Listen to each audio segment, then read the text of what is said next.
Order à l'ordre.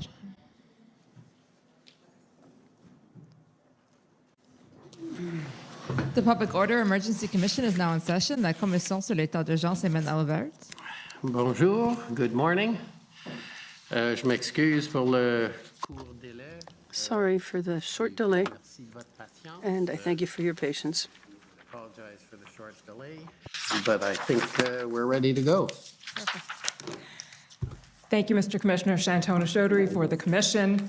Our witness this morning is Deputy Prime Minister and Minister of Finance, Chrystia Freeland. Good morning, Minister Freeland. Good morning, Ms. Chaudhry. So will the witness be sworn or affirmed? Madam Deputy Prime Minister, will you swear on a religious document or do you wish to affirm? On a religious document, We have the Bible, the Quran, or the Torah available. I have my Bible. For the record, please state your full name and spell it out. My name is Chrystia Freeland, Chrystia, Freeland, Freeland. Do you swear that the evidence to be given by you to this commission shall be the truth, the whole truth, and nothing but the truth, so help you God? I do. Thank you. Good morning again, Minister Freeland.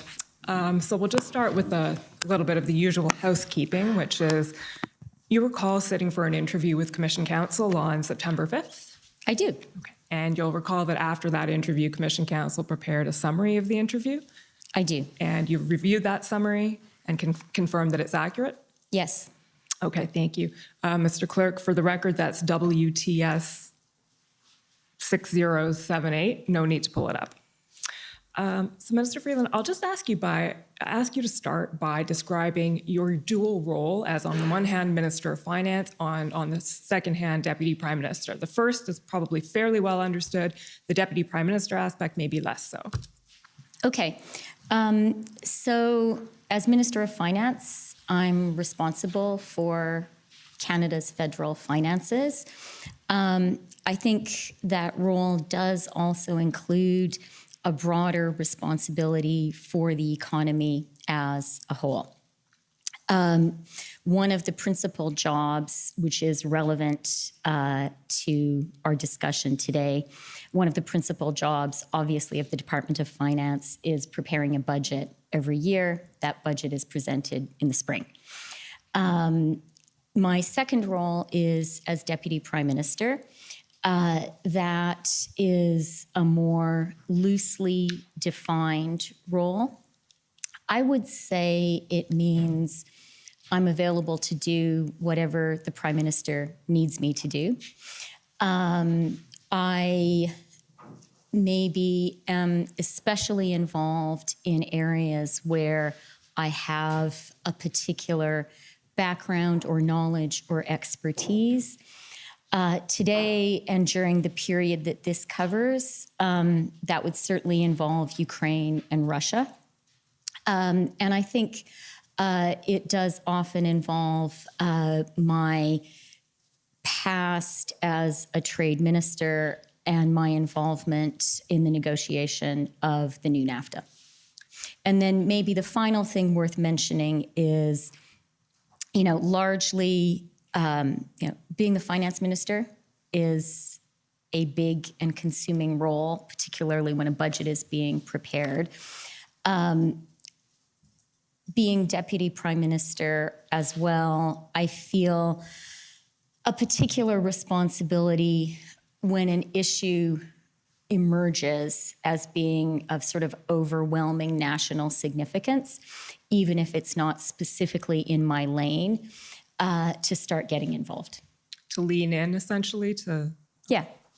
Well, that leads fairly nicely into my next question, actually, because that dual role you had as Minister of Finance and as Deputy Prime Minister puts you in a unique position to tell us a little bit about the context in which the events that are before the Commission, the Freedom Convoy and the protests occurred. So we spoke about this a bit in your interview, and I'm hoping you can situate in context from your unique perspective what was going on. Okay, well, I'll try. I'll mostly focus on the economic and financial perspective because that was largely my focus. So all of this started to happen at the end of January. And it's worth bearing in mind, as I said, we were preparing the budget at that point. We were sort of deep in budget preparation mode. And that means that the Department of Finance, I personally, Michael Sabia, we were all really focused on where is the Canadian economy right now and what is our path forward. And I think it's worth reminding people that it was a really challenging time for the Canadian economy. COVID was still very much with us in January.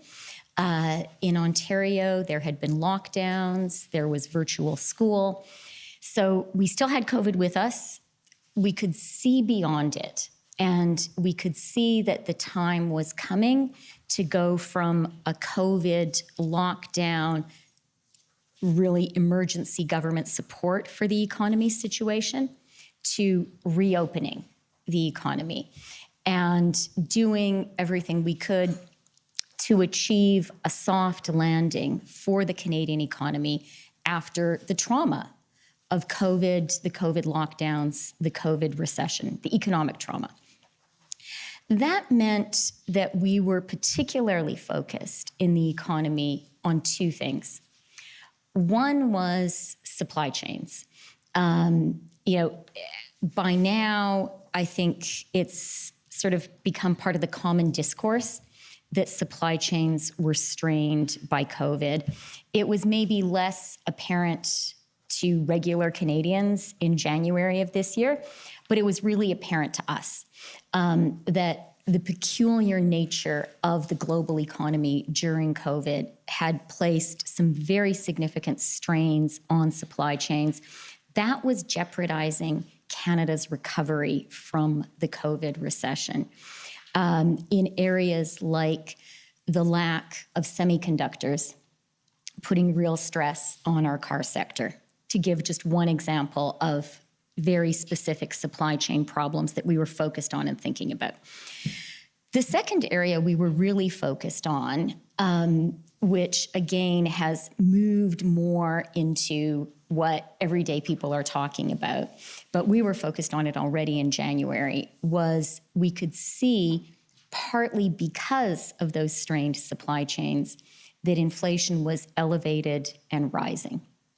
And so it was apparent, I think, to us that we were going to be moving from the COVID recession situation, where the challenge was, prevent the greatest downturn since the Great Depression in Canada from really taking hold and scarring the Canadian economy. That had been the preoccupation during COVID. We knew that we were moving into an environment where the challenge was reopening and elevated inflation. And how do you deal with that? And that made us particularly concerned again about the supply chains, because they posed a challenge to elevated inflation. So I would say that was kind of my finance minister budget-related set of concerns. The second economic issue that I was very focused on in November, December, January, was the U.S. Build Back Better legislation, and in particular, their proposal on EV incentives. And, I realized to an Ottawa kind of maybe legal community type audience, that might seem a little bit esoteric.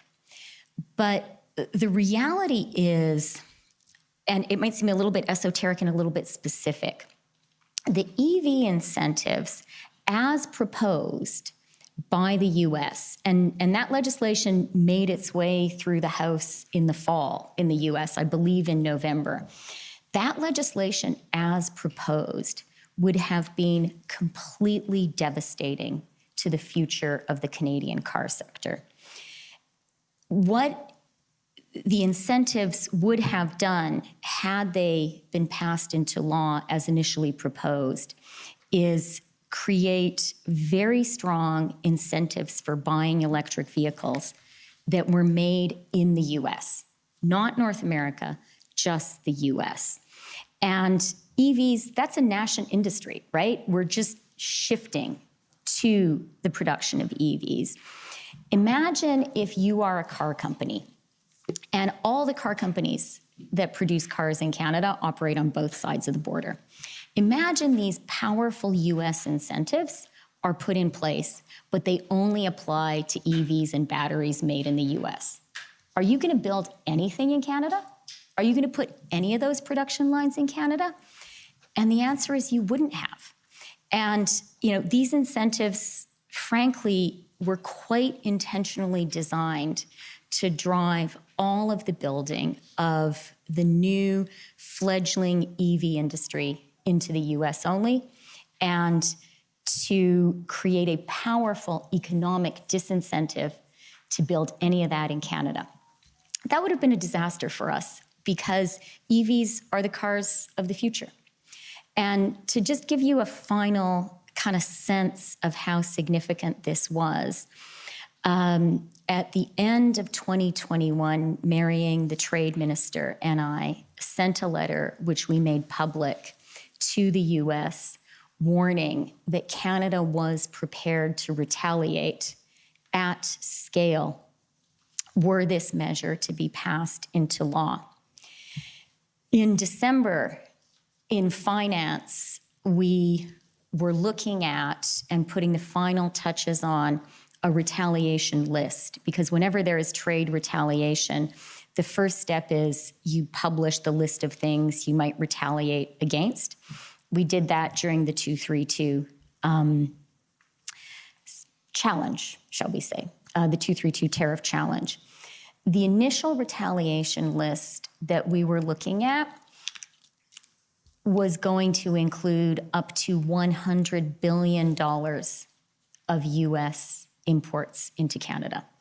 So that's to give you a sense of the scale that we judged this challenge to be at. Now, we didn't want to do that. We really didn't want a trade war. That would have been terrible for Canada. And so we were also negotiating. And we were talking, all of us, the Prime Minister with President Biden, Mary Ng with the USTR. I was speaking about it with Janet Yellen at the Treasury. And really, the key person emerged as a guy called Brian Deese, who is in the White House. He is the president's economic advisor. And what we were trying to persuade Brian Deese of is the idea that, look, we understand that you want incentives for electric vehicles. We believe in that too. We also believe in the green transition. We understand that you want US workers to benefit from these incentives. But our car sector is very, very closely interconnected. A favorite line that you'll hear every single Canadian trade negotiator who ever has negotiated mention to the Americans on this is a single car part can cross the border 6 times on the way to becoming part of a car. So we say that all the time to the Americans. And so what I said to Brian is, our sectors are totally integrated. We're not asking for a free ride from the US. Why don't we match your incentives? And you guys have incentives. We'll have incentives too, and both of us have incentives for North American-made EVs, thus creating a level playing field between Canada and the US, and frankly, a strong incentive for investment into Canada, because in that kind of an environment, Canadian-made EVs would be uniquely able to be sold into the US market. So that was what we were talking about precisely at that time. And in the month of December and January, we were drafting these ideas. My department was working on it, and I was sharing them with the Treasury and with Brian Deese. And actually, at the very end of January, my department prepared for me a sort of yet another iteration of this sort of DEACE note on how can we coordinate. So that was sort of a second direction of economic concern. I would even say anxiety. We knew we had to make this work, coming at exactly that time. And then the final thing, which was more maybe a deputy prime minister area of focus, was Russia and Ukraine. The war hadn't started yet, but we and our allies started to get intelligence in December and in January that Russia could well be preparing to invade Ukraine. I was briefed directly at the beginning of January that the judgment was this could really happen. And again, it's happened now, so we might not fully remember how astonishing and horrifying that thought was before it actually happened. It's horrifying now too, of course. So, that was a very big deal. I learned about it at the beginning of January, and the threat just kept getting greater and greater and greater. I believe NATO troops were put on alert at the end of January. And then I think the US took this extraordinary step of declassifying its intelligence about Russia's plans in early February to kind of alert everyone.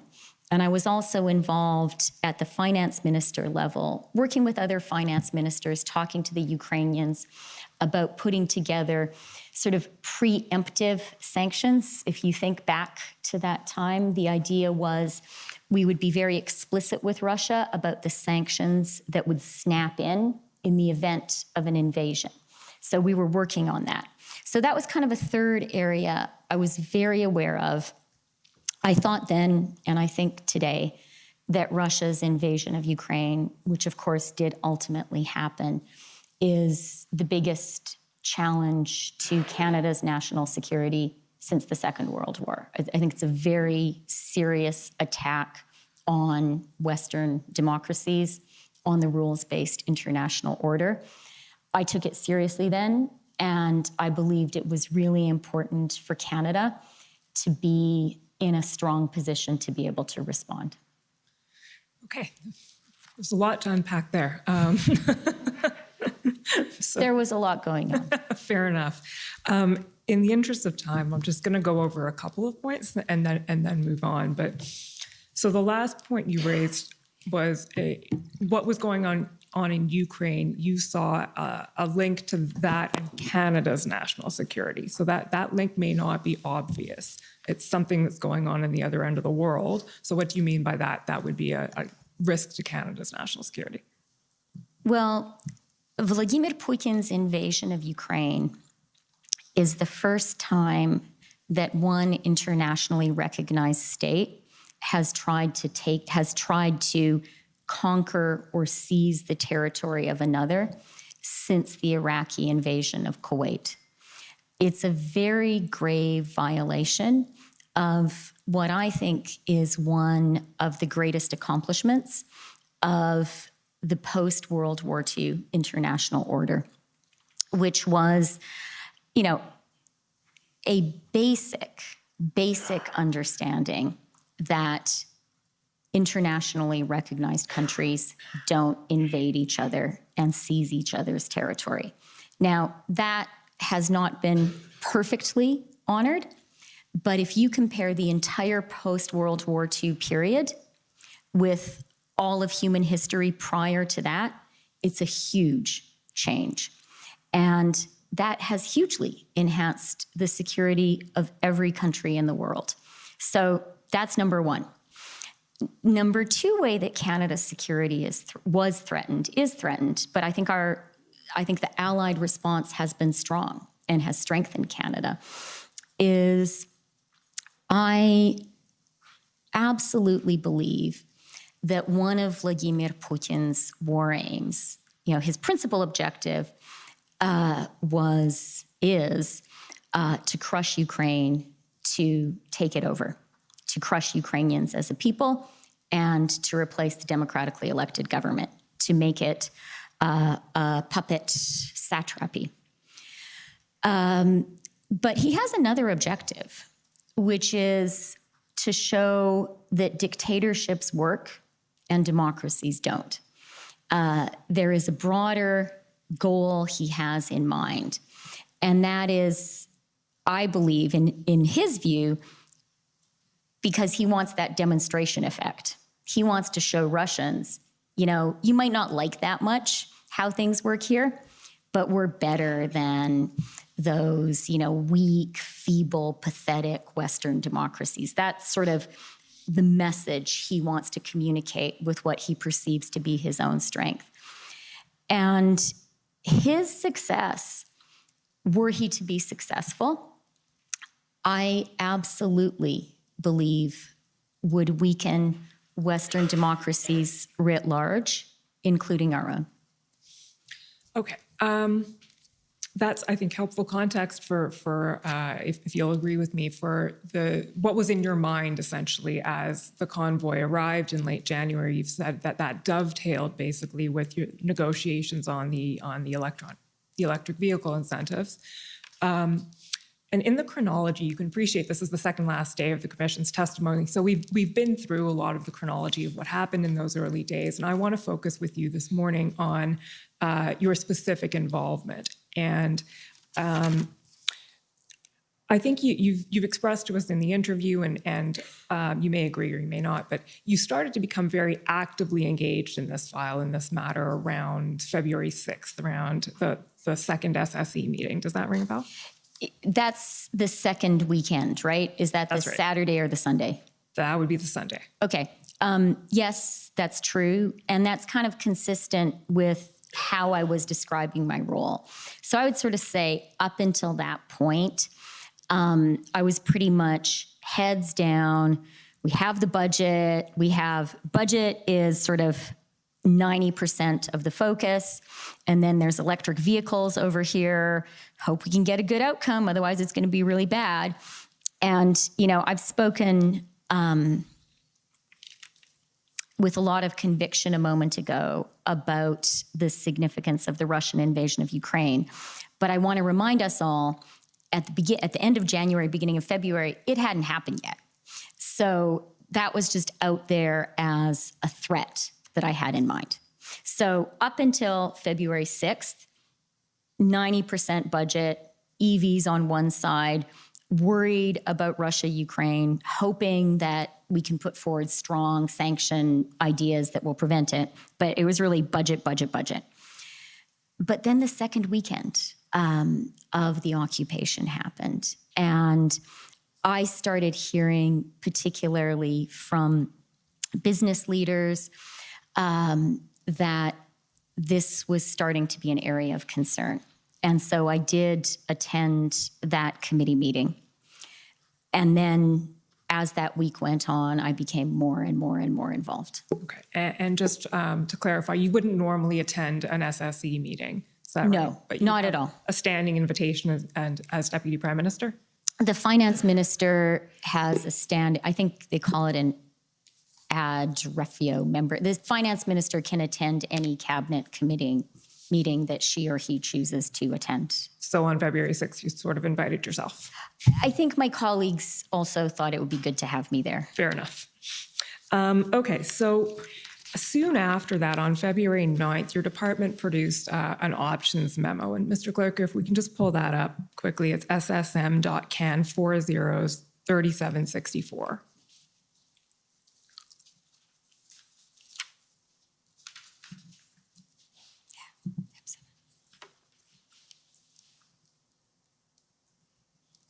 Okay, so Minister Freeland, we've talked a little bit about this already, but I'd like you to take us through the options and how this memo came about, and the two options that are outlined here, which are essentially amendments to, sorry, scroll down a bit, please, Mr. Clerk.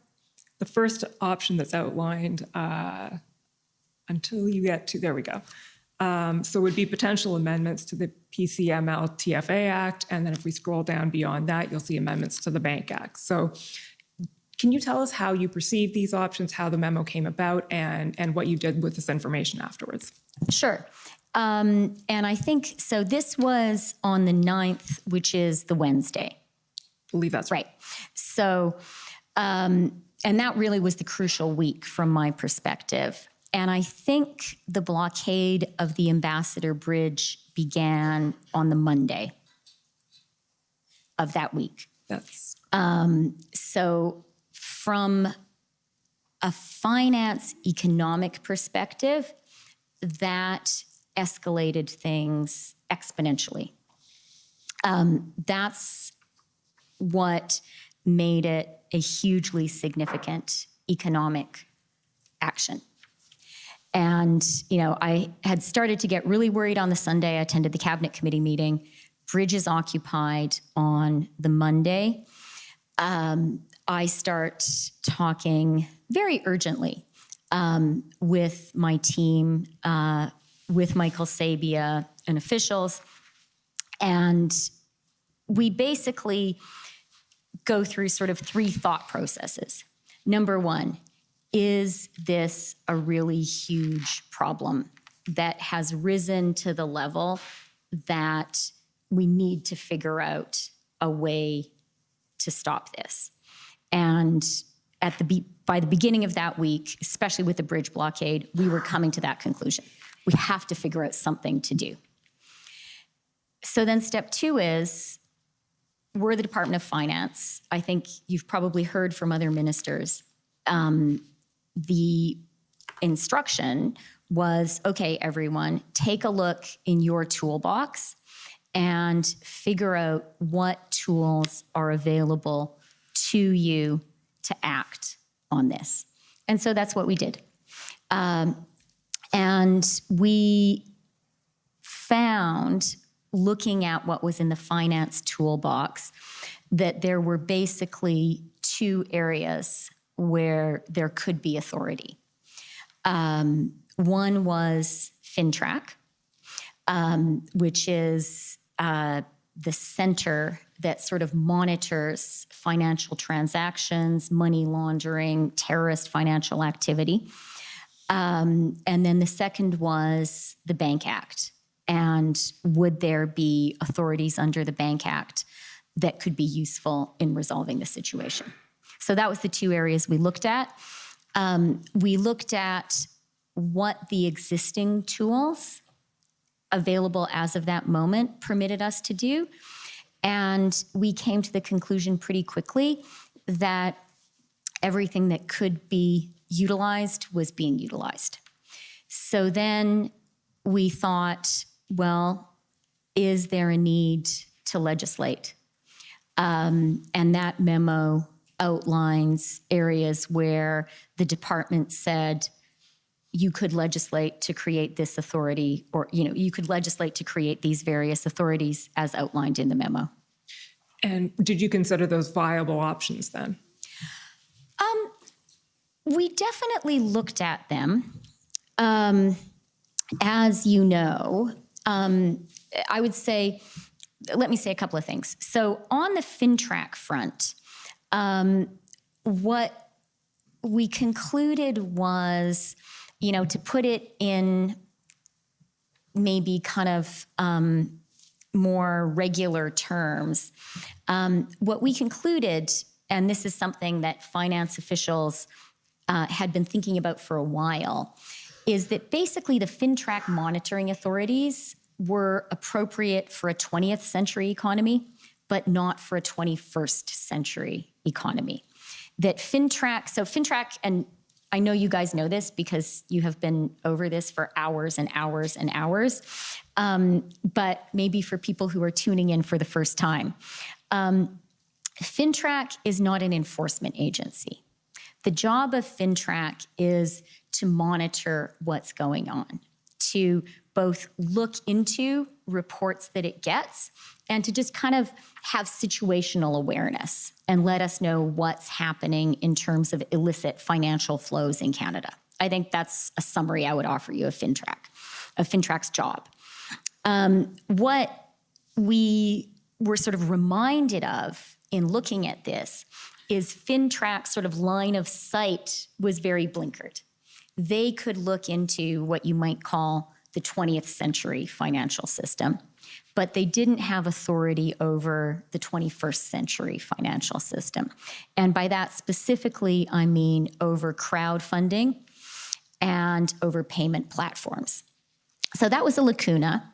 It was well known that it was a lacuna, but there hadn't been an urgency to act. And the memo identifies this is an authority that we think FINTRAC should have, and you could legislate to create that authority. Subsequently, as we all became FINTRAC experts very quickly, or thought we were becoming FINTRAC experts very quickly, we understood that regulatory authority would be sufficient to grant FINTRAC these additional powers. And as you know, that's what we ultimately did. So FINTRAC, one area. And then second area, which is outlined in this note, is could the Bank Act be used to allow the banks to effectively freeze accounts? That's basically what the memo discusses, and it discusses what would be the different authorities which would allow that. And so those were the options that were developed there. Maybe the final point worth mentioning with regard to that memo is in terms of a legislative path, what we understood was it takes a long time. And look, it's a good thing that it takes a long time for legislation to be passed in Canada, even when we're working really together and urgently and quickly. And an example, just this fall of Parliament coming together, understanding an urgent necessity and passing legislation was the bill that granted us the authority to double the GST credit, which we proposed as soon as we returned from the summer recess. It gained all party support and it speeded through. And, we proposed it in the middle of September, and we got the first checks out to Canadians on November 5th. In parliamentary legislative time, that is a sprint. And that was good because we know that Canadians need inflation relief. But that's really, really fast from September 19th to November 5th. So, and that's just one real life example where there was urgent action by Parliament. And the Senate, and the House and the Senate. And so while we looked at what the legislative options could be, we quickly understood that they would take a long time. So skipping way ahead now, but so the conclusion in the end was you did not have time to legislate. Not that, I think the short answer is yes. Basically the legislative timelines and the snowballing, sort of exponentially damaging impact on the economy, they were not, the legislative timeline was not appropriate to the scale and speed with which the damage was mounting. You mentioned in the course of that you were having conversations and you were hearing from various stakeholders and business people, et cetera. So I want to spend a moment, and also U.S. officials, obviously. So I want to spend, not actually a moment, a little while going through some of the conversations that you were having. And I think the best way to do this is with the assistance of some of the documents that we have that may remind you of the specific conversations. So we'll start with Mr. Clerk, SSM.can.401255. So this is a summary of your conversation while it's being pulled up with Mr. Deese, Brian Deese, on February 10th. And you've already explained to us who Mr. Deese is, but just maybe go over that again. So would you say he's the senior economic policy advisor to the president? 100%. I would say when it comes to U.S. executive economic authority, the most important person is President Biden, obviously, and his most important advisor is Brian Deese. And then, of course, Secretary Yellen is a very significant and, frankly, brilliant figure and player in all of this. And we were, maybe just as a quick footnote, I don't want to offend the Treasury, in talking about these EV incentives, we were very much in touch with the Treasury, both with Secretary Yellen and with David Lipton, who worked in the Treasury. They were very aware of our proposals, too, and supportive of them. Is Mr. Deese someone you talk to often? I try to.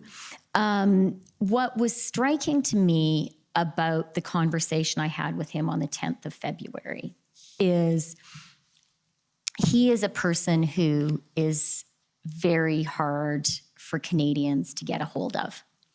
And actually in the fall, when we realized how significant the EV issue was, and when in my conversations with the Treasury, I really learned how important the White House and Brian Deese were, and also our ambassador, Kirsten Hillman, sort of identified to us, Brian Deese is the guy you have to talk to. And it was a real effort to develop a relationship and a dialogue with him. And an effort to always an effort to get him on the phone, to get him to answer an email. And I don't mean that in any way to slight him. He's an extremely busy person. In a way, the fact that it's hard for Canada to reach him is a good thing. It means we're a peace, order, and good government country, and they're not very worried about us. And so what was really striking to me was how quickly he got on the phone with me on that Thursday. It was instant. And while in some ways, that was, as a practical matter, that was good, but it gave me a measure of how worried the White House was about this. Okay, so let's look at the summary of the conversation you had with him, Mr. Clerk. If you can just scroll down to, so we can see that entire part of the email. Yeah. Okay, so starting February 10th, so this is you, Mr. Freeland, writing. You say, he called me. They are very, very, very worried. If this is not sorted out in the next 12 hours, all of their northeastern car plants will shut down. He said that he supposed that this proved the point that we'd made previously to them about how closely integrated our economies are. He did not seem to see this as a positive. He asked what he could do to help us. I said, tow trucks, make your point about banning travel to the US for participants public, arrange a call between the PM and the president, and then you say he was aware of points 1 and 2, tow trucks and banning travel, and said he would push on both. He was supportive of the idea of a call and would try and make it happen. So can you flesh out that summary a little bit of what Mr. Deese was conveying to you? Yeah, I mean, I think, can you move up a little bit? Just, I think the second sentence, he said that this proved the point about how integrated our economies are, and he didn't seem to see this as a positive. He brought that up. And you have to kind of bear in mind, I have been bugging the guy, and Canadians have been nagging Americans since the fall. And we've been saying, guys, you don't understand Canada. You don't understand how integrated our economies are. This approach you're taking to the EVs, it's completely counterproductive for you because we work so closely together. Those parts, they cross the border 6 times. We've been saying this over and over. And so he comes back at me and he says, yeah, okay, like you've made the point. We get it. And it was a surprise to him, actually, the extent to which their car industry was dependent on the trade with Canada. But that was a dangerous moment for Canada, I felt. Very, very dangerous. Because the US then and now, as part of their own soft landing from COVID, something that is happening there is a real move to protect the supply chains of the United States. The same supply chain challenges I was talking about earlier as affecting Canada affected the US. And I think we have all seen a very strong push this year by Americans to insulate their supply chains, particularly from China. I'm very worried about the semiconductors, but more broadly, COVID brought alive to them the vulnerability of their supply chains. And this was so worrying to me because I could see, really for the first time ever, the Americans having this amber light flashing in Canada. And this amber light that said to them, you know what? The Canadian supply chain could be a vulnerability too. And that's a problem for us because there are plenty of Americans, both Democrats and Republicans, who would love any excuse to impose more protectionist measures on us. So that line to me, it jumped out at me. It made me really, really worried. And I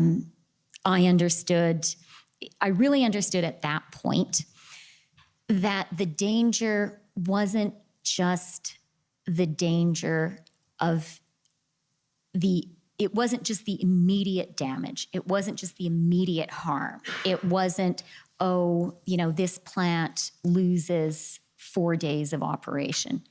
The danger was, were we in the process as a country of doing long-term and possibly irreparable harm to our trading relationship with the United States? And it's also important to understand that our trading relationship with the United States, it's not just about Canada-US trade.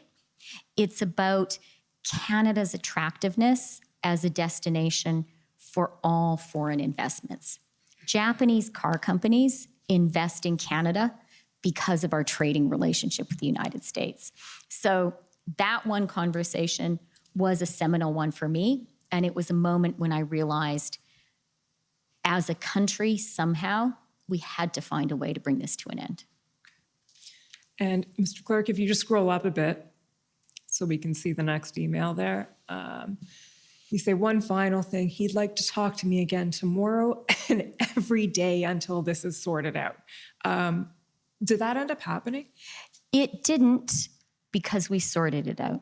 So, that was a conversation on the Thursday night. You'll see from that conversation that I asked Brian to help organize a call between the Prime Minister and the President. And again, that's a very hard thing to set up. The President of the United States. You'll see from that conversation that I asked Brian to help organize a call between the Prime Minister and the President. And again, that's a very hard thing to set up. The President of the United States, the most important elected leader in the world, very, very busy guy. He also, by the way, was involved in this potential Russian invasion of Ukraine, very involved. And yet I asked for the call that Thursday. I can't remember exactly when my call with Brian happened, Thursday, sort of early evening, I think, late afternoon, early evening. The President and the Prime Minister spoke on the Friday. And then, as you know, we made an announcement on the Monday. Okay.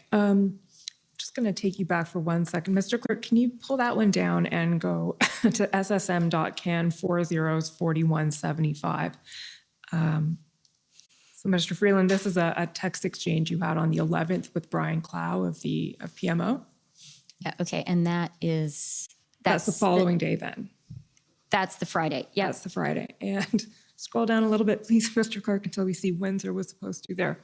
So you say, Windsor was supposed to happen today. This can't go on. We need to show some federal leadership too.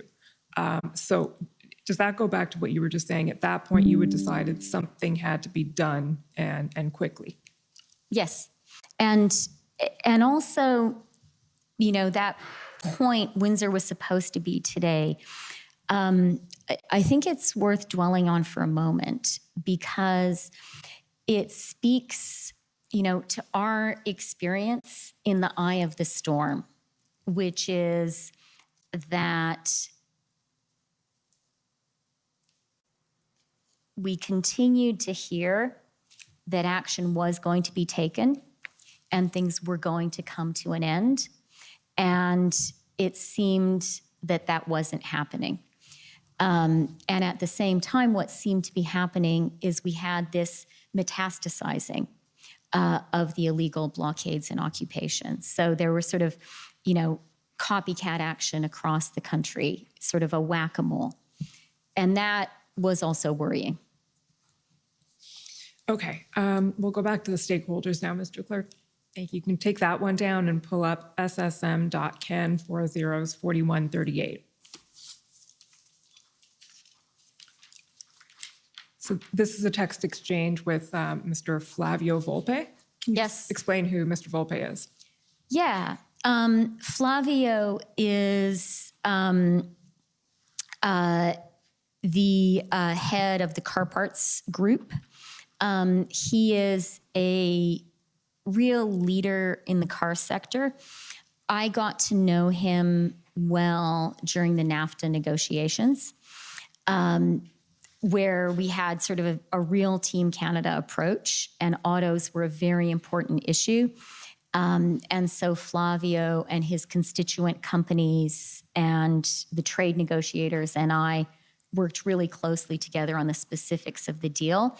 And Flavio also, significantly, I think, for this exchange, Flavio was very aware of the EV issue. And if I have seemed to you guys today to be kind of weirdly obsessed with EVs and US EV incentives, I would urge you to spend 5 minutes talking to Flavio, and you will understand how really kind of life or death for the car sector it is. So he was very, very steeped in all of these issues.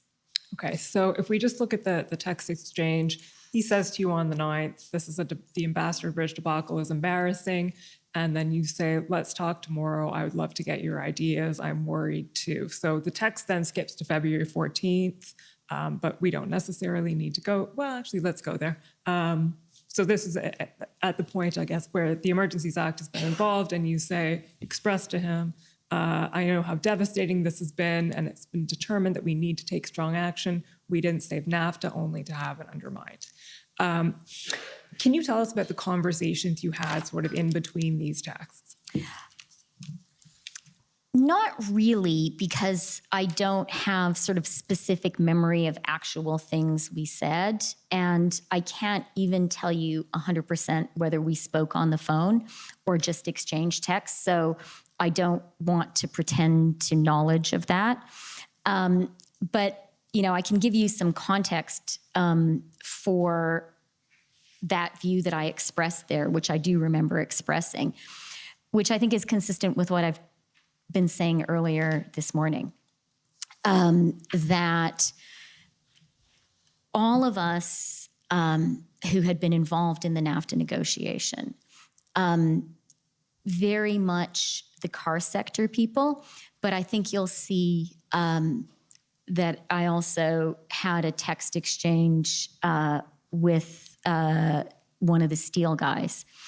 All of the industries that were very implicated in the NAFTA negotiations were aware of how Canada's access to the US market was both essential and kind of constantly fragile and in need of tending. I don't know, maybe it's like a marriage, like your whole life is based on it, but you have to take care of it every single day. And these people whose jobs, whose livelihoods depended on it, really understood that. And I'm aware as I'm speaking that this might seem esoteric to lawyers. And what I really want to say is, especially for me personally, the NAFTA negotiations were kind of a bonding experience, just for me as an elected Canadian leader, with everyone who works in a Canadian car plant or a Canadian car part plant, with Canadian steel workers, with Canadian aluminum workers, with people in Regina who make pipes. I knew during the NAFTA negotiations, their jobs were on the line, and they knew it too. And all of those people across Canada, they were so great. Like, they were prepared for Canada to take a strong position. They were prepared for the US president to insult us. They were prepared for us to take really strong retaliatory actions against the 232 tariffs, because they knew how important it was for them and their jobs and their lives. And what that text exchange with Flavio represents is me sharing with him something I know he felt too, which is this really important market access that we managed to secure just a couple of years ago. It's constantly under threat. Witness the EV incentives. And it's under threat right now. And we can't let Canada be devastated this way. Okay, you mentioned one of the steel guys. Would that be Alan Kestenbaum? It certainly would. Okay, well, let's pull up then SSM.can 404171. This is a text exchange you had with him on the 11th. And what he has to say is a little bit different, I think. So it's worth going through.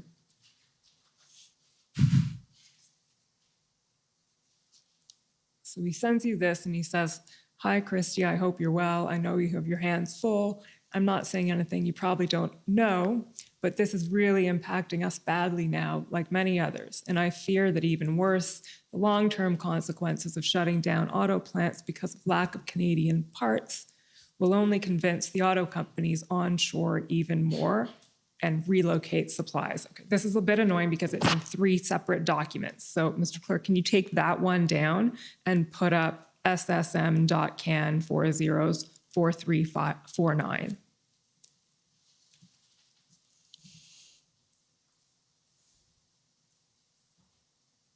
Record time. Okay, so that's a continuation of the text. Relocate supplies and our customers to the USA. I know it sucks politically to back down and reverse course, but it does really pay to carry on the policy, or does it really pay, to carry on the policy in support of a mandate for a vaccine that doesn't prevent the spread of Omicron and which seems to be vanishing naturally anyway. Moreover, this could create a resurgence of the right wing, just like it did in America. Anyway, I know this is a massive headache for you, but it could be solved by retreating and letting it fade away from everyone's memory. Just sharing my views, hoping the spreading disruption gets resolved quickly. Okay, and then the next one, Mr. Clerk, is your response, which is SSM.can 404170.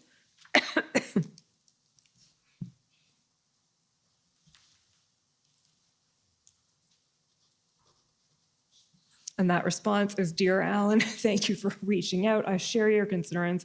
We are determined to bring this to an end quickly, and we will." So what Mr. Kestenbaum is expressing there is the same concern and a suggestion that the solution to it is to alter the public health measures. So what was your reaction to that? For me, the salient point was the first part of his message. And, I think what he says there, and he runs Stelco in Hamilton. He is American, though, and US-based. What he was saying at the beginning about onshoring and relocating to the US, that's what I was talking about earlier today. And I kind of highlight that for all of us here, just to kind of make clear to everyone that for people whose bread and butter, whose livelihoods were in the US trade exposed industries, their immediate conclusion, you didn't have to think about it, the immediate conclusion from the blockage of trade was the Americans are going to respond by cutting us out. And then in terms of Alan's proposal, I didn't debate it with him.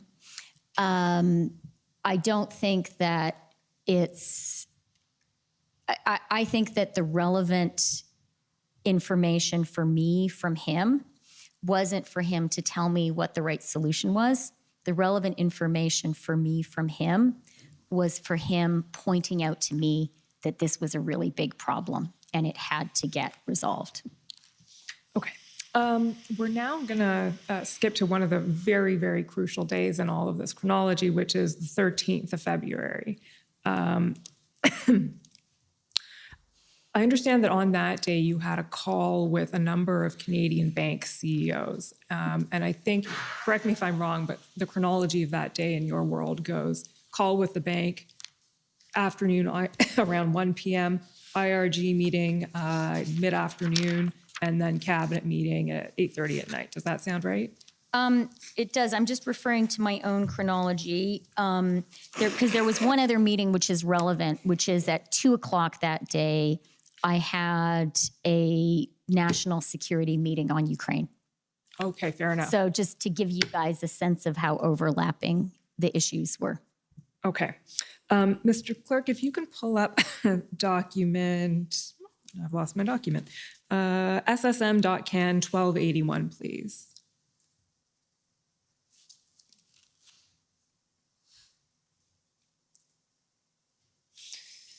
Okay, so we're on the 13th now, and this is an email from Meredith Tyler? Tyler Meredith. Tyler Meredith, I'm sorry. Can you tell us who Tyler Meredith is? He doesn't work in my office anymore, but he was. I think his title was strategic policy advisor, a senior policy person. Okay. And he writes, and the timestamp of this email, it's that wonky Greenwich Mean Time thing, so that means around 11:30 in the morning, I believe. He writes, "Hi, Chrystia. Everyone is confirmed for 1 p.m. A list of CEOs is at the bottom of this email. A couple of points of background for the call. The institutions are all aware we convened a call with the Canadian Bankers Association earlier this week just to check in on whether they had any advice for us in light of recent events. The message from industry, mostly speaking that probably means from their legal counsel at the time, was we've got this under control and generally feel comfortable with the current regime." Then he says, privately, certain banks have proactively said that it might be worthwhile looking at bringing in platforms under AML, that's anti-money laundering, proceeds of crime, limiting access to payment processors. And then the last bullet is we haven't given them any indication about what's under consideration. So in all of that, it's actually the first bullet that I want to focus on most, which was this message that what had been heard from industry prior to this was, we got this. It's under control. We're comfortable with what's happening. Is that something that you were aware of, that you heard before?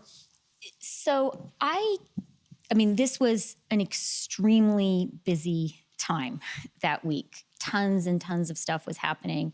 I had a lot of information flowing through my phone and my inbox. And I can't confirm one way or the other whether I read this specific note from Tyler. So I can't comment on this specific email. What I can say is that weekend, and you've seen sort of the disclosure of all of the things that, all of the messages that I sent and things I wrote down.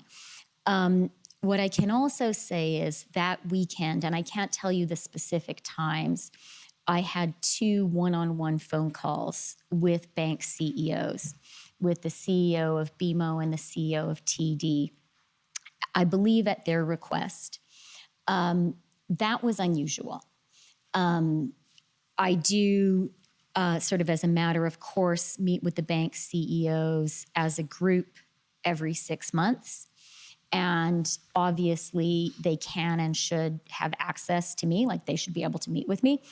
But it usually takes a while for people's calendars to work and for the meeting to be arranged.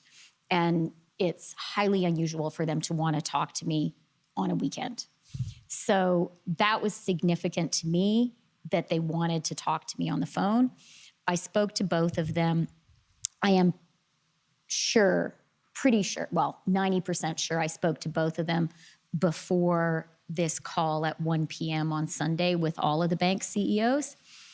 And each of them expressed a high degree of concern about the damage being done to Canada and the Canadian economy, which was then reflected in the group call. Okay, so let's have a look at that group call now.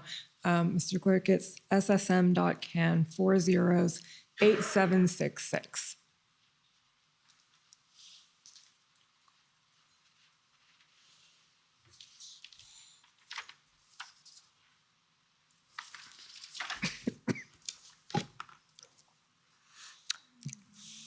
So this is about a 3-page document, Mr. Freeland. I'm just going to take you to certain excerpts of it that I'd like you to elaborate on. So the first one, Mr. Clerk, if you just scroll, there we go. We don't know who's speaking here, but whoever it is, it's one of the bank CEOs, says, the big hole in our financial system is these platforms, which are effectively money service businesses that are not being regulated as such. So that these platforms refers to the payment processors, the crowdfunding platforms? I believe so. I mean, I shouldn't put words in the mouth of another person, but I think one of the messages that I recall came through in this call, and that, you know, my memory was refreshed when I looked at these notes. One of the messages from the bank CEOs was kind of what finance had concluded independently earlier in the week, which is there's this whole space where financial transactions happen that no one has any line of sight to. And that is the crowdfunding platforms, or the crowdfunding platforms, the payment systems. And then I think someone also mentions crypto later on in this call. Yeah, I think they do. That's right. So we'll just scroll down a little bit there. I'm not sure we're going to get to crypto just yet, but we are going to get to your response here where you say, I'm very prepared to come out and speak about this. This is an attack on democracy. We need to educate Canadians about this. What do you mean by this is an attack on democracy here? So I was responding specifically to one of the CEOs whose bank had acted to freeze an account based on, this was prior to the invocation of the Emergencies Act. It was based, as that note shows, on what the bank's anti-money laundering systems detected.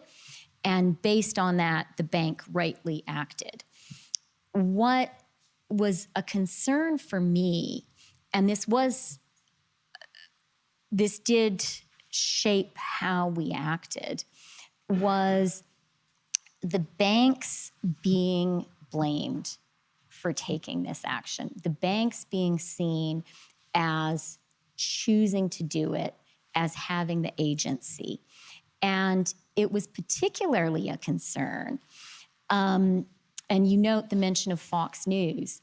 The thing you have to remember about Canadian banks is many of them are significant banks in the United States as well. They are big players there, and some of them trade under their Canadian names. And so they were in jeopardy not only in Canada, but also in the United States, if they were being seen to be taking a politicized position. I didn't think that was their responsibility. I thought it was the responsibility of the government to make judgments about this. Okay. The next concern highlighted there is Canada's reputation is indeed at risk. We need to show the world proactively that we won't let this happen again. Our trade corridors will remain open. We should think about putting the military in place to keep the border crossings moving, even after the protesters were removed, to send a clear signal. So this is about as strong a suggestion as you can get, bring in the military. And your response though here is couldn't agree more with those points. We must make clear that 1, we will resolve this, and 2, we won't let this happen again. So can you explain your response there? And were you agreeing there that bringing the military to patrol the border was a viable option? No. It was, I mean, look, if you look at that conversation, people raised lots of different points in their commentary, and I didn't respond to every single one. Just as in my previous exchange with Alan Kestelbaum, our Stelco guy, I acknowledged his concern, but I didn't really address his public health measure point. My point there was, as I said in my follow-up, that what we need to do is, as a government, one, resolve it, two, be clear it's not going to happen again. And, you know, from my perspective, the reason I convened that call, and again, probably worth highlighting, it is highly unusual for the CEOs, like highly, like never. I mean, I've only been finance minister for 2 years, but it hasn't happened before, and I hope it will never happen again. For the CEOs of all of Canada's banks on, you know, a couple of hours' notice on a Sunday afternoon to come together on a Zoom call with the finance minister and deputy minister of finance. It's very, very unusual for them to find the time to do that. I'm right now trying to organize a meeting with them, my kind of every 6-month meeting for December. And it's the kind of thing that we sort of organize 4 to 6 weeks in advance because these are all busy people.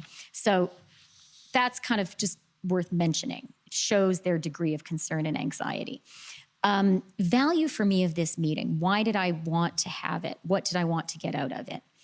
2 things. One, I wanted to hear from them, how worried were they? By that point, I was really worried. But we were contemplating, as you know, really serious action. And I needed to hear directly myself from the leaders of Canada's financial institutions. Did they share my level of concern? That was a very important proof point for me. So that was kind of number one. And it was important for me, for them, it was important for it to be a meeting of everyone because that's also a measure of how worried were they, right? Are you prepared to say these things to a group of your peers? Is that's you judge your words carefully there, and you should. So number one, am I right to be as worried as I am? What do these guys think? And then number 2 concern was, okay, we do have some tools. How are the tools working? The people who have these tools, who are in charge of using them, how are they finding they work in practice? Those were the 2 things I tried to get out of the call.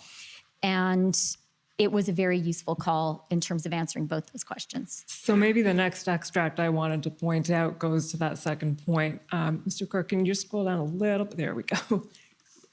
So this is someone saying we need court orders to act. We'd identified an individual who was an organizer who had several $100,000 move into their accounts. We flagged it to FinTrack, started work on a court order, and because of the delay of 4 hours, the money was withdrawn before we could stop it.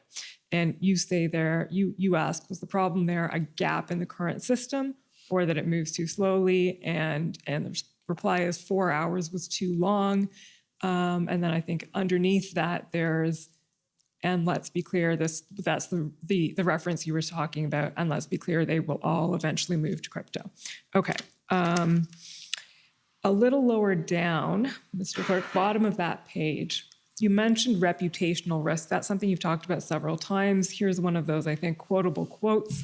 Agree with my colleagues, the reputation of Canada is at risk.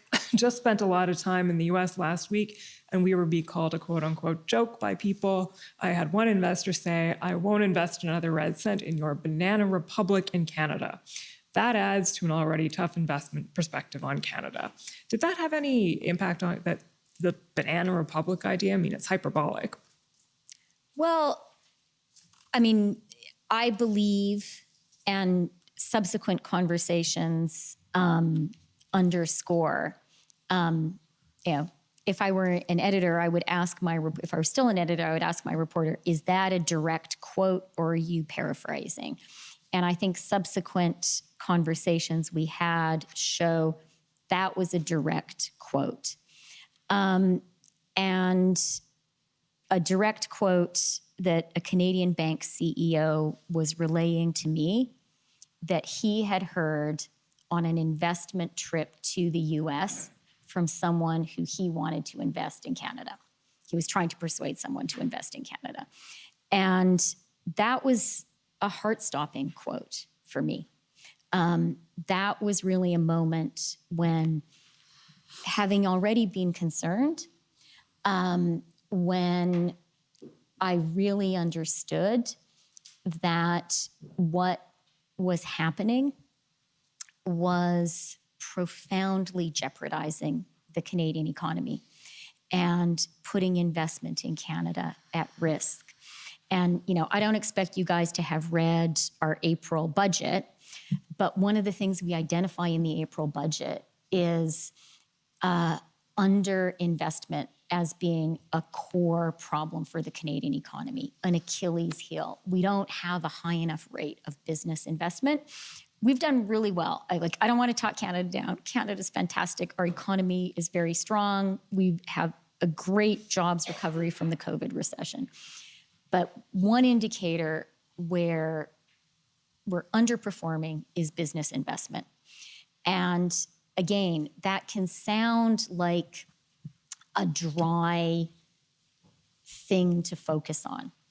But a lack of business investment ultimately translates into Canadians not having jobs and Canadians not having jobs that pay well enough to maintain a good standard of living. That's what a lack of business investment means. And that quote relayed to me really made me realize I had a duty of stewardship. I have a duty. I had at that moment a very profound duty to Canadians to stand up for them. And I'm surprised that I'm getting emotional, but I really felt it. And I felt like, the Canadian economy, it could seem like this amorphous thing. Investment, it can seem amorphous. EV incentives, amorphous. But when I heard that, I realized I'm the finance minister. I'm the deputy prime minister. I have to protect Canadians. I have to protect their well-being. It's being really, really damaged. So yeah, that was a meaningful conversation for me, and that was a very memorable quote, and for sure a spur to action. So maybe in the end, not so hyperbolic in your view. Well, look, I can't comment on what that investor was thinking. It's secondhand, right? That was what a bank CEO reported to me an investor said to him. But it is my job to ultimately, what's the job of the finance minister? To make sure Canadians have a good life, right?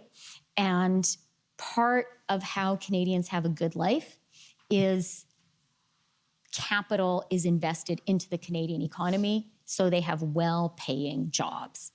And what that quote said is something is happening in Canada that very profoundly hurts Canadian jobs. And if you go down a little bit, you'll see, and I didn't remember this until I reread this note, I tried to kind of rally the troops there in the call. I tried to say, I can show you the line. Just scroll down. Yeah, please. Okay, you can just direct that. So this is it. If the investor you speak of is American, I sort of said that what I was trying to do was rally the bank CEOs and kind of say to them, you guys are playing for Team Canada. Don't take that from your investors. Don't let guys, I don't know if it was New York or wherever, but don't let those guys say to you that Canada is a banana republic. We're a great country. That's what I was trying to say there. And I was trying to say, sure, we have our problems, but, as I say there, our report card looks not too shabby. I wanted the CEOs to have a confidence in Canada and the Canadian economy so that they could relay that to investors. So, I put up a good, I think anyway, my objective was to imbue them with confidence because the confidence they project is important for Canada. But when I turned the Zoom off, I thought, wow, this is really serious. Okay. The last thing I want to take you to before we put this document down is that just last little paragraph there that just came up on the screen. You say, I am very resolute in ending this occupation of our democracy, but I will never support negotiating with those who held our democracy hostage. No good thing comes of that. Can you explain that comment? You will never sanction or never support negotiating with those who hold our democracy hostage. I think it's pretty self-explanatory. I don't think it's healthy for a democracy, for any democracy, for policy to be made, at gunpoint, if you will. And that really also devalues the views and the contributions of all Canadians who express their political views and their political preferences in different ways, for example, by voting. So, yeah. Were you referring there to the vaccine mandates, to public health measures, or more generally? Yeah, do you recall? I think, again, I don't have a sort of photographic or a video memory of exactly how that conversation evolved. And in fact, I didn't remember saying this until I read it again, but I'm sure that's a faithful account. Having read this note, what I think I was referring to is a comment made earlier in the conversation suggesting that the solution to this was a change in policy on vaccines. That's what I think I was responding to. Okay. So we're going to leave the call now. Mr. Clerk, you can take that document down and talk about the economic impact of the protests and the blockades as you saw it and what you conveyed to your colleagues on that front. So last week when your department officials were here, we went through in some detail the initial assessment they prepared on February 10th and also the eventual February 22nd economic analysis. So we're not going to go through that in detail this morning. But what I would like to take you to is, actually, this is SSM.can 5095.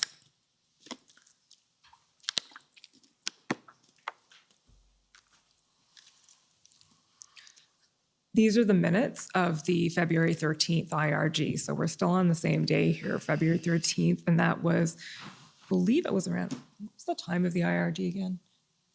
The early evening around 4 o'clock? Okay. It says right there 4 o'clock, yeah. Thank you. I was looking at my paper, not at the screen.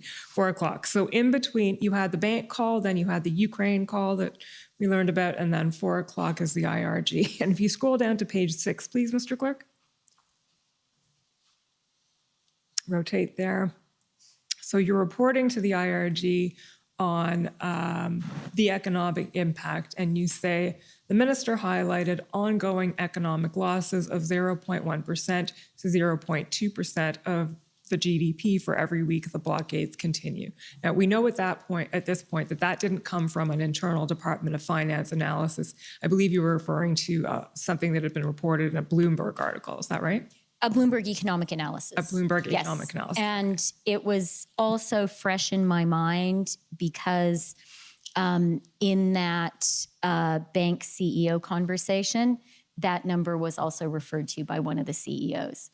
So I was aware of that Bloomberg economic analysis, and I was also aware that on the street, that was the number that Canadian business leaders and international investors were seeing and citing. So on the street, you mean on Bay Street? On Bay Street and probably on Wall Street too. Okay. Did you explain to your colleagues at the IRG the source of this number?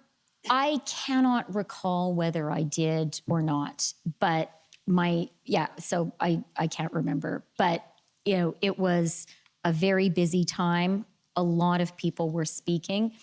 My objective was, in a succinct way, to convey to my colleagues who aren't responsible for the economy that this was a really serious economic impact. So I think that it was possible, say you're a cabinet minister, you don't have principally economic responsibilities. You might be seeing this mostly as about, damage to Ottawa shopkeepers. And that's really serious. I don't want to understate the human toll of that. But what I wanted to communicate was this is getting to have a macro impact that will be material on the Canadian economy. And the only other thing that I would say is, with hindsight, if anything, I feel that number, I feel that statement, if that's all I said there, I feel that statement understated the possible impact, because the real challenge was it was exponential. So as it happened, that trade blockade was effectively a week-long thing. And that's what statistics ended up recording. But had it gone on, then you would have seen not an arithmetic adding up the damage of week plus week plus week. I think what you would have seen, and why this really rose to the level of a profound threat to Canada's economy, was the exponential nature of it. That the longer it went on, the greater threat that the U.S. would lose faith in us and our trading relationship would be irreparably damaged. The longer it went on, the greater the threat that foreign investors would write off Canada. Okay. So obviously that was a concern that you were expressing to your cabinet colleagues that day. Probably more clearly to you right now than I did then, but I think I did communicate to them I was really worried. Okay, so the overall economic impact, both near-term and long-term. We can take that down now. Thank you, Mr. Clerk. The next topic I want to address with you is another concern that was being expressed around this time, which is the issue of foreign funding and foreign influence and money flowing largely, I think, up from the U.S. To fund the convoy. So, Mr. Clerk, can you pull up, please, SSM.can 401846?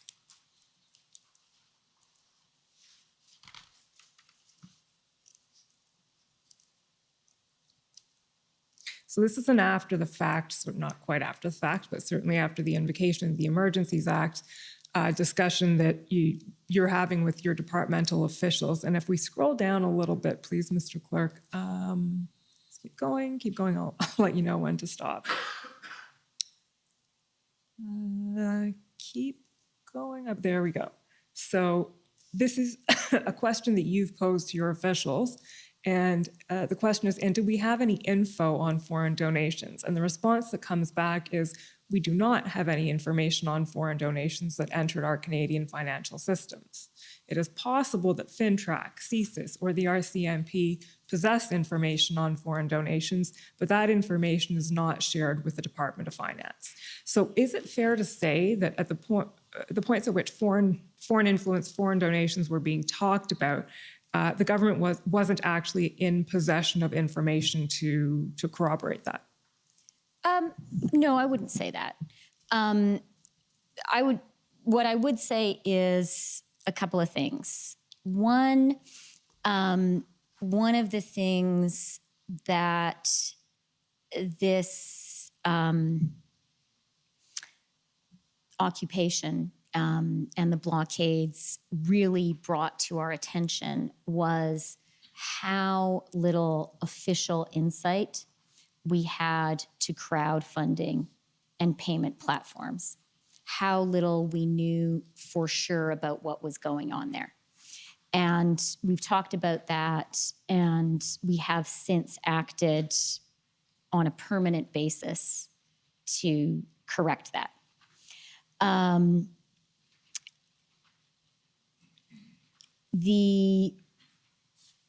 There was very good reason to believe, and in fact, the subsequent report that the commission did that I thought was very good on foreign donations documents in a lot of detail that there were foreign donations coming in to support the convoy. And so, that was happening.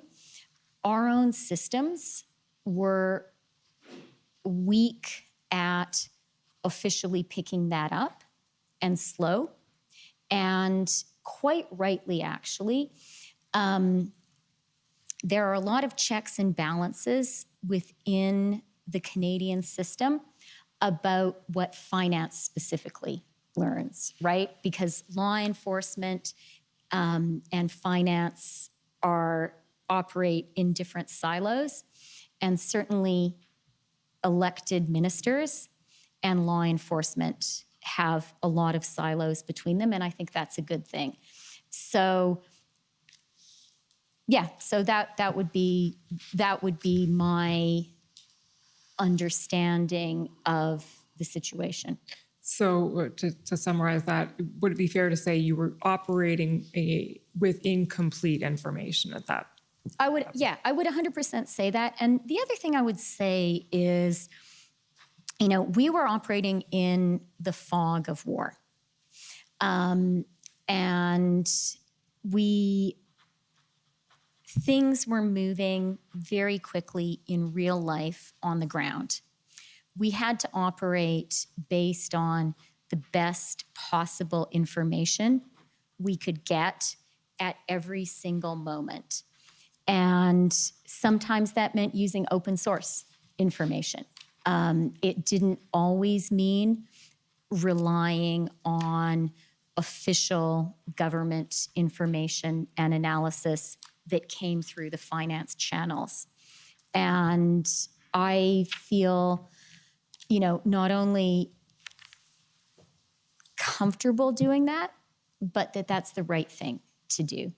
In a fast-moving, hour-by-hour situation like this, you have to gather information from a lot of different sources, reliable sources. But I believe that's the responsibility of an elected minister. And if you don't do that, my experience in government has been, quite rightly, stuff that you officially get through official channels as a minister, I don't know, it's like flour that has been sifted many, many times. It's like very pure, very verified. It's gone through a lot of different hands, and there have been a lot of different checks on it. That's a good thing because it has, Government of Canada stamp of approval. And I think it's really good for us to have those systems. But at the same time, I think to do your job as a minister, you have to be aware of and actively seek out other sources of information, including open source sources of information.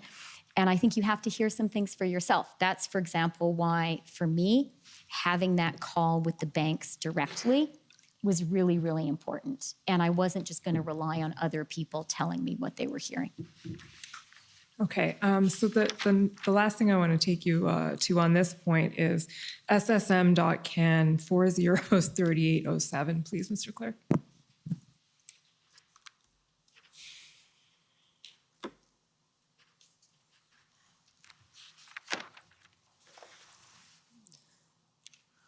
So this is a draft, Minister Freeland, of the Section 58 explanation that was reported to Parliament. I'm sure you're familiar with that, as we all are in this room right now.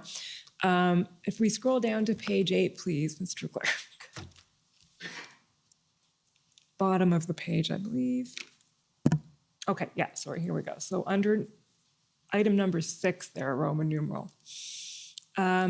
This is a paragraph in the draft or a bullet point in the draft that says there is credible evidence that significant amounts of funding for the protests come from sources outside of Canada, which raises concerns about foreign interference in Canadian affairs and questions whether they represent threats to the security of Canada.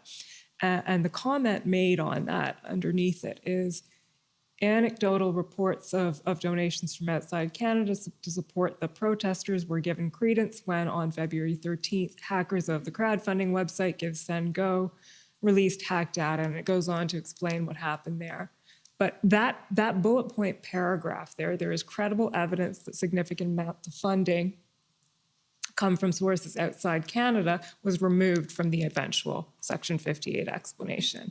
Were you aware of that? And I wasn't part of that whole process. okay. And do you have any comment on that at this point?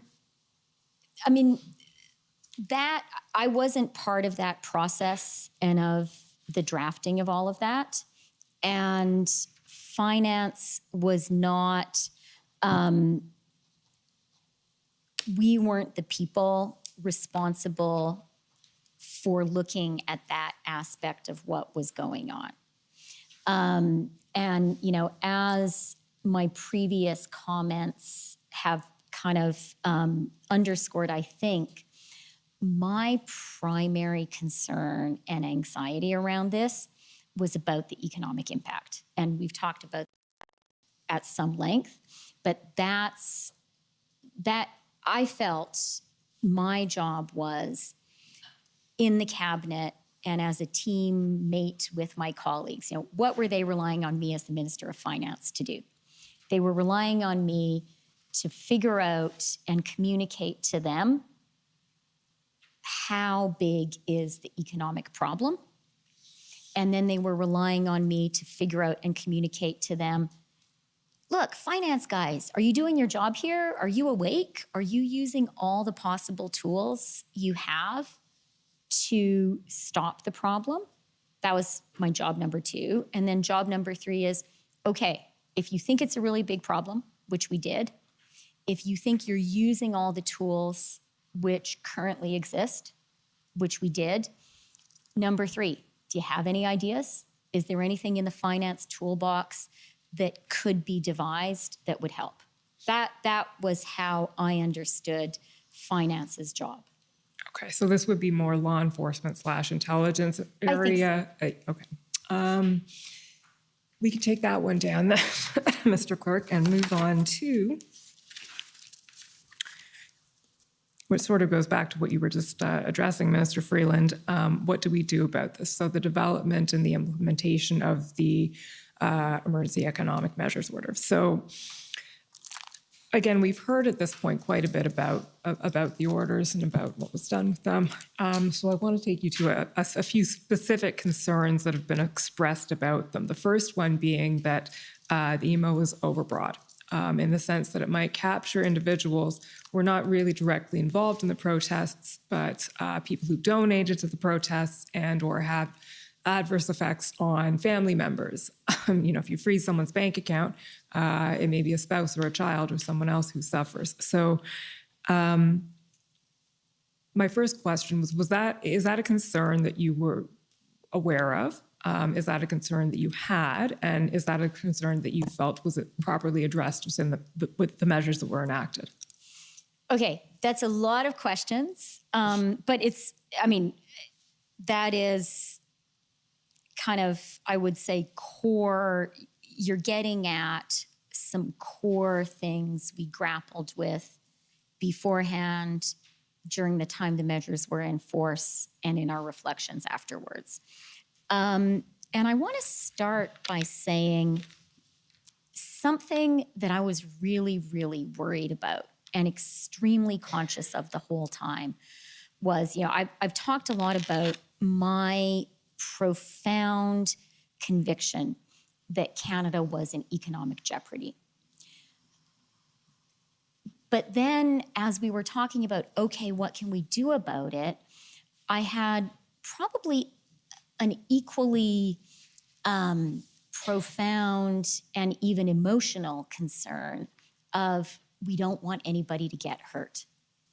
And one of my colleagues said to me in our conversation about all of this, as you know, we were talking constantly, and I was sort of saying, we really have to act, something has to be done. And I remember a colleague saying to me, my nightmare is blood on the face of a child. And I remember that very clearly because I was worried about that.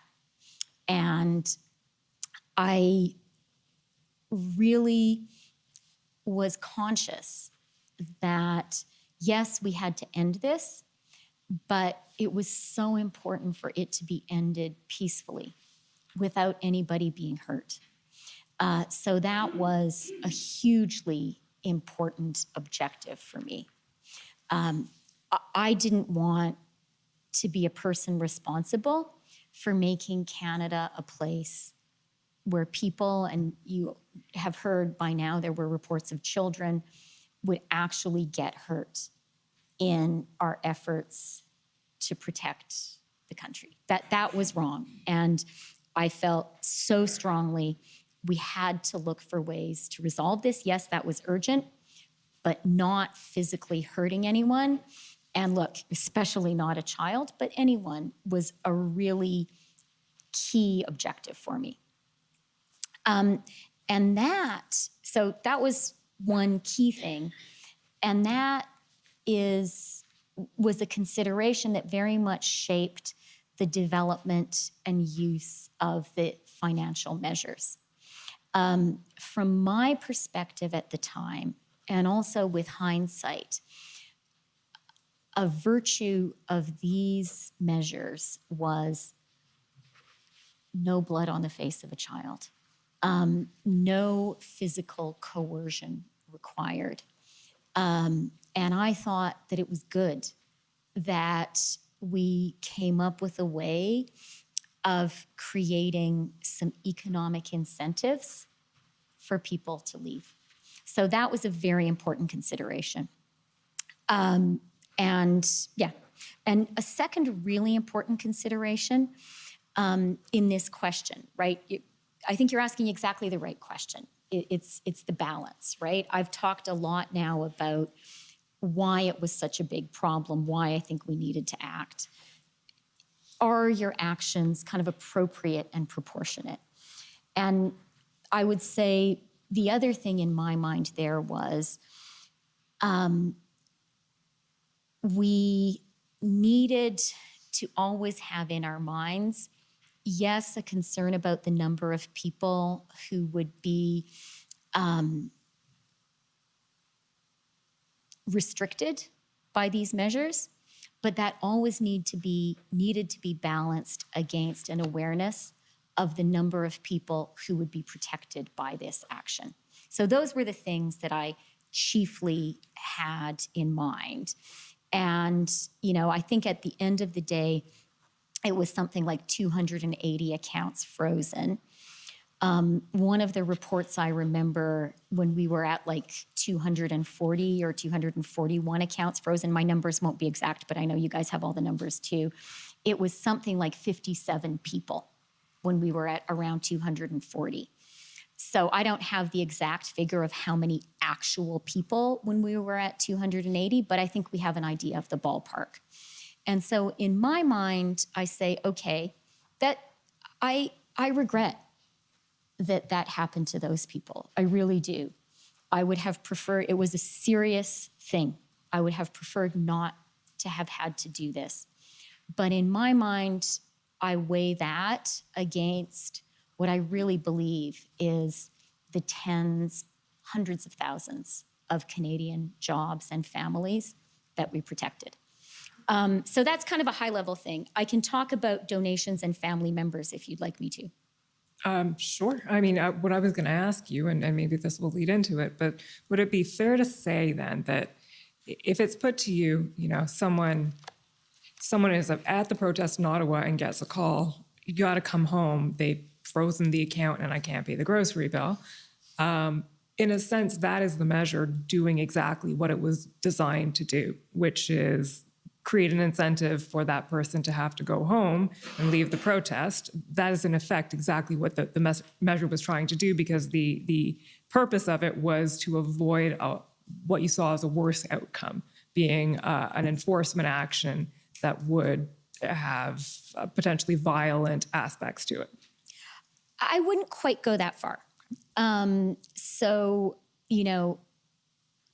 had it been possible, if we lived in a universe where, it was possible that a jointly held family account, the family members could still have access to it, but the person doing the illegal activity didn't, that would be great. But that's not how these accounts really work. So the intention was not to create any incentives on people who were not personally choosing to engage in this illegal activity. I accept that may have happened to some people, but that wasn't the intention. The intention was really clear, and I think broadly it worked, was to create non-violent, non-physical incentives for people to stop doing this illegal activity, which was hurting Canadians very much. And what I would also say is, I would have loved it if we had made the announcement on February 14th that we are going to take this action unless you leave. Ideal outcome would have been if everyone had left that night, and if none of the measures had actually had to be used. There was no desire. There was no desire to be in any way punitive. There was a desire to create non-violent incentives for people to do the right thing. Okay. I do want to talk about the donations issue. Sorry, Mr. Commissioner, I saw you looking at me. Is that break time or? It's any time you like. It's can be now or in 10 minutes. What's a good moment? Maybe now, might as well. Okay, so we'll take the morning break for 15 minutes. The commission is in recess for 15 minutes. La commission levée pour 15 minutes.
Order à l'ordre.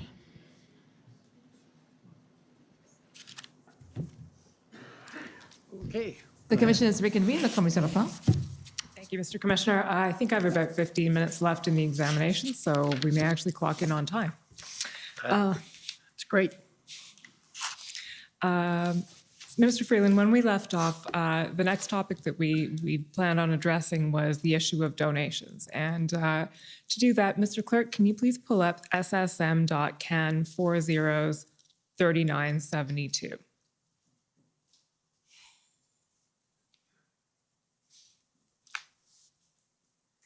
And to be clear, the issue that we're getting at here is whether donations are captured, small donors are captured by the measures that were enacted.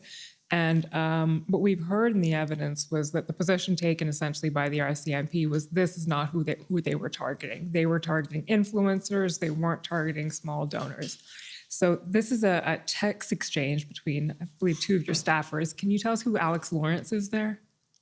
Yes, he's my director of communications. Okay. So the comment made here, you can just scroll down a bit, Mr. Clerk, is Freeland highly skeptical of this, thinks that the banks will have frozen some smaller accounts and we just won't know. Is that an accurate depiction of your thinking around this at the time? Were you concerned that small donors were when I say small donors, I'm talking about the amount of the donation, were being captured by these measures? What I remember being concerned about, and again, this isn't something that I wrote, it's something that Alex wrote, so I can't speak to his specific conveying of what I said to him and what I was concerned about.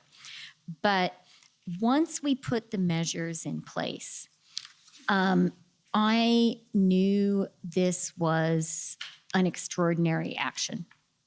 The kind of thing that I hope only happens, once in a generation. And I knew that Canadians were very focused on what was happening and concerned about it. And it was very important for me, having taken this extraordinary step, to be as careful as possible in communicating what was happening, not to over-egg the pudding, not to stretch the truth.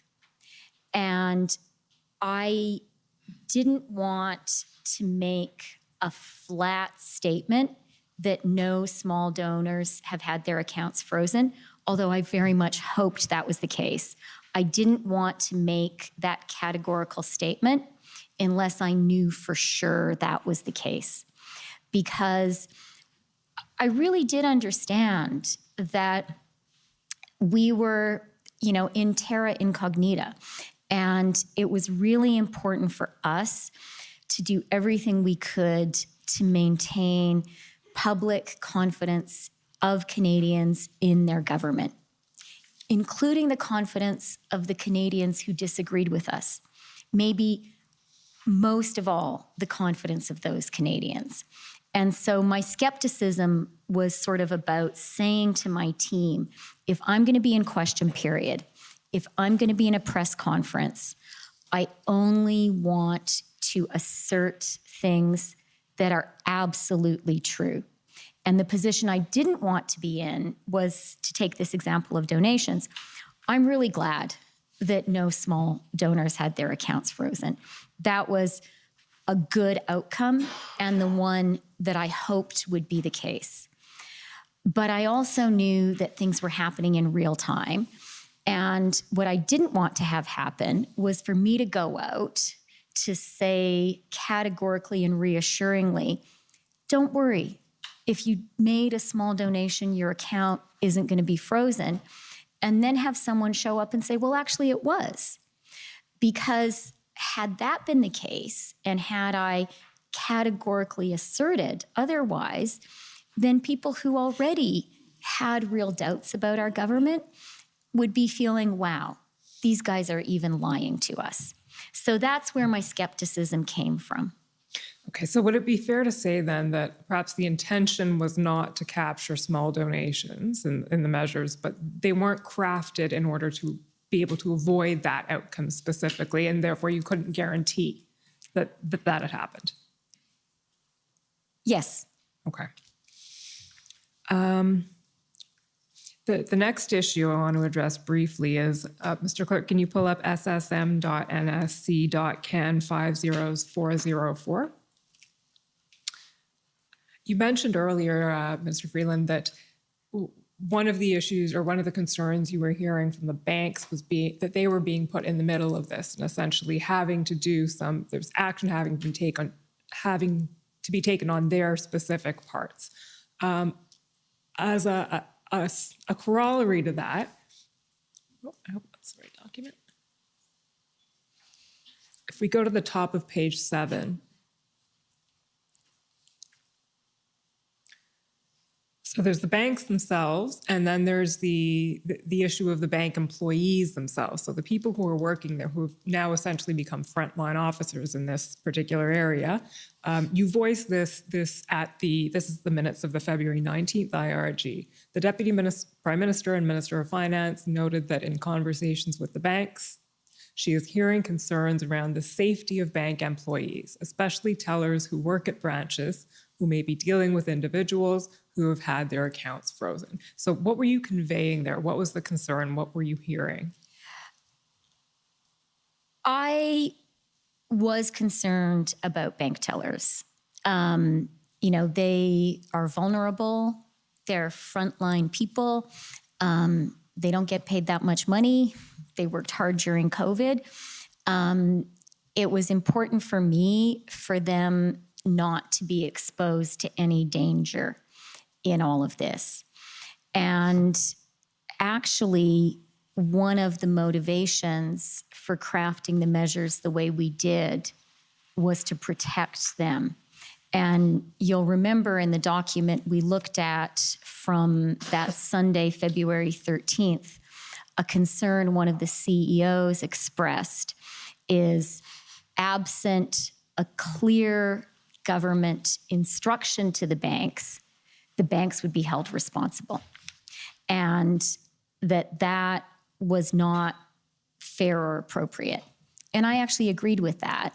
And my central concern was, that some poor teller not get yelled at and be held responsible, and even be in a dangerous situation. And so that was part of the thinking behind having these measures, to give the banks at all levels, including the tellers, the ability to say, this is the government's decision.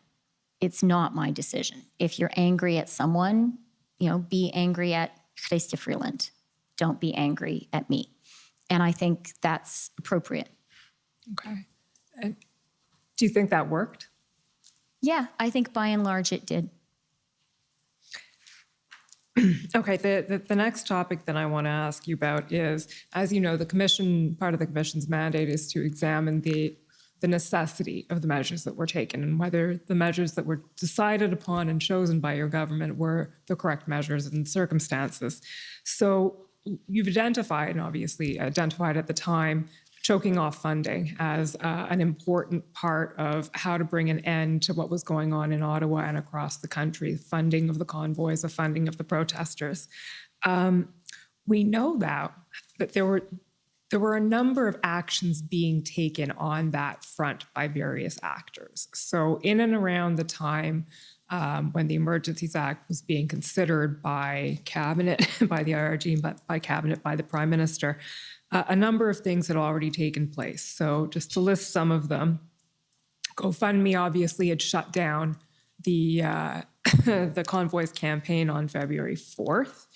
TD had, and by the way, all of these are listed in the crowdfunding overview report that you referenced earlier that I can take no credit for, but the TD had frozen accounts on February 10th, I believe, and the Attorney General of Ontario had obtained a restraint order And the Morava injunction process was in play and was eventually obtained on February 17th. So all this to say, there were various measures being taken by others designed to achieve a similar end, choking off the funding. And in light of that and knowledge of what was going on in that area, why did you conclude that it was still necessary for the government to do what it did with the economic measures?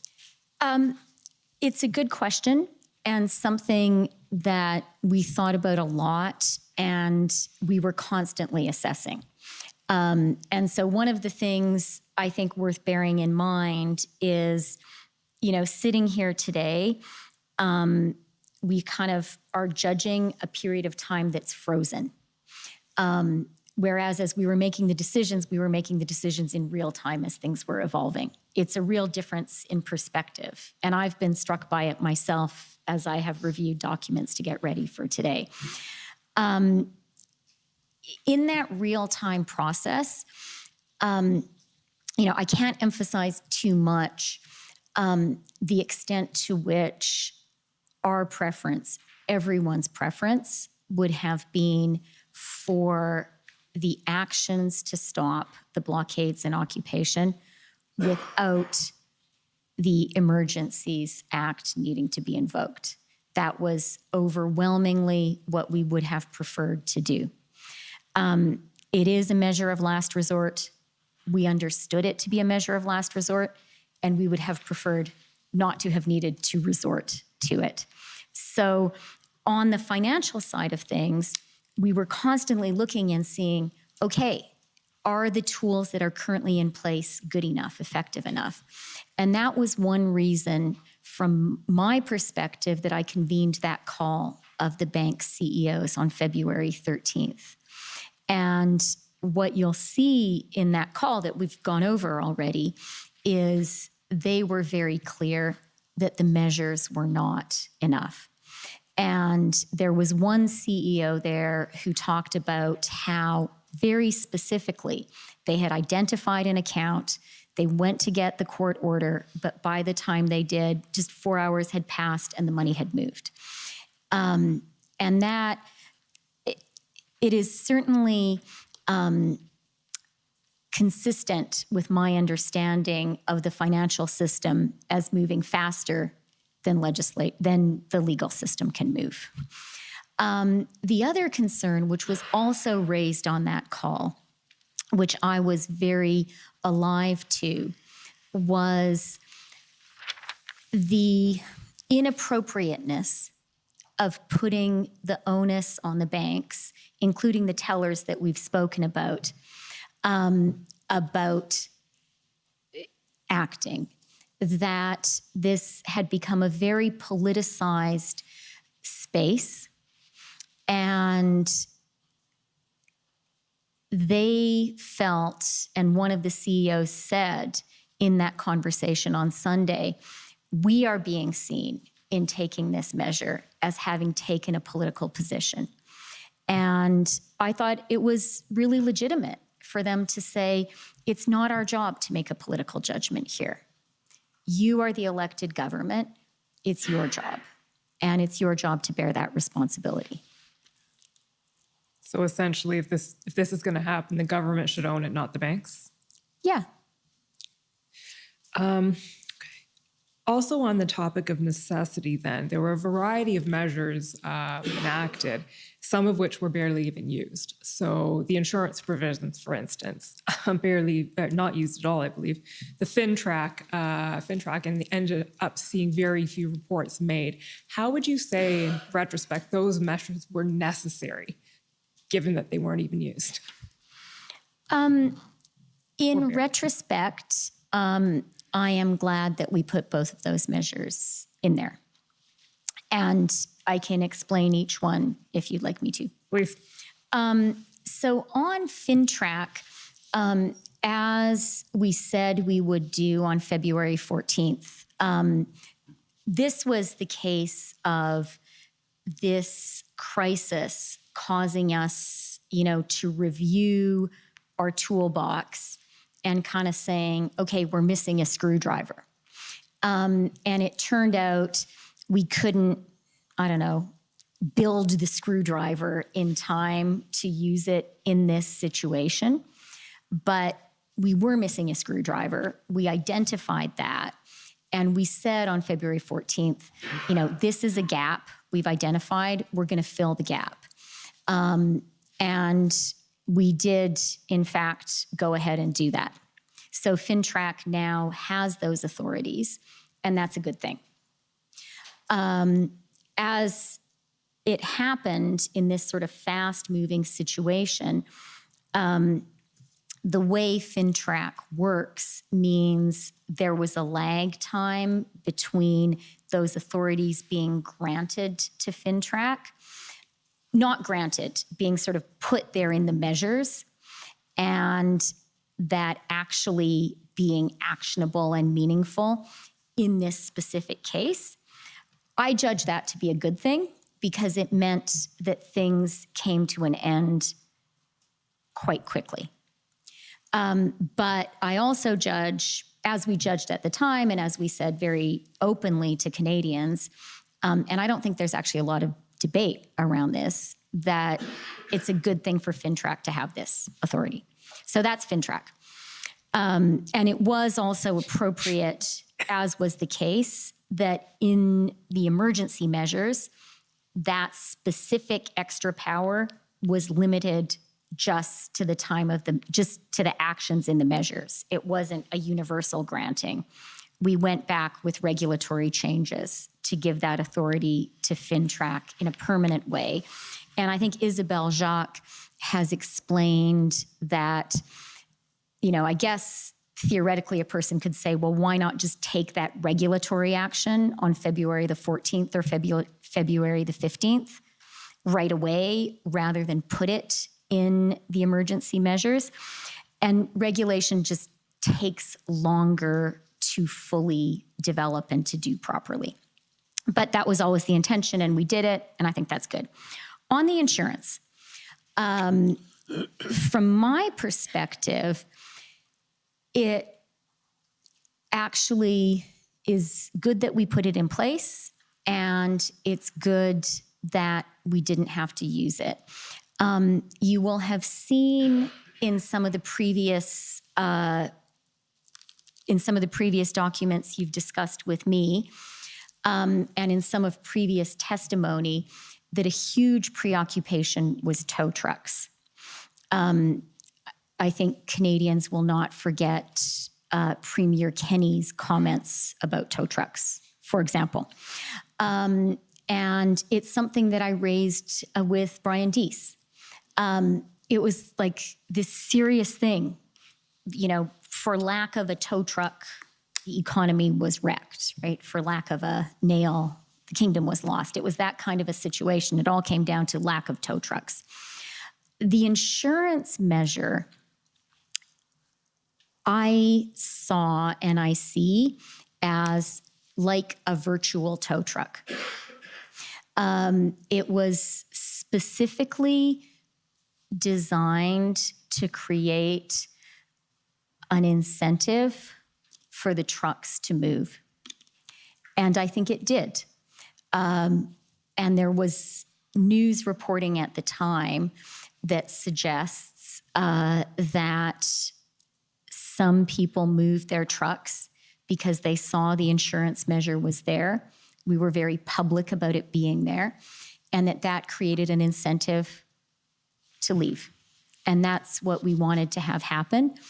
I see the fact that it didn't ever have to be used as a feature, not a bug.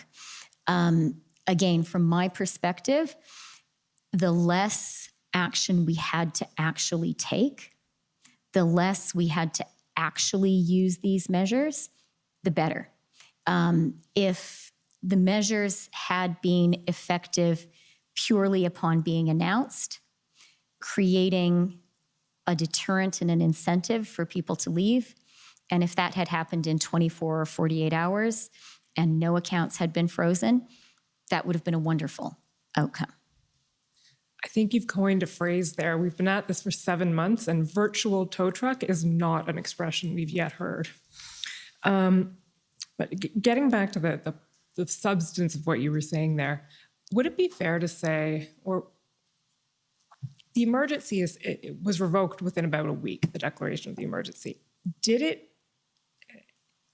end faster than you expected it to?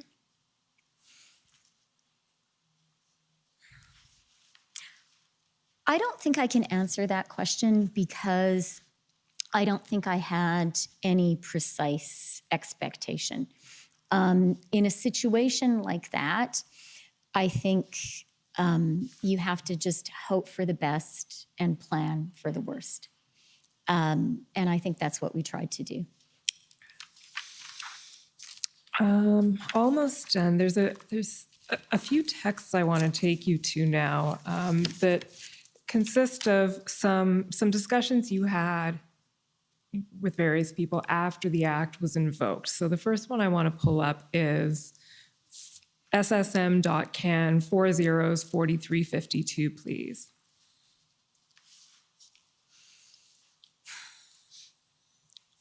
So this is a discussion you had with Perrin Beatty. Can you just explain for the Commission's benefit who Perrin Beatty is?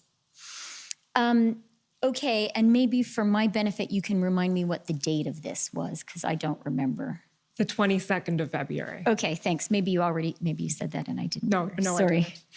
I didn't. So Perrin Beatty is the head of the Chamber of Commerce. He is a person with whom I have now worked closely for a long time during the NAFTA negotiations, also during the COVID recession when we were working on our economic response. He is someone who whose collaboration I really value. Of course, because he represents the Chamber and Canadian small business, and that's an important constituency for the Department of Finance, obviously.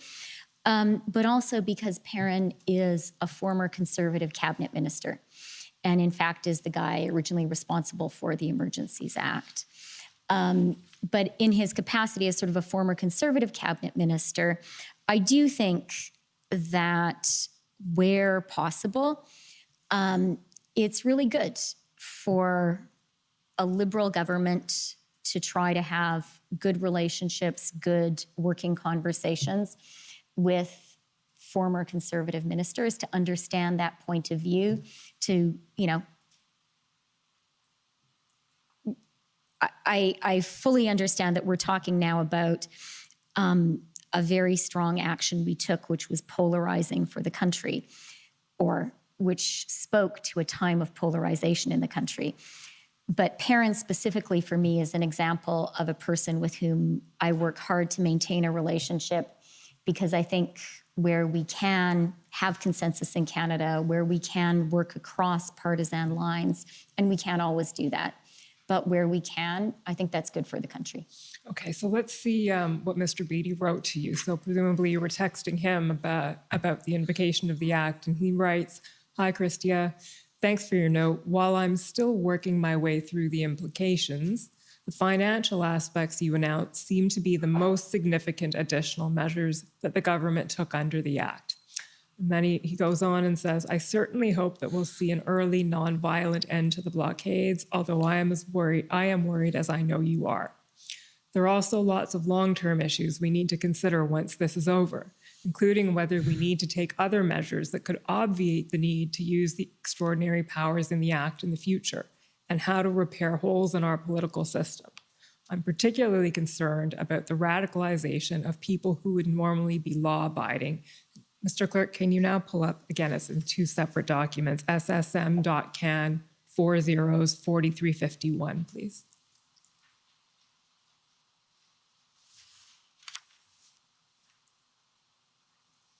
So scrolling down until we get to where we were.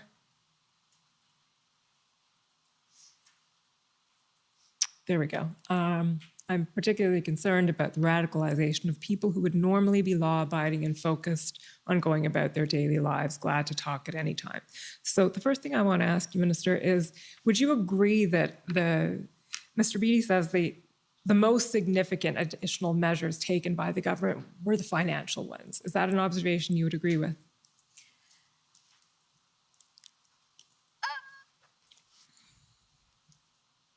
I think they were significant for sure, and effective. I'm not sure I would say they were the most significant, but I think for sure they were significant. Okay. And the other question I want to ask is, Mr. Beattie raises the issue or the possibility of considering other measures that could be taken to obviate the need for the Emergencies Act. Do you have any comment on that aspect of his? I think that's a question for Perrin. Okay, fair enough. And perhaps even a question for the commission as we head into policy week next week. Perrin actually, I mean, quite seriously, I think Perrin Beattie would be a very good person to talk to about this. Thank you. Okay. He's very thoughtful and yeah. Which is why you were approaching him about this and at this time. Okay, so I think that's probably enough of Mr. Beattie's observations. The other person, do you recall a phone call or a conversation with Brian Mulroney, former Prime Minister Brian Mulroney, about this? I did not recall it at the time, and sort of it didn't immediately come to mind. But having reviewed my own notes, I do see that I spoke to him. Okay, so if I pull up the notes, will you recognize Yes. the conversation? Okay, so it's ssm.can 408764.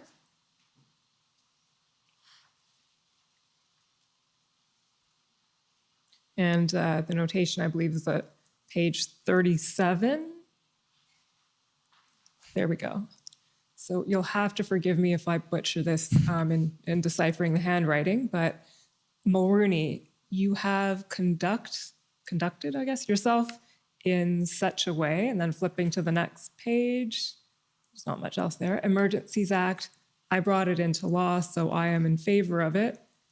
The thing in brackets protests are over, and then scrolling down, I'm glad I brought. Yeah, I'm glad I brought in that legislation. So do you have any recollection of this conversation and why you would have approached Mr. Mulroney about this? Being perfectly honest, my recollection of the conversation is really sparked and based on having the notes. There was a lot going on. That's why I take notes. I do think actually that the conversation was mostly or was a lot about Ukraine and Russia. And Prime Minister Mulroney was the Canadian Prime Minister who recognized Ukraine and is very proud of that. And it's an issue that I talk with him about. And I have found him to be a really smart and wise advisor on it. So I do talk to him about that. And I do have a relationship with him dating back to the NAFTA negotiations, where he was a very good and helpful advisor to me and to the government. So the date of that conversation is February 25th. So Yeah. that would probably go back to your point about there were a lot of things going on at that time. Right. Russia invaded Ukraine on the 24th of February. And I think I can't, I've sworn on the Bible what I'm about to say. I can't swear 100%, but my recollection is that conversation was actually chiefly about Ukraine and him giving me some advice, and specifically that he thought it was an important opportunity for Canada to play an important role in the world. And he wanted to encourage me and, through me, our government, not to underestimate the impact that Canada could have and the seriousness of this. So that brings me to the very last question I want to ask you, Minister, which is, this is something that's been touched on already in the inquiry. We haven't really spoken about it yet today, but if you look at the Section 58 explanation, and I'm not going to pull it up because it's nothing specific, but in reporting to Parliament about why the Act was invoked, much of that explanation focuses on economic security and the threats to, as we've talked about today, Canada's economy that we're in, and this has been now the discussion for about 2 hours today. What is the link, as you see it, between the threat to economic security and the threat to a threat to national security? Because that link is not necessarily obvious in looking at legislation. And we would really like to hear your perspective on that question. Yeah, thank you for the question. And I say that really sincerely. I think that is a really important question, and a serious and challenging one. You know, people could write books about it. Maybe someone can write a PhD thesis about it one day. But I will try to offer 2 links that are central in my own thinking and were at the time. The first is, I really do believe our security as a country is built on our economic security. And if our economic security is threatened, all of our security is threatened. And I think that's true for us as a country, and it's true for individuals. It's true for the people who work in a Windsor car plant and who, you know, in some dystopian counterfactual, let's imagine that we hadn't acted. Let's imagine that this had entirely spiraled out of control. Let's imagine that immediate trade in the car sector had been imperiled and that the Americans just sort of said, you know what, we just can't do this building of cars together with you guys. You're too unreliable. So, you know, the people who would have lost their jobs there, the people in a steel mill in Hamilton who would lose their job as that relationship fell apart, the people in an aluminum smelter in Quebec. For each of those people, having this all fall apart and the country's economy be profoundly undermined, that would undermine their security, and it would undermine our security as a country. And if that seems too abstract, I think you're seeing it today in the geopolitical space, where we're actually seeing economic tools being weaponized in actual wars. I spoke yesterday with the Prime Minister of Ukraine because we're issuing sovereignty bonds. It's a good thing that Canada is doing. It's good. But I spoke with him yesterday, and he was talking to me in the darkness because most of Ukraine's power and water had been taken out by Russian missiles. Now, I'm not saying that we're talking about missiles with Canada, but I'm saying that a tool being used to undermine Ukraine is directly going at its economy. And we're seeing something similar happening in Europe, where energy supply to Europe, entirely an economic measure, is being used to undermine Europe's security. So I do think that an attack on or an undermining of a country's economy, that can fundamentally undermine that country's national security. There's a second aspect which I was really worried about, which is maybe less kind of highfalutin and philosophical and more human and specific. And what I was worried about was, you know, it can sound very abstract to say economic security can undermine national security, to say geoeconomics is a tool in geopolitics. But actually, that's not that complicated. And I think that while these illegal blockades and occupation were going on, I think actual ordinary Canadians who do not debate these concepts in their ordinary lives were feeling their own security to be undermined, and were getting really angry. And one thing that I was worried about. I've mentioned that I was worried about in the ending of these blockades and occupation. I really didn't want anyone who was part of the blockade and occupation to be hurt. Another thing that was very much in my mind was the possibility of violent conflict between people doing the blockading and occupying and other Canadians who were very angry about it. I felt that Canada was sort of a powder keg and that you could have a violent physical confrontation at any point. I didn't visit Windsor at the time, but I heard a lot of people saying, you know, this could really get out of hand. And the people of Windsor, they really understand how important that trade over the Ambassador Bridge is.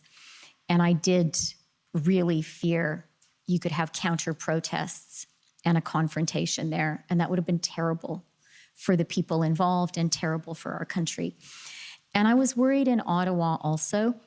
And this is now just very sort of personal eyewitness experience. But I don't normally have RCMP security. And I think that's a good thing. I think that says something good about Canada.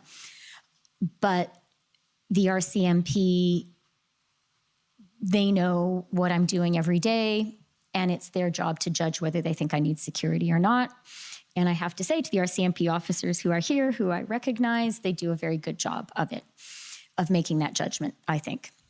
So a measure for me of how much Ottawa was a powder keg was the fact that I think from the end of January, the RCMP judged that I did need to have RCMP with me, just walking around.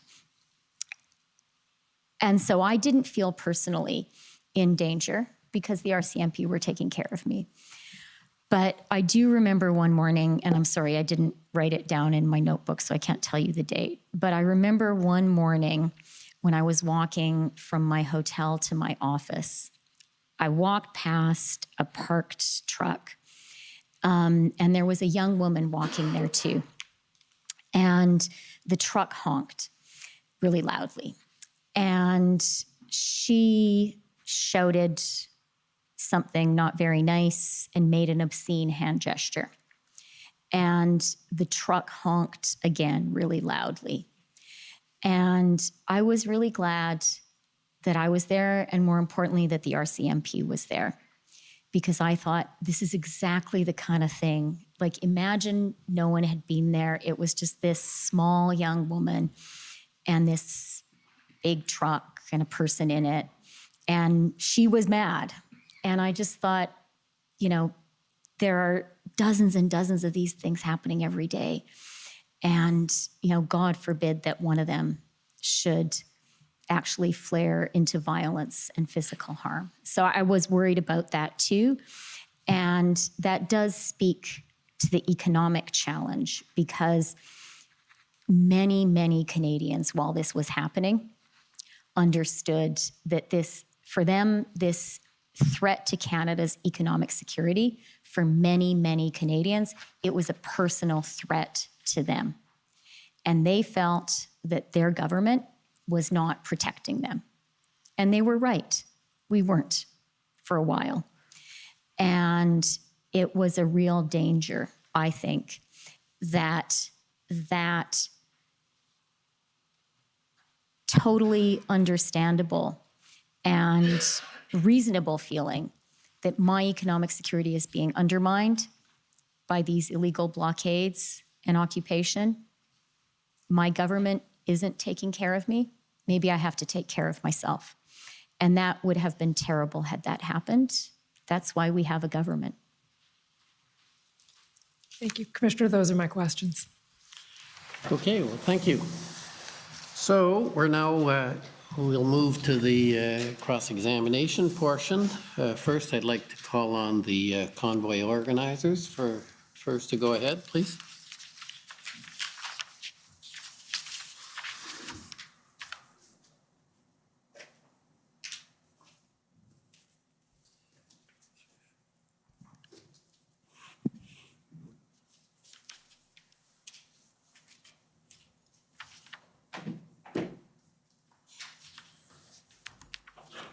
Hello, my name's Brendan Miller, and I'm counsel to Freedom Corp, which is the representative of the protesters that were in your city at Ottawa in January and February 2022.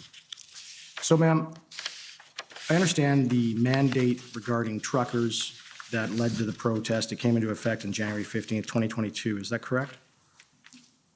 I don't recall the exact date, but I'm prepared to believe you are citing Thank it you. correctly. And during the pandemic, from March 20 through January 15th, 2022, there was no such regulation, right? Again, don't recall the exact dates myself, but I do know we didn't have the mandate and then it came into Right. force. And just so the folks at home understand, a regulation is a different type of law. It's passed by the executive branch alone, not by all of Parliament, right? Like the Emergencies Act. There is absolutely a distinction between things a government can do by regulation and things it can Right. only do by Right. legislation. And so would you agree with me that given that during the throes of the pandemic, from March 2020 through to January 15th, 2022, and we had no regulation, you didn't need one? No, I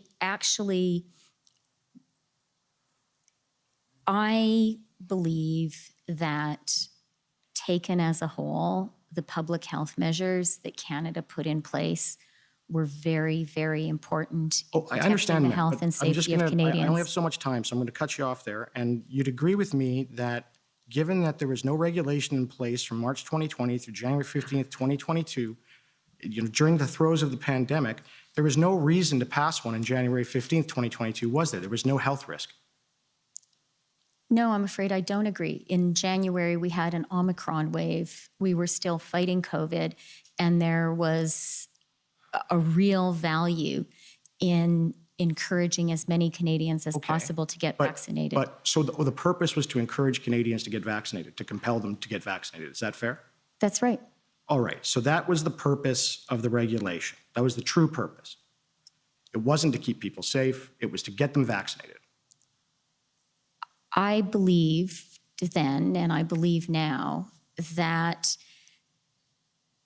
creating strong incentives for Canadians to be vaccinated protected the health of Okay. vaccinated Canadians and protected the health So- of our country overall. Okay, so from March 2020 to January 15th, 2022, did you fail to protect Canadians by not having that regulation?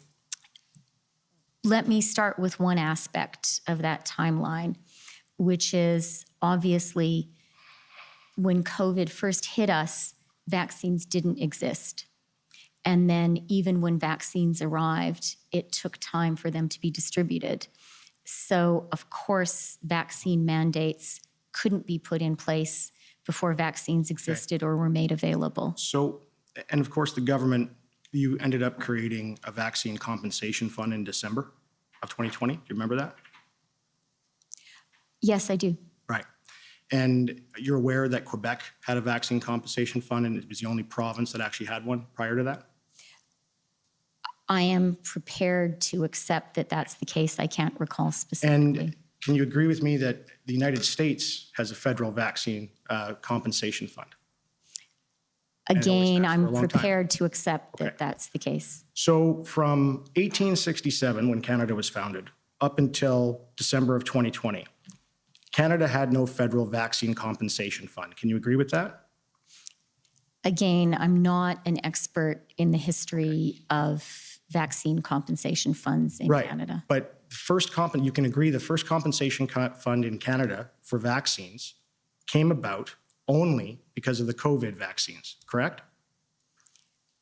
Again, I'm really not an expert in vaccine compensation funds. If the direction of the question is to suggest that the COVID vaccines are more dangerous in some way than previous vaccines we've used in Canada, I'll say one, I'm not a health expert, I understand. but I believe very much in really the advice, the effectiveness, the thoroughness of Health Canada. Okay. They're very good at judging I the agree. safety of vaccines. Well, just And a I second. will say, I I agree. have been vaccinated 4 times. My children have I been understand, vaccinated. ma'am, I don't need to know that. But But it I does don't- speak, it does speak to my confidence in the vaccines. I If I've understand. had I my don't- children vaccinated, it speaks to my Ma'am, belief that they're Please safe. stop talking out the clock and let me ask my questions, okay?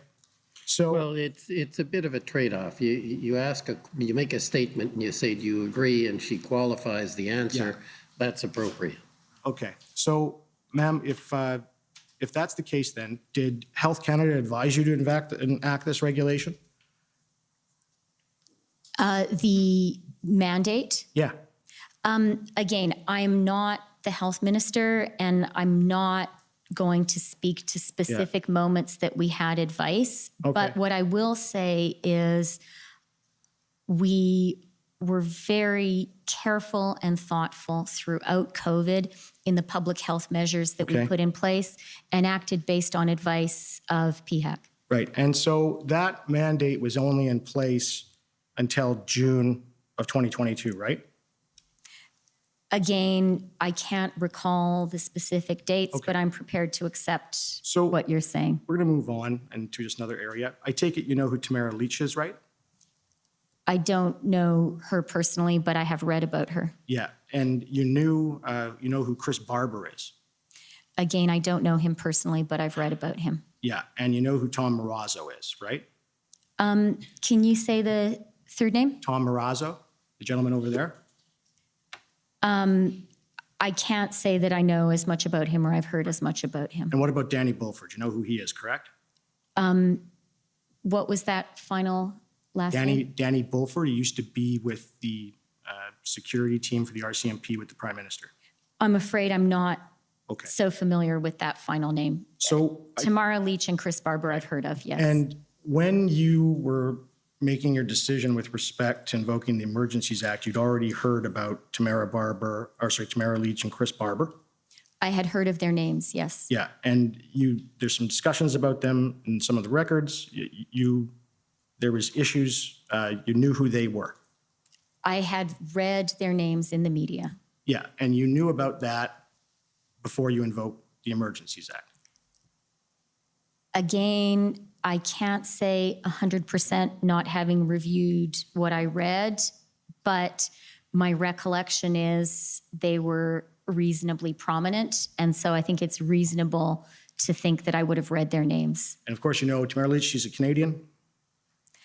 Again, I haven't familiarized myself with her Okay, biography and before she's- coming here. She's from Alberta. Do you know that? Where you're from? I really haven't studied about her before coming here. I want to be careful that I say things I know for sure are true. I am certainly Canadian, and I'm born in Peace River, Alberta. Okay. Is Tamara Leach a terrorist? In terms of designating who is a terrorist and who isn't, that is not my job as Minister of Finance or Deputy Prime Minister. Okay. We have authorities whose job is to do that. Right. And so it's not your authority to designate Tamara Leach, Chris Barber, Tom Marazzo, or Danny Bulford terrorists. That's somebody else has to do that. Yes, we have intelligence services, we have enforcement agencies whose job is to determine who is a terrorist, and Okay, that's so entirely appropriate. It's, Can I bring up? can I say document- one thing about Yeah, that? just a second. If I can bring up document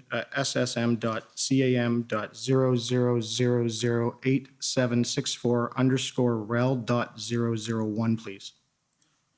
And you can, while he's pulling that up, if you want to add to your answer.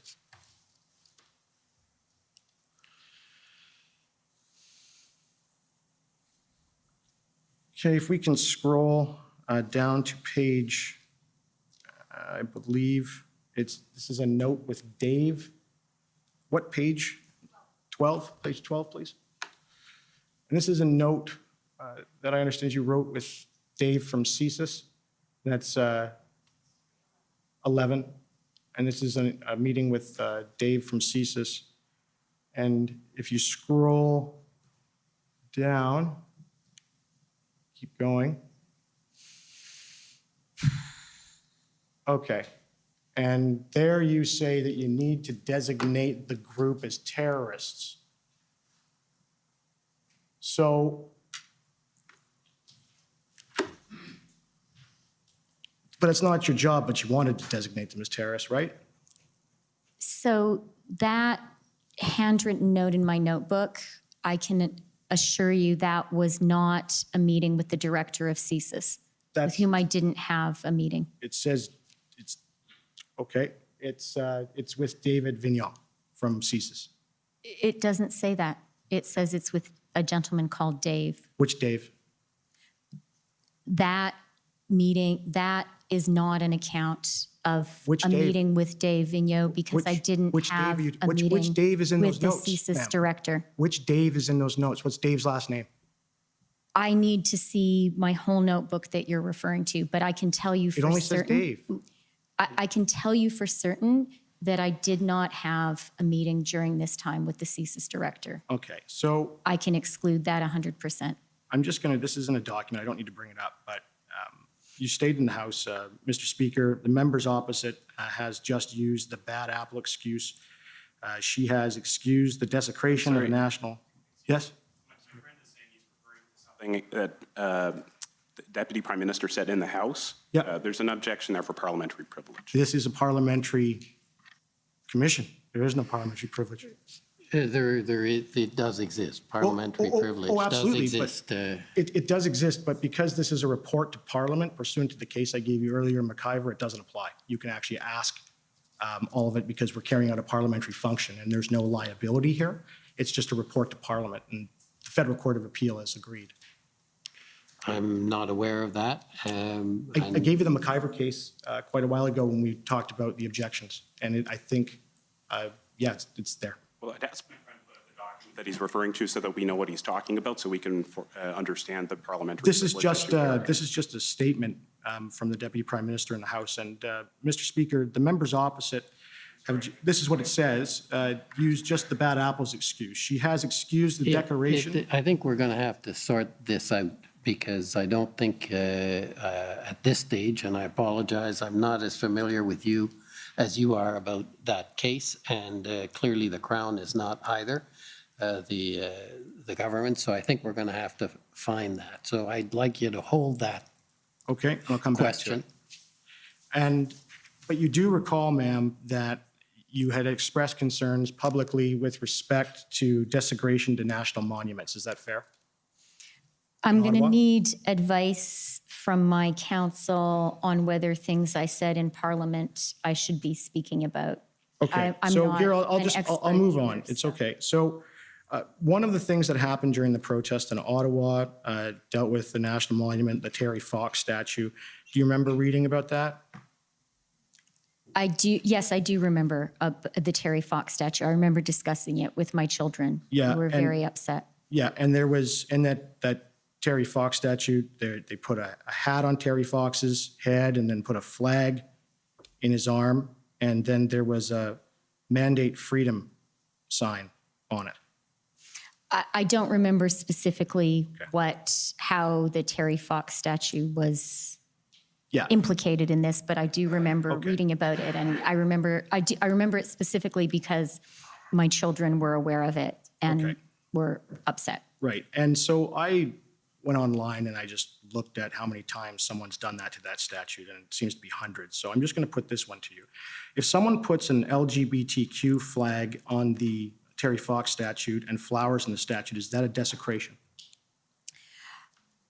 I am not going to go into, I really don't think it's my job or helpful for Canadians for me to go into a discussion of what is okay and not okay. But to you've do said with it the was a Terry Fox desecration. statue. When you've called it a desecration in public, that was what you're referring to, based on what was put on the statute. So is it fair to say that it's only a desecration to you if you don't agree with the message?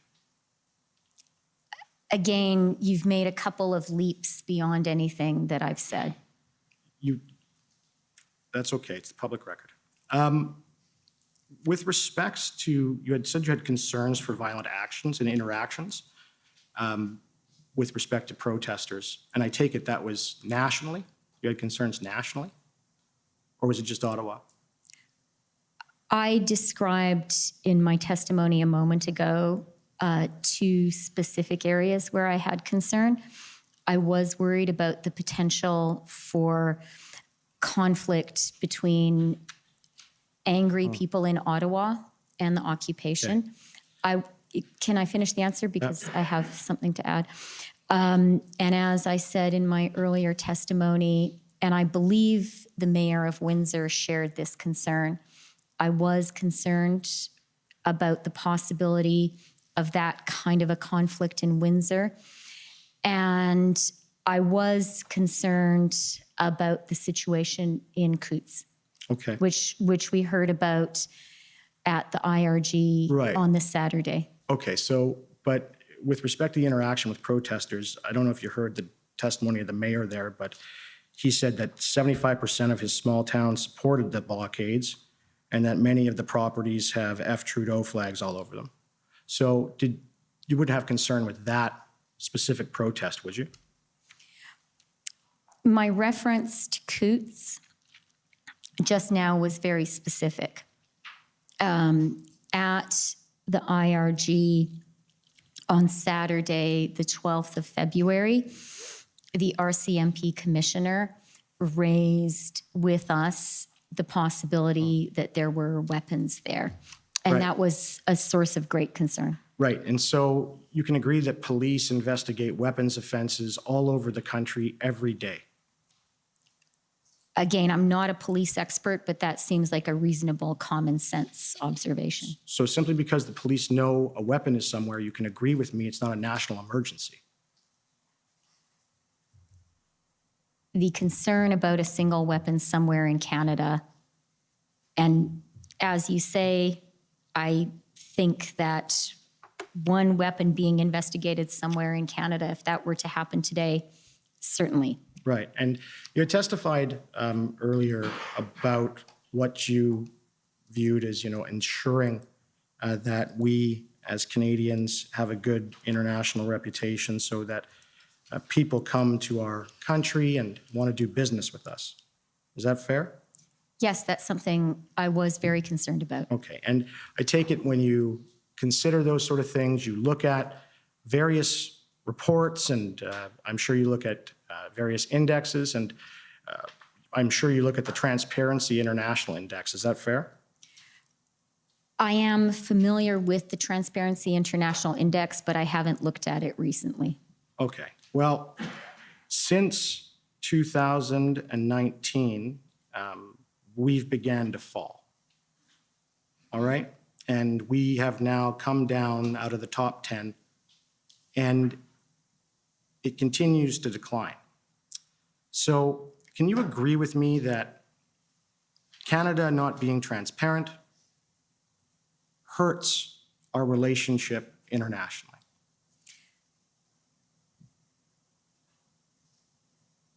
I have to say that I disagree with the premise of the question.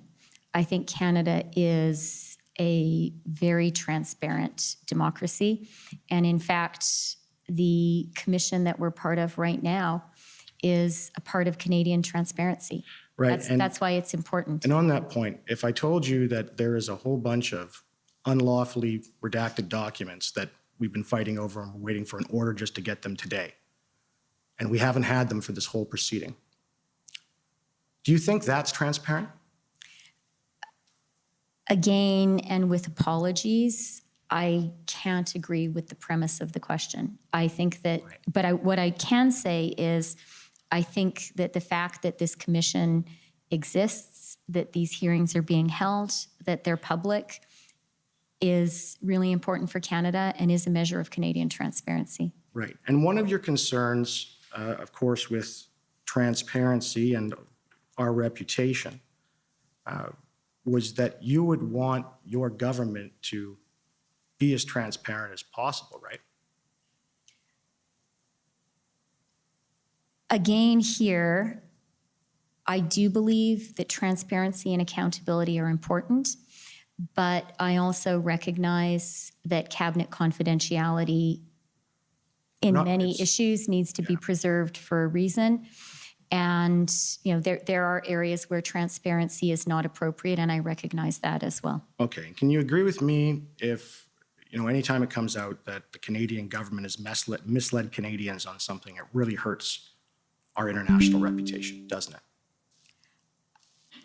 I think that the Canadian government should always seek not to mislead Canadians. Right. First and foremost, because that's wrong, and that is not the way we should treat Canadians. And in the many statements that have been said by all the politicians in this matter, one of the main things they talked about, and Justin Trudeau did particularly on the following the first weekend of the invocation of the Emergencies Act, was these horrible, the Nazi flag and all those things that people saw in Ottawa. You heard him say that? Again, I have to say, prior to coming here, I have not specifically reviewed specific statements of the Prime Minister. If you want to point to a specific one, Yeah. maybe we could discuss it. You'd agree if it turned out those flags were linked to your government. That would look really bad for our international reputation, wouldn't it? Based on some,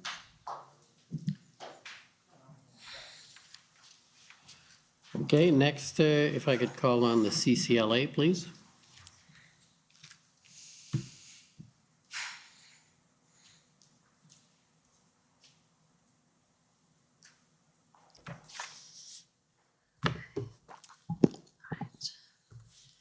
Good afternoon, Minister Freeland. My name is Eva Krajewska, and I'm counsel for the Canadian Civil Liberties Association. Minister Freeland, I'd like to start off with going back to your testimony in chief with respect to the Ambassador Bridge. If I understand your testimony correctly, you stated that the blockage of the Ambassador Bridge escalated matters in your mind significantly. That's fair? so first of all, good afternoon, Ms. Krajewska. Nice, well, maybe I shouldn't say nice. Maybe you can tell me that later. Yeah, but good afternoon, and I will try to answer your questions. And I think when you say testimony, you're referring to the Your 2 exchange hours with Ms. this morning. Chowdhury. So try to be precise, yes, as finance minister, in my judgment around the economic impact of the illegal blockades and occupation, certainly the blockade of the Ambassador Bridge was a very significant escalation. Right, and precisely the words you just used now, it was at least at that point, if not earlier, that to your mind, the blockades and the demonstrations became illegal. No, I don't think I want to be so precise about that. What I am very clear about is the blockade of the bridge made this a real economic crisis for Canada. And that was a moment when, as finance minister, I really had to figure out a way to stop the harm to Canada from getting worse and from really snowballing and irreparably damaging our country. And you said because it had potentially exponential harm to the Canadian economy. Yes, that I mean, I wasn't taking notes of what I said, but I believe that. Yes. And that's when you started looking at the Bank Act and the PCLMFTA as potential, using the measures under that legislation to stop those demonstrations. Again, here, let me be sort of very precise about my state of mind. From my perspective, we had a number of different, but certainly inspired by one another, occupations and blockades across the country. There was the occupation of Ottawa, and I can't tell you the chronology of them. I'm sure you're familiar with them. But so there's the occupation of Ottawa, there was Coutts, there was Emerson. In terms of economic impact, the Ambassador Bridge was the most significant. There was also, I believe, Sarnia, Niagara, and Surrey. So from my perspective, what was happening was this kind of metastasizing whack-a-mole copycat events around the country. And some of them had a greater specific economic impact than others. The Ambassador Bridge sort of stepped up the impact, but it was not the case, in my view, that this was just the Ambassador Bridge. And I didn't, that was not the purpose of my question, that Okay. it was only about the Ambassador Bridge. I understand your evidence that the blockades generally had a significant economic impact on Canada that you were concerned about. That's fair. Again, can I say yes and offer an explanation? I'm not trying to make this controversial or to trap you. Well, no, I'm just trying to establish this to move on to my next point. Okay, well, I would just say you are a lawyer, so a person does have to be careful. Yeah. But and I say that with the greatest respect for all the lawyers who are here. But look, the point that I just want to be clear about, and I do think that there has been in some of the public thinking about this a lack of clarity, is from my perspective, one way that you could look at the economic harm was what happens every day arithmetically and just add it up. From my perspective, that grossly understates the potential economic harm that was being done. Because what I was really worried about was that as this goes on, every single hour, more damage is done to American confidence in us as a trading partner, and more damage is done to us as an investment destination. Witness the Banana Republic comment. Right, and you, exactly. So you were concerned that this economic disruption was painting Canada as politically unstable, not a place that is safe to invest for, and potentially a Banana Republic, which by definition is an unstable country. That's I mean, fair. Banana Republic wasn't my term, but it No, was a it's term not. that had an impact on me for sure. Okay. Now, Minister Freeland, you can appreciate that from the Canadian Civil Liberties Association, our concern is that the Emergencies Act should not be used to quash political dissent. You understand that. I totally do. And if I can be personal for one moment, in my life as a person and a writer and an elected politician, I would always prefer for myself to be on the same side as the Civil Liberties Association. These are values I hold very dear. And so I understand the urgency with which you champion them. Right. So I think you would also agree that the Emergencies Act should not be used because demonstrators are disagreeing with government policy. I think that's a very low threshold here that I'm putting to you. Yes, I absolutely agree with that. And I think you also know in your life, both as a journalist and as a minister, that on occasion, the right to freedom of assembly and freedom of expression includes actions that are of civil disobedience. I do recognize that sometimes happens. And I also recognize that laws are enforced against people committing acts of civil disobedience. People can believe in something and can bravely commit those acts and pay the price of the legal penalty. And exactly. And civil disobedience will on occasion also involve serious economic disruption. And I'll give you a few examples. A general strike is a form of civil disobedience that causes economic disruption. You'd agree with that? If the tendency of these questions is to equate the economic harm that was being done to Canada and that would have risen had these illegal occupations and blockades continued with the harm done by a general strike, then I strongly disagree. Okay. And sometimes blockades by Indigenous people cause economic harm, correct? They do. And sometimes occupations like Occupy Wall Street or Occupy Toronto may cause economic harm.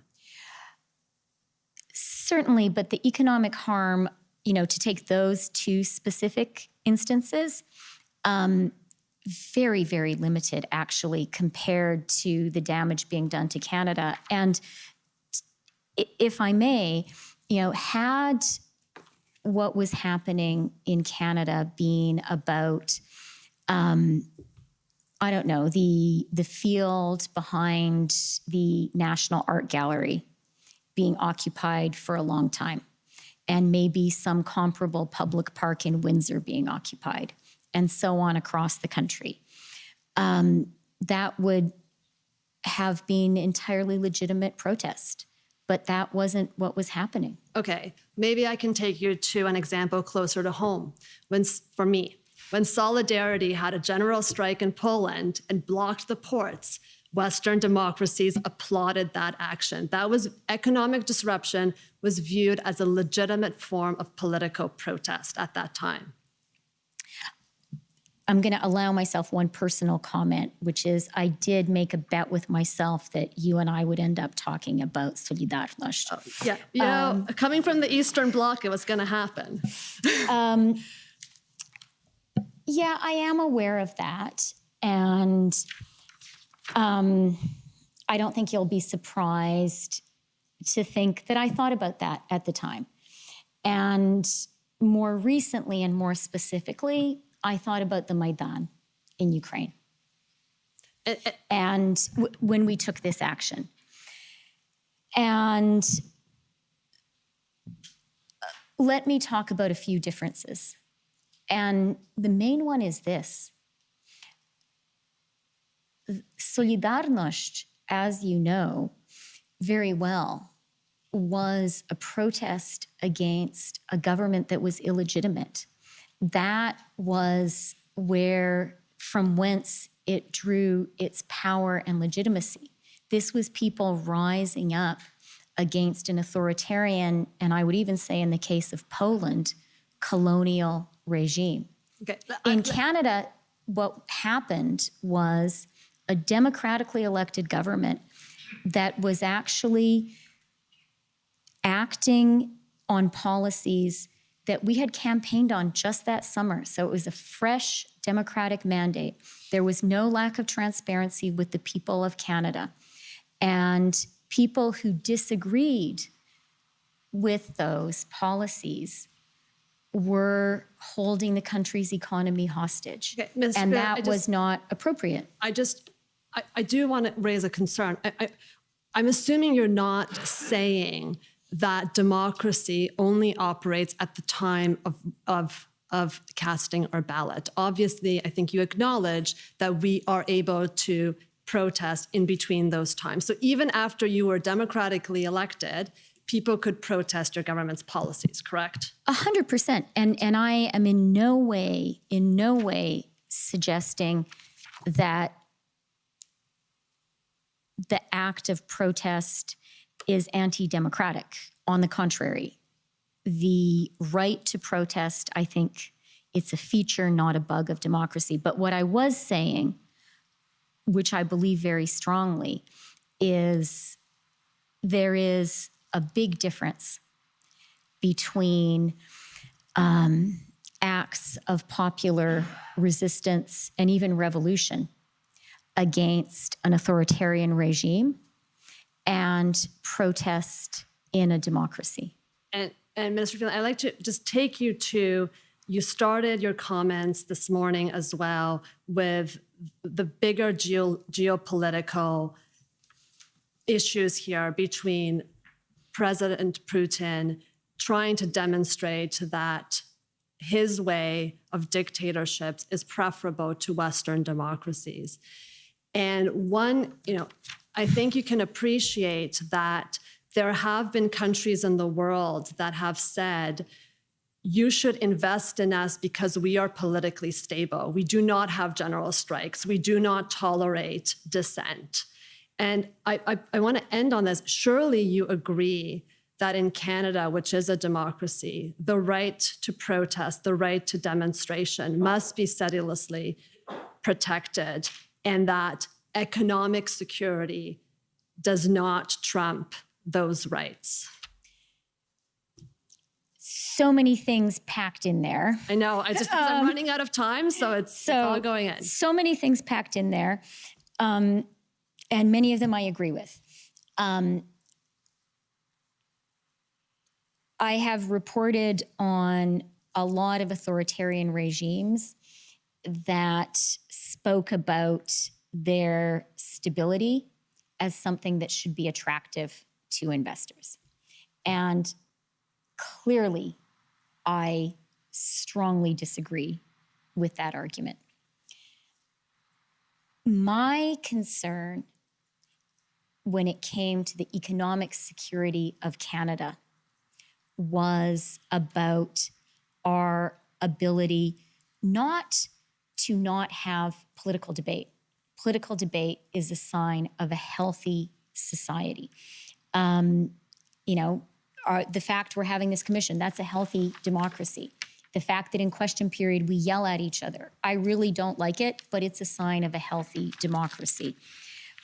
What was undermining of Canada's economic security sufficiently dangerously that I believe we needed to act and it was the right thing to do was that our trade was being stopped and was being seriously blocked.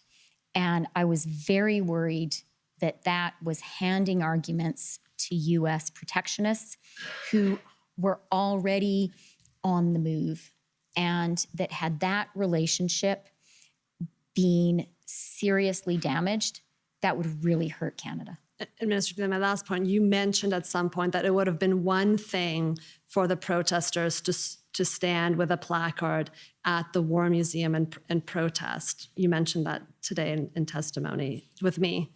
I didn't say War Museum and I didn't say placard. But the basic idea, I think we're in the same I'm sorry, zone. I'm thinking of a different Ottawa monument.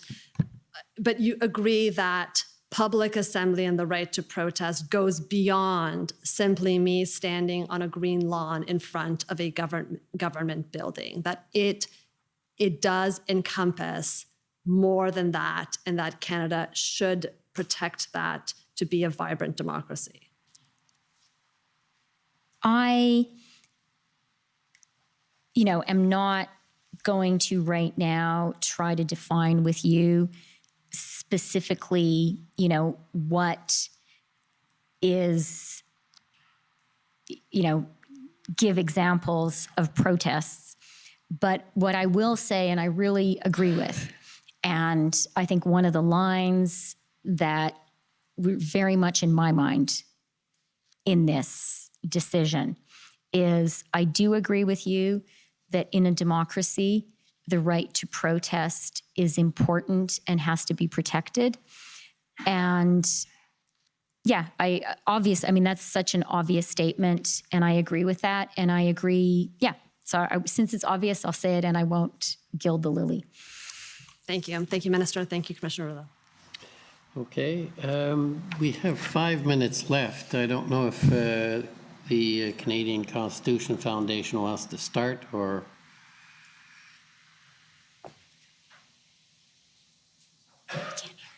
Lunch, but I'm in your hands. I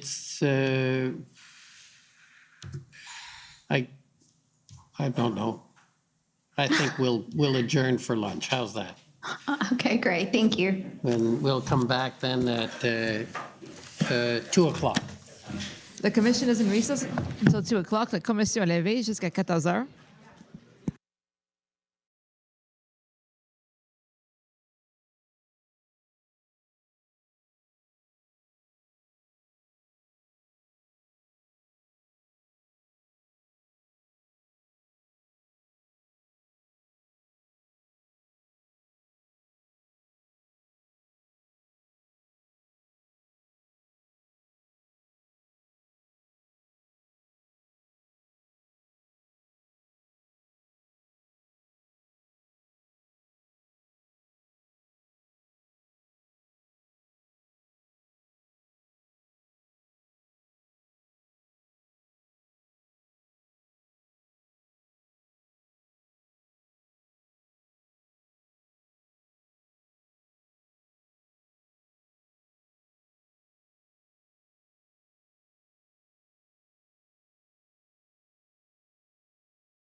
Freedom in the year 2022, for me, folks, it means the return of Rebel Live. Now, Rebel Live is an annual event we used to put on before the man, or was it the COVID Karen, made us shut it down during the pandemic years. It is a freedom fun fest, if you will. All the freedom fighters you've grown to know and love over the years, they're going to be speaking at the Toronto and Calgary events. The Toronto event is on November 19th. That's a Saturday, and it will feature the likes of Dr. Julie Panesi, Archer Pawlowski, Tamara Leach, and all your favorite rebels, including yours truly. I'll be the MC that day, Sheila Gunn Reid, and of course, the big boss man himself, Ezra Levant. Now Saturday, November the 26th, we're bringing Rebel Live to Calgary, and those aforementioned speakers will be there, and Sheila will be the MC for that event. You don't want to miss it. It's an all-day freedom fest. I know there are certain would-be conservative leaders that think freedom is overrated. You know, we don't think that way. I don't think you think that way. So if you want to get a ticket, please go to the website. They are going fast. Go to rebelnewslive.com. That's rebelnewslive.com. Get your orders in, and as Billy Red Lions used to say, folks, don't you dare miss it. Don't you dare miss this one.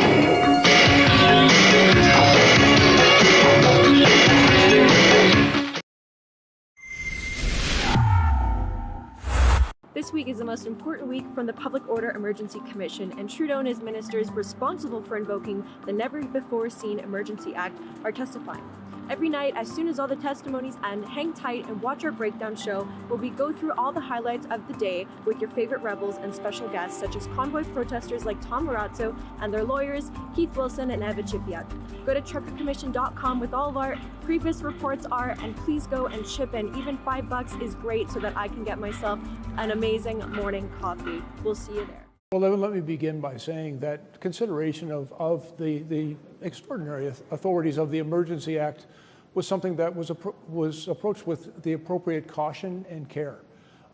Certainly, we looked at existing authorities, the effectiveness of law enforcement in order to provide adequate and effective policing services, to uphold the rule of law, and to deal effectively with the demonstrations and the disruptions that were taking place. Documents from the Alberta government poke yet another hole in Prime Minister Justin Trudeau's Swiss cheese theory that he needed to use a wartime law, the Emergencies Act, to move heavy trucks away during last winter's anti-COVID restriction convoy protests.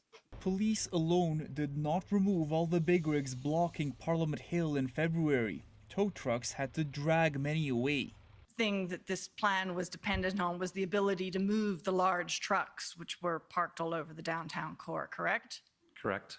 That is a key point for the Canadian government at the inquiry looking into whether they were right to invoke the Emergencies Act to end the convoy protest. Your planning to clear the protests didn't rely on the emergency power to compel tow truck services, correct? That was my belief at the time. All right. And in fact, tow trucks were already on their way to Ottawa as of February 13th, weren't they? That was the information that is provided through Inspector Springer from Kirk Richardson. Great. You briefly mentioned when speaking to Council for Canada that you personally saw tow trucks arriving in Canada. When did those tow trucks arrive? They're definitely well before the 17th, before our final day before going into action, they were arriving. Right. So by the time that February 17th letter was sent, if it ever was sent, the tow trucks were already in Ottawa, weren't they? That would be my observation, because I would look out and I'd see the trucks out there. Right. So would you agree that the federal emergency power to compel towing services may have been helpful to police and maybe beneficial to police, but it wasn't necessary to enable police to clear the protests, was it? Yes. The Public Order Emergency Commission is taking place in Ottawa as we speak to examine the actions of Justin Trudeau's federal government in invoking the never-before-used Emergencies Act, a wartime counterterrorism law to put an end to weeks of peaceful anti-COVID mandate protests. Those protests were led by truckers and bolstered by their supporters on the streets of Ottawa, but also at border crossings at Coutts, Alberta, Windsor, Ontario, Emerson, Manitoba, and near Vancouver, BC. To see and support all of our coverage of the Public Order Emergency Commission, please visit truckercommission.com. Now, the federal government has repeated the lie that using a law which suspends civil liberties and gives police and financial institutions extraordinary powers was somehow necessary to get tow trucks to move vehicles off the border and out of residential areas. It's crazy, but here's CBC reporting the federal government's claims unskeptically just a few short weeks ago. A deal with police to secure tow trucks to clear last winter's convoy protest fell through, and the Emergencies Act was needed to commandeer those services. A lawyer acting for the federal government told the Public Order Commission inquiry Wednesday.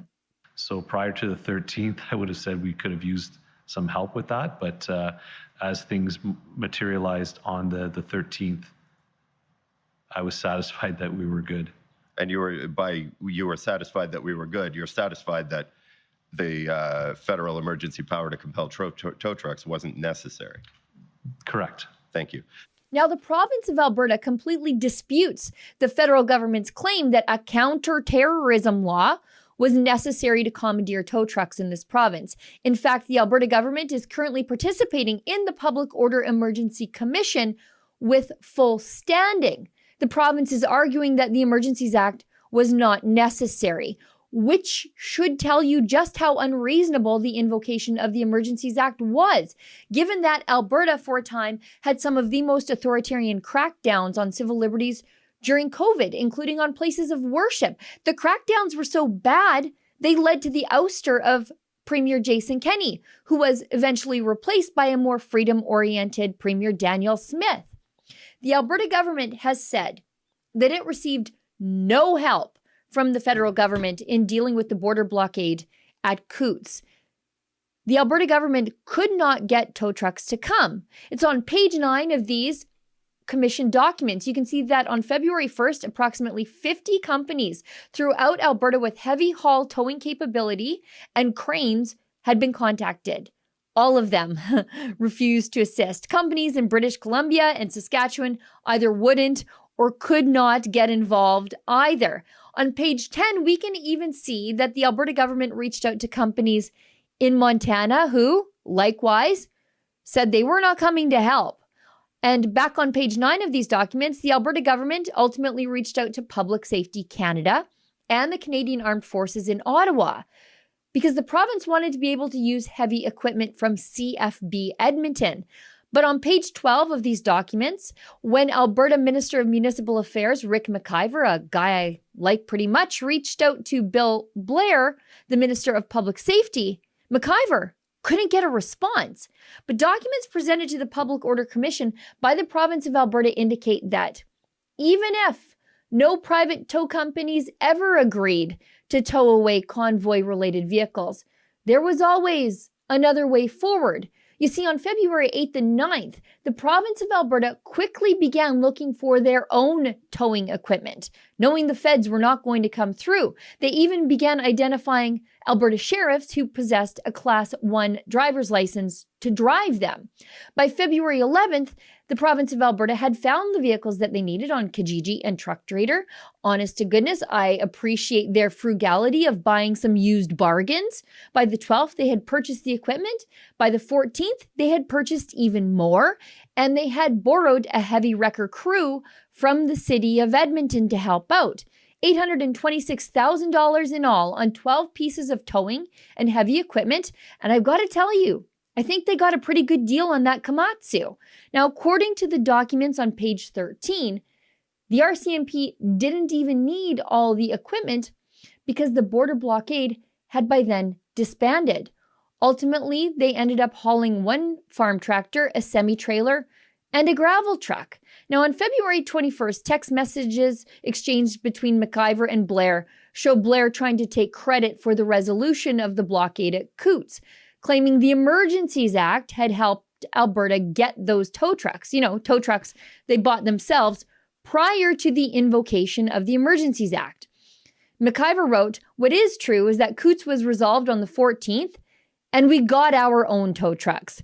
Further, McIver wrote to Blair, "You were too late and did the wrong thing. My point is saying nothing now would have been better than not telling the truth." And then Blair never responded. Naturally. I mean, how could Blair respond? He had already been told to stop lying, and gun owners in Canada know if Bill Blair's talking, then Bill Blair's probably not telling the truth. For Rebel News, I'm Sheila Gunn-Reid. To see and support all of our independent coverage of the Public Order Emergency Commission, please consider making a donation at truckercommission.com. Freedom in 2022 is your right to disagree with me anytime on anything in your heart, online, or in the public square. Freedom in 2022 is also your right to live your life however you see fit without hurting me or, for that matter, being bothered by me. But freedom in 2022 is in very real danger under constant attack by Justin Trudeau through his censorship bills, his attacks on gun rights, his attacks on farmers, and his attacks on peaceful protesters. These people have even tried to denormalize our flag. At Rebel News, we're not afraid to have dangerous discussions that Justin Trudeau, the media, and big tech censors say we're not allowed to have. And we want to have them with you at our upcoming Rebel Live events, first in Toronto, November 19th, and again in Calgary, Saturday, November 26th. I'll be there with dozens of other Rebels and Rebel-adjacent free thinkers, and I hope that you'll join us. Just go to rebelnewslive.com to get your tickets today, but do not sleep on this, because these tickets are going fast. See you soon.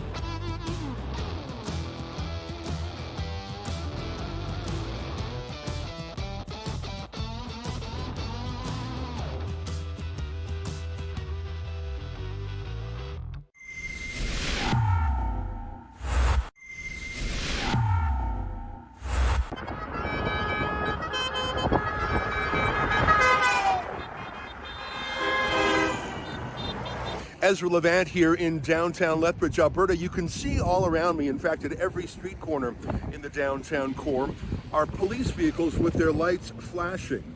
The city is not yet on lockdown, but that may well yet happen. A trucker convoy is headed this way. One started in Calgary, one in Edmonton. They met up in nearby Fort Macleod, and they are coming to show solidarity with 3 other truckers who are being prosecuted in the Lethbridge courts today. They're peaceful men. All they did was express themselves. The truckers were successful.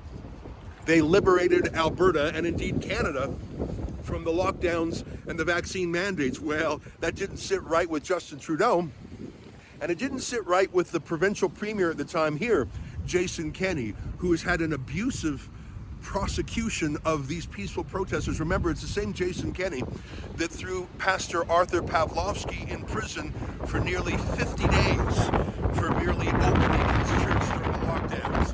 Well, these 3 truckers, they're not being put on trial for 50 days. The prosecutor, Stephen Johnson, is demanding 10 years in prison. There was no violence. There was nothing other than some parking offenses. But this out-of-control, vendetta-driven prosecutor, Stephen Johnson, wants 10 years in prison. Let me tell you one more thing about Stephen Johnson. He was one of the prosecutors who demanded that Pastor Arthur Pawlowski spend 49 days in prison. And I looked him up. He was recently prosecuting an atrocious, violent rape. And he asked the judge in that case for 4.5 years in prison. So an atrocious, violent rape, according to the Alberta government, according to this abusive prosecutor, Stephen Johnson, that deserves 4.5 years. But these peaceful truckers, 10 years. Go to truckerdefensefund.com and we'll help these men. Thanks.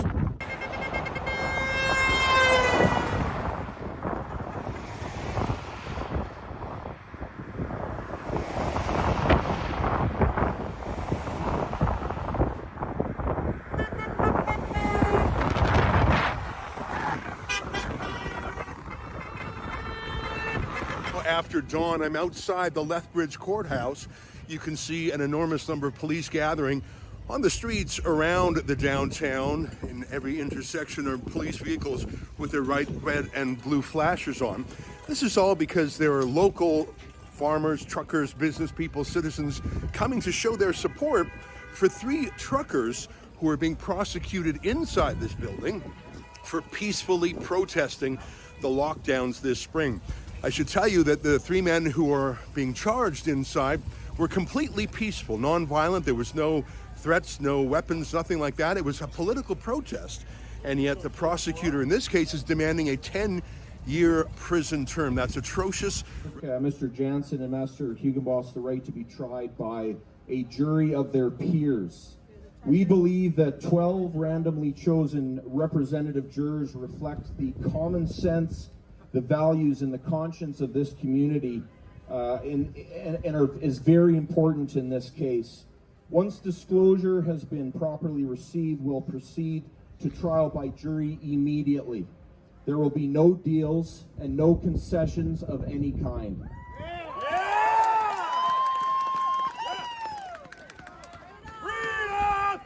We have another court date, which is a procedural court date scheduled currently for December 12th of this year, and I will be down for that appointment as well. Thank you very much, Kat. And after this event, there's also going to be a barbecue, and we'll be also there. I think there's going to be donations taken up there as well. And wow, I'm humbled.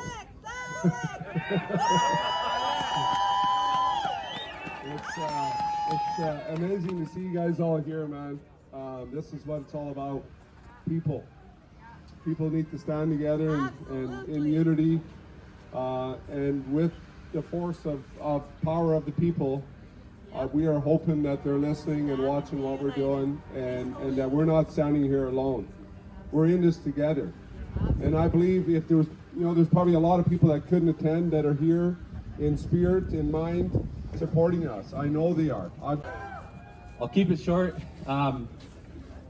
Humbled, emotional when I see this thing, when I see all you guys come. We love you, man.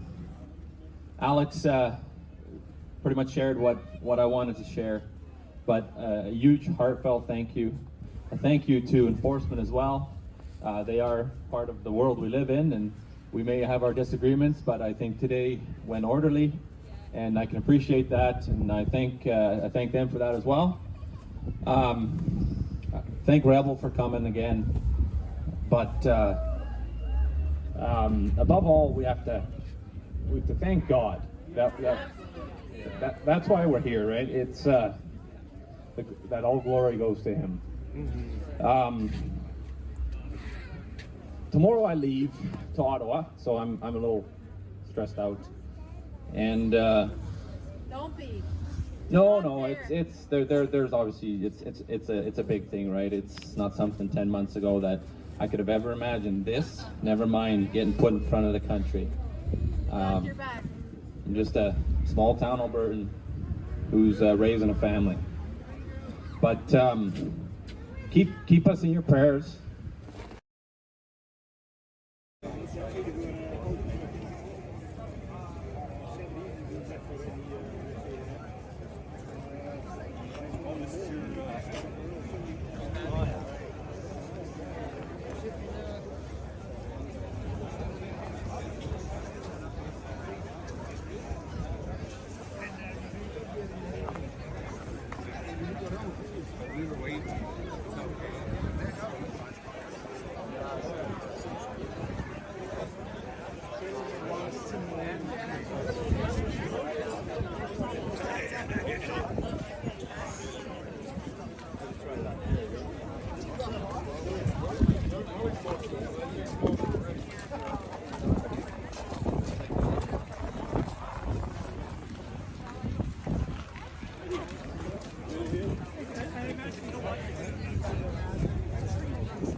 Rebel News is not only here to cover it journalistically, but we're going to crowdfund the legal defense for these three men.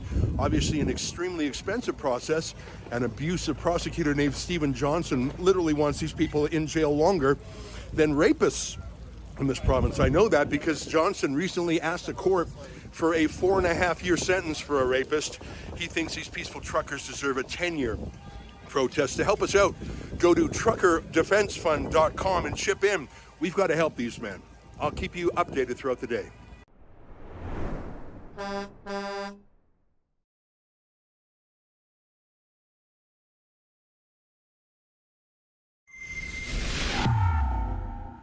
Freedom in 2022 is certainly about being able to make free choices for ourselves and for our family, who we believe are the best.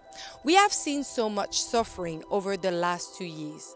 People who die alone in terrible conditions, people losing dream jobs, polarized families, and a society that insult and yell at each other for making a different medical choice. But people have risen, and it will be through them that the future will have an important meaning for all of you, but especially for the next generation. Rebel News has been present at every step of this great challenge, but so many other pioneers whom you could meet and hear at our great conference about freedom for our beautiful country, which is Canada. This conference, which will be held in Calgary and Toronto, will show you the faces of the influence of freedom that you have seen over the past 2 years. You don't want to miss this, so get your ticket now at rebelnewslive.com. And it will be a pleasure to see you there and meet you in large numbers. It's time to drop these masks and let the truth shine.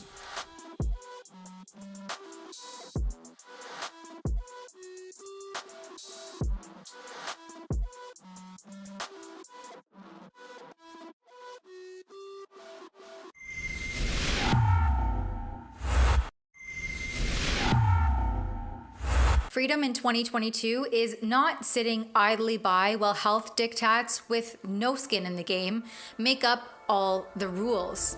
If you're like me and want to play an active role in upholding civil liberties and freedoms for all Canadians, for our children, and eventually our grandchildren, then come out to our Rebel Live event and get to know us in person. We'll hearing from some of the most influential leaders in the freedom movement. We have events in Toronto on November the 19th and in Calgary on Saturday, November 26th.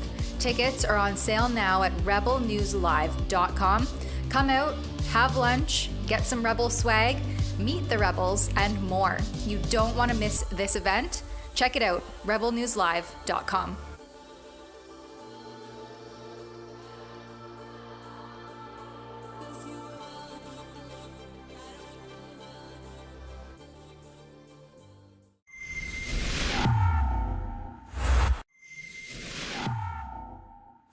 "10 years in prison for a peaceful protest.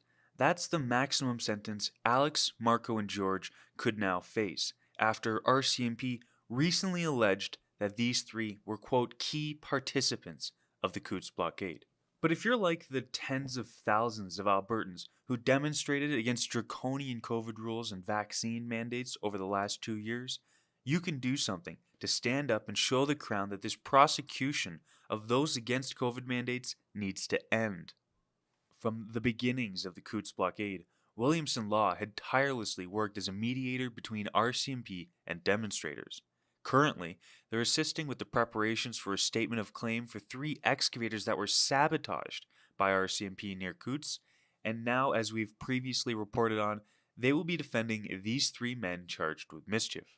But the only way this is possible for Williamson Law to defend these guys is through your support at truckerdefensefund.ca, an initiative we've started at Rebel News to provide free legal defense for those allegedly involved in the Coutts blockade demonstrations.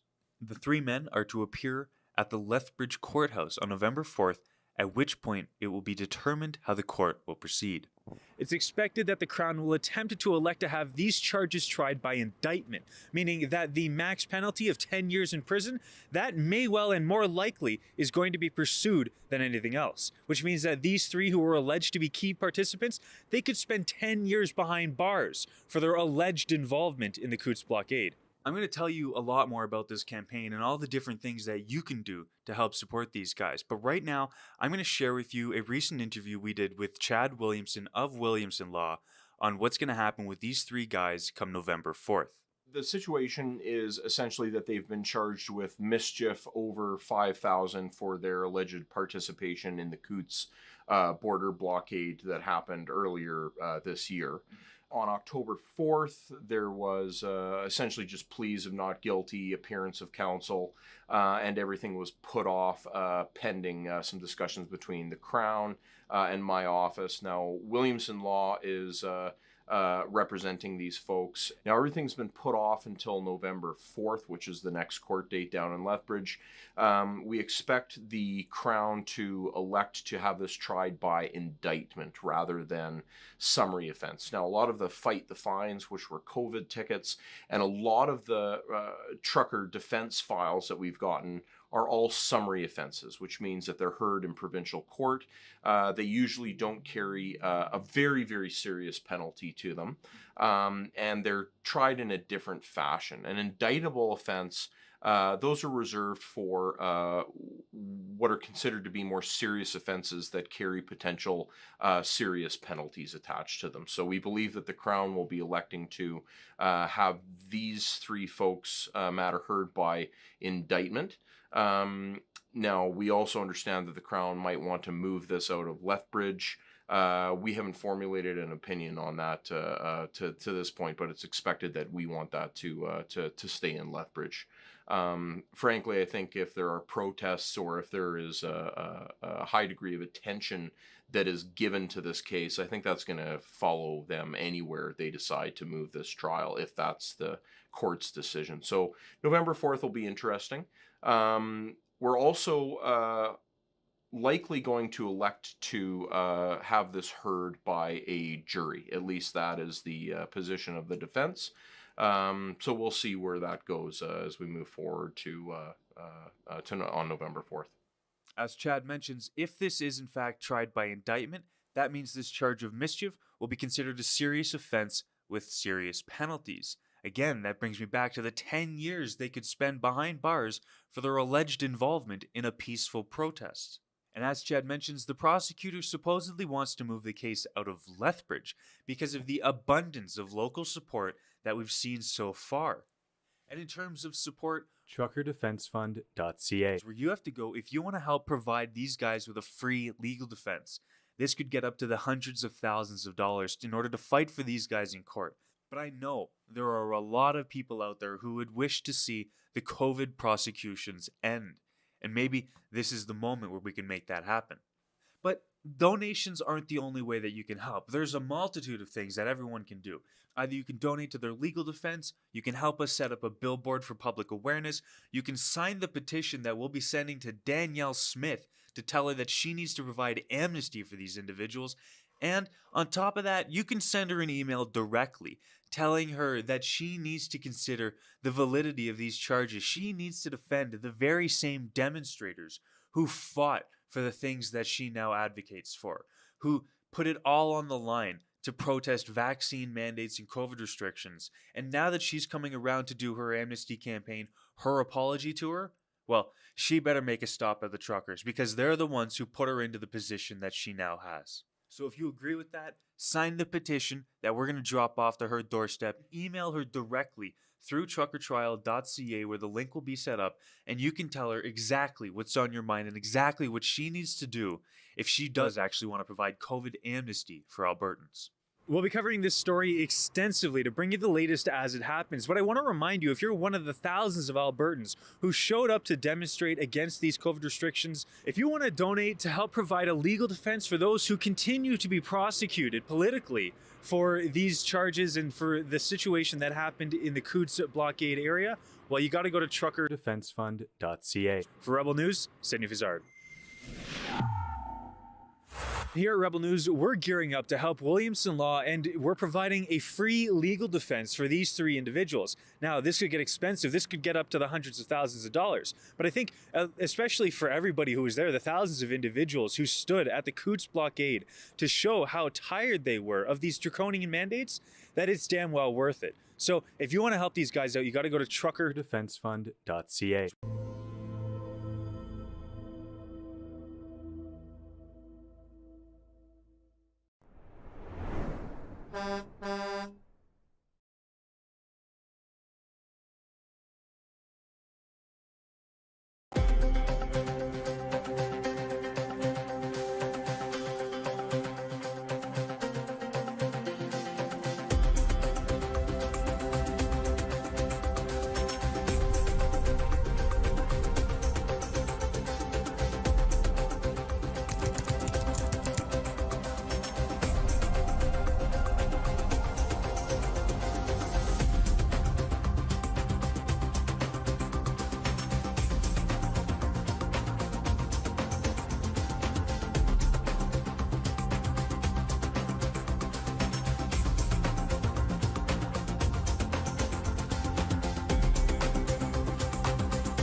All right, we have on with us Keith Wilson, lawyer for Freedom Corp. How are you doing, Keith? I'm doing great. How are you? Good, good. It was a slower day yesterday. I saw, yeah, you guys came in there later during the day of the commission.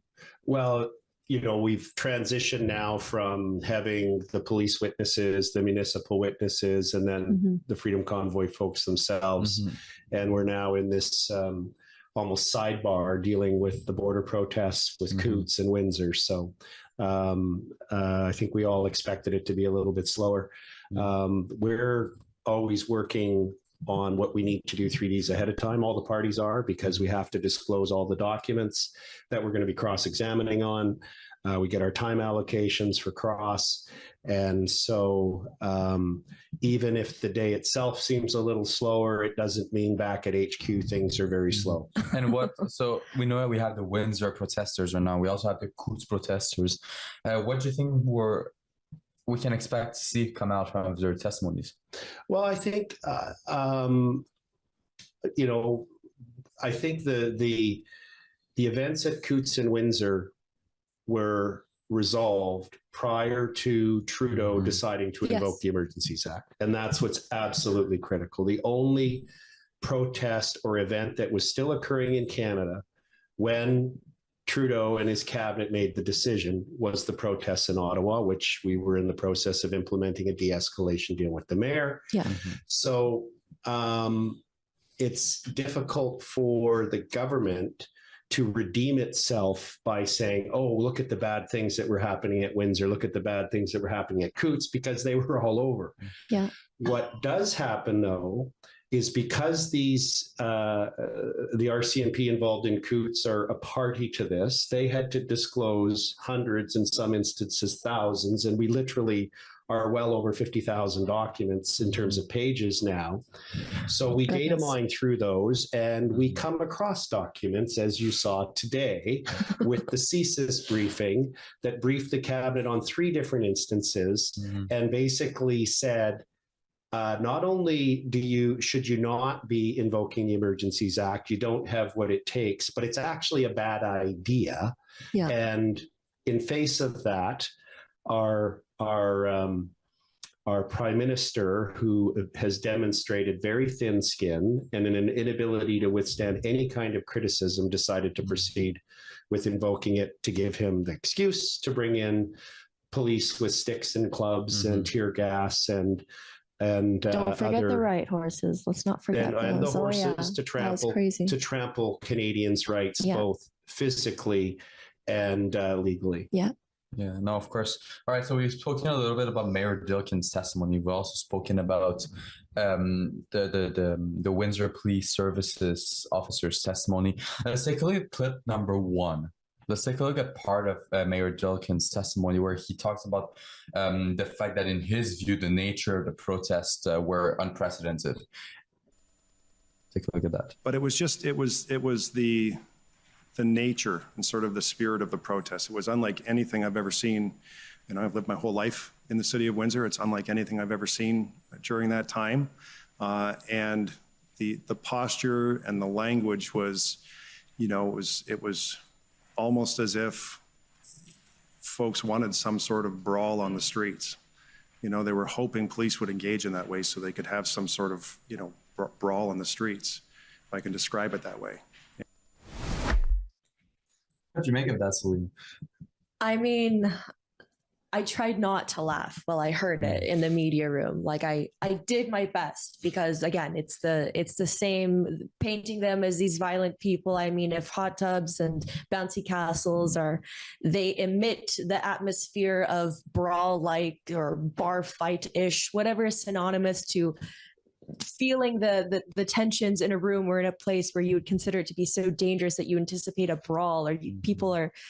It just doesn't make sense to me. Again, I was at these places. Like I was at these places. It's enough said for me. Just no. I mean, I don't think the mayor of Windsor, this mayor could be mayor of Ottawa if he thinks that this is a huge protest. I mean, Ottawa would get things as big as this often. Windsor wasn't the place where the convoy was at the end of the day. That was Ottawa. So yeah.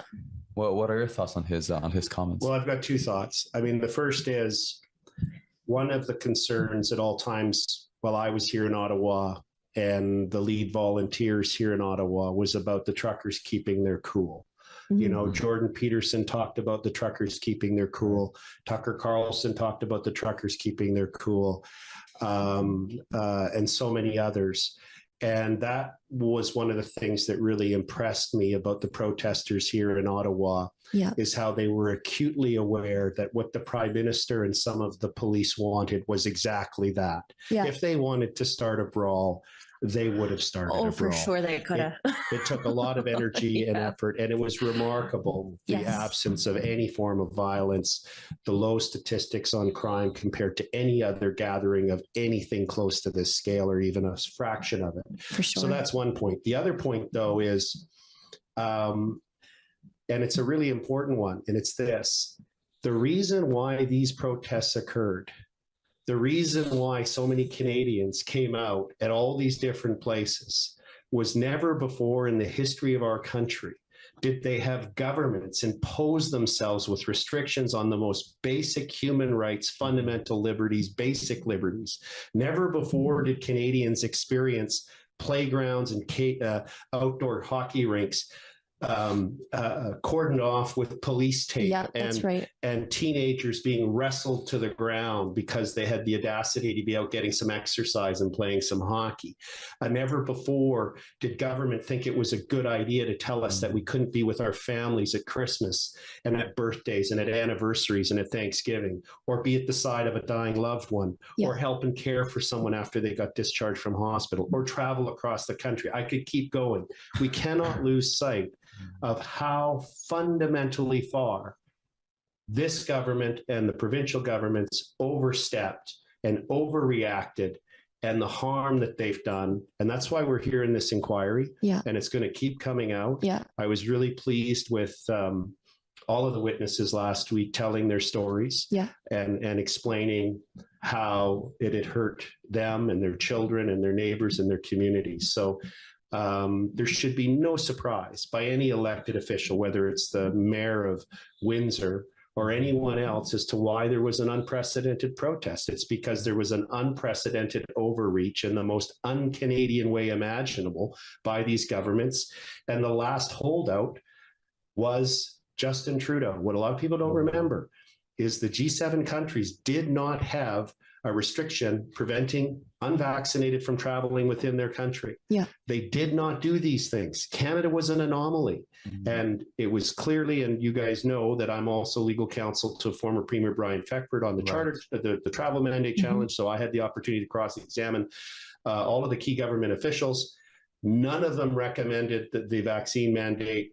We saw in that case, and we're seeing it yet again, that this is political puppeteering by the Prime Minister and the people around him and his cabinet to put forward their very cynical political game. You know, I've got three things to say about what you just said. So first of all, You know, what's ironic is that the reason why the truckers were here is because civil liberties of Canadians, according to them, were infringed. They felt like we didn't have any civil liberties. The government wasn't respecting our charters. And what did Justin Trudeau do to get rid of the protests? Ended infringe on those charter rights even more than by invoking the Emergencies Act. That's extremely ironic to me. Second thing you said, you also mentioned how it was tough to keep cool, to keep the truckers calm during the convoy, to make sure none of them get aggressive. But one person who we saw wasn't able to keep his calm was Glenn McGregor, when Tamara Leach got out of the Ottawa courthouse after her bail hearing, and the judge told her she was allowed to get off jail and visit her family once again. Let's take a look at how Glenn McGregor conducted himself back in July. Let's take a look at that.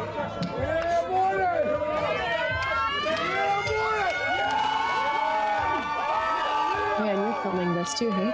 Yeah.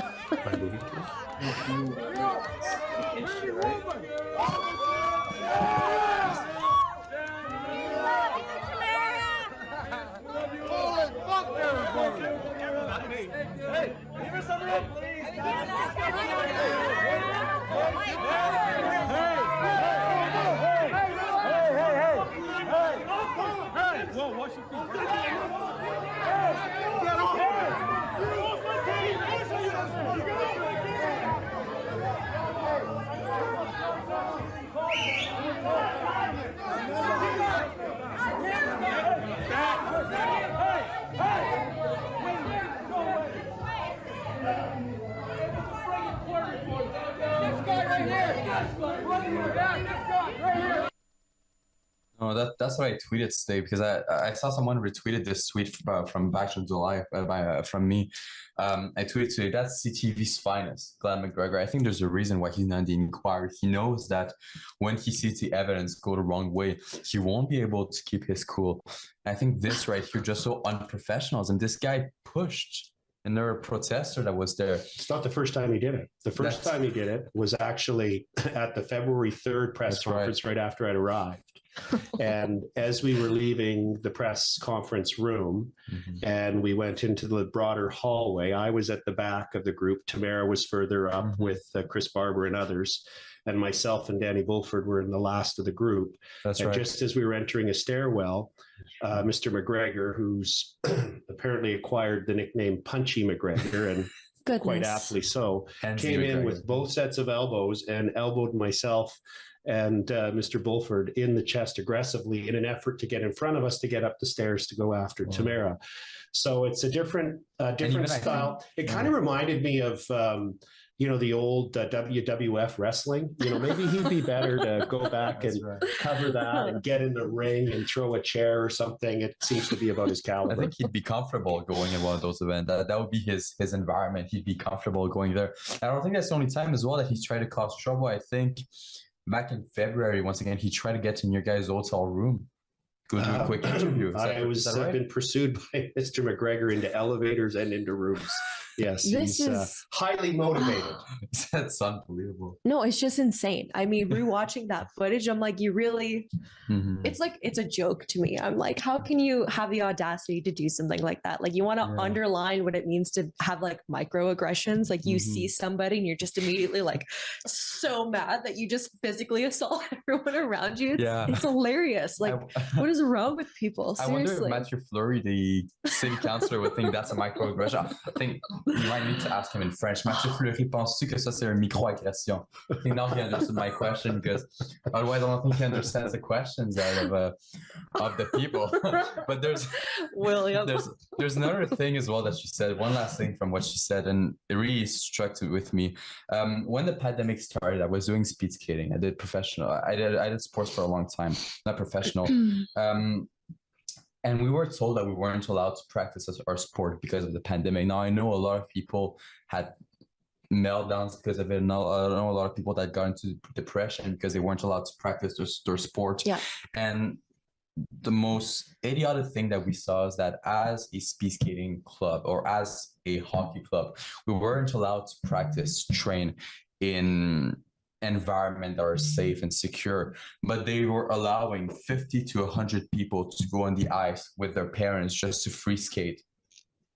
that's an incoherent regulation that was imposed by the government. Well, I'm sorry, but you also can't forget about the case of Mayor Patrick Brown from That's right. Brampton, I believe, going and playing hockey with his buddies out in the rink while everyone else was absolutely in a lockdown in their house, and was prosecuted if they did anything other. So. No, Yeah, that's right. I get you there. Yeah, that That's was right. a fantastic bust by Menzies. Yeah. What I think this all highlights for all of us is that we probably underestimated and not really appreciated how important being able to pursue your passions, your hobbies, interacting with others is to a normal life. Yeah. And when we deprive kids of their opportunity to participate in whether it's, judo or speed skating or skateboarding, or 4-H if you're on the prairies, or Scouts and Girl Guides, it really has an impact. We're social beings, and this myopic single focus that the health authorities had of save every senior citizen at all costs, no matter how great, socially, developmentally, and economically, was an absolute policy failure. And the ripple effect, and you even saw it mentioned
Order à l'autre. The commission is reconvened. La commission reprend.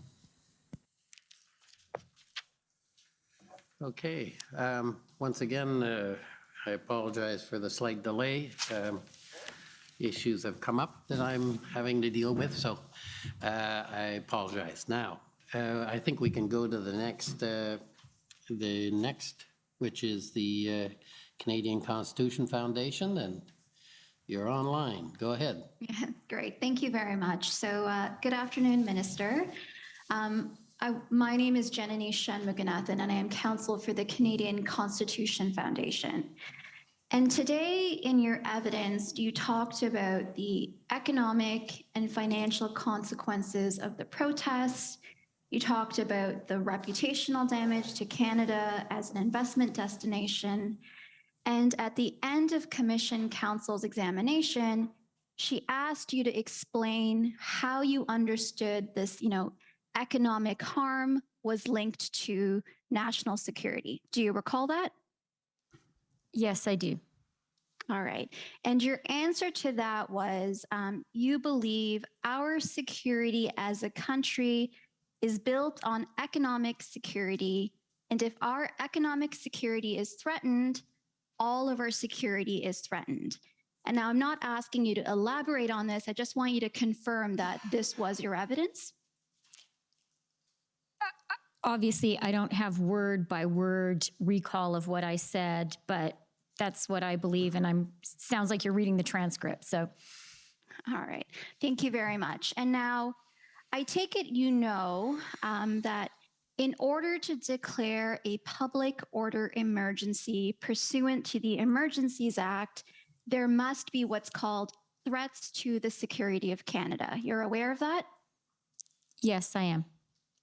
And the Emergency Act says that threats to the security of Canada has the meaning assigned by Section 2 of the CSIS Act. You're aware of that? Yes, I am.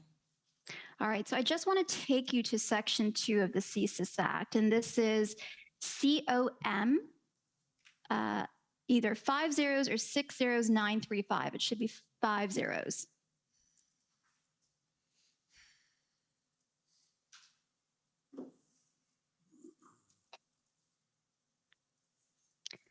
If I can take to page 8, please.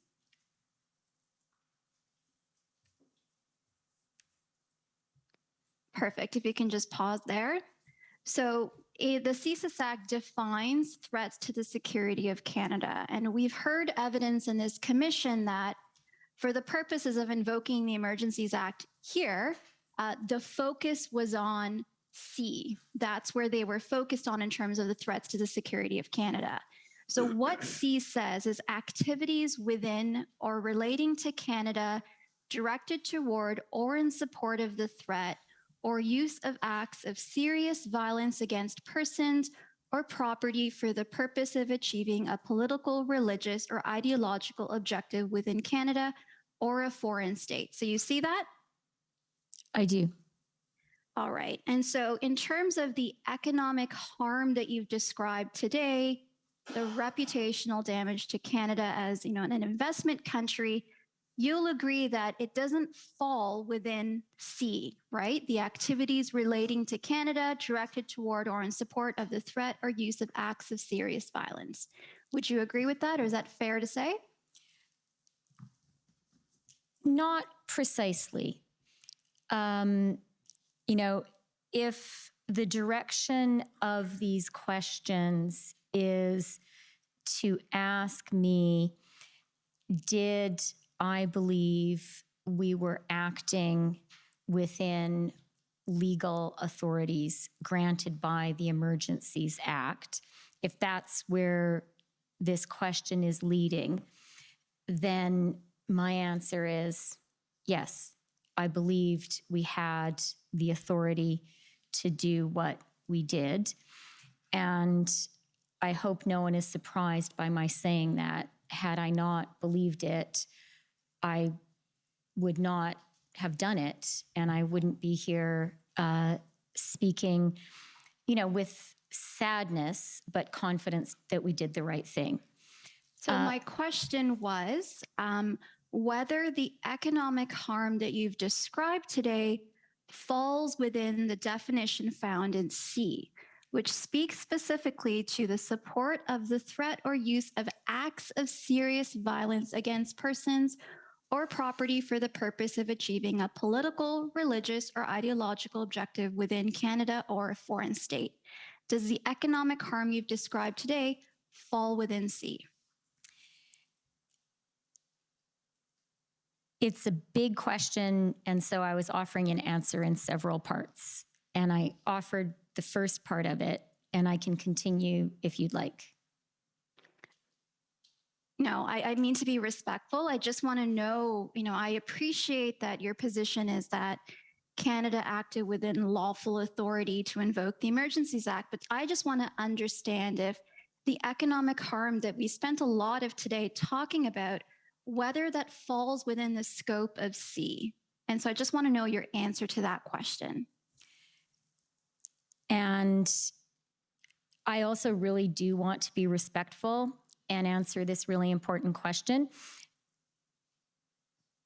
But it's a big question, so I'm going to have to take it in stages. And I offered the first stage.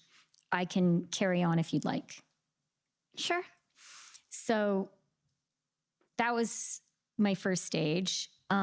Second stage is in terms of, one of the things that this commission is, I think, quite rightly investigating, was the government acting within its authorities. For me, as finance minister, an important factor in the judgment I came to, which is that we were, was the expert advice that we received. I'm not a lawyer.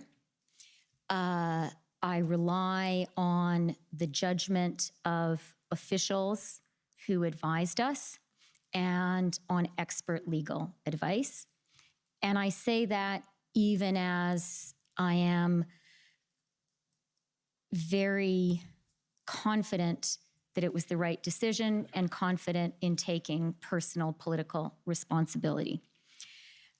I can also speak to what I saw and experienced and believed that falls within the scope of the serious violence against persons or property point. But I do want to be clear that I'm not speaking here as someone with an expert legal opinion, but I'm speaking as a minister who made a political judgment and as someone who was also in Ottawa. So some of the things that factored into my thinking about it were, as I described in my testimony this morning, a real concern that we were in a tinderbox situation where the economic threats and the threats generally that and the damage that were being created both by the Ottawa occupation and the Ambassador Bridge did risk, I felt, at every moment, some kind of conflict between protesters and counter-protesters. I saw that and experienced it myself, just being a person who was in Ottawa. I felt it was a tinder keg that could be sparked at any moment and was therefore very dangerous. And although I didn't see it myself, I heard accounts of Windsor of a situation there, which I found to be very credible. I was also influenced, can I say one more thing? Sure. Which speaks to this. I was also influenced by our IRG meeting on, I think it was the Saturday, the 12th, where we heard from the RCMP commissioner about concerns that there were serious weapons in Coots. And that really raise the stakes in terms of my degree of concern about what could be happening there, but also what could be happening in this sort of whack-a-mole copycat situation across the country. Okay, so my question was about how you understood the economic harms to fall within subsection or C, the definition of threats to security of Canada in C.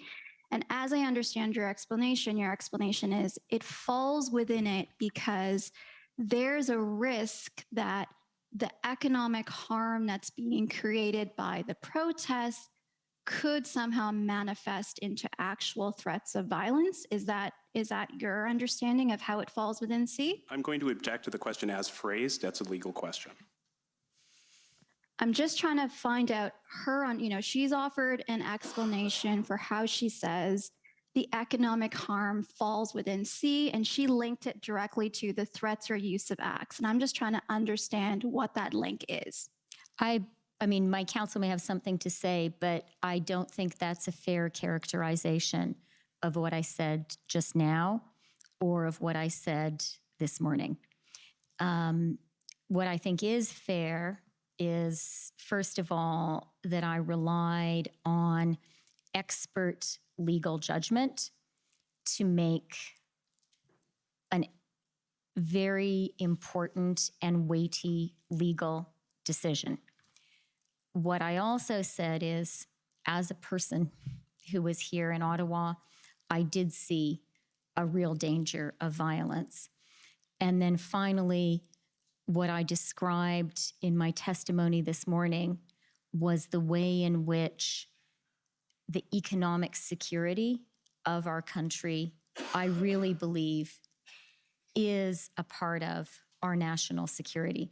But that was a much broader conversation we were having about a broad set of issues, which I certainly think are important for us to think about and consider. And I don't want to mischaracterize your evidence, just so that we're all clear. Do you see a link between the economic harm that you say was caused by the protests to Canada with what's contained in C in terms of the threats or use of acts of serious violence against persons? And again there, I really do not want to shirk my personal political responsibility. And while this was a grave and serious decision, we took it carefully and thoughtfully, and I believed it was the right decision then, and I believe today it is the right decision. But I'm also conscious, if I may continue. Of course. I'm also conscious that I am not a lawyer, and I'm not a person who can give expert opinion on the precise parsing of these authorities. It was important for me to be assured that we did have the authority to act, and I received, as a cabinet member, assurances that we had those authorities from people who I believe were qualified to offer those assurances. And I don't mean to belabor the point. I just want to make sure the evidence is clear. So your evidence is that you understood that you had the authority to invoke the Emergencies Act, but in terms of saying there's a linkage between the economic harm caused by the protests with the requirement of the threat or use of acts of serious violence, is that something that you can't speak to? Again, Commissioner, this is a legal interpretation question that will be addressed in closing submissions. And I don't mean to belabor this. I just want to make sure I understand Deputy Minister's evidence. Is she just saying that she can't comment on it because it's a legal question, or she's saying that there is a link? I just want to know what the answer is. I renew my objection and would ask for a ruling on it. Okay, well, I think at the end of the day, I don't think you can pursue this any further at the moment. I think you've got your answer, and as it is, That's fine. Thank you very much. I don't know how much time I have left, but I do have just one other point I'd like to, or one other issue to address, if I may. So when we were talking about FinTrack this morning, and you explored it as one option to pursue, but decided that, making a change to it, the legislative amendment would take too much time. Do you recall your evidence earlier today about that? Yes, I do. All right. And so, just so that we're all clear, because we have Canadians watching who may not understand the process, the Proceeds of Crime and Money Laundering and Terrorist Financing Act, it gives the ability to create regulations, right? If your question is, was it possible to grant FinTrack, to give FinTrack these expanded powers through regulation, that is correct. And I said that this morning. We did go on to grant those powers through regulation. And there's just a difference between how regulations are passed versus, say, example, legislation or amendments to legislation.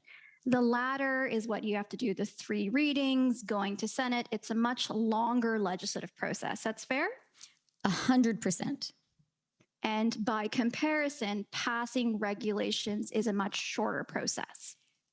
Absolutely. Okay, those are all my questions. Thank you very much. Okay, thank you. Next is the Democracy Fund, JCCF.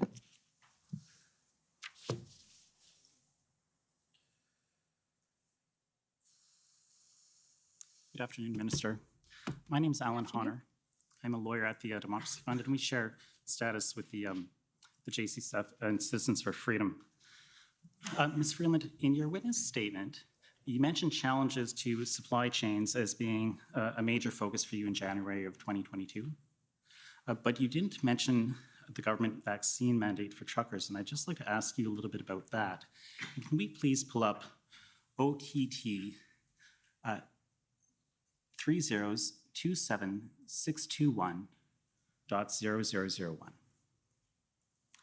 And Ms. Freeland, while we're waiting for that to come up, this is a letter which is addressed to you and other ministers by the Canadian Trucking Alliance, and it's dated December 10th, 2021. I'd like to take you through part of this letter, but before I do that, can you tell me, do you know who this group is, the Canadian Trucker Alliance? I can't say I'm familiar with them right now. Maybe I've heard of them, but... Okay, well, I think we've heard some evidence about them, but if you're not familiar with them, that's okay. Let's just go down to the first paragraph here. And Ms. Freeland, I just want to read this to you. It says that the Canadian Trucker Alliance is disappointed to learn that our current exemption from the national vaccination mandate is being removed, considering the immense impact this decision will have on already beleaguered supply chains. Do you see that? I do. Okay, and if I can take you to another part of that letter, just on the second page, second paragraph, please. Here we see CTA estimates that combined, the proposed vaccine mandate for cross-border truck drivers and the federal sector mandate announced by the Minister of Labour would remove between 15,000 and 30,000 Canadian drivers from the interprovincial and international supply chains.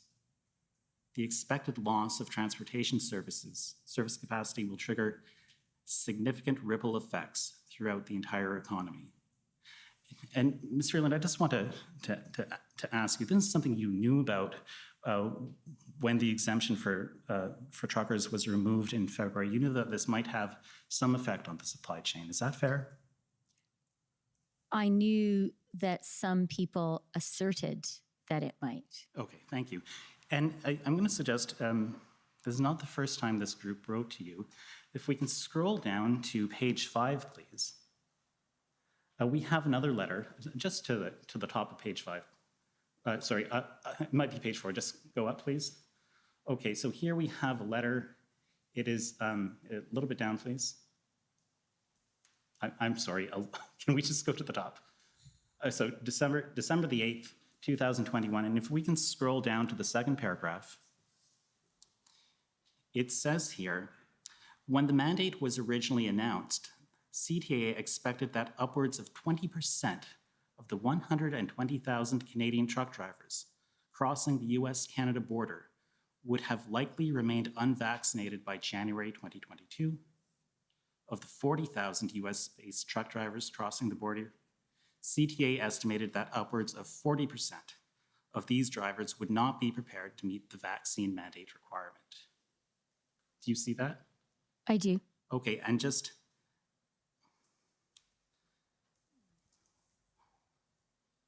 one last question about this. You would agree that the reduction of truck drivers crossing the border when there are already supply chain issues could have an effect on the economy? I don't agree with the estimates that are provided there. And I don't agree with the assertion that the vaccine mandates themselves caused problems for our supply chain. But they affected it. They had a contribution to that supply chain problem. No, I don't agree with that. Okay, the let's scroll vast down. majority of Canadian truckers are in fact and were at the time vaccinated and supported the vaccine mandates. Okay, well, let's go to page 6, please.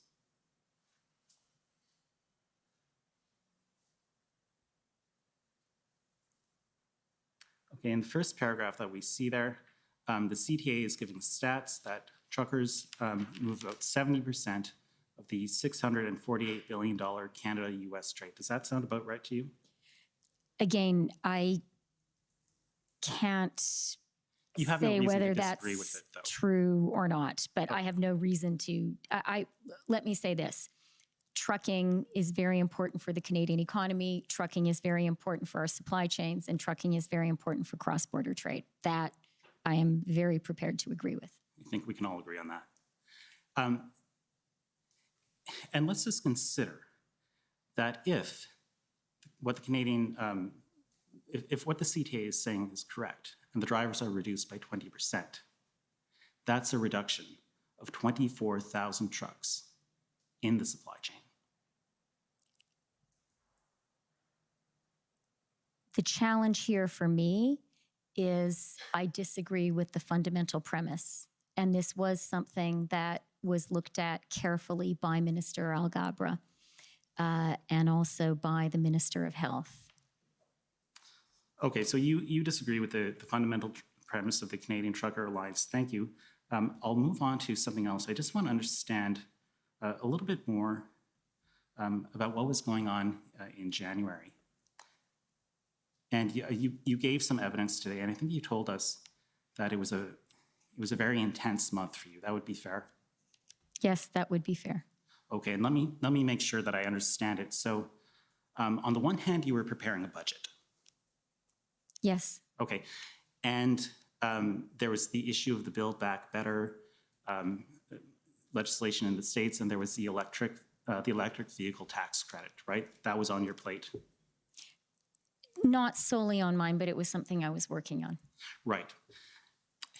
And there was the COVID recovery, and there were local and global supply chain issues. Yes. Okay. And there was the looming threat of inflation. Yes. And we talked a little bit about the Ukraine, and I think you said that was the biggest threat to national security since World War II. The Russian invasion. The Russian invasion. When it actually happened, yes, I think that is the biggest security challenge, national security challenge our country has faced. And it was on your radar in January. Yes, it was. Okay. And in the midst of this, there was this trucker protest of unprecedented proportions taking place across the country, and you described that as whack-a-mole. No, what I would describe as what we saw happening from the moment that the initial occupation began is copycat protests happening across the country, and that posed a particular national challenge. I see. I thought you said the word whack-a-mole, but it's not important. But what is important I would put to you is that the US was unhappy with the situation in Canada, and they were seeing their own vulnerability in our supply chains. That was your evidence, was it not? Certainly. And they didn't like that. In particular, blockade of the Ambassador Bridge exposed the vulnerability of the US economy, particularly the car sector, to the Canadian car sector. Exactly. And I put it to you, Minister, that the government felt that they had to do something about these protests, not because of threats of serious violence, but because your government was completely overwhelmed and you were under a tremendous amount of pressure from the United States. I absolutely disagree with that. Okay, well, we heard evidence from you earlier today, and you said that you were put into contact with Brian Dees. So he's the economic advisor to the president. He's a very influential player in the decision for the electric vehicle tax credit issue, and he actually contacted you. That's correct. Right? And you thought that it was striking that someone of his importance, who's so hard to get a hold of, contacted you. I had spoken to Brian Dees before and since, but the speed and urgency with which he got in touch with me was definitely significant and relevant. And he was unhappy, and there could be major economic consequences. What he said to me, as I reported in that readout, was that they were very concerned that because of the blockades, US factories would shut down. Right, and we heard that the CEOs of two major banks contacted you, Canadian banks, I believe. And we also heard that President Biden, who's probably the world's most powerful person, or near that, had a telephone call with the Prime Minister. Yes, both of those things are true. And that telephone call, it happened on a Friday, and by the Monday, the Emergencies Act was invoked. That's true. Okay, and so I put it to you, Minister, that the federal government had to show the USA that they were in control, and that explains why the Emergencies Act was invoked, despite the fact that, for example, the Ambassador Bridge was cleared and open to traffic. No, I wouldn't agree with that characterization. Okay, well, I would put it to you that the pressure the government was under explains why the Emergencies Act was invoked, despite the fact that a deal had been struck with the protesters in Ottawa to reduce the footprint of the protest in that city. Again, I would disagree with that. Well, let's see if you would agree with this. I'd put it to you that there was no meaningful consultation with the provinces, not even advance notice of what the First Minister's meeting was about. And that's because the government didn't have time for it. They just had to make a decision about the Emergencies Act because of the tremendous pressure that they were under. Again, I disagree with a great deal of that characterization. One last question for you then, Ms. Freeland. I put it to you that given the overwhelming situation that the government was facing explains why they were willing to use extraordinary powers against their own people, despite the fact that no police agency or intelligence agency told them that there were threats to the security of Canada. Again, I disagree with many of the premises in that question, and I would be happy to elaborate, but it seems that we're out of time. Seems so. Thank you very much for your answers. Thank you, Mr. Commissioner. Okay, thank you. Next, I'd like to call on the Government of Alberta.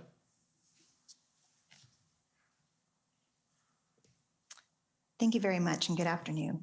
Minister Freeland, I have just two questions for you this afternoon. As has been discussed today, I apologize for the transcript. My name is Mandy England and I'm one of the lawyers for the Government of Alberta. As has been discussed today, you had consultations with the CEOs of several banks on February the 13th about potential economic measures.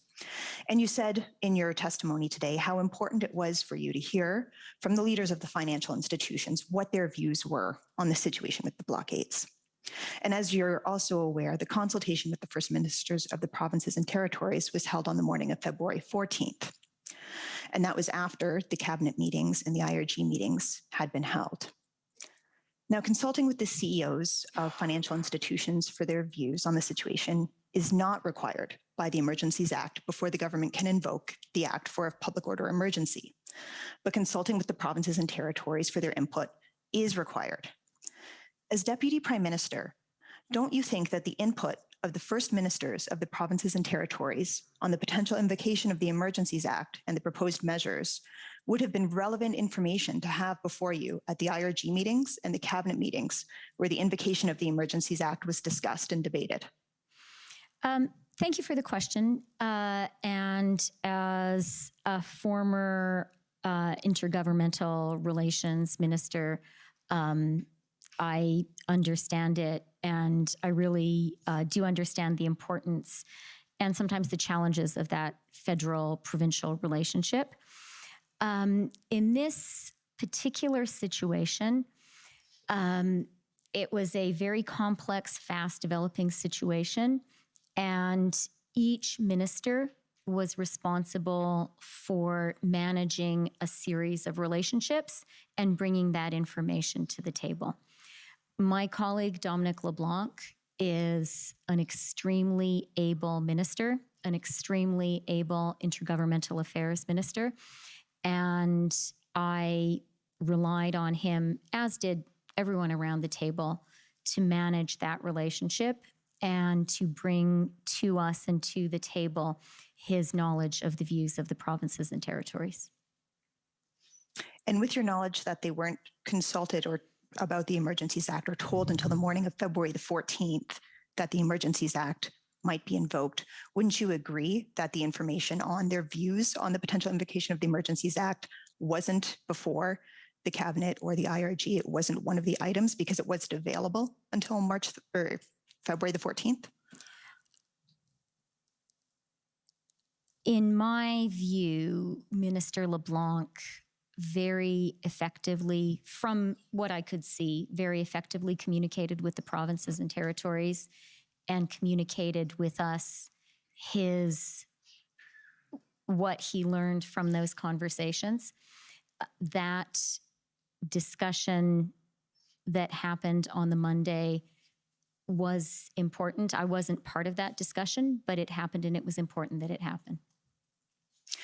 And so the evidence that has been given before this inquiry is that the Emergencies Act had not been raised with any of the first ministers of the provinces or territories or any of the cabinet members of the provinces or territories. So wouldn't you agree with me that whatever information it was that Minister LeBlanc was bringing to the table, it did not involve discussions about the Federal Emergencies Act?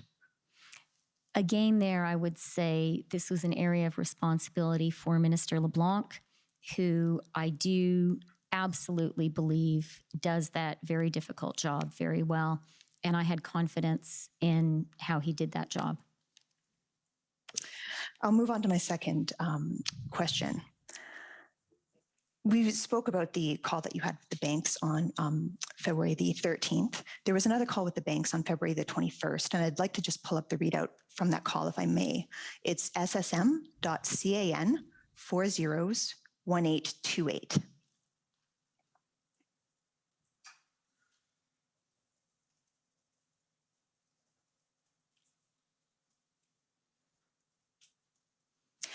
And the section that I'd like to draw your attention to is close to the top. It's the portion that reads from DPM, which I take to be indicating that this is what you said on the call as Deputy Prime Minister would be DPM. Is that correct? I think so. Okay, thank you. And then there's a paragraph that begins first, and then the next little paragraph says, the RCMP has told us they have heard from protesters as they were leaving the blockades that they did so because their families said their accounts were frozen, so get the hell out of there. This is a much better and peaceful way to end things. Now, freezing someone's bank account without due process engages their personal rights, and it also engages the personal rights of the families that shared many of those bank accounts, individuals who weren't even at the protest. You've stated here in this document that your view was that this is better and more peaceful, presumably than using the existing legal authorities, which multiple branches of law enforcement have testified at this inquiry were adequate to bring a peaceful end to the protests. And indeed, they did so using those authorities. So do you still hold that view today, that freezing the accounts was a better solution than law enforcement carrying out its legal authorities in the responsible manner that they do? The view that I do hold as we discussed earlier today, is one of my very grave concerns about bringing these illegal blockades and this illegal occupation to an end was the danger that there would be violence and that there would be violence directed towards the protesters.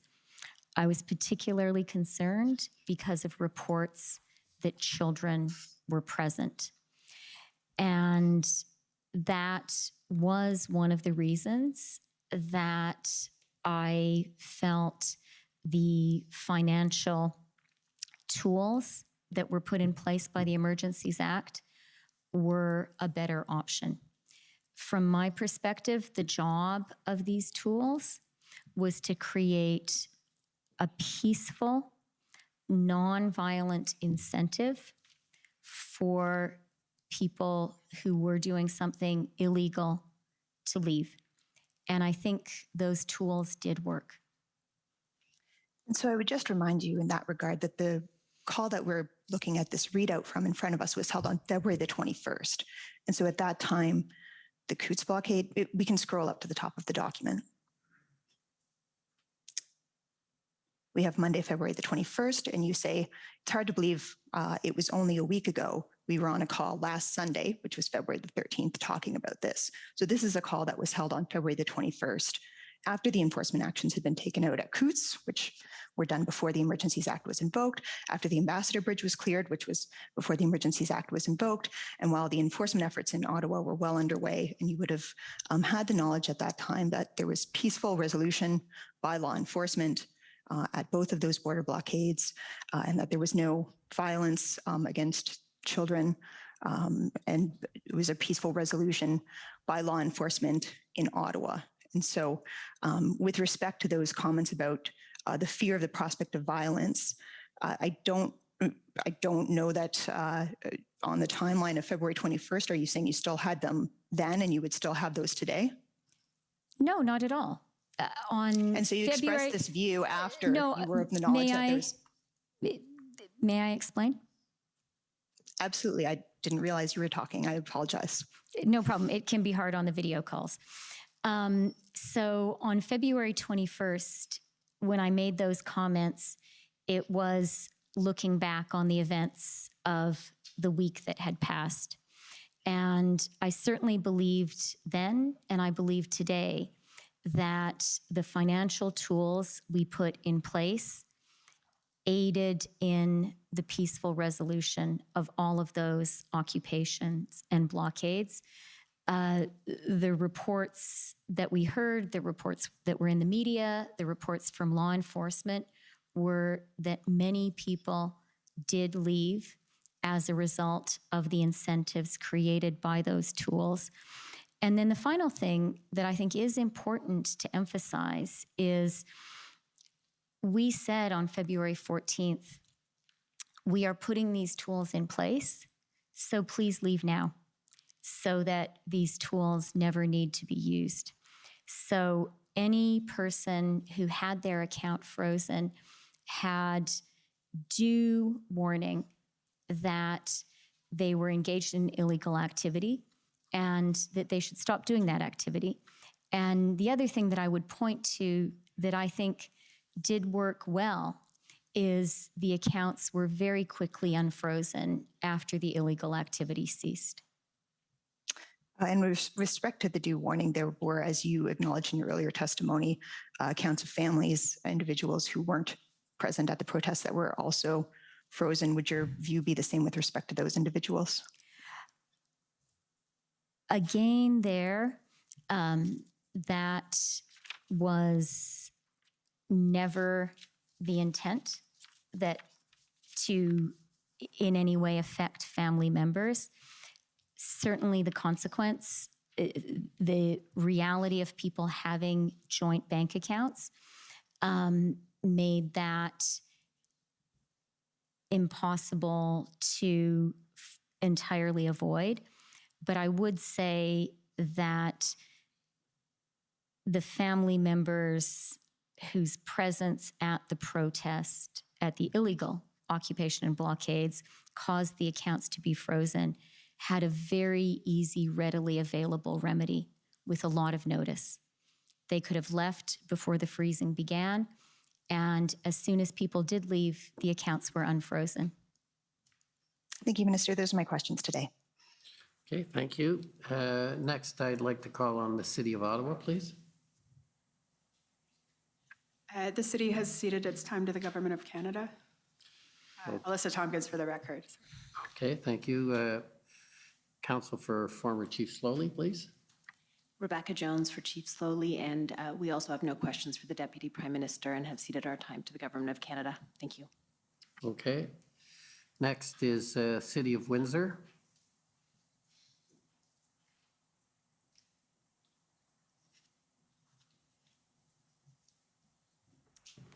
Good afternoon, Deputy Prime Minister. My name is Jennifer King, and I am legal counsel to the City of Windsor. I only have a few moments with you this afternoon. You have testified about the macroeconomic impacts of the border blockades and the Ambassador Bridge blockade specifically. In my few moments with you, I want to shift tracks a bit and ask you to scope down and talk to us about the impacts of the blockades on the community and individual level. As you may be aware, I hope you're aware, Windsor is not just a road to the Ambassador Bridge, it's a community. It's a place where people live, work, and study. Are you aware that the bridge lands in the community? Yes, I am. Are you aware that for Windsor and Windsorites, the blockade of the bridge was felt directly and immediately? Yes, I am. I understand from Deputy Minister Sabia that Transport Canada has not completed an analysis of the blockade and the impacts on the local economy and local Windsor businesses. Is that right? That's right. Okay, but you are well aware of the importance of the automotive sector as an employer in the region, right? I'm very aware of that and was motivated by my awareness of that and some of the actions we've been discussing today. Okay, and you're aware that given the nature of the automotive sector, the blockade had a significant impact and resulted in almost immediately in shutdowns and partial layoffs? Yes. Can you tell us generally how impacts on the Canadian economy at this kind of macro level that you've been talking about trickles down and impacts local communities and residents, particularly communities like Windsor that are reliant on these types of automotive industries? I think you've been doing a very good job of telling us that. And certainly I'm, very prepared to agree with you that Windsor was very specifically and meaningfully affected. Okay. You also gave testimony this morning about U.S. EV incentives. Mayor Dilkens gave evidence to this commission about the $5 billion investment announced in March through a joint venture between Stellantis and LG Energy Solutions to establish a battery manufacturing plant in the region. You're aware of that investment? Extremely. So this will be the first Canadian electric vehicle battery manufacturing facility? Well, let's get it off the ground, but I'm very optimistic about it. And Mayor Dilkens testified that these discussions and pre-planning about this investment was underway at the time of the blockade. Yes, I believe that's the case. Is this the kind of investment that you were concerned about, that you were talking about earlier today? 100%. The Commission has heard evidence about the response in Windsor, Windsor Police and its policing partners to peacefully clear the blockade of the bridge. Were you aware at the time that the necessary policing efforts to maintain access to the bridge after the blockade impacted Windsorites? Yes. Deputy Minister Sabia agreed that the reopening of the bridge was key to avoiding greater damage to Canada's reputation as a good place to invest, Canada's reputation as a reliable trading partner. Do you agree? Yes, I do. For Windsorites, this isn't, of course, not about just what happened in February. Windsor has been host to this critical piece of infrastructure for almost a century. And Windsor keeps traffic flowing to this bridge every day, and that benefits the entire country, doesn't it? 100%. It helped us get the 3M masks, in fact. Right. So we've heard a number of witnesses recommend that the frameworks and laws to protect critical infrastructure should be studied and strengthened. Do you agree? I do. Would you also agree that Windsor is not only a stakeholder in debriefing the lessons learned and in developing these frameworks, but also an important partner? Yes, Windsor is definitely an important partner. Okay, thank you. Those are all my questions. Okay, thank you. Thank you. Next is the Windsor Police Service. Hi there, Heather Patterson for the Windsor Police Service.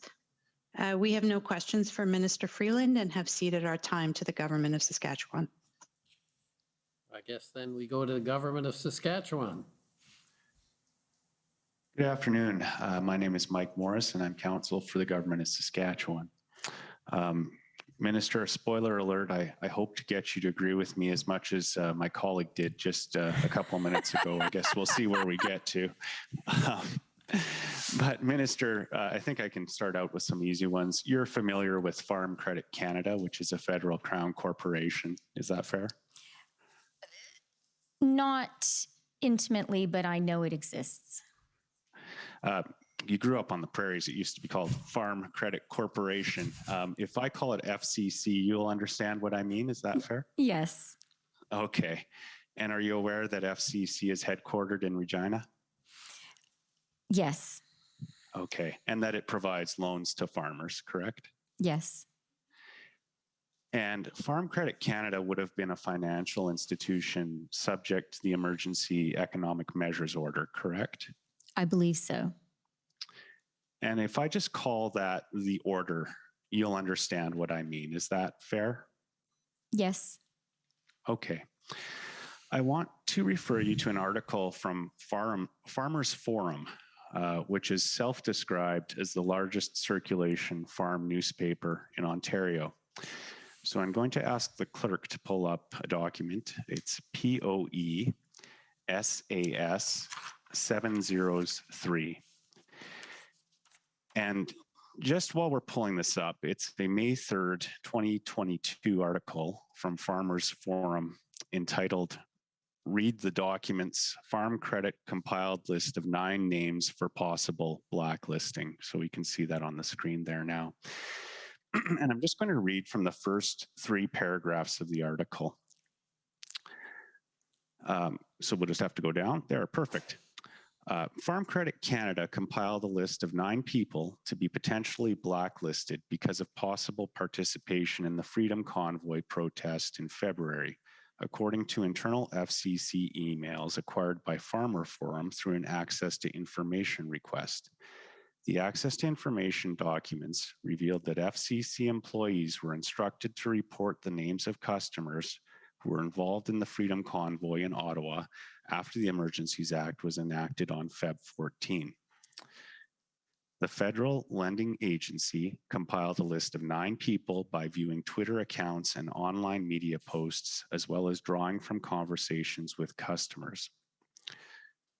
Now, I expect we can agree that it's not surprising that FCC instructed its employees to report in this manner because FCC was required to do so under the terms of the order. Is that fair? Well, maybe not entirely. And I will say I am reading this news report for the first time as I see it on my screen. So my response is a little bit limited. But even in the paragraphs that you've displayed for us, there is a misunderstanding if this email is genuine. And I'm just saying because I haven't seen it, right? And we reporting can look at is the emails. No. Reporting is a hard thing to do. I used to be a reporter, but the email that is reported on here saying if the federal government directs us to, that is a misunderstanding of how the order worked. We were always very conscious that it wasn't the job of the federal government or the Ministry of Finance to name specific names or to even know which names were involved.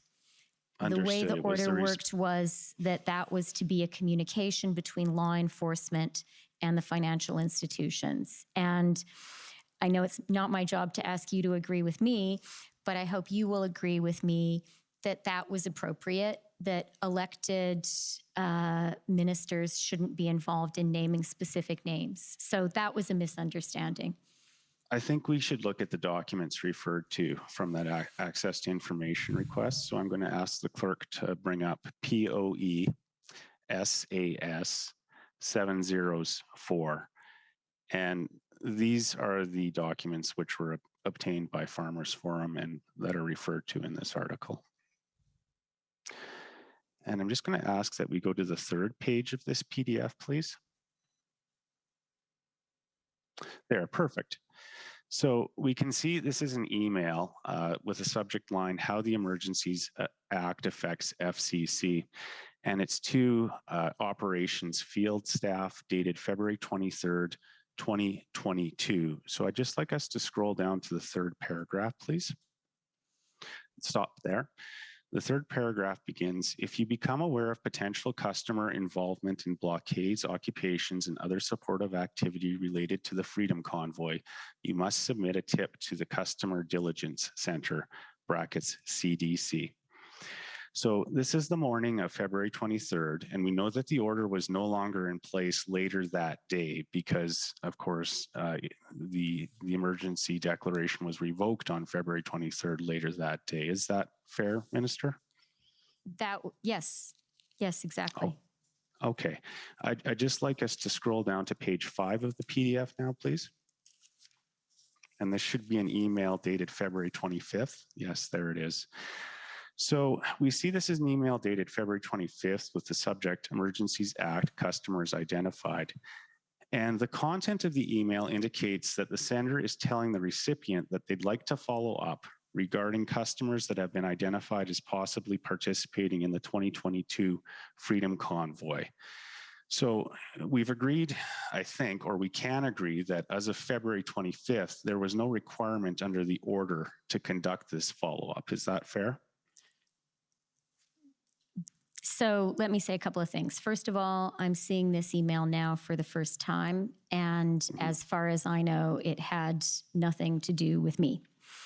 Understood. Second of all, it's certainly the case that the order was ceased to apply after February 23rd.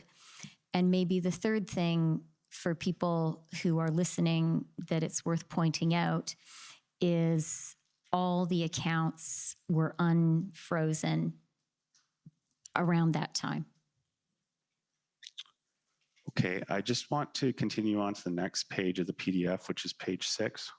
And I appreciate you're seeing this for the first time, Minister, and I understand that's difficult. But this appears to be a spreadsheet entitled 2022 Freedom Convoy Tips, has a column for tip, for date, for customer name, and preliminary findings. And I'd just like us to slowly scroll to the very end of all of these PDFs, looking at the dates as we can, as it goes by. Yeah, you can keep scrolling. That's a good pace. So we've seen February 23rd, keep scrolling. Now we see February 24th, and keep scrolling. I think there's one more page. We'll get to the end here. Oh, another page, more February 24th. Keep going, yeah. So the last one is number 9. Okay, go up a little bit. And this would appear to indicate that the last tip in the spreadsheet was received February 25th. There's a description, I gather, of the preliminary investigation at this point. So, you know, it appears, and I appreciate your viewing this for the first time, that FCC was still investigating tips relating to the Freedom Convoy 2022 as of February 25th. And I don't know when it stopped investigating tips, and I expect you may not know either. Is that fair, Minister? With real respect, I have to say, I think these are questions for FCC and not for me. Okay, I expected you might answer that, and that's a fair answer. Aside from FCC, can you identify any other federal financial institutions which were subject to the order for us? The order applied to all financial institutions across the country. Okay. No, that's fair. It was a privilege to speak with you, Minister. Thank you very much for answering my questions. Okay, thank you. So we now turn to the Government of Canada, please.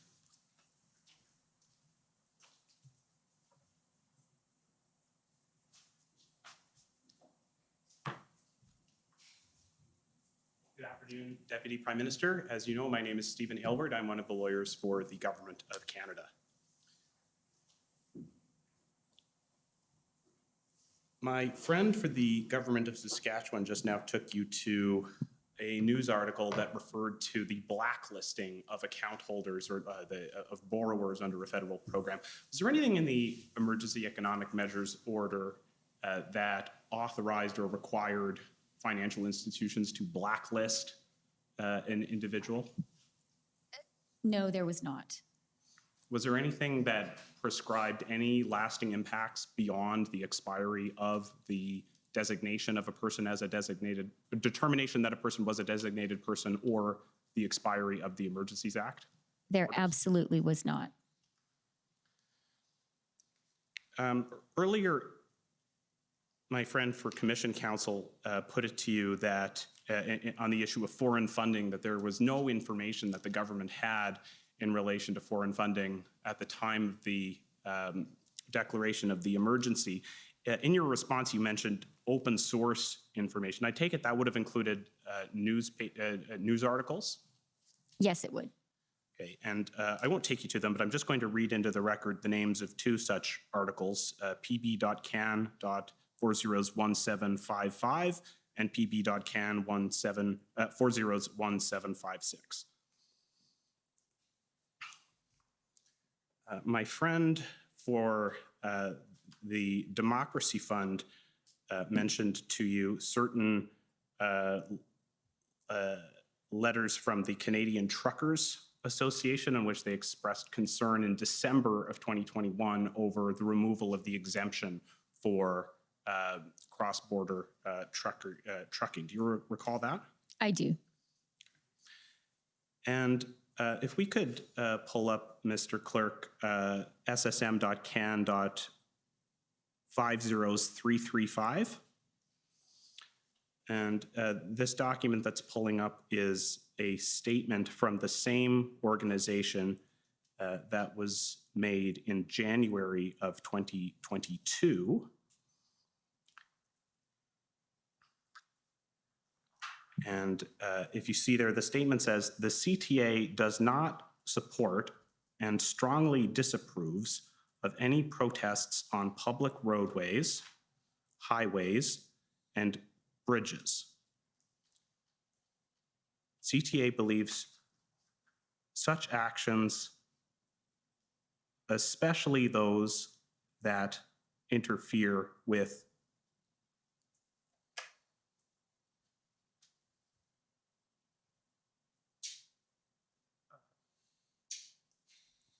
public safety, are not how disagreements with governments should be expressed. Were you aware of that being the position of the Canadian Truckers Association at the time? Yes, I was. And indeed, if we could go to ssm.can.50987, this is a letter dated February 10th, 2022, again from the Canadian Truckers Association. And in this letter, the Canadian Truckers Association is asking the federal government to take action to address the issue with the border blockades. Were you aware? It's a letter addressed to the Prime Minister and Minister Alghabra, but I'll just ask, were you aware of the Canadian Truckers Association making such a request at the time?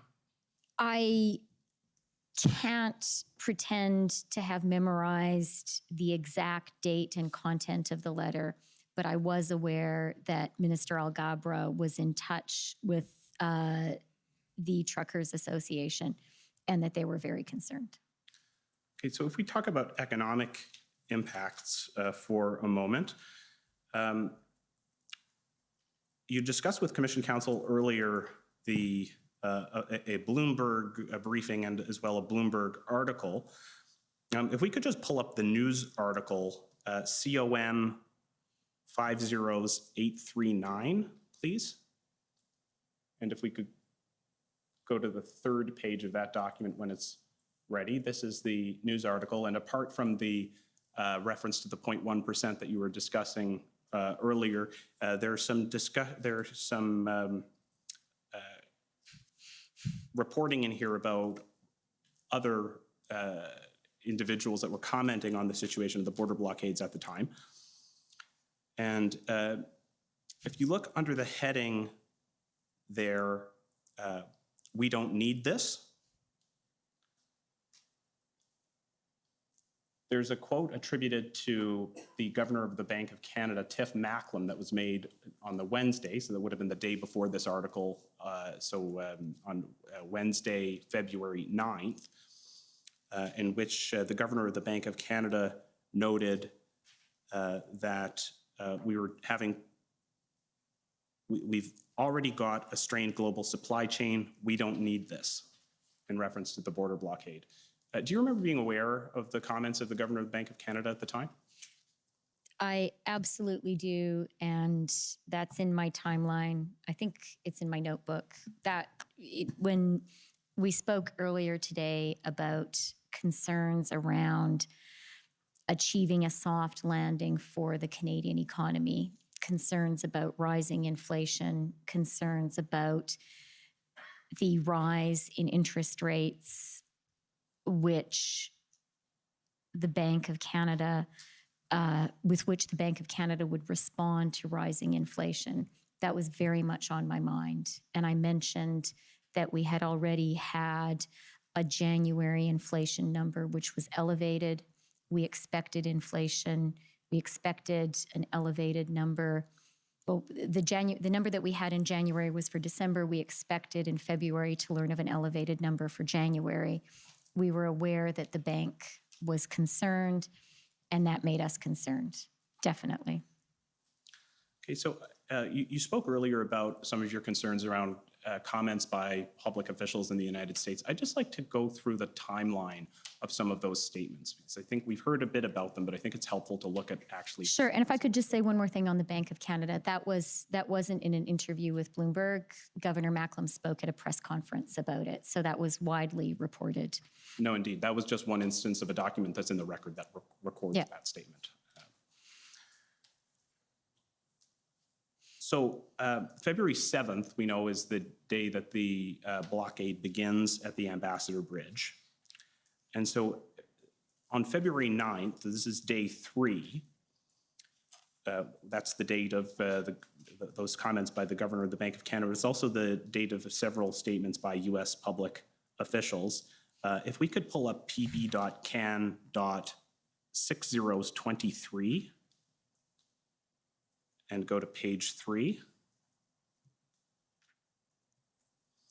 This is a tweet by Representative Alyssa Slotkin, and I believe you may have indirectly made reference to this earlier this morning, but I'd just like to put the tweet up. And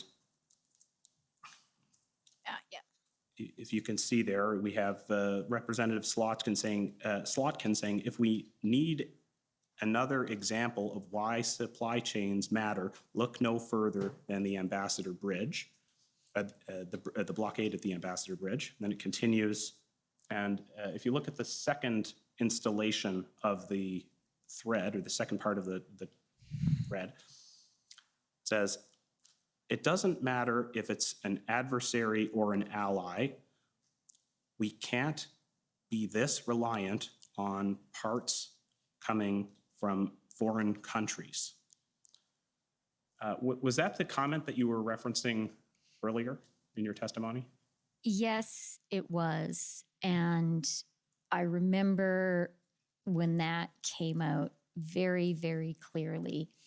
And, you know, what was being publicly said by US officials,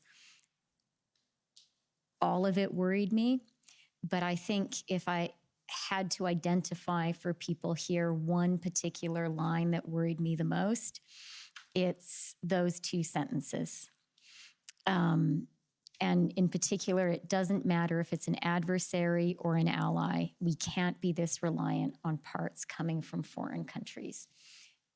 That is a huge threat to Canada's entire auto sector. And the point especially there that she's underscoring adversary or ally, because a point that we had been making, and actually we made successfully, for example, with the 232 steel and aluminum tariffs, was those were inappropriately levied against Canada by the US because we were an ally. And so you could rely on us. And that point there is saying, you know what? You shouldn't differentiate between, for example, Canada and China. The United States is equally at risk if it has an economic dependency. And having US elected representatives assert that publicly and connect it to this blockade and say, look, by relying on Canada, you're going to lose your job.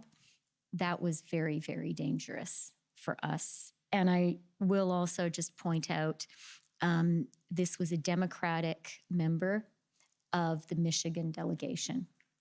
And I think later on in the tweet, Representative Slotkin talks about being in touch with the White House. These were the people that the White House was talking to about this situation, but also about the EV incentives. And their views mattered very, very much. And on the White House point, if we look just further down this page, the last line on this page of the document, it's a headline from an article from the Detroit News. White House worries about Ambassador Bridge blockade. And that article, we don't need to go through the text, but it references a statement by then Press Secretary Jen Psaki commenting on White House concern. And I take it you were aware of those comments at the time as well. Yes, I was. And so then if we go to February 10th, that's day 4 of the blockades. Commission Counsel mentioned earlier that the Department of Finance prepared an economic analysis on February 10th that day. And we looked at it the other day with the Department of Finance officials. And that backgrounder noted that at that time, as of the 4th day, there were auto plant shutdowns at Ford, Stellantis, and Toyota plants that were caused by the Ambassador Bridge blockade. Were you aware of that, and were you surprised at how quickly those shutdowns occurred? I was aware of that. And we spoke earlier this morning about my conversation that day, the 10th of February, with Brian Deese, where he said, and I can't recall exactly, but something like another 12 hours and all the Northeast will shut down. So I was aware of the impact. And at some level, I wasn't surprised because I knew 2 things, that the auto sector is so hugely integrated. And, the US plants are dependent on us, but we're also dependent on the US plants. Those parts go across 6 times, right? So I knew that. And the other thing, which I think Reese Mendez spoke to you guys about, but is very true, is the auto sector operates on a just-in-time production process.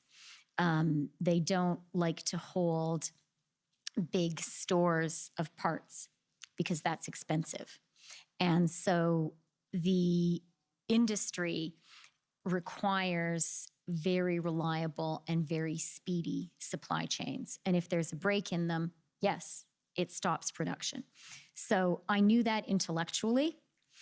I would say, though, at a kind of emotional level, it still, was breathtaking how quickly it had happened, how quickly the effect mounted, how swift the political impact was. And I think that was the case also for the White House. And that was reflected in my Brian Deese conversation, where he sort of said, yeah, you've been telling us about the integration, but now I really see it. And so you mentioned you spoke to Brian Deese, and part of that was setting up a call with the president, between the president and the prime minister, which then took place the following day. What was your reaction when you heard that that call had taken place the next day after you'd begun the process to set it up? So I was glad that the conversation happened, because I knew it was important and valuable for the prime minister to have a chance to explain the situation, to discuss the situation directly with the president.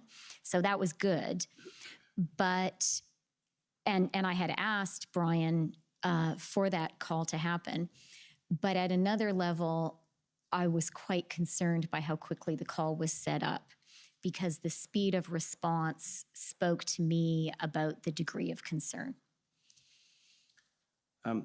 We've heard earlier in this proceeding about a statement that was released by Governor Whitmer on February 10th. There was a second statement that Governor Whitmer released on February 11th. And if we could just pull that one up, it's pb.can.401840. And as part of that statement, Governor Whitmer said, "We cannot allow another minute to go by unnecessarily," calling on the Canadian government to act. Was it unusual for Governor Whitmer to be issuing two statements on the same topic one day after the next? Very unusual. And the content of her statement was also very striking. So she makes the point, first of all, that she is talking to the White House, she's talking to the congressional delegation, the people who we've been speaking about. There is a real concerted push. And then I can't quite see it here. Yeah, this, we can't let another minute go by unnecessarily. That was also striking to me and speaks to how I perceived, and I believe rightly, the economic situation, that every minute, every hour counted, that the situation was deteriorating really hour by hour, and Canada was being very harmed. And so that speaks to why I believed, and I think it was the right judgment, we needed to act really swiftly. And if we fast forward then to after the events of January and February, have you heard anything from business leaders since that time about the impacts of the blockades? I have. And I'll give you a couple of examples. PDAC is a big annual Toronto mining conference.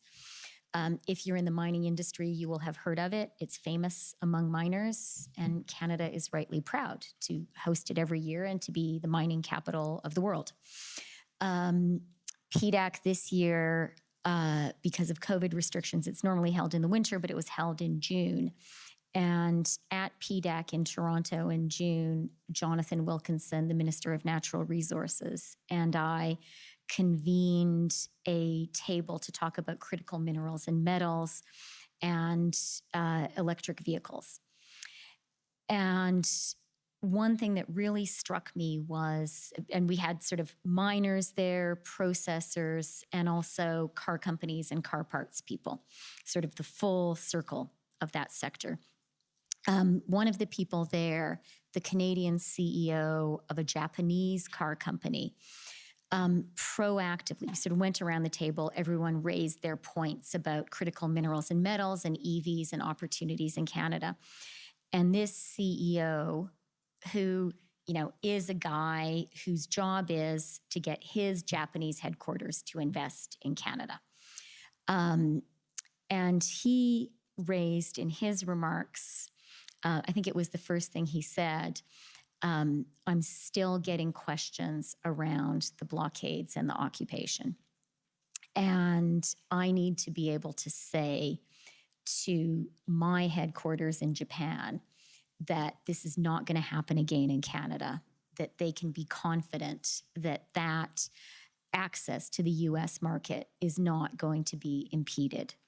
So that was very striking to me, that still in June, even after our action, which worked, there were still those lingering concerns. And it made me glad that we had acted when we did and not later. And then in October, I was in Windsor, which we've heard so much about earlier today, is speaking about the economy, actually at a big car parts event. And one of the car industry journalists asked me a question, and I'm, it's on the public record exactly what he said, but I'm just recalling broadly. His question was basically, can you offer assurances that something like the convoy and the blockade won't happen again? It continues to be a major concern in the car industry here. And again, I was surprised that someone in October was still asking the question. And it was further evidence to me of how serious the threat had been. And, while taking very seriously the magnitude of our action, and the reluctance that any government should have on ultimately acting as we did, that question was a confirmation for me that there was very great harm that was in the process of being done. And I was glad that we acted to stop the harm. Thank you. Shifting gears, if we talk about the economic measures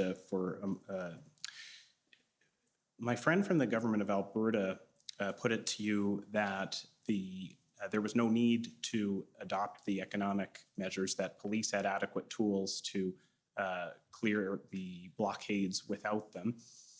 I take it that you did not direct the commissioner of the RCMP to use any of the tools made available in the emergency economic measures order? I absolutely did not. And so to the extent that police made use of those tools, that was because they believed in their judgment that it would be a useful thing to do in carrying out their duties. Yes, that would be correct. And have you heard anything from police officers about whether they in fact found those tools to be effective in dealing with the situation? I'm not the main person who speaks to or hears from police officers, but it is my understanding that the tools were used and that they were effective. I'd like to ask you a couple more questions about the readout of the February 13th banks call that that Commission Counsel went through with you earlier this morning. First, Commission Counsel took you to the email setting up that call from Tyler Meredith, in which he alluded to previous communications with the Canadian Bankers Association, in which he relayed that the message from the industry, mainly speaking for their legal counsels, is that we have this under control and we're generally feeling comfortable with the current regime. Do you remember that exchange? I remember that exchange from this morning. I didn't remember that email from the time, but I remember our conversation this morning. So my question is just, in light of your call on February 13th with the bank CEOs, do you believe that statement, as expressed in the email, that the banks believe they have the situation under control and are comfortable with the current regime, do you believe that was an accurate statement based on the reaction of the bank CEOs on that call? I didn't write it, and I can't remember whether I read it at the time or not.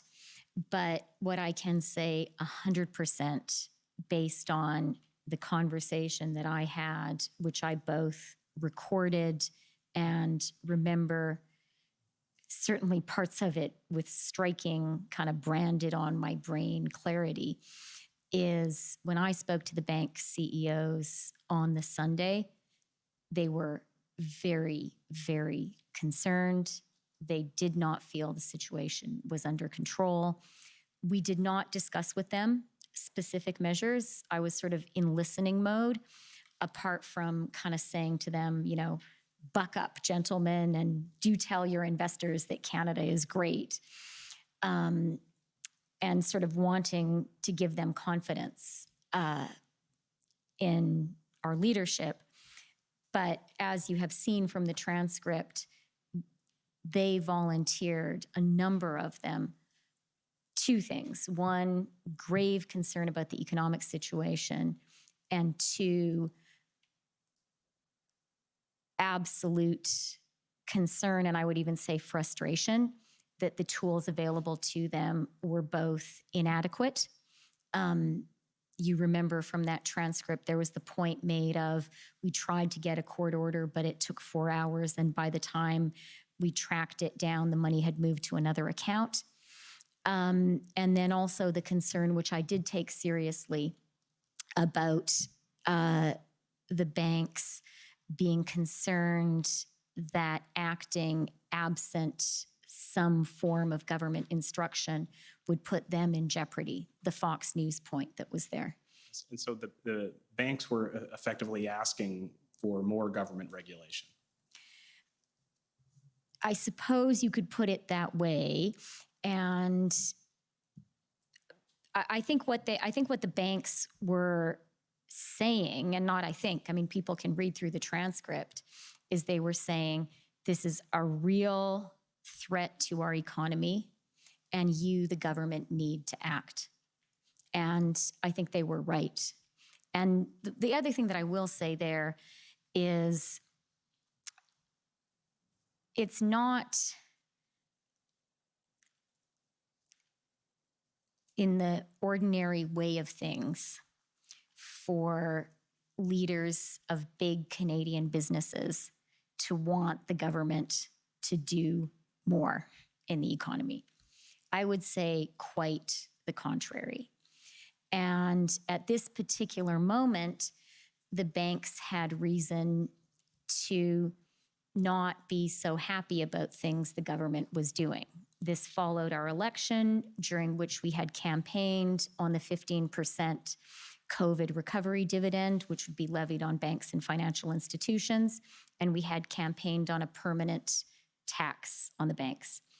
So I would guess, and you could speak to them, but I would guess that if you had spoken to the bank CEOs at the beginning of January and said, would you like the Liberal government to take a more active position when it comes to economic management of Canada, they would say, no, we wouldn't like that. And we would certainly like them not to impose these taxes. So I just say that because the fact that they were saying the tools were not adequate and you need to do more was particularly compelling to me, because they were not a constituency that was inclined to seek strong government action in the economy. Just on the Fox News point that you just mentioned, in the Commission's overview report on fundraising, they trace the flow of funds through the crowdfunding platforms and show that there was $1 million raised through the GoFundMe campaign that was paid into a TD bank account, and that TD froze that account on Thursday, February 10th, so before the phone call. And there's So the Fox News coverage, when it says on the readout of there having been Fox News coverage that Friday of an incident, you're aware that was in reference to TD freezing that the $1 million from the GoFundMe campaign? Yeah, that makes sense. That makes sense that it was Bharat Masrani speaking. And Bharat Masrani, that would be the CEO of TD Bank? Yes. And so the concern was putting on any individual bank the potential for backlash of public opinion of taking that step. Yes, that was the concern. As we have also discussed already today, a concern about tellers being in jeopardy. And the Fox News reference there is especially significant because many Canadian banks have significant operations in the United States. And so having Fox News attack you isn't a problem only because Canadians might be watching, but if you have a big US operation, it's a problem because your American customers will be watching. And I do think that was a problem that was legitimate to raise, and I was concerned about it. And so just briefly to conclude, earlier you mentioned that you had relied on certain legal advice related to matters connected with this inquiry. I just want to confirm with you, as Deputy Prime Minister, you don't have the authority to waive solicitor-client privilege on behalf of the Government of Canada, and you weren't intending to do so? I was not intending to do so, and to be clear, I was speaking about the advice we received, which I think the Commission, some of which I think the Commission has heard about earlier from officials. Thank you. Those are my questions. Thank you, Commissioner. Okay, thank you. Any re-examination? No re-examination, Commissioner. Okay, well, thank you very much for attending and for your testimony. We know you probably have other things to do, but I appreciate your coming here and taking the Commission's work seriously. I guess I should say thank you very much. And I will say to you, Commissioner, and all the lawyers doing this work, I do think it's really important work. And it's important for Canadians to be able to see and hear you asking the government and other people questions about this very important and serious decision. Okay, thank you. We'll take a short break to prepare for our next panel, and should only be 5 minutes or so, but I'll, if it takes longer, they'll let me know. Thank you.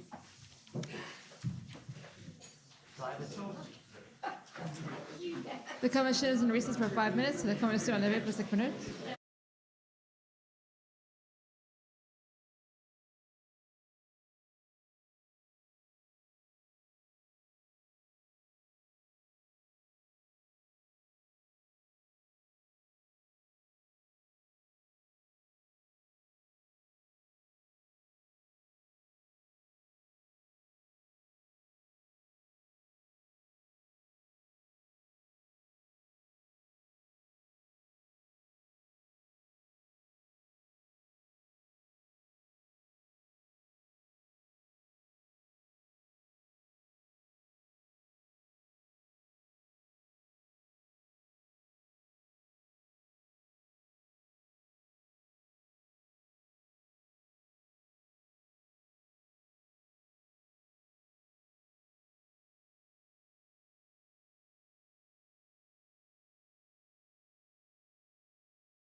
Order à l'ordre.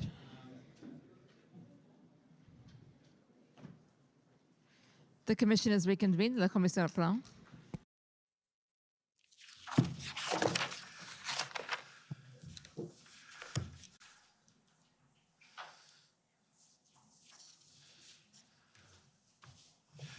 Okay. Good afternoon, Mr. Commissioner. Shantona Chaudhry for the record. Our next witnesses are from the Prime Minister's office, Mr. John Broadhead, Ms. Katie Telford, Mr. Brian Clow. Mr. Clow, will you swear on a religious document or do you wish to affirm? I will affirm. For the record, please state your full name and spell it out. First name Brian, B-R-I-A-N. Last name Clow, C-L-O-W. Do you solemnly affirm that the evidence to be given by you to this commission shall be the truth, the whole truth, and nothing but the truth? I do. Thank you. Ms. Telford, will you swear on a religious document or do you wish to affirm? A religious document. We have the Bible, the Quran, or the Torah available. Bible.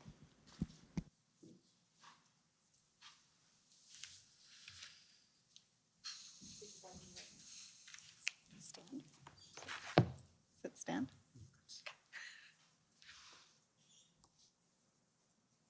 For the record, please state your full name and spell it out. Catherine Telford, Katherine, Telford, Telford. Do you swear that the evidence to be given by you to this commission shall be the truth, the whole truth, and nothing but the truth, so help you God? I do. Thank you. Mr. Broadhead, will you swear on a religious document or do you wish to affirm? Affirm, please. For the record, please state your full name and spell it out. John Broadhead, Johnbroadhead. Do you solemnly affirm that the evidence to be given by you to this commission shall be the truth, the whole truth, and nothing but the truth? I do. Thank you.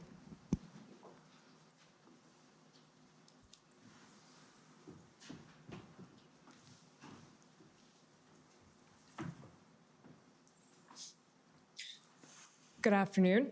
Thank you for being here. We're just going to start with a couple of routine housekeeping items, the first of which is introducing your interview summary. So you'll recall having sat for an interview with Commission Counsel on October 11th of this year. And following that interview, Commission Counsel prepared a summary of the interview. Have you all three reviewed that summary?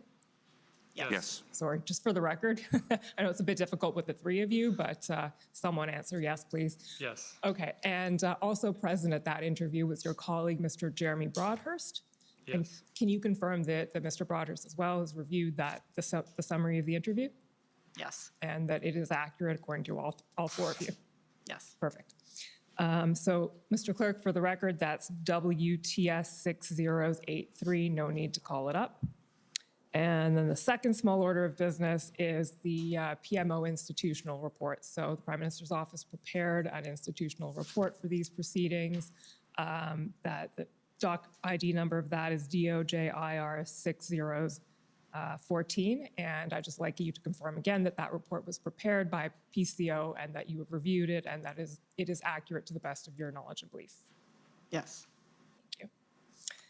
Okay, so the first thing I'll say is this is one of the examinations that we're doing as a panel. There are three of you, and some of my questions will be directed at one of you specifically because it's something that's within your personal knowledge or a document or a communication that you were involved in.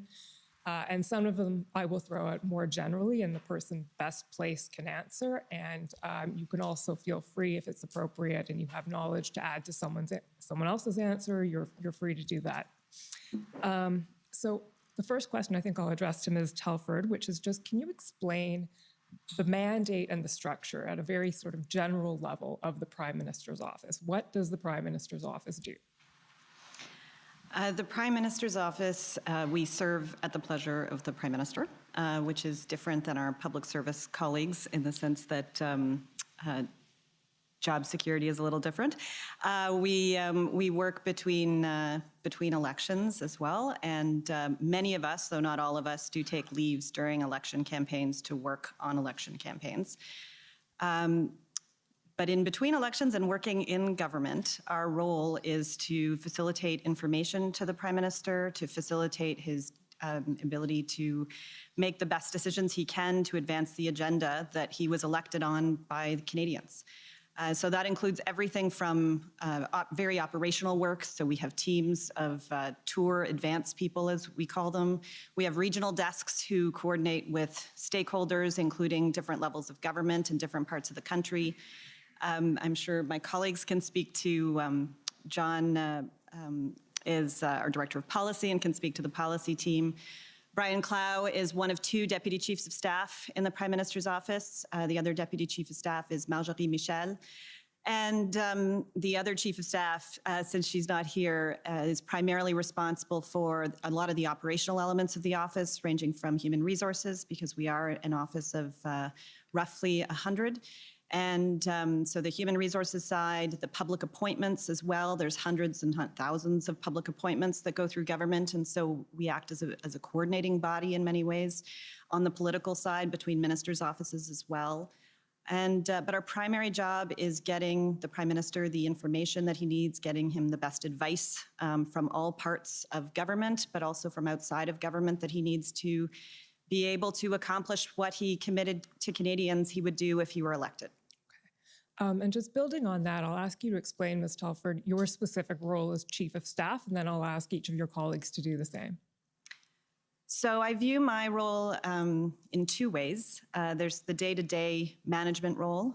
So I manage the Prime Minister's office and of an extraordinary group of people who work day and night, particularly during this time period they did. And so it's all the sort of operational scheduling and day-to-day management you can imagine of running an office of that size, as well as coordinating between other ministers' offices as well. So we have a weekly Chief of Staff meeting that involves the Chiefs of Staff from all of the ministers' offices across government as a way of touching base and sharing information, sometimes best practices.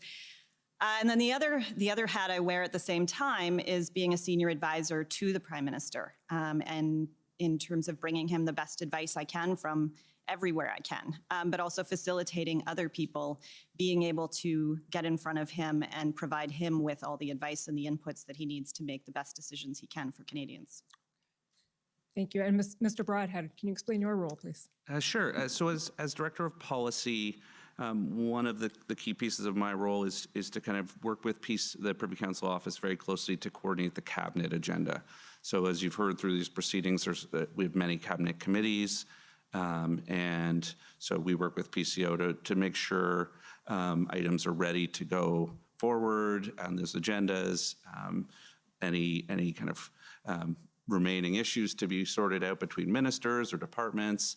So that's one. We have a team of 14 policy advisors. So they cover all the departments. So they each have policy files. So they become the links to the ministers' offices as well as to the content experts at PCO and other departments.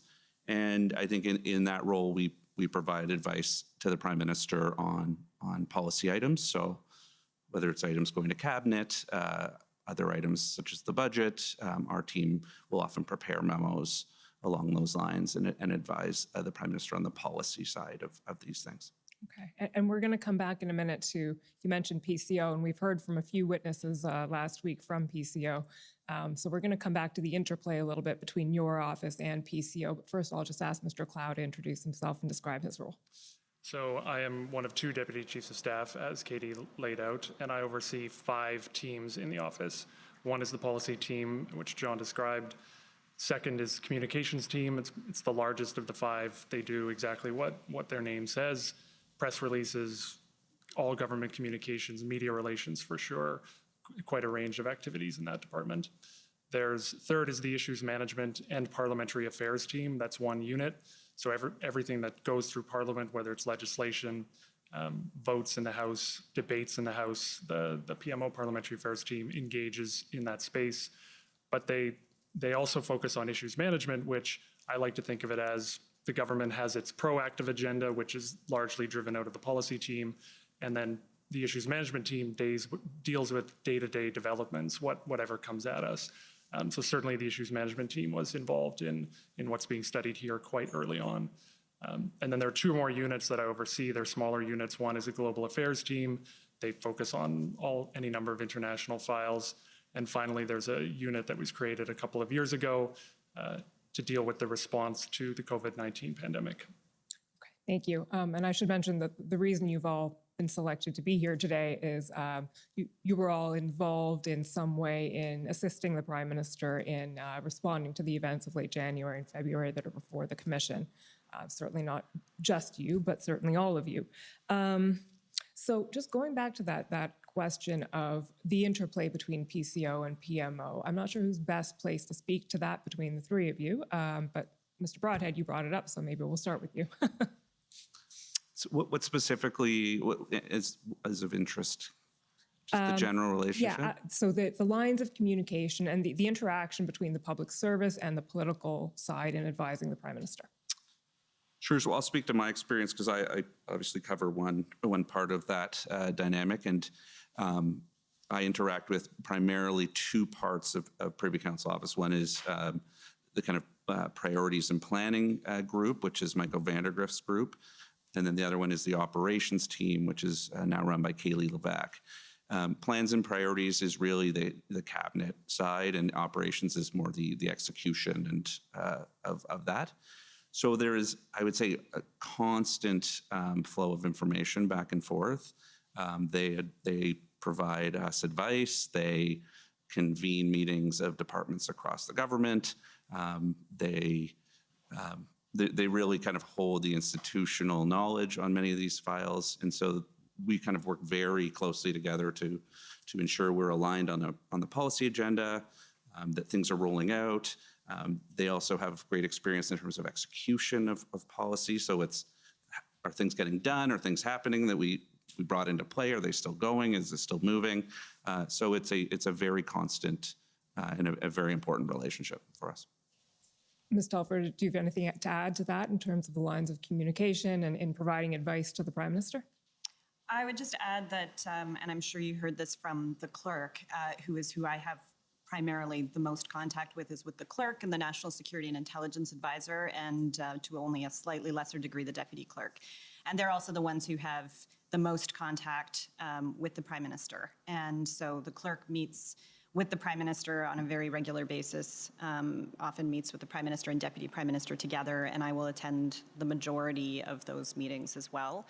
And then she and I will talk regularly in between those meetings as well in terms of planning out, what needs to get covered and what's going on and prioritizing who else we might need in those meetings. And so, as John said, it's a very regular flow of information back and forth, and that's true for the entire Prime Minister's office. Everybody has counterparts of one kind or another on the public service side, and the flow of information is significant, though we do have clearly different roles in terms of what our responsibilities are to the Prime Minister, and of course, as I said earlier, how we're employed. Thank you. Okay. That introduction out of the way, we'll turn to the matters before the Commission. And starting with the very early days of the convoy, can you describe to us when PMO first became aware that the convoy was a thing that was possibly rolling into Ottawa, what your initial impressions of it were, what your sources of information were, and the sort of pre-arrival early days? So the week of January 17th, there were a few interactions. On Monday, January 17th, there was a report sent from PCO to PMO, I think one or two people in the Prime Minister's office. It might have actually come from a minister's office as a flag, that there was some slow roll activity in Emerson, Manitoba. At that point, though, that information was not shared beyond that. It was just one of any number of issues. As the week went on, though, we started to hear more and see more reports of the convoy protest. On Thursday, January 20th, there was an email that came from PCO to a number of people in PMO that laid out, it was an update on the convoy protest. I think it was focused on, it named 3 places, specifically Coutts, North Portal, Saskatchewan, and Ottawa. And the update also included a press release from the Canadian Trucking Alliance, which condemned the convoy activity, specifically proposed unlawful activity, which even at that point, what was coming out of a number of the speakers was proposed unlawful activity and road blockages specifically. So it was that week, January 17th, when we started to hear about this. That weekend, I'd say 22nd, 23rd, by then it was on everybody's radar. The week of the 24th is when the Prime Minister started to get updated daily on it. Okay, and that takes us, Mr. Clerk, can you please bring up ssm.can.ns/C402578? So, Mr. Clow, if I take this correctly, you were speaking at that point of PMO's sort of monitoring of what was going on. And I believe the 25th was the first time you got a briefing from the PCO. So in addition to, I'll look at this email. So there was email traffic and there would have been phone calls the week of the 17th between PCO and PMO. The Tuesday, the 25th, I do believe was the first meeting scheduled with PCO and PMO staff to go through all of the elements as were known at that point. Okay, so we're just going to look at what the content of that meeting was. Mr. Clerk, if you can scroll down, keep scrolling. Okay, there we go. So this is Mike McDonald, and we know, can you actually just refresh our memories as to who Mike McDonald is? So he works in PCO and he's part of the national security team. That's right, Intelligence Secretariat. Okay, so Mike McDonald is explaining and briefing essentially on what the state of knowledge there is at the time. So he says, latest lay of the land, security, coordination, national security apparatus, what do we know? Law enforcement across the country is learning more about the convoy and its organizers as they interact with them. And then there's some description of where it's coming from. The next bullet down says actively monitoring. One thing they're picking up on is chatter on social media. So far, RCMP telling us that the convoy itself is peaceful, not causing problems along the way. Their goal is to get to Ottawa, not have infractions along the way. And then very small online chatter, that's where people are using disturbing language. Mr. Clerk, if you can just keep scrolling to the next page, please. There we go. Following January 6th events last year, which is a reference to January 6th in Capitol Hill in the United States, NSIA worked with PPS, RCMP, and Sergeant at Arms for a scenario planning for regular protests. Push boundaries and plan out for things like an insurrection. This has been done. Then Ottawa Police and PPS have an MOU, have done exercises for these types of protests. On the federal side, we have governance in place that is up and running, ADM, National Security Operations Center, meeting every day to ensure parts of the federal family are coordinated in efforts and can feed information through. So does that represent essentially, first of all, the content of that briefing as you were aware of it that day? So I wasn't a part of this specific brief, but received this email. And so I have no reason to believe it doesn't represent what was discussed there. But I would say it's only a piece of the picture of what we were watching at that time. There's a reference in there to social media chatter and disturbing comments. And by this point, it was a very significant issue and getting a lot of coverage in media, some of those comments. This email was sent on January 25th, which is the same day it was reported in media that some individuals who were planning to participate in the demonstration were saying they wanted this to be their January 6th. That's why you see, I suspect you see this in this email summary because there were individuals explicitly referencing January 6th. And at this point as well, it was known in public that some people planning to participate in the demonstration had a proposal to replace the government by going to the Governor General and the Senate. And it's otherwise known as the MOU. Okay, so just scrolling down a bit again, Mr. Clerk, there's a comment at the end there. So you'll see at the end it says questions, question mark, Zed, and I believe that's a reference to Zita Astravis, Bill Blair's Chief of Staff. Yes. Mr. Blair, Chief of Staff. So she says, curious to know how feed into political level. From our perspective, feel assured, having worked in the space of all work being done, but ministers feeling uneasy and keen on details. I'm wondering if you can help us understand what is meant there by sense of unease at the political level. I think there at that point, there was a lot of conversation going on about what we were seeing and what we thought this was going to be. And there were a number of updates coming through, like the one you see here, but we were also seeing a lot in open source and through the media, which was very concerning. Already mentioned the reference to January 6th. So that's what I think this speaks to. Okay, so is it fair to say then in Mike McDonald's email that we just read through, the message coming through is essentially, well, we've planned for this. We did some planning after January 6th and things are sort of under control and the machine is operating as it should. But then Ms. Astrovas raises a concern saying the ministers are actually pretty worried about this. So is it fair to say that there was some unease at the ministerial or the political level that maybe isn't reflected in the briefing? Yes. Okay.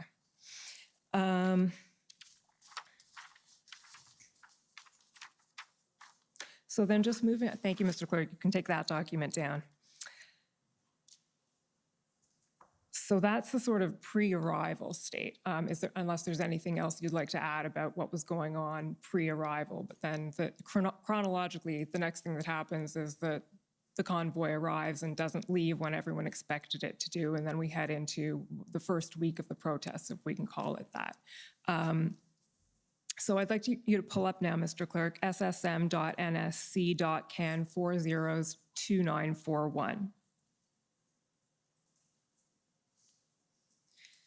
And as that's being done, maybe I can ask you to just describe to us from your point of view what that first week was like and what was going on from your perspective in attempting to respond. And the notes I'm pulling up here are Mr. Clow's notes from a February 3rd meeting, which I think can fairly be described as a brainstorming ideas kind of meeting. But before we get into the specifics of the notes, can you fill in a bit of the narrative of what was happening in your thinking and in your office at the time?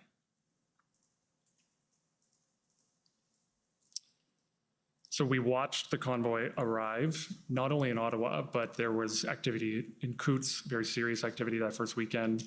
Emerson, we're starting to see some blockages there. It was down to one lane, it would open up again, some trucks would move, but there was activity in Emerson. So this was already a national issue in the first week. And we continued to see very concerning statements from some demonstrators, including from demonstrators and organizers that they were not going to leave until the government changed its policy.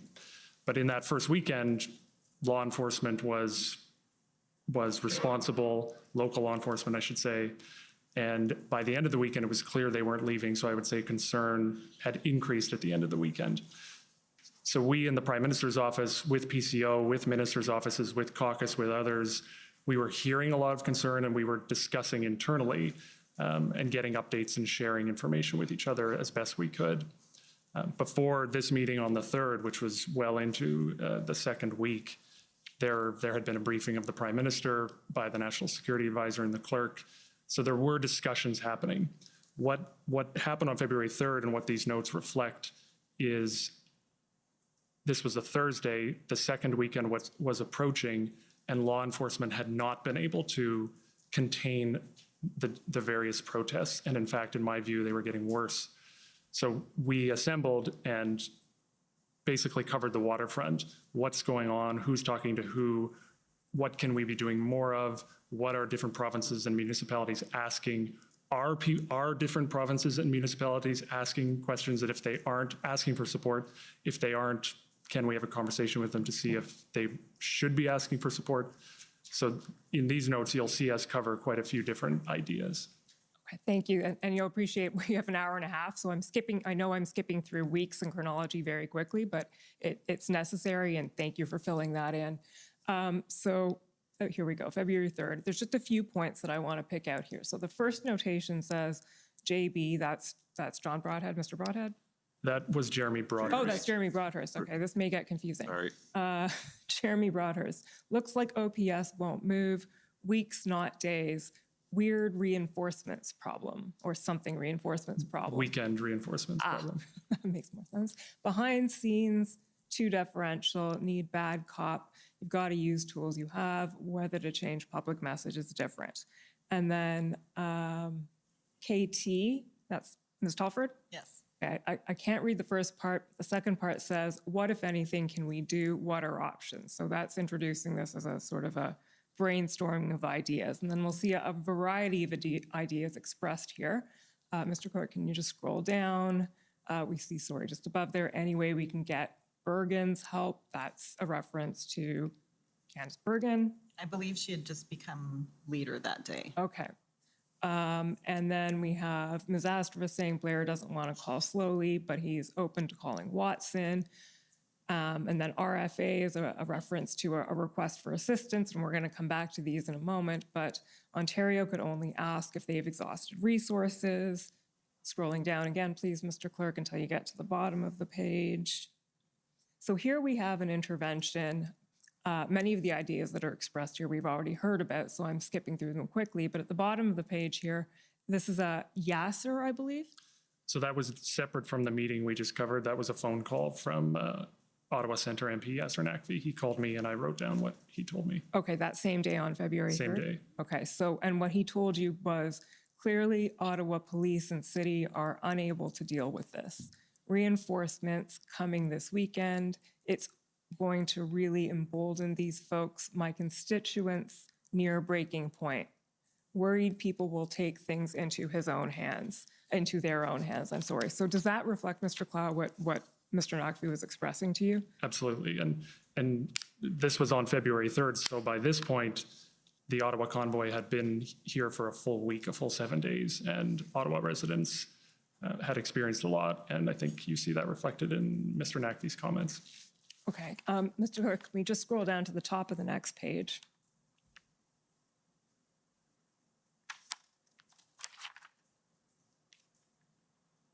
Yeah, there we go. So I think this is a continuation of the phone call with Mr. Naqvi. What I heard from Slowly, plea for help. It's a plea for something political. Do you recall that reference, Mr. Clow? I believe that was a reference to either the day before or earlier that week. Chief Slowly said there was no policing solution. That's correct. It was the day before. And what I'm wondering is what was the reaction within PMO to that statement? Here we have Mr. Naqvi's, I think, interpretation of it, which is it's a plea for something. And then he says it's a plea for something political. Does that reflect, or was there any thinking among the three of you or among your office, within your office, about what Chief Slowly may have been expressing there? It definitely added to the concern of what we were seeing. And to hear Ottawa Police say that this was not a policing solution was very concerning, and it told us that this was not going to end anytime soon. Okay. I think we can leave those notes for now. Thank you, Mr. Clerk. The next ones we'll pull up. Well, it's actually the same notes. Sorry, Mr. Clerk.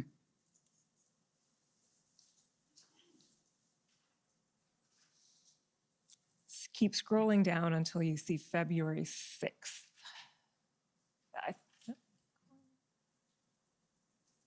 Yeah, there we go. So says PM February 6th, 6 to 8 p.m.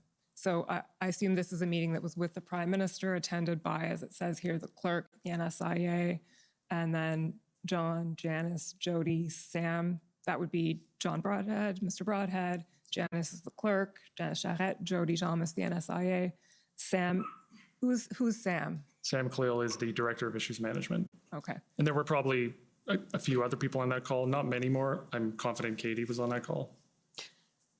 Okay, so if we just scroll down then until we see OPS trying to reduce violence or taking some steps. And then below that, Coots persists, but traffic is moving. AB, this is Alberta, asked for RFA. We don't see CAF, the Canadian Armed Forces, being able to help with that. Do you remember who was making that statement there? Is this the NSIA's update there, Mr. Clough?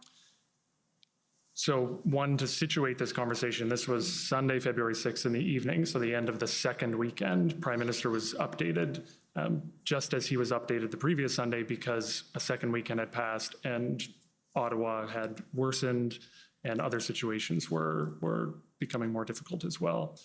And I note the NSA reported that 11 BC communities have protests, 35 across the country. So I can't tell from the notes if that comment was Jody Thomas's comment, the one you asked about, but it looks like it was part of a list of updates from Jody Thomas. Were these briefings happening daily? There were multiple conversations happening daily at this point, and there were interactions with the Prime Minister every day at this point in some way or another. But this specific construct of a meeting with the clerk, National Security Intelligence Advisor, and staff didn't happen every day, but it happened with increasing frequency. Okay. So the next point that I want to look at here is right at the bottom of the page here.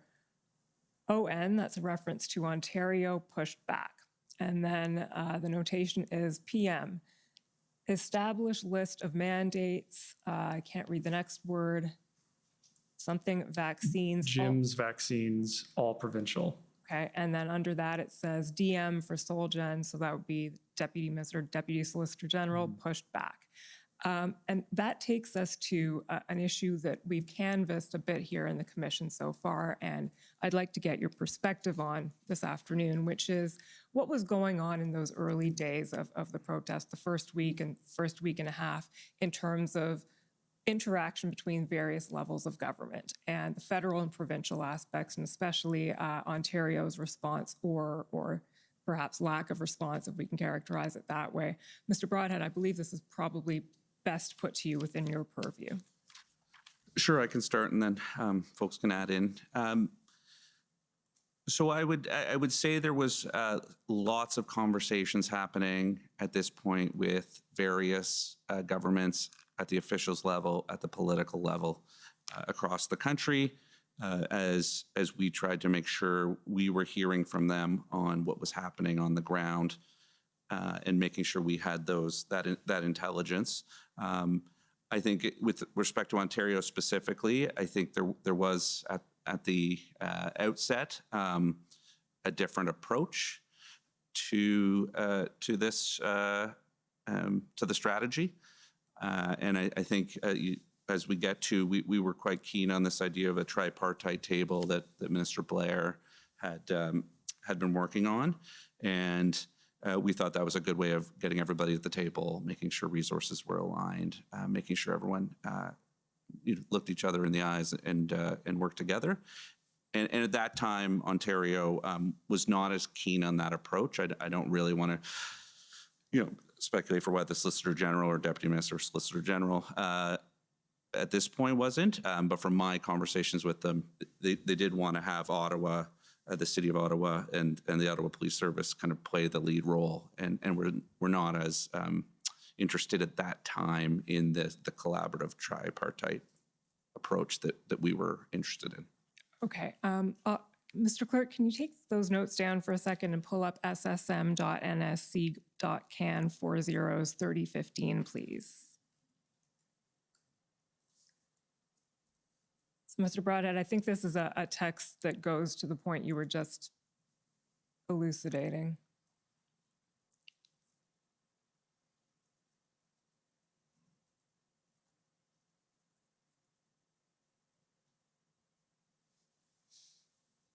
So we don't have a confirmed date for this one, but it must be some. It's February 8th. Thank you. And this is a text between you and Ms. Astravas, a text exchange. And she says to you, I believe she's in the blue here, Marco, that's a reference to Minister Mendicino, hasn't heard back from Sylvia Jones. That's a reference to the Solicitor General of Ontario on the meeting with the three orders of government, reference to the tripartite. And you say, yeah, because they don't want to be a part of it. And she says, oh, I know. And you say, so anything I should do, we should just go ahead without them. And then it goes on. So can you contextualize that for us a little bit?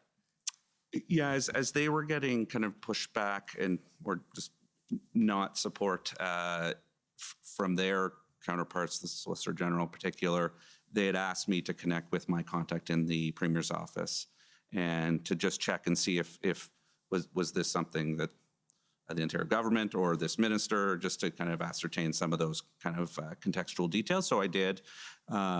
I chatted with Jamie Wallace, and it was clear that they were they had a different approach and strategy, and the tripartite table was not a priority for them at that time.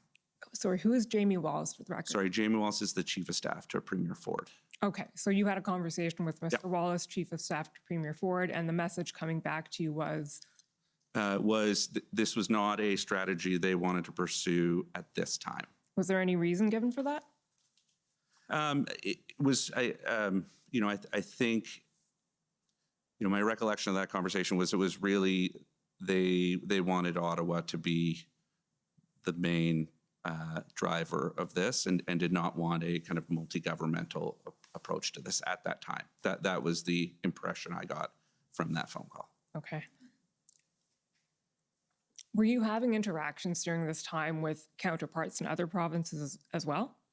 Yeah, so previous to being a director of policy, which I started in January, I was senior advisor with a focus on intergovernmental affairs.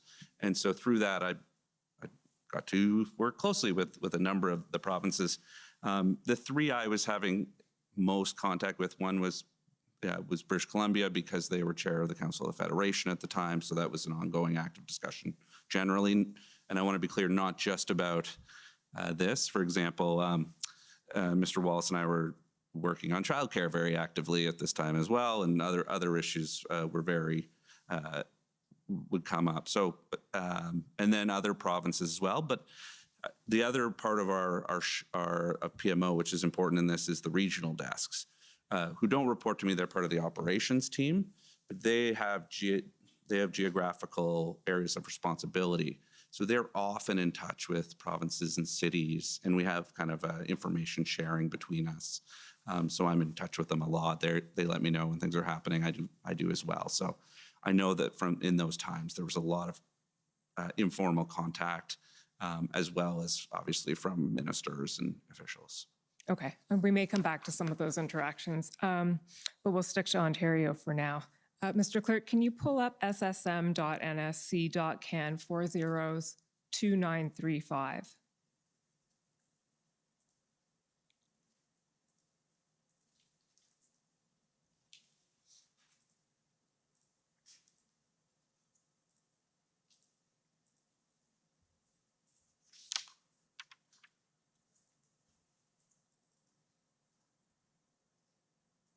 So, Ms. Telford, this is a text exchange between you and Minister Dominique Leblanc, whom we know is the Minister of Intergovernmental Affairs.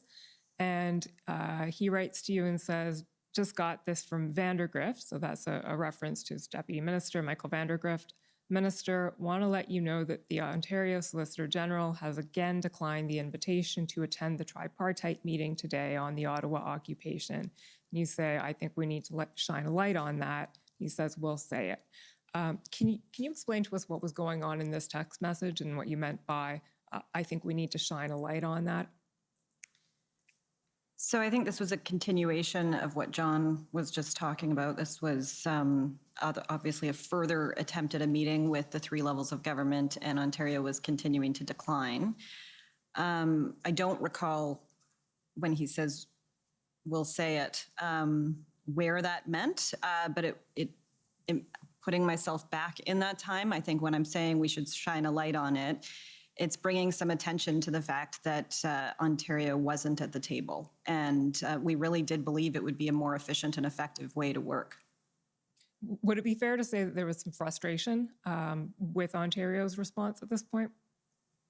There was definitely some frustration because we believed it could be easier than it was, all things being very relative at that time. But there was ongoing communication with Ontario bilaterally throughout. It just meant that the conversations were happening between Ottawa and the federal government and Ontario. And so there were just numerous bilateral conversations that we just thought could have been better handled and more efficient if we could have all just come together. Because as I know has come up throughout the inquiry, there was a fair bit of confusion around numbers and requests and the RFAs, the way they work, the request for assistance.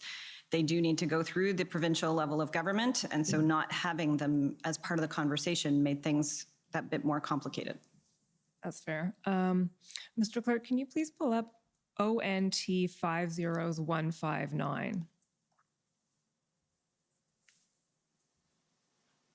So I'm going to ask you here about a meeting that was held on February 6th that was a sort of tripartite, but not quite, between the City of Ottawa, federal government and the provincial government. And the exchange I'm going to take you to, we've seen this document several times in the commission, so I'm not going to go through the whole thing. But at the end of the document, there's an exchange between the National Security Advisor and the Deputy Solicitor General of Ontario that I'd like to get your take on. So it's February 6th, an 11 o'clock meeting attended by officials from the 3 levels of government. So Mr. Clerk, if you can scroll down to the very bottom of the document.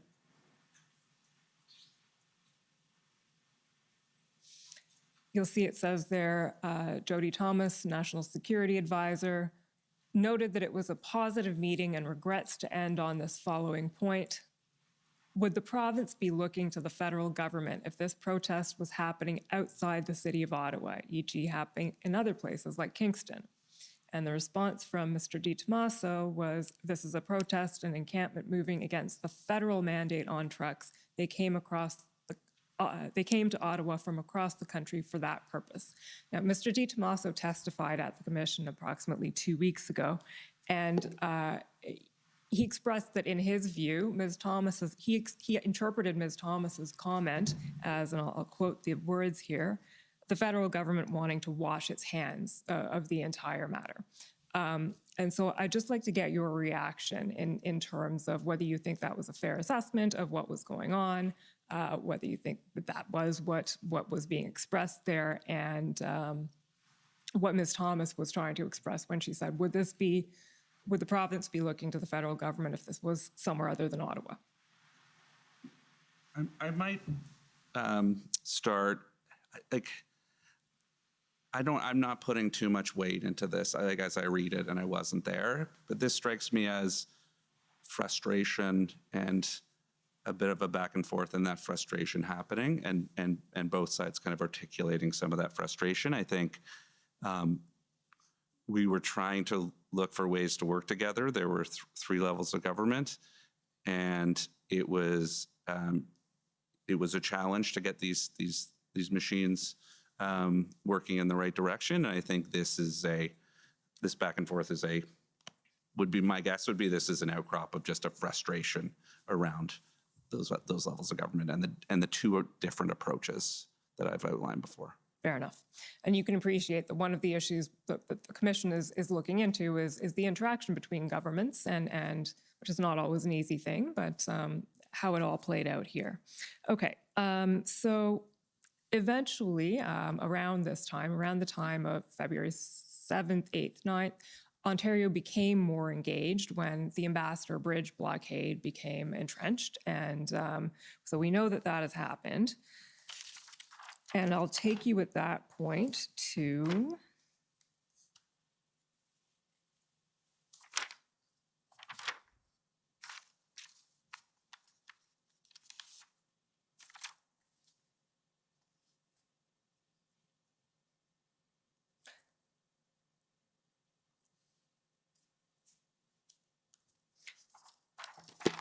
the witness summary. I'm sorry, Mr. Clerk. It's WTS 6014, page 11.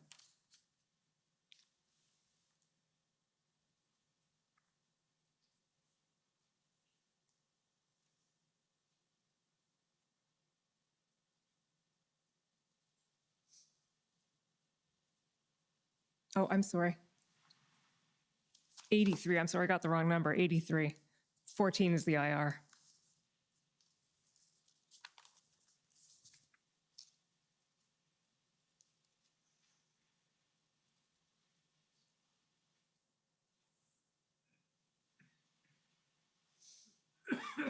So if we scroll down to page 11, please, Mr. Clerk.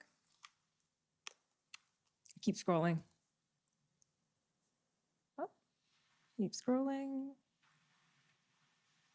Okay, scroll up a bit, please. What I'm looking for is the panel was asked what in their view. Could be that I have the wrong page number.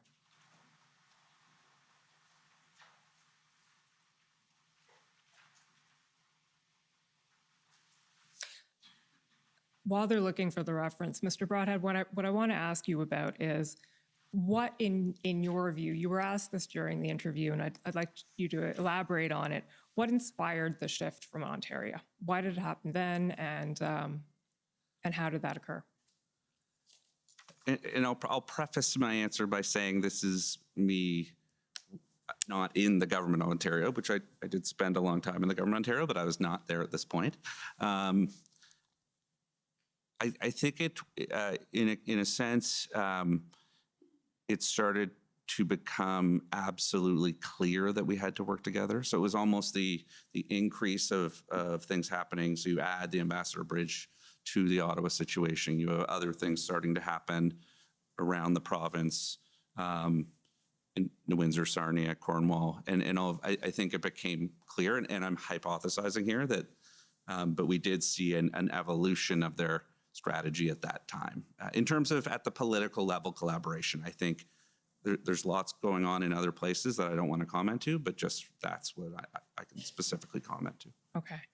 And we know that there were several important phone calls that happened around that time, certainly between the Prime Minister and Premier Ford, which we'll talk about tomorrow when the Prime Minister is here, between Minister LeBlanc, we talked about when Minister LeBlanc was here. Leaving Ontario for a moment and talking about engagement with other provinces, I do want to ask you some questions about another topic that's come up several times here, which is Alberta's request for assistance. So I'm going to put to you a few facts that we know and that have come out already at the Commission and that are also brought out in the PMO institutional report. So there's a notation in your IR that PMO staff engaged with Pam Livingston. So Mr. Broadhead, maybe you can tell us who Pam Livingston is? Pam Livingston at the time was Chief of Staff to to Premier Kenney. Okay, and there were two interactions apparently between PMO and Ms. Livingston about the Alberta request for assistance. Okay. And that request for assistance we've seen several times before, so no need to pull it up, but was for essentially assistance in tow trucks and removing vehicles from the Coutts blockade. There's also a notation that the Prime Minister had a formal call on February 6th with Minister Blair to discuss Alberta's request for assistance and the ongoing situation. And then I'm going to pull up, or ask the clerk to pull up Mr. Clow's notes again, ssm.nsc.can 402941.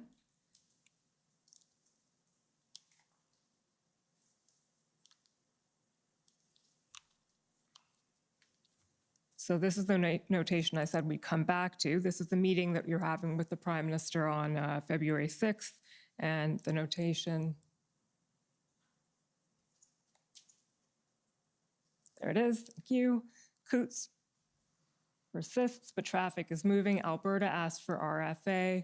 We don't see CAF being able to help with that. So at that point, it's apparently been concluded or decided in some form that the Canadian Armed Forces is unable to assist. Is that correct, Mr. Clow?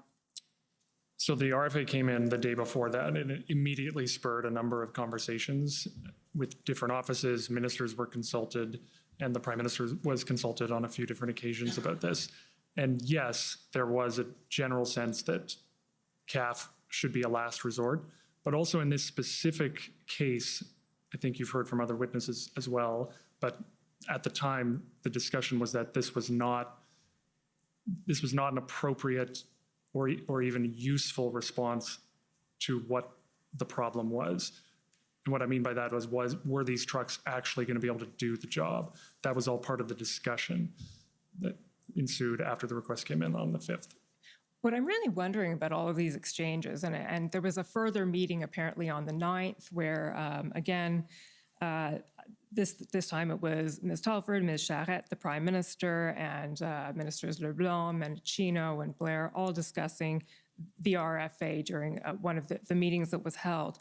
Why was this RFA treated quite differently than most are? This was elevated to the level of the PMO and the Prime Minister, which most requests for assistance are not. Can you explain or elaborate on that?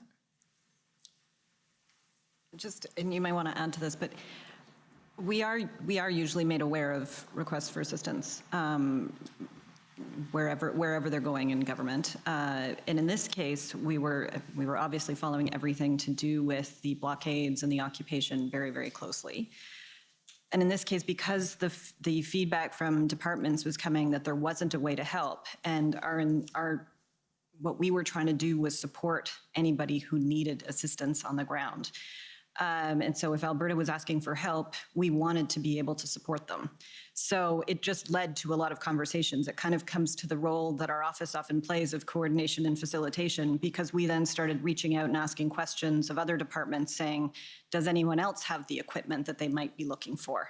It may not be appropriate for CAF and they may not have the equipment, but is there that equipment somewhere else that could be found? So I think, as is in the interview summary, we even went so far as to say, does Parks Canada have this kind of thing? Because the goal was to be able to assist if we could. Maybe if I can just add, I think that, we also looked at, can we reimburse if they find them privately? Should we reimburse that? So I kind of push back a little bit on that this rarely happens. Like in a case where the process comes through and it goes to the minister and I've known of other cases where it was like, no, we can't assist.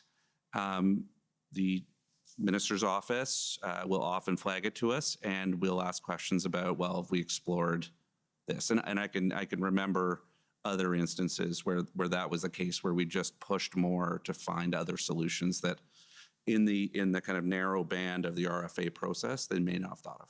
Okay, that's fair. It's the request for assistance that we're dealing with in the commission. It's the only one that we've seen this pattern in, but that's fair explanation. Okay, I'm going to want to shift gears now and talk about what you were hearing during this process with various stakeholders and interlocutors, both nationally and internationally. So, Mr. Clow, I'll start with you. We know you had a few conversations with a man named Juan Gonzalez, who's the special advisor to President Biden. Can you tell us about those conversations and what you were hearing from him? Yes. So I heard from Juan Gonzalez. He is part of the national security team in the White House, and we'd interacted on a few files before the convoy protests. And he reached out, I believe, on Wednesday, February 9th. At that point, it was a request to connect National Security Intelligence Advisor Jody Thomas with the White House Homeland Security Advisor to urgently discuss the Windsor blockade, but also other border blockades that were in effect at that time. So Juan and I had a bit of back and forth about that. That then led to a number of conversations, some of which you heard about this morning from the Deputy Prime Minister. But there were various interactions between the Prime Minister's office, PCO, several ministers' offices, and their counterparts in the United States, in the White House, and different departments in the United States, because they became seized with the border blockades that were impacting them quite significantly. So you mentioned that we heard this morning from the Deputy Prime Minister that she was hearing a lot of concern from officials in the United States about what was going on, and some encouragement, if we can put it that way, to bring a swift end, given the impact this was going to have on Canada-U.S. relations and trade. Were you hearing similar concerns from the people you were talking to in the United States and or in other countries? Absolutely. And the concern was not only about trade, economics, dollars and cents. It was for sure. But there was also a discussion in many of these conversations, including between the Prime Minister and the President, that both countries were facing similar forces in certain ways. For example, the United States also saw some convoy activity. I think it was dealt with quite quickly by the Americans, but they saw a trucker protest heading to the Super Bowl. There was one that was trying to be assembled to head to Washington, D.C. So these were part of the conversations as well. It was viewed as a shared problem. But for sure, the immediate issue was the blockades at various border crossings, especially Windsor, and how do we sort these out quickly? And we understand you also had some conversations with Ambassador Hillman, ambassador to the United States. Can you tell us about those conversations? Well, she was one of the key principals having interactions with the White House and various departments in the United States. And the substance, one example of substance within those conversations was how can we introduce measures to end the blockades or at least dissuade them from growing and from new ones from popping up. For example, there was discussion of potential immigration measures or penalties placed on people who conducted unlawful activity at these border blockades. There was definitely discussion of whether the United States could provide tow trucks to help, given it was virtually impossible to get tow trucks on the Canadian side of the border. So that's the kind of thing that was discussed. Did that ever end up happening? I don't know. So the immigration measures, I don't believe the United States implemented any measures. We did in the Emergencies Act. In terms of tow trucks being provided by the United States, there might have been some in Detroit, Windsor, provided by Detroit or the government of Michigan. I'm not sure about that. Mr. Broadhead, Ms. Telford, were either of you having conversations with international counterparts? No? Not during the occupation or when the blockades were on. For months afterwards, I can say, including up until recent summits, though, this is a topic that continues to come up with counterparts from various countries. And the Prime Minister also had calls during the occupation with other world leaders where this was a topic that was coming up because they were watching what was happening in Canada and concerned that they were starting to see the same thing in some of their countries, and they were concerned about copycat situations. So this has been an ongoing conversation with international leaders. Okay.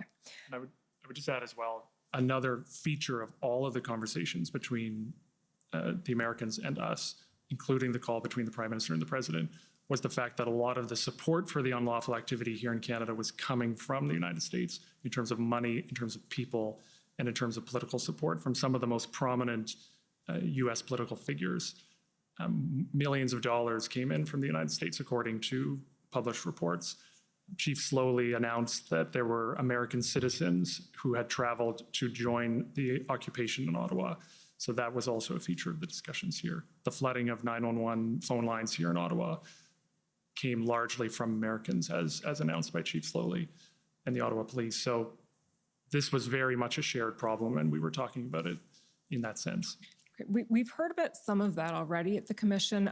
You speak of the foreign funding, and we explored that a bit this morning with the Deputy Prime Minister, and it was found in the end that there were millions of dollars coming from the United States, from private donors. So there was no foreign state funding coming in. Would you agree with that? Yes. Okay. And we've also established that there was little information available to the government at the time of the convoy of how much money was coming in from the United States. That wasn't really information that was available to the government at the time. Would you agree with that? It definitely became more apparent as time passed, and I totally agree with you. It is cloudy and unclear, and it's concerning that it happened. But one example I would give, I mean, we felt quite strongly at the time that it was happening, and proof of that, I would say, is when GoFundMe paused the account, you saw some of the most prominent American political figures attack GoFundMe. And they didn't do that for no reason. They did it because it was clear to them, and it was clear to us that a lot of the funding was coming from Americans. Okay.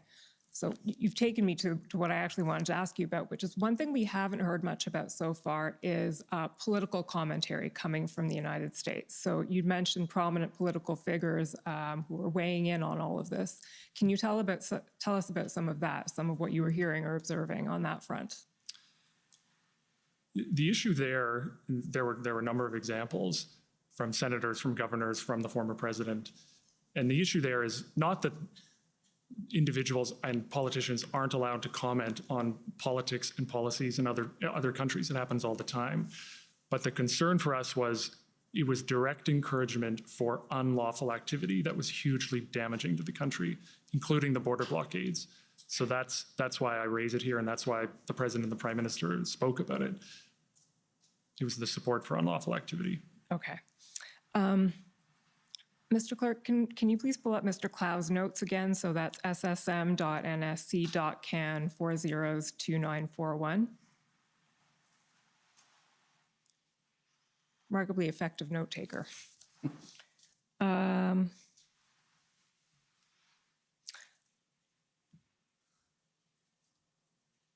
Now, it's going to be a little challenging to find the page here because we don't have a date for it. So just keep scrolling down until you see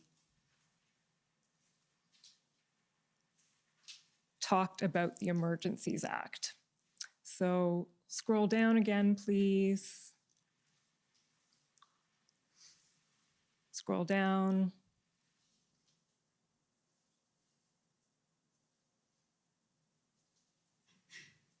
Keep scrolling. Keep scrolling.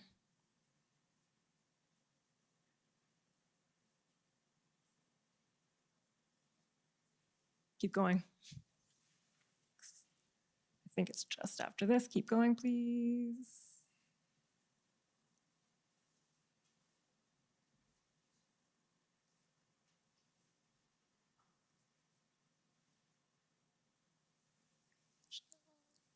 There's a lot of blackout in this, so it's a little challenging.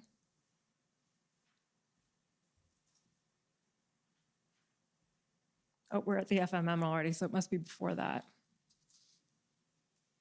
I think I saw it a Did you? few pages up, yeah. Can you zoom out a little bit, please, Mr. Clerk, so we can see? Thanks. Okay. Keep going up a little bit. And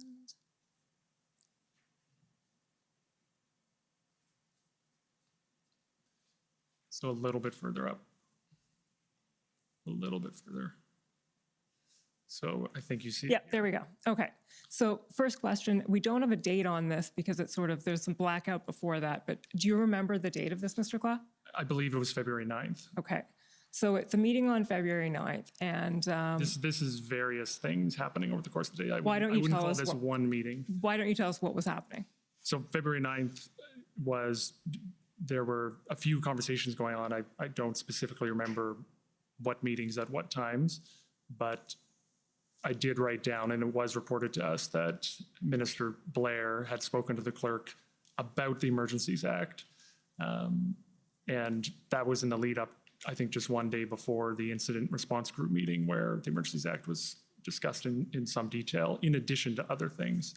So this was just a report to us that that conversation had happened between the minister and the clerk. Okay, so around February 9th, we're getting to the point, as we know, where the federal government felt a need to perhaps intervene in the situation and bring this to a close in some way. So as you say, Blair spoke to the clerk and talked about the Emergencies Act on the options. Can you just read your handwriting there? Didn't commit on the options. Emergency could be peace if that sounds like we have authority. And then a reference to Nathalie Drouin, the deputy clerk, and Fort So Justice. I see this as discussions are happening about how we can help, what more we can be doing. And the Emergencies Act could be a piece of that. Okay. And we know that the following day, the Prime Minister convened the first incident response group meeting. Yes. So I'd like you to tell us a bit about that meeting, the decision to convene the IRG and what that meant in the Prime Minister's eyes, in your eyes, and what an IRG really is.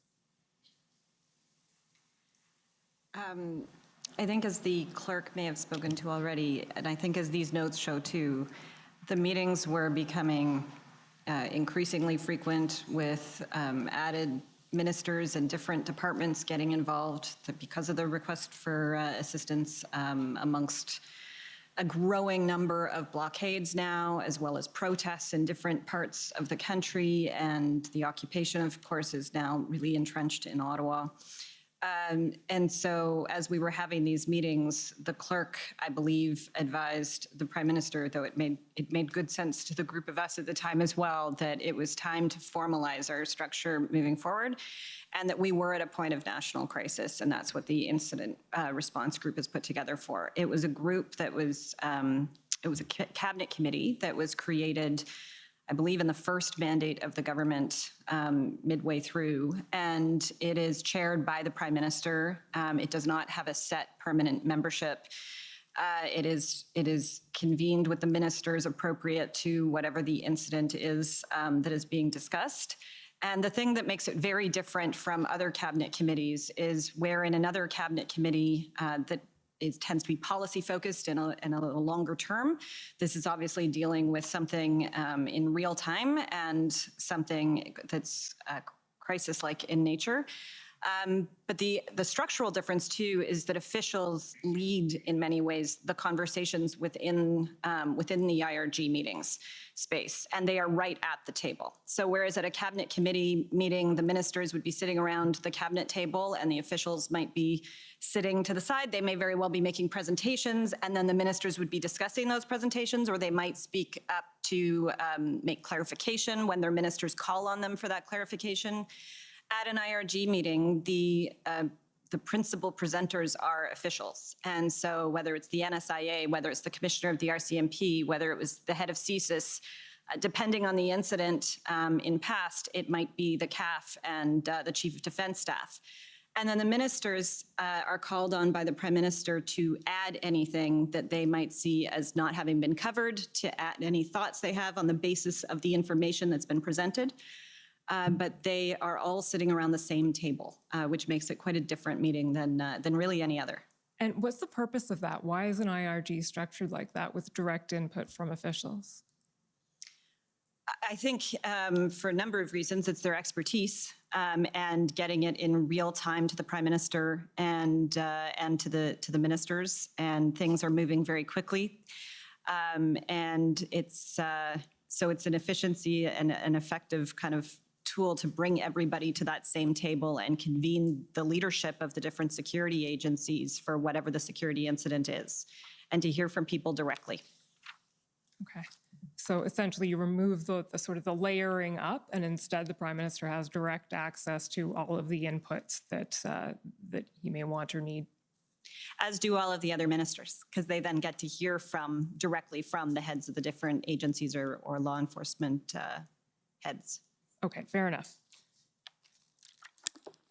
So we've been through the content of many of the IRGs. One theme I want to pick up with you is something that was eventually brought to the IRG on February 12th, but has been a discussion at the commission throughout, which was the idea of whether the prime minister or anyone from the federal government should engage with the protesters and attempt to bring this to a close through either some sort of negotiation, some engagement, some speaking. So the first thing I'll bring up on that point is, Mr. Clerk, it's PB.can.401184.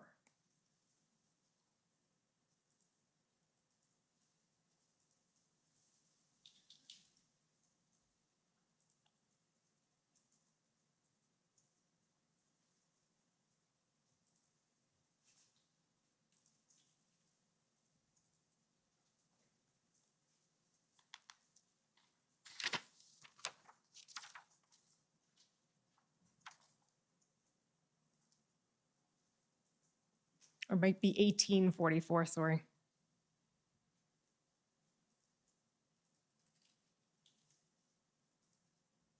Ms. Stalford, this is a text exchange on February 6th between you and Minister Menachino, so it's early days, but as I said, this theme of interaction, negotiation is something that came up.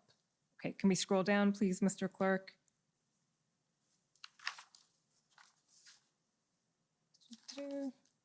Going, keep going. Keep going.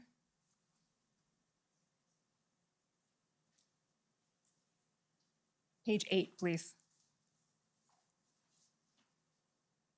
Okay, here we go. So if we can blow that up, it's really hard to read, but you'll see a notation here: lawyer, arbitrator, mediator, author, suggested by Anne McClellan as a possible interlocutor. Again, I think it's a long shot for the reasons we discussed. Also, I noticed after we hung up that we didn't even spend a moment on politics and readiness. Okay, so that part of it may not be all that relevant, but do you remember this text exchange, Ms. Telford? Now that I see it.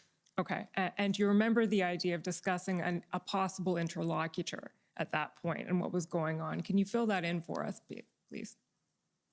Look, I think over the course of, right from the beginning of the occupation, when it became an occupation, there were numerous people who were trying to suggest anything they could to try to find a way to assist. And I think that's what Anne was doing here. I've received, and I believe it's part of the documents as well that you've received. I received suggestions from numerous other people as well. MPs were raising names with us.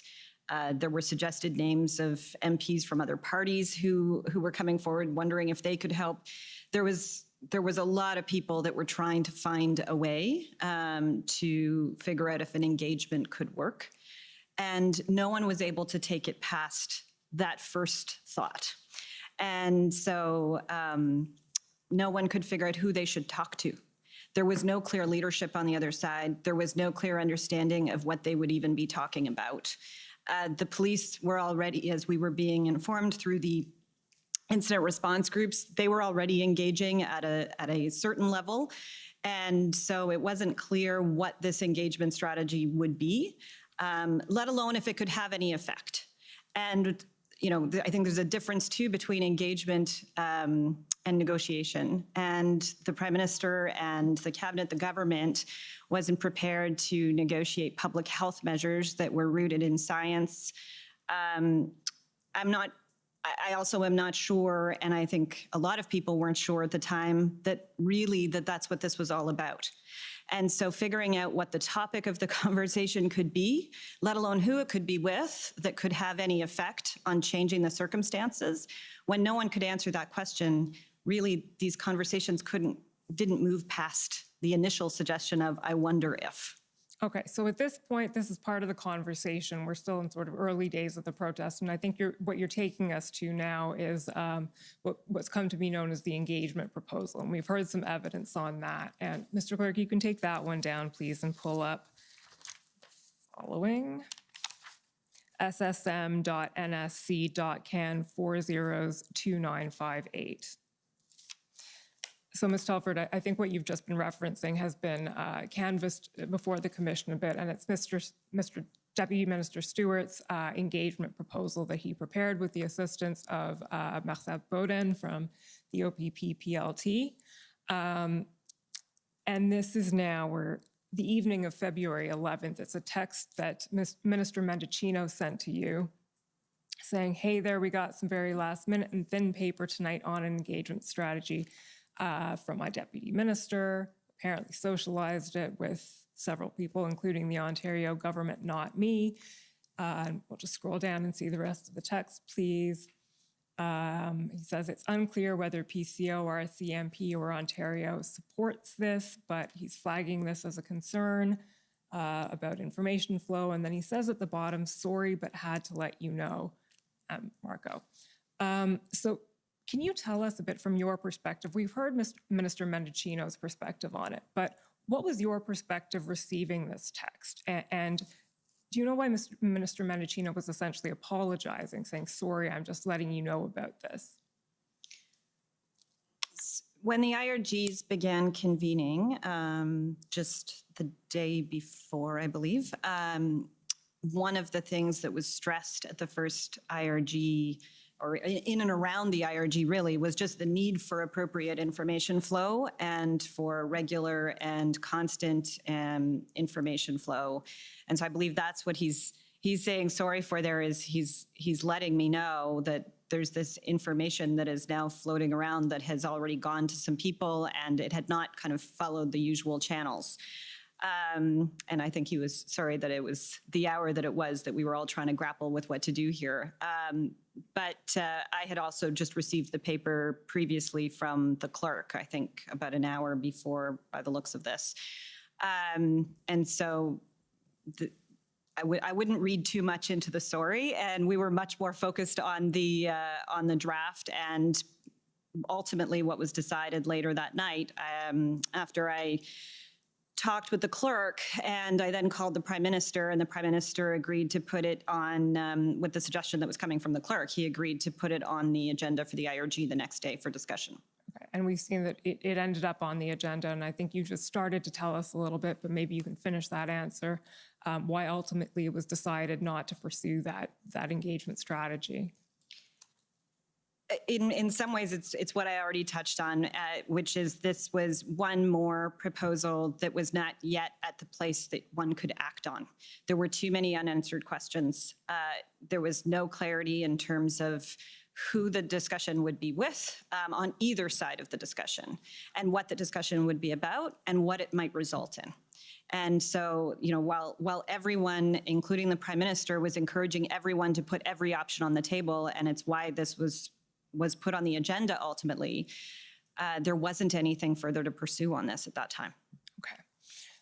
Thank you, Mr. Clerk. You can take that one down.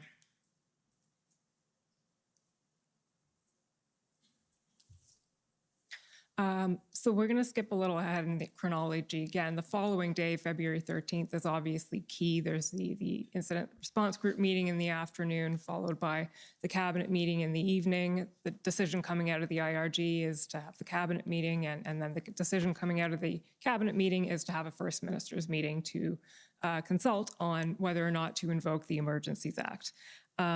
Mr. Clerk, can you pull up ssm.nsc.can 402941? It's Mr. Clow's notes again, this time at page 22. So when Minister LeBlanc testified a few days ago, we went through some of the comments, the record of the readout of the First Minister's meeting and some of what was expressed by the provinces there. And these, I believe, are Mr. Clow's notes of that same meeting. And I'm wondering whether we can go through a bit of these. And Mr. Broadhead, maybe this is best directed at you, but whether you can fill in a bit of the context about what was being expressed during the First Minister's meeting by these various premiers, and whether or not, in your view, it coincided with what you've been hearing up to then about solving the problem of the convoy. Sure, I'll start, and then my colleagues can add. I think it was quite consistent with what we had heard before, but I think it was a very robust conversation. We had the ministers, Minister Lametti and I believe Minister Mendocino or LeBlanc and the Prime Minister speak. Then the Prime Minister went across the country in terms of making sure he heard from each of the provinces and territorial premiers. I think we had known on where not that specifically on the Emergencies Act, but we had known from conversations with Ontario what they were kind of feeling generally. We had heard from a lot of the provinces, so I think it was quite an interesting conversation. I think we did learn a lot, and just to use a couple quick examples, some of the issues around supply chain that Newfoundland and Nunavut brought up, and concern from the Premier in the Northwest Territories about a blockade, concerns from Premier Horgan about RCMP being stretched too thin, as a contingent had been sent to support another part of the country. And it really kind of showed that the national nature of it and the kind of variety of issues folks were facing. And even the folks who were, I would say, more concerned, such as the Premier of Alberta or the Premier of Saskatchewan, even they had said things like, well, I won't quibble with the use of the Emergencies Act, but I'm worried about inflaming folks, which was something we were concerned about, had talked about at IRGs, was a real cause of discussion. And same with Premier Moe, who said, the 6 things you've mentioned sound reasonable, but I'm worried about inflaming. So, and even Premier Legault talking about the Sûreté de Quebec and and the dynamic between the Sûreté and the RCMP, and us having to kind of discuss where those boundaries were with them in calls Mr. LeBlanc mentioned after with Minister Lebel, I believe it was. Really showed it was a very meaty conversation, I found, and but not one where I think we were shocked by what we were hearing because of the outreach that had happened in advance. Ms. Telford? I would just add that this was, I'm not sure there's a prime minister in Canadian history that has had as many first ministers meetings as this prime minister has because of the pandemic. And so they were such a regular occurrence. And this group of premiers know each other quite well because of that. And while, you know, there are perhaps sometimes more pointed and more partisan statements made in public facing environments, in these meetings that they have, and I think you can see that in the notes and in the descriptions of it, they are thoughtful conversations, and they do come at things differently. There's no doubt they have different, you know, regional needs, and we're facing different things in different parts of the country. But as Premier King, I can still remember saying, you know, toward the end, he was one of the later speakers as per the notes, and him saying to the Prime Minister, I know you don't take this lightly. And this was a thoughtful conversation. And because they really were grappling with, you know, even those who were concerned about the potential for inflammation if the Emergencies Act were invoked, even those who were concerned about it in their specific regions, understood there was a broader national potential national need here, and that the Prime Minister had the authority ultimately and potentially and the need to do this. And so even those who were showing some reluctance from their kind of premier perspective of their particular province were showing an openness or a recognition, as Premier Kenney did, and sort of saying, I won't quibble with you on whatever you have to do with the Emergencies Act ultimately. And I think that speaks to, they'd had an FMM just a couple of weeks prior to this that was solely focused on, before all of this had started, as par for the course now during the pandemic, because we need to remember the time we were in, which was the height of Omicron. And so they'd actually had an FMM I think it was January 10th, where they were talking about the new mandates that the provinces were having to put into place. And we were looking to support them on that front. So this is a group that has navigated crises for a couple of years together in many, if not most of their cases. Okay, that's helpful context in understanding comments like you just brought up. Premier Kenney saying, I don't quibble with the use of the act. Mr. Cloud, do you have anything to add on that, on this front? I think it's been well covered. I would just emphasize, I know it's been addressed here and elsewhere in the past couple of weeks, but Premier Kenney's comment on this phone call that there was a potentially violent, hardcore group of individuals at the center of the Coutts blockade who were ready to die for a cause. We had heard that through other reports and from our own officials, but it was a recognition. That's just one example of the very serious potential for violence that was posed by many of these demonstrations.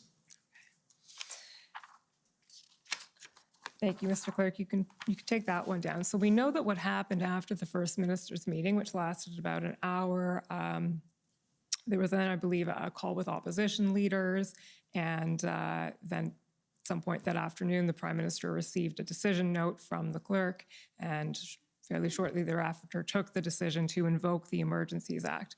One thing I wanted to ask from your perspective was any consideration given in any of this to holding a debate before Parliament, not to decide, of course, but to engage in a debate over whether the Emergencies Act should be invoked?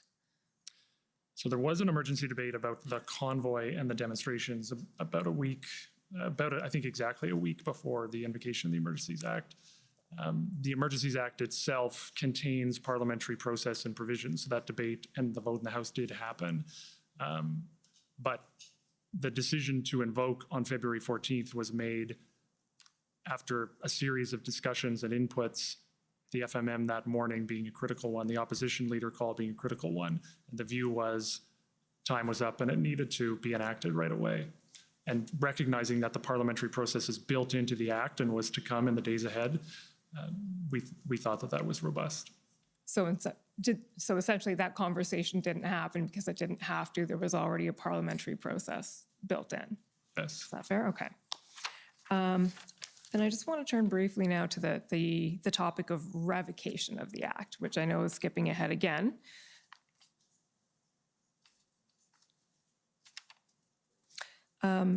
Mr. Clerk, if you can pull up Mr. Clow's notes again. I don't know what we do without Mr. Clow's notes here. SSM.NSC.can402941, page 28.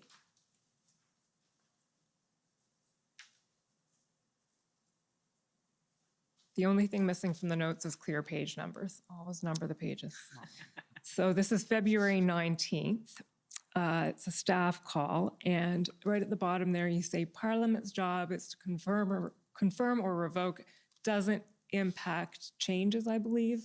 After revocation, what happens to frozen accounts? So that's a topic we've explored a bit with finance. At what point do we withdraw based on what inputs? So is it fair to say at this point, this is a discussion of almost first principles? We don't really know what the criteria are to revoke. We need to figure out what those criteria are. Was that an accurate reflection?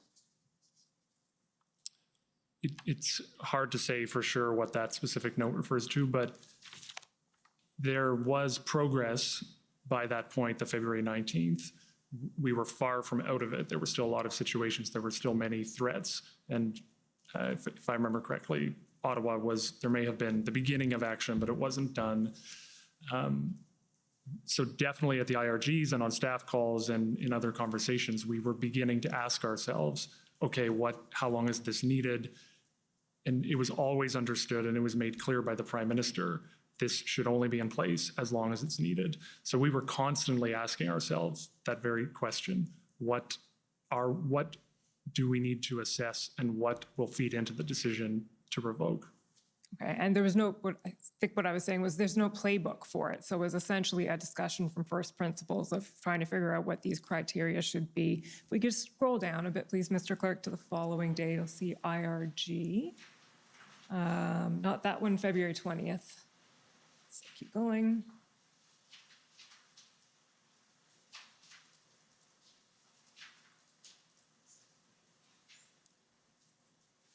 So the first notation there says IRG February 20th, RCMP/officials public brief on how long Emergency Act is needed. Now we're going to take this down and bring up a different document, Mr. Clerk, which is ssm.can.nsc402910. This isn't something that's recorded in your notes, Mr. Clow. What I'm going to bring up is Commissioner Lucky's key messages from that date. So it's an RCMP document, and I'm going to take you through it and ask you whether your recollection is that that was expressed during the IRG.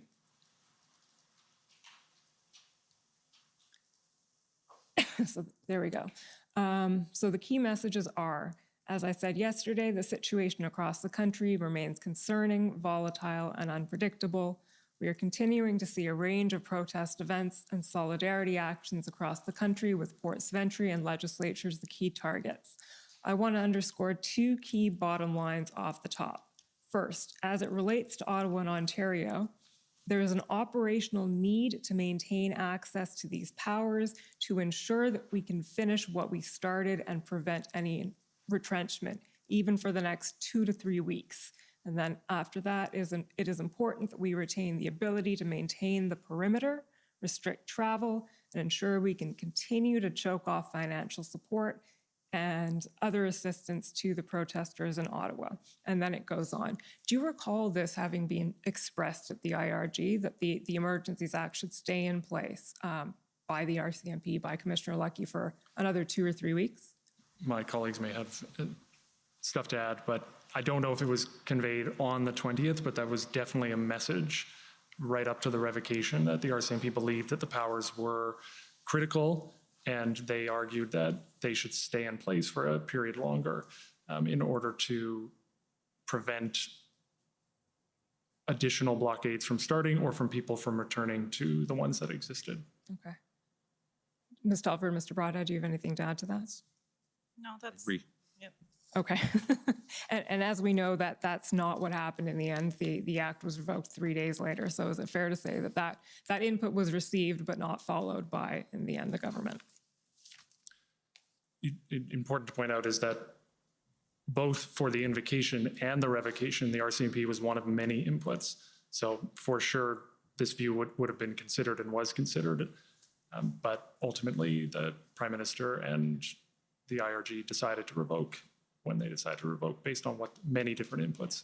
Okay, one thing I wanted to ask you as well about the revocation decision is there have been some suggestions that the motion to confirm the declaration of emergency had been passed through the House of Commons, but was up for vote in the Senate. And that part of the timing of revocation may have been due to some perhaps lack of confidence around whether the Senate would confirm the declaration. Can you speak to that?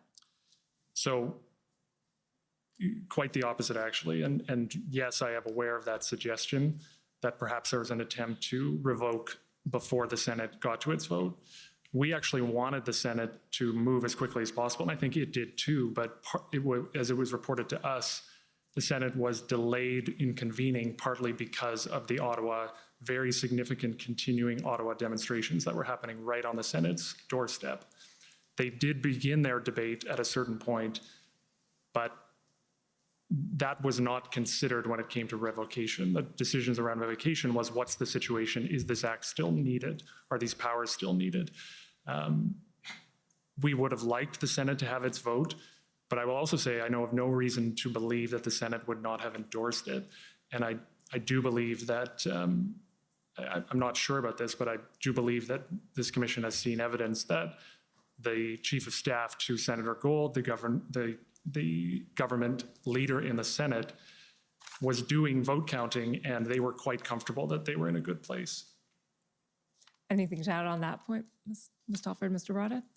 No, I completely agree with what Brian was just saying, and I would just add that it was extraordinarily important to the Prime Minister that he be true to what he set out in the beginning when he invoked the act, and that it wasn't going to last 1 minute longer than absolutely necessary. And so that was the entire motivation behind when the revocation happened. The same way, safety and security was at the core of every meeting he was having throughout. The politics and parliamentary issues were on a completely separate track from that decision-making. Okay. Those are actually all the questions I have for you, since given that the Prime Minister will be here tomorrow, your boss will be speaking for himself. Those are the questions that I have for you this afternoon. But before I sit down, is there anything that we haven't covered here today that you would like to say now that you have the opportunity? I think we're good. Nope, pretty quiet. Okay, thank you. Commissioner, those are my questions. Okay, thank you very much. I think probably this is a good time to take a 15-minute break and let everyone get up and stretch. And so we'll come back in 15 minutes. Thank you. The commission is in recess for 15 minutes. La commission est levée pour 15 minutes.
Order à l'ordre.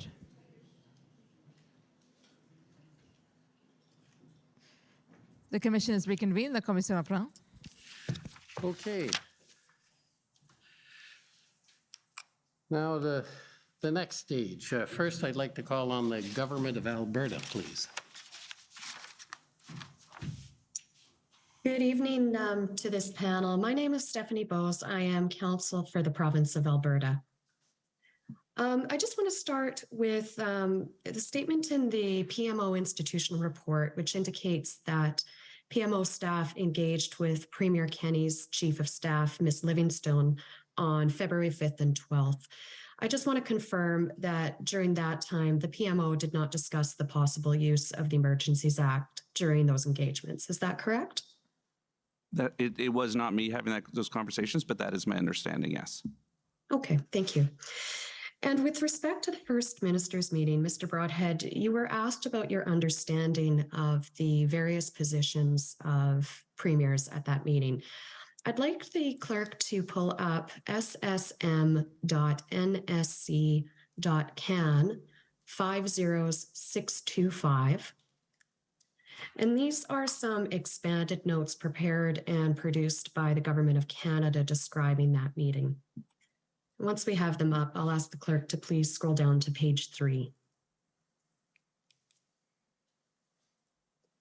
Okay, so we can see here that there's some further notes about the comments of Premier Kenney at this meeting, and I'll just walk through some of these right now. He starts by describing the situation in Coots and how it went from 1,000 trucks on a rolling protest to 900 going home with 100 staying behind, and then down to a group of 40, which he described as a core group. Then you'll see him describe the arrests at the border and indicate, we believe the situation has been secured. And further down there, have procured on market for equipment and have drivers in place, unless an unexpected surprise should open Coots border crossing today. A little farther down again, would be problematic to declare emergency today to take momentum of arrest last night. Declaration risks further radicalizing thousands of sympathizers in Alberta. Know you have a lot of serious issues to balance off, including in Ottawa, but I am suggesting this could create a net negative for Alberta. If we need to seize or compel people, we are prepared to use our own Emergencies Act. So you would agree that it's fair to say that the Premier's position at this First Minister's meeting was that invoking the Federal Emergencies Act was neither wanted nor needed in Alberta, correct? Yeah, I would say he was definitely clear that he did not believe it was needed in Alberta at that time. Okay, thank you. And I'd like to switch tracks with you and ask about what was done to prepare the Prime Minister for the February 13th cabinet meeting, and specifically where his inputs of information came from. So I'm going to ask you, you can answer yes or no, whether the PMO was responsible for providing the Prime Minister with the following information. And that's about the status of the RCMP operation in Coots. Was it the PMO that was responsible for providing that information to the Prime Minister? No. How about the status of Alberta's acquisition of tow trucks from the private market? The Privy Council leads these briefings that you're referring to. Okay, so I'll just name off a few more, and maybe then you can tell me if there was anything in my list that that the PMO was responsible for providing the information to the Prime Minister. And those are the status of the protests in Windsor at the Ambassador Bridge, the status of opening of the Ambassador Bridge, the status of the OPS operational plan with respect to the protests in Ottawa, or that the Commissioner Lucky was of the view that not all tools available through existing legislation had yet been exhausted. We may have added information if we'd heard it through ministers' offices or through open source information, but the briefing on all the matters would have been led by the clerk of the Privy Council, the deputy clerk of the NSIA. Okay, thank you. I would just add that we heard at various points in the weeks leading up to invocation of the Act that action was about to be taken in some of the places that you mentioned. And on the point about RCMP stating that not all tools have been exhausted, that was obvious to everyone. In various locations, law enforcement had tools that they weren't able to enforce because there were other more serious issues preventing that. And that's partly why decision was made to invoke the act the next day. Okay, and so you would agree that the Prime Minister had that information as well, that there were tools available, but that they weren't being used? As I said, that was obvious to everyone who was watching what was going on the ground. Okay, thank you. I would like the clerk to please pull up ssm.nsc.can402941. And this is a record that Commission Counsel has taken you through in some detail already.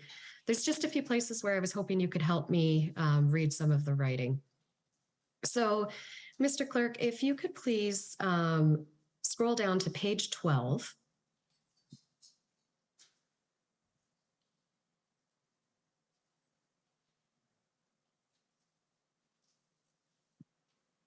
Actually, this is not something that I need clarification on the writing on, but something I do have a question on. Let me just make sure I'm in the right place here. So if you see on the right-hand side, there's a note beside Brenda, and I'm assuming this is Commissioner Lucky. Is that correct? Yes. Okay. And she indicates with respect to Coots, they were almost gone, but a pastor incited them to stay, was 250 vehicles, now down to 40, and weapons are in the protest, need to go slow here. Was the Prime Minister part of this conversation? Yes, he was. This was the February 10th incident response group meeting. Okay, good. Thank you. And then if we go to page 23, here's where I'll need your help interpreting the writing. Thank you. So we can see about a quarter of way down the page, there's an arrow and it says specific. And what's the next word after that?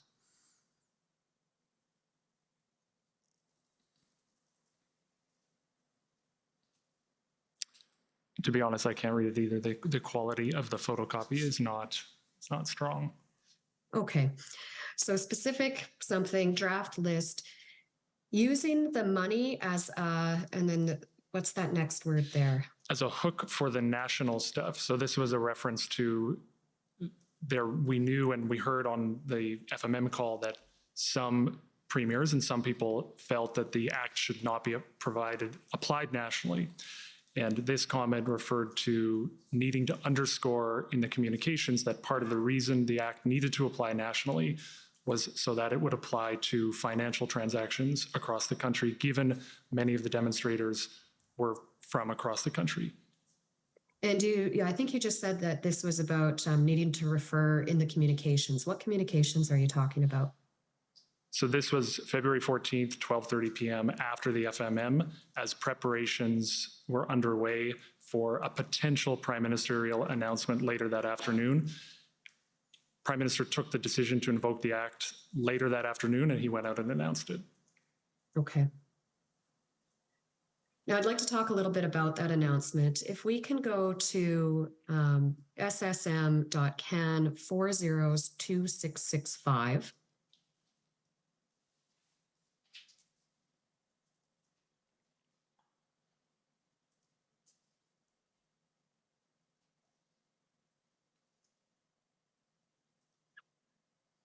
And if we go to the very last email in this record, there's a discussion of a press conference that was at that time scheduled for noon on February 14th. And we'll see the time of this email is listed as February 13th, 8 p.m. Now, I'm not sure if this is one of the emails that's caught with the time difference related to Greenwich Mean Time, but it's either 3 p.m. or 8 p.m. on the 13th. In either event, that's before the cabinet meeting, correct?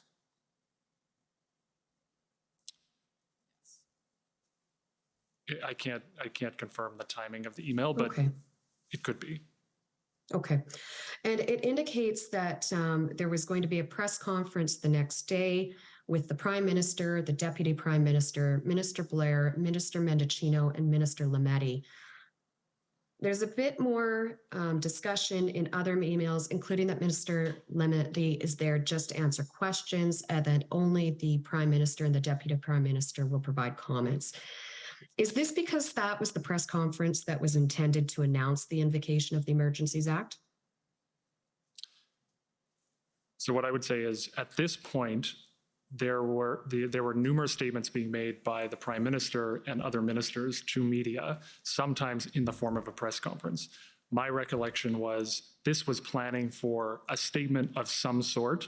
And yes, given the Emergencies Act was under consideration, it was a scenario at that time that they could be making announcements about the Emergencies Act the next day, but the decision had not been taken at that point.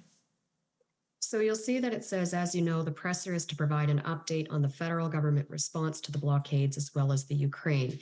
And I'll take it from your answer that there was some anticipation that maybe it might be about the Emergencies Act. But what other announcement was going to be made about the blockades the next day? There could have been any number of measures taken, and that was the examination going on exactly at that time. What tools could exist? Is it going to be enough? Decision was Emergencies Act had the tools required, and that's why the decision was taken the next day. And I understand that part of the DMO's role is to prepare speeches for the Prime Minister. Is that correct? The DPMO, no, the Prime Minister's office and PCO prepare speeches for the Prime Minister. Sorry, I thought in the institutional report that there was mention of drafting speeches by the Prime Minister's. Oh, I'm sorry, by the Prime Minister's office. Yes, absolutely. Okay. I'm sorry, I misspoke there. Did the Prime Minister's office... Just to let you know, I think you're over your time, so you're going to have to wrap up pretty soon. Okay, I'll just finish this area. Did the Deputy Prime Minister's office draft a speech for the Prime Minister for the press conference on February 14th? I'm not aware. You're not aware. Okay.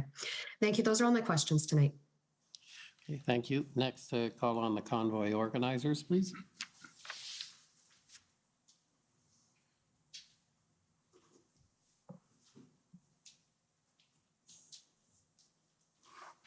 Sir, before I begin, I have an issue that I need to address.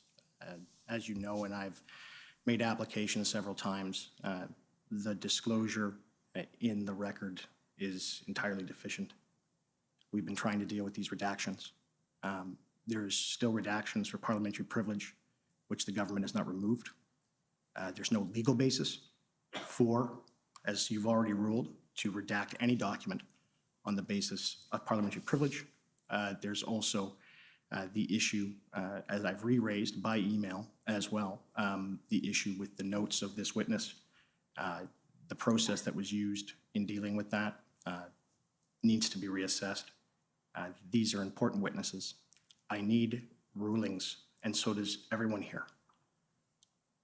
The rulings on the redactions are so important. And for example, Ms. Jody Thomas testified and said that she supported the invocation of the Emergencies Act.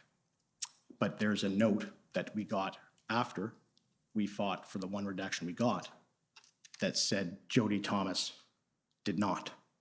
And it was put up on the screen. It was notes taken. It had one Section 39 redaction on it. So if that's a cabinet document, we can assume cabinet knew about it. And it states that Section 2, no violence, and they were trying to come up with a way how to make this work anyway. That would have been very helpful to have when she was on the stand under oath. This is happening constantly. There is thousands of documents that the DOJ is dumping. If you can, I'm not looking for a speech. I understand there have been issues about redactions. I believe that one is one I ordered disclosed, and I believe you questioned somebody about it as recently as yesterday or the day before. I am not sure about the redactions, certainly for, just to qualify, the redactions with respect to parliamentary privilege. I didn't say it doesn't exist. I said it was novel and that the arguments presented were insufficient, and I ordered the 3 redactions disclosed. we received something, I think it's yesterday, or maybe it was even today, and I apologize, I haven't yet ruled on it. That's true. But I do my very best to make decisions. I try my very best to make them intelligent and thoughtful, and that sometimes is not done immediately. So that's sort of how I can respond to those points. So, sir, I can make it very easy, and we've written your counsel for a set of them. So the law is such that where a redaction is sought on the basis of irrelevance, it is not the onus of the person seeking to have it redacted on the basis of irrelevance. It's the onus on the person seeking for it to be redacted. And the purpose for that is that all of the documents given to us are subject to the implied undertaking rule. So they don't become public until a ruling on their relevance is made. Okay, well, I'm not in a position to rule on that. I suspect that's the request you made either yesterday or today. I don't know which, and I'm sorry, I'm not in a position to rule on it right now. Sir, but... So what Sir, I'd like you is if you could proceed with your examination, or that would be, I think, ideal at this stage, and I'll do my best to deal with the motion, the redaction issues, as soon as possible. Okay, but I just want to put on the record that throughout this entire proceeding, all counsel here, and we're on national television, this is supposed to be completely transparent. This is the purpose of this. I'm doing my very best. It's not your fault. Well, it's just the fault that nobody's ordering DOJ to actually produce what they're obliged to do. Well, that's something you can deal with in another forum. I'm doing the best I can here. I think we've gotten a lot of disclosure. There are issues, and we're dealing with those issues that are raised as they are raised. We dealt with the ones you raised, I believe, at the end of last week, made some orders, confirmed some of the redactions, and we'll deal with your most current application.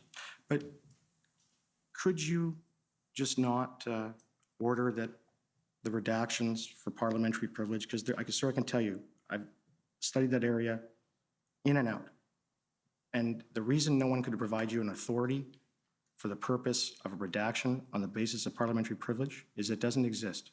And parliamentary privilege is, of course, an ancient doctrine.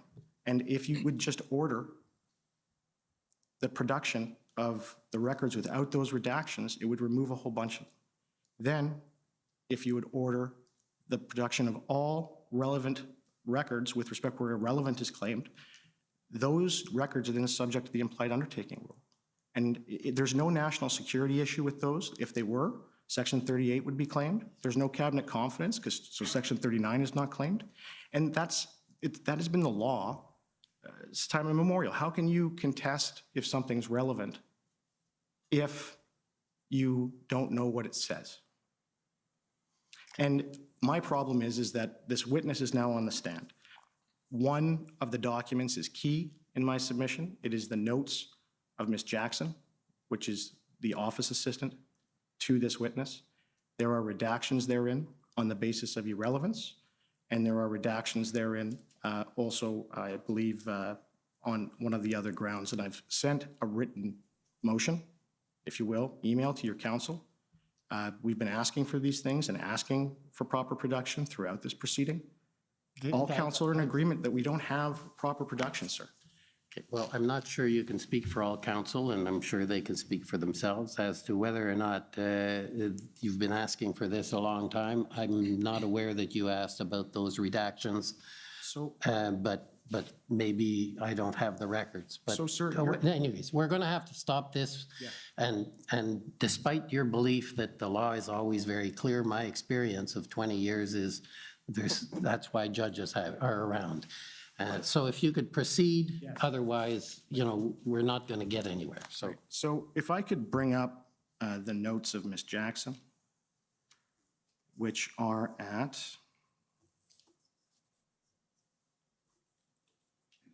if I may, just a second.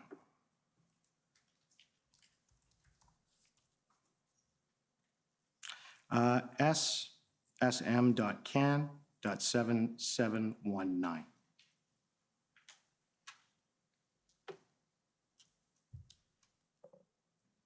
Okay. So, Ms. Telford, Sarah Jackson, she's your office manager, is this correct?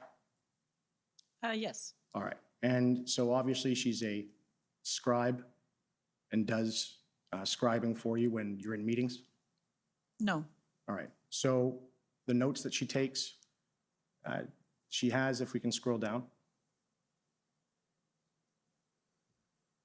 And down. Right. So that says KT call, and I take it that's you? KT usually does refer to me. Right. So she's taking notes of a phone call she has with you? I don't know. You don't know. So that's on February 4th. Do you remember February 4th? Yes. Okay. So what happened on February 4th? Well, no, I don't remember in that level of detail. Okay. Is there something you're looking for in particular? Well, I'm trying to find out, because I have to build a record for this.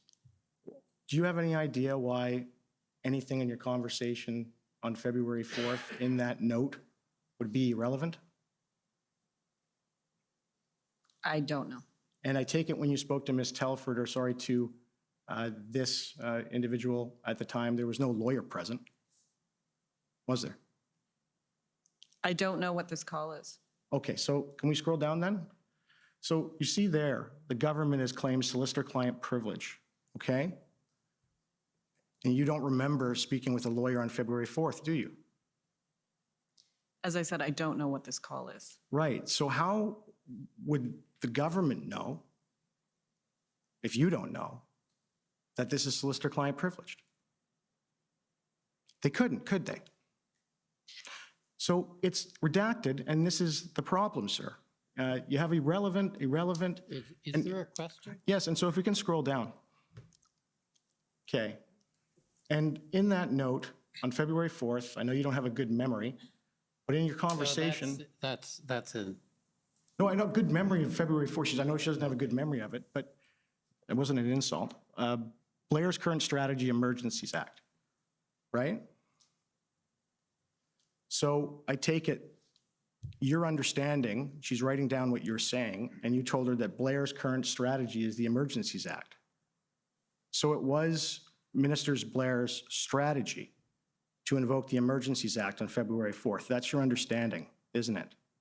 No, that's not my understanding. So what was Blair's current strategy Emergencies Act on February 4th, 2022? I can't speak to what's written here. You don't remember? No, if you wanted to pull up notes of mine from February 4th, that might be helpful, but I can't Okay. speak to these. Do you have notes from February 4th? I have notes from a lot of days that have been provided. You've been provided? Okay. Have you provided all of them to the Department of Justice? Mm-hmm. Okay. And would you say that you provided notes from each and every single day? From any day I have notes on. Okay. And with respect to this meeting, do you remember what you and Ms. Jackson were talking about? I unfortunately don't know what meeting she's taking notes from here without more context. It may or may not even be a meeting I was in. But obviously, you were discussing the Emergencies Act. The Emergencies Act came up at numerous occasions, as we've said earlier earlier today. Do you think it would assist the tribunal in this inquiry if Ms. Jackson testifies? No, I think I can answer any questions you might have. But you that are can't answer what relevant. that note says. Is there something you're curious about that note in particular? Well, on February 4th of 2022, Ms. Jackson, in a conversation with you, writes down Blair's Current Strategy Emergencies Act, right? And you hadn't even had an IRG at that point. I believe you've had an opportunity to speak with Minister Blair. Yeah, and I put this to him, and he said that it wasn't true. So wouldn't it be helpful if you can't remember? I'm not sure that was correct. That He said that he never had, I put the note to him, and he said that wasn't his strategy, that's incorrect. That was his evidence. That doesn't mean it isn't true. I mean, all this note says is Blair's current strategy and Emergency Act underneath it, so. On February 4th. When was the first time that the government came out and spoke that they were considering invoking the Emergencies Act. Do you remember? Publicly? Yeah.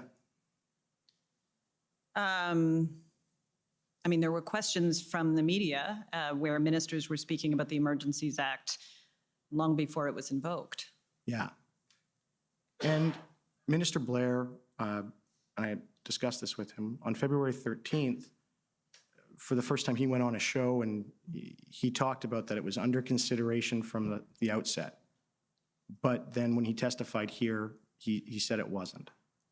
So was the invocation of the Emergencies Act under consideration from the beginning of the protest in Ottawa? The Emergencies Act was something that was discussed at the beginning of the pandemic, and it was a public conversation at that time, as well as a private conversation. There were calls for the Prime Minister. If we can put the document back up, please.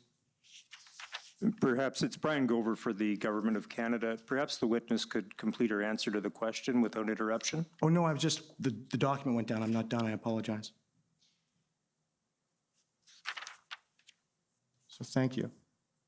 So, and I understand that there was a consideration of a public welfare emergency, right? That's very different than a public order emergency. You know that. There doesn't have to be a Section 2 security threat, right? And Are you talking about, I'm not sure when you're talking about or you were what you're talking about from COVID, because you said it was under consideration then. They did look at the Emergencies Act at that time, and there was a public call for that at the time, and it was determined because the Prime Minister was very reluctant, as he was during the occupation this past February, to invoke it. And so there's been conversations at various occasions about the Emergencies Act over time. So when that note's taken on February 4th, 2022, are you saying that you're talking about it in relation to COVID? I genuinely don't know what this note is, as I've already said to you a few times. Okay. So if I can scroll up or down, or up, please, or down? We'll go down. Down's fine. Okay. So that says flag to KT, February 10th. And it's written in there that this is irrelevant. What does that mean? Why is it irrelevant? Do you know? So I don't know specifically, but I don't know either. I could surmise that flag to Katie means it's probably a bit of a to-do list of things she wanted to flag to me that were obviously deemed irrelevant to what we are talking about today. Okay, and could we scroll down again? And this one, where it says staff blockade, right? And then it has Section 39 invoked. Do you know what that means? I don't know why they invoked it there. Right, and so I take it when you were having this phone call, there was no one else present on the phone other than you and Ms. Jackson, was there? I don't believe that this is a phone call any longer. Well, if we scroll back up, this is the second page. It's Yes, the way it it's said ordered. flag to Katie at the top. Flag to Katie, okay. And so on February 10th, do you remember if Ms. Jackson was in a meeting with Cabinet? She is not normally in meetings with Cabinet. So how could, Section 39 is a Cabinet confidence. So how can, so this is the problem. Those are my questions. Thank you. If we could now call on the Ottawa Police Service, please.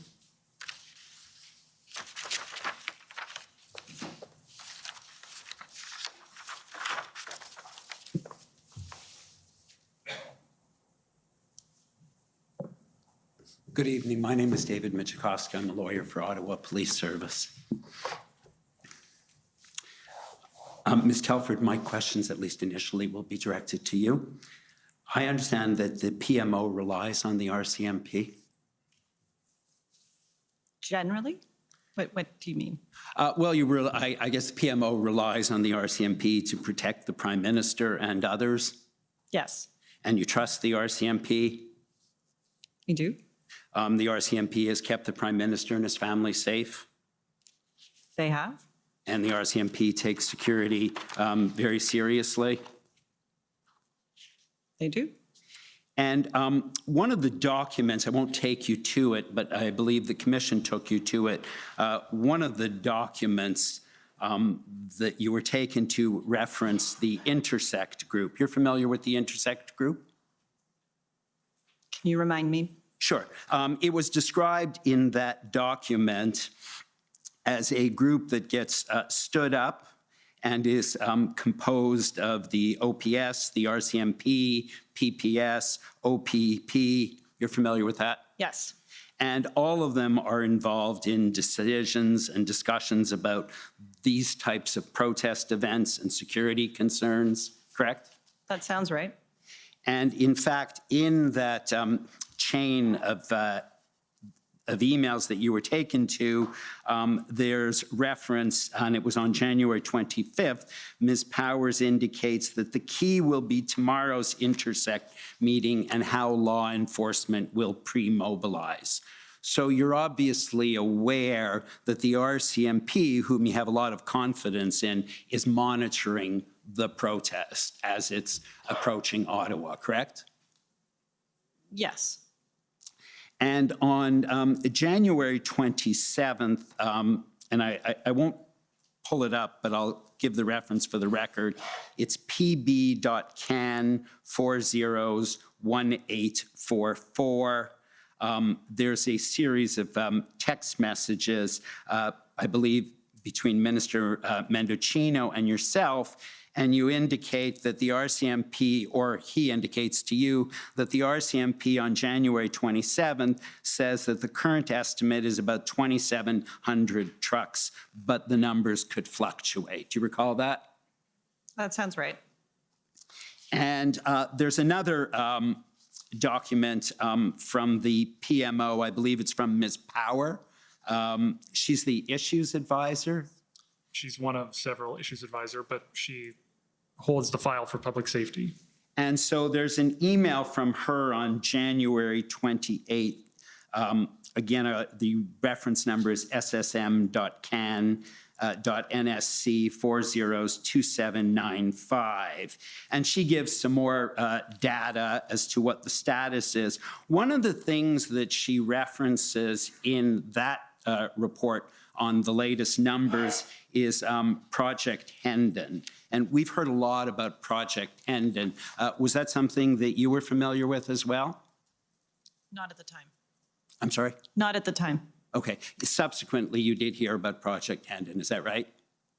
During the inquiry, I've heard a fair bit Right. about it. And so she's referring to, so obviously the RCMP, I'm assuming, has access to the same Hendon data as the other security services. Fair assumption? I couldn't speak to what information they had access to. Okay. And so what we see when we look at all of these documents that I'm referring to is the numbers of vehicles, of trucks in the convoy in the last couple days before it arrives is a constantly fluctuating number. Nobody seems to be able to get a full grasp on it. Is that fair? It certainly felt that way. And certainly nobody, even the RCMP, up until that day, the Friday, were saying that this protest was going to become an occupation, correct? I will say in those updates that were coming from Mary Liz Power, and they were more than once daily by the end of the week, there were some references, and I do believe this commission has seen in those emails, and I think it was attributed to Op Intersect, that this could be a prolonged demonstration. But you are right, there was a lot of uncertainty about what was coming. And so you understood that even the law enforcement community couldn't predict exactly what occurred and what did in fact occur. Fair? I agree this was a challenging situation for everyone. And you wouldn't fault the RCMP for that, would you? No.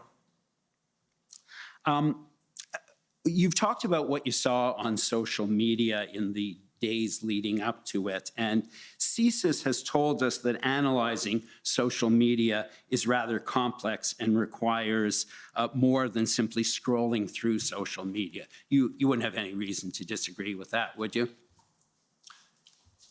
I think it's a fair statement, but there are some things said on social media that represent clearly the views of the person expressing it. And in this case, in this demonstration, there were statements made on social media about threats of violence, threats to individuals, and aims and motives that they had for this I'm sorry, I don't mean to cut you off, but I have a very limited amount of time. My question was more related to the numbers of people that are coming on social media. Because what Mr. Vigneault said is it is difficult to tell. It's a challenge, I think he said, to know when someone moves from the online space to physical space, and the social media is full of misinformation. Ms. Telford, you wouldn't disagree with that, would you? I think it was challenging for everyone, and that's why it was important to bring everyone together at various points. But I do think there was, I think a number of people, including Mr. Vigneault, have spoken about how figuring out the social media space is something that needs to be done coming out of this. Right.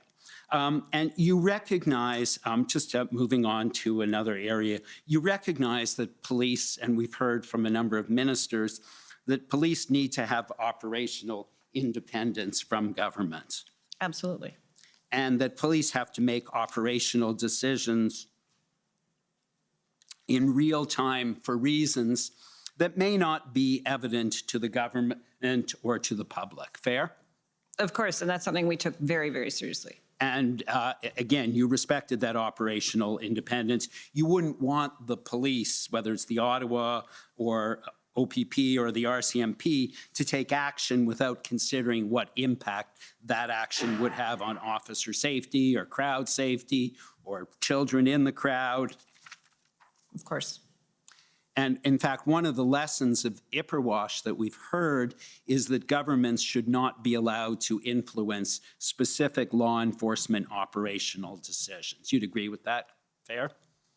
Ipperwash was actually something I asked after, and we got a verbal brief on very early on. I think it was actually even before before it became even an occupation, because it was something we were very preoccupied about respecting. And it's because decisions, those type of operational decisions, belong to the police based on their expertise and their discretion, correct? Yes.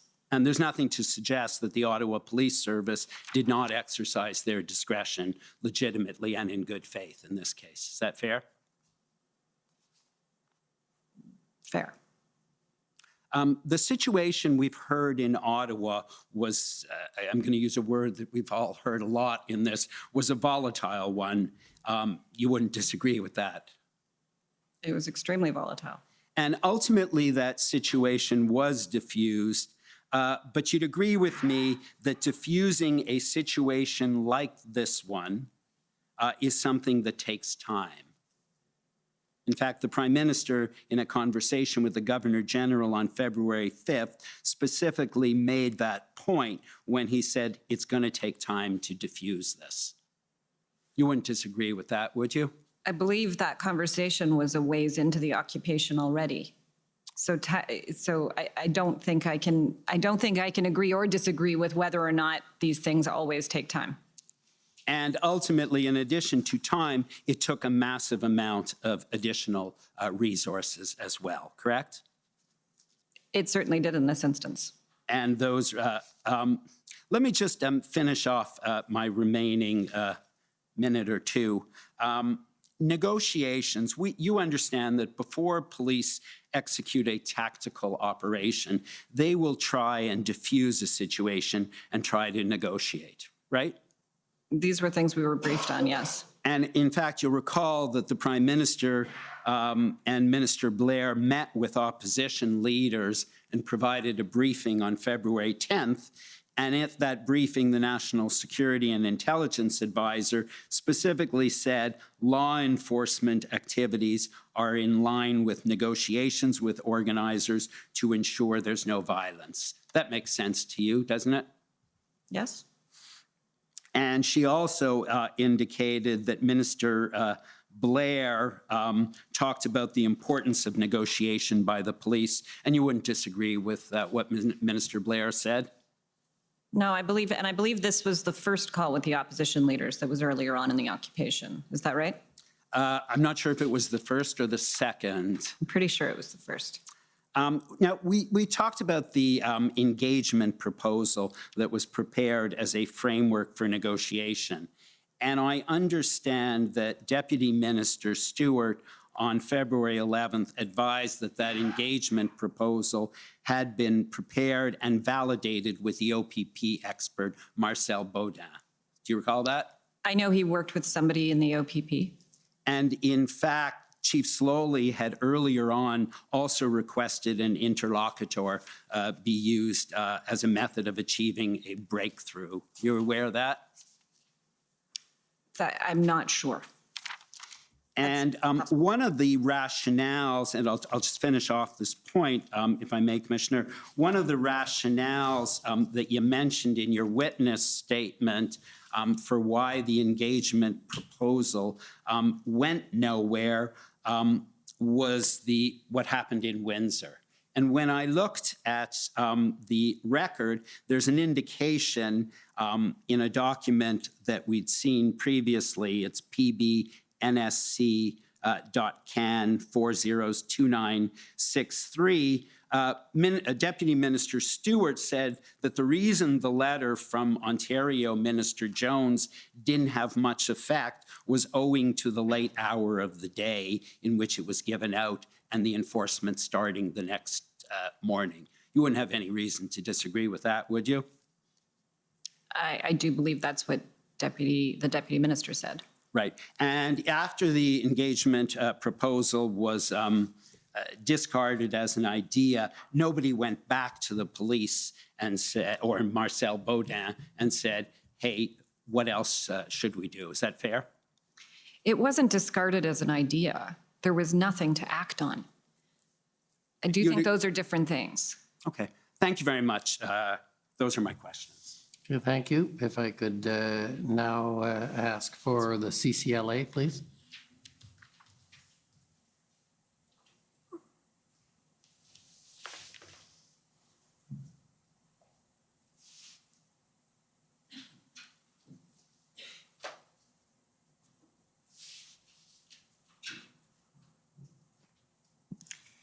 Good afternoon. My name is Kara Zwiebel. I'm counsel for the Canadian Civil Liberties Association.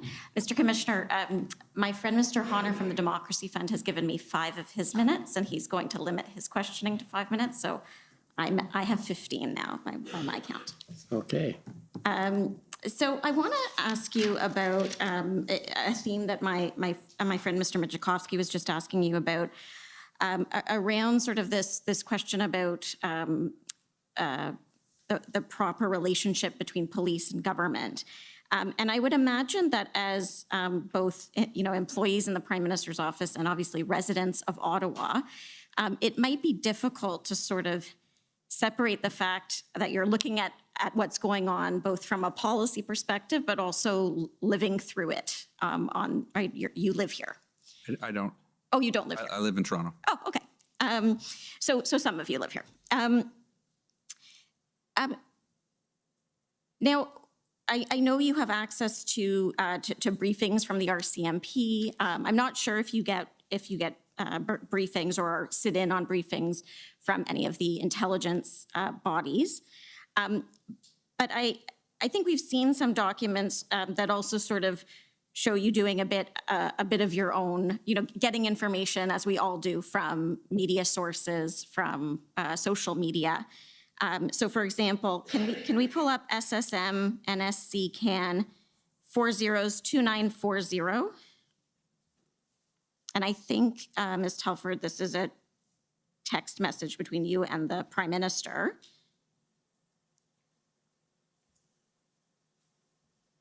I think it's a tweet from a reporter.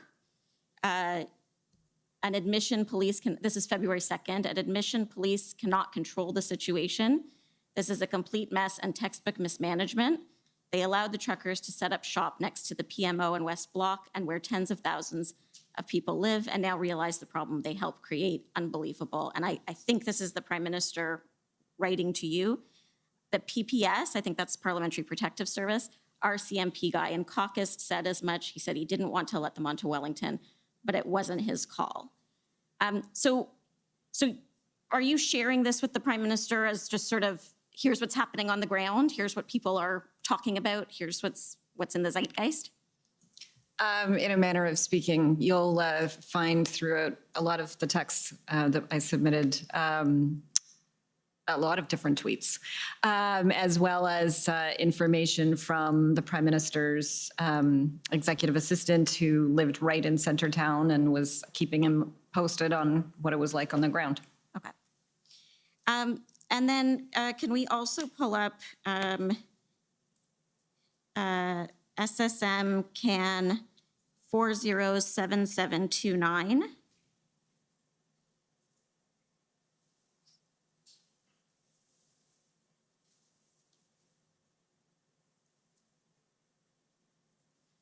I forget that they're also here, but I can't really see them. So, so over here, again, I think, can we just scroll down just a little bit? So this is Evan Solomon. Just walked through the protest on Parliament Hill tonight, and I spoke to 2 guys carrying fuel containers past police. The police chief said protesters would not be allowed to bring fuel to, I think that's trucks, but these 2 said police aren't bothering them at all, no enforcement. And I think this is you. Sorry, can we scroll up? Was this one of your texts? No, it's not actually. So what you can't see there is that also in this chat is the Prime Minister's executive assistant, or was executive assistant at that time. Okay. And so that's an example of what I was just describing. Okay. And can we scroll down? So saw this type of thing happen when I left Hill, gas coming in, and cops were just standing, looking at them walk by. We've heard evidence in the commission that at some point protesters started filling jerry cans with water as a bit of a tactic, so that it looked like the police weren't doing anything about gas being brought in, but in fact it was water. Is that something that you were aware of, or have you heard about that during the course of the commission? I've heard a number of things to do with the jerry cans over the course of the commission. Okay.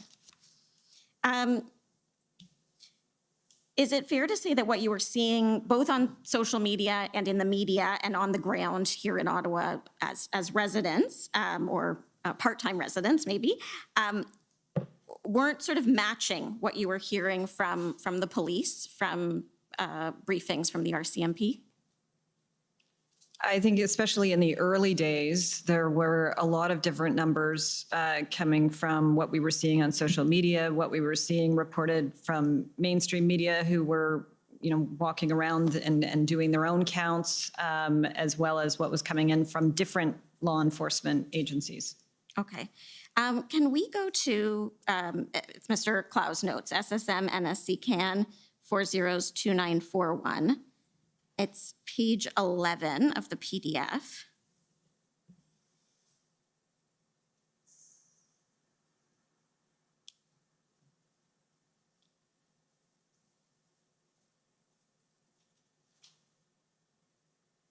And if you can make it just a bit bigger. So I don't think we have a date on this, although I think based on where it's placed in the document, we're maybe, I think it's after the note that you identified, Mr. Clow, as being on February 9th. And This is February 10th. Okay, so February 10th. So this is, I think, is this the 3 of you, or is this the other JB? It's the other JB. Okay, the other JB and the Prime Minister. KT will call clerk next. You're not being briefed by intel officials. Someone on US side who can give best advice. Surely someone in system, someone played out plan, and I'm not sure what the RCMP, Intel, Lucky, anyone else to report on this. So what is this, can you tell me what this note means, not being briefed by Intel officials? Yes. So that morning, so this was February 10th, there were a series of meetings that led up to the incident response group that happened later that day. So right before this note, a discussion happened between the Prime Minister and several ministers, including Minister Mendocino, Minister Blair, where he was updated and it went around the table, full discussion of the current situation. This discussion was a debrief of the Prime Minister and a few of us staff members coming out of that meeting. So you see some next steps. And I believe the comment about Intel was a reflection that we were absolutely getting a lot of information, particularly from the National Security Intelligence Advisor, but there was an interest in more of it. And there was still an incomplete picture when you looked at the various blockades and demonstrations across the country and what was behind it and what was going into it and where was it going. Okay, so not a lack of intelligence, but not as much as you wanted. Is that fair? Right. Okay. In your witness summary, and I can bring it up if you'd like, but there's the lessons learned sort of section or a place where you're pointing out some areas that you hoped the commission could comment on. And one of the things you say there, the panel suggested that the commission provide further guidance on the independence of police operations. Mr. Broadhurst, so that's the other one who's not here, sorry, underscored that the government understands the importance of not dictating police operations. And at times it was difficult to know whether the police and the government shared the same ultimate goal. The government should be able to discuss a desired outcome, for example, to clear the occupation and blockades and share concerns about the consequences that the country would face if that does not happen. Did you, during the time that the blockades and occupation were happening, did you have doubts about whether the police planned to clear them? I don't think it's a question of whether they planned to clear them, but that there were on multiple occasions where we were being briefed that things were going to happen that then didn't happen. So we found ourselves 3 weeks in with things continuing to escalate. Okay, but you would say that you did believe that police and government had the same ultimate goal. There were frustrations and maybe mismatches in terms of timing, but was there a doubt in your mind that the police did, like, I know it sounds silly, but did you think that the police's plan was to just allow this to continue? No, the concern was, do they have the tools, or is there more that could be done by the federal government, provinces, municipalities? Could we support them more? That was the discussion and concern. Okay. And once the Emergencies Act was invoked, I've talked to this about some other witnesses, and I think they've agreed that although government can't direct police, one of the things that a public order emergency does is communicate very clearly to police that there are certain things that the government wants to happen, and they're giving them the tools to make those things happen. Do you agree with that? So in this case, the government wants the flow of funds to stop going to people that are funding the blockades. Right. And it's giving the RCMP and financial institutions the tools to make that happen. The government, the cabinet, the prime minister wanted the unlawful activity and the threats to stop. And the Emergencies Act and the measures in it was the best assessment of what could be provided as additional tools to help the unlawful activity stop. Okay. And once the Emergencies Act was in place and the orders were in place, I know the IRG continued to meet, and there was some tracking of the measures, of how the measures were working, right? There was an attempt to collect that information so that you could see what impact the orders were having. Is that fair? Yes. Okay, thank you. One other area I want to talk about, I understood your evidence on the engagement proposal and why that didn't go further, because there wasn't sort of a tangible plan there. I just wanted to ask you about a different aspect of this. And if we can pull up, sorry, it's, I hope I have it here. Yeah, SSM NSC CAN 50292. This is one of the, I think it's an SSE meeting notes. Sorry, let's just take a look. Yes, SSE, and it's from February 3rd. And if we can scroll, it would be probably, I think it's page 8. And Mr. Clerk, you might need to, oh, you don't have to rotate it. But if you can just move it over, yeah. So I just want to ask about these some of these creative alternatives on this side of the screen. One is Le Grand Débat, modeling after 2019 Yellow Jackets protest in France. The country launched a national listening exercise, cross-country meetings. French president attended some. Did that suggestion make it to the IRG or to cabinet? Was that something that was explored beyond, I guess, beyond this sheet of paper?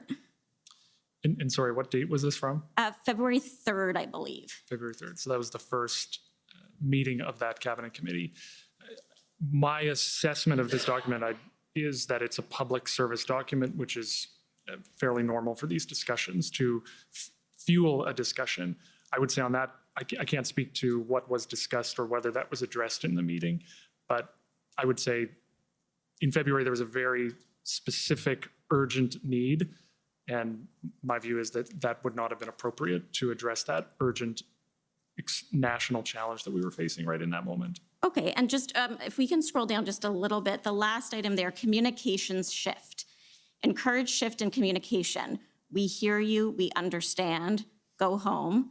Question, does this legitimize protest? What about that discussion? Was there a discussion about, and I know we saw a text, a message that was communicated, I think, through Minister LeBlanc from Jason Kenney, saying, something about calling them all Nazis didn't help. I think here what someone's getting at is maybe we should tone down the rhetoric and try to, even if we're not going to meet with them, try to, in a communications way, tone it down. Was that something that was discussed or considered? There were constantly discussions like that. Is there something we could say, something we could do? Just like there were lots of discussions about the engagement proposals. But the wall we would always hit is the assessment was, given the demands of the convoy, which was to drop all the mandates, we weren't going to get very far with this kind of suggestion. Okay. Last thing I'm going to ask, I know I'm almost out of time. I just want to ask about, and if we could pull up, sorry, Mr. Clow's notes one last time. I think the clerk probably knows the number, yeah. And here it's page 23.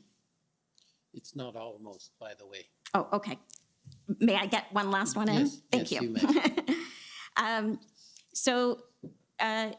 So we're at February 14th, and maybe we can make it just a little bigger. Thank you. So February 14th, 12:30 p.m. I'm going to look on my paper here.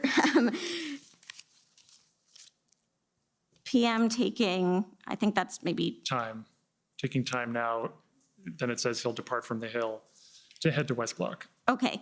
And then Jagmeet Singh, opposition leader, can do it whenever. The part that I'm interested in is this discussion about Quebec. And, I gather I'm not sure I guess this is after the first minister's meeting. So we know that Quebec is a bit concerned about the application of the Emergencies Act in the province. And it says, without saying we're sending RCMP to Quebec, PM call a go, no intention to do anything in Quebec other than Ottawa. Pablo, I assume that's Minister Rodriguez, called to Legault. Military isn't a part of this, not looking to take over, won't go to Quebec border. So it seemed, if you don't need it, then we're not going there. So this was a staff debrief following the FMM on that day, ahead of the Prime Minister's conversations with the opposition leaders. So at this time, the consideration was continuing around the Emergencies Act. So this was a quick discussion of staff of things we should be considering or doing coming out of the FMM. Given the Premier of Quebec communicated so clearly that he didn't want the act applied in Quebec, that's what that discussion reflects. It was a very brief staff discussion. Okay, it wasn't ever communicated to the Premier of Quebec that the act wouldn't apply there or that the police wouldn't take action there, because that's not something that would have been possible given what the orders said. Right, the act did apply there. Okay, thank you. Thank you for answering my questions. Thank you, Mr. Commissioner. Okay, thank you. The Democracy Fund, JCCF, please.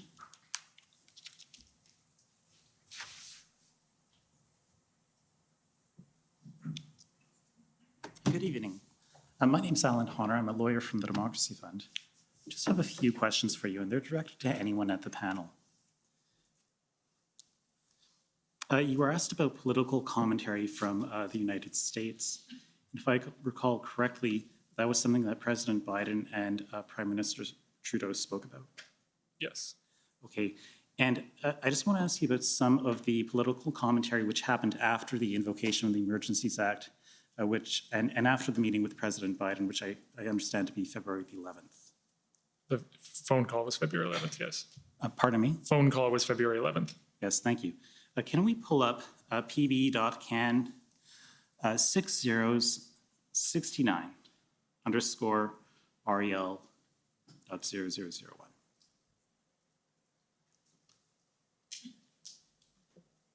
And this is a letter from Premier Kenney, Premier Moe, and 16 governors from the United States of America. And I believe it's dated February the 16th. And my friends and correct me if I misconstrue this letter, but the signatories here are expressing concern over vaccine requirements and the impacts of those requirements on the North American supply chain, the cost of living, and the availability of essential products for people from both countries. My question for you is, how does a letter like this get before the Prime Minister? Could I see the signatories? Yes, of course. So in general, when correspondence comes in, especially at this moment on this issue, given the Emergency Act was in place February 16th, letters get to him sometimes through a normal course. That may take some time. Other times letters are elevated more urgently. Okay. And this letter here, I assume it's important because we got 16 governors from the United States. It's our biggest trading partner, our best ally. Notably, it's signed by the governor of Montana. Of course, Montana is right across from Coutts, Alberta. Did this letter get to the Prime Minister? Do you know? So I can't recall if this got to the Prime Minister, but I would say the views expressed match the views that we heard from a lot of people, but the government did not agree with that. Okay, thank you. Can we pull up pb.can.401045 underscore REL.0001? And the document we're going to see here, it's not dated, but the top words are congressional reaction, and it contains a number of tweets, including a tweet from Matt Rosendale. He's a member of the U.S. House of Representatives from Montana. And this appears to be after the invocation of the Emergencies Act, and he says that he led 63 Republican colleagues in support of the truckers protesting COVID-19 mandates and urging President Joe Biden to work with Canada to lift the mandates on essential travel at the border. Do you know if this was ever brought to the Prime Minister's attention? This specifically, I can't speak to that. I don't know if it was brought to his attention. Okay, one more document, ssm.nsc.can 50172. And this is when it comes up, if I got the number right.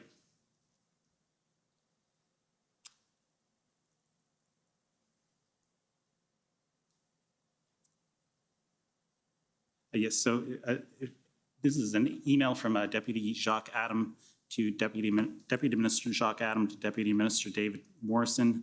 I'm not sure if they're both from Global Affairs Canada, but the email sets out U.S. political reactions to Canadian measures. It's dated February the 16th, and if we can just look at item number 2 here,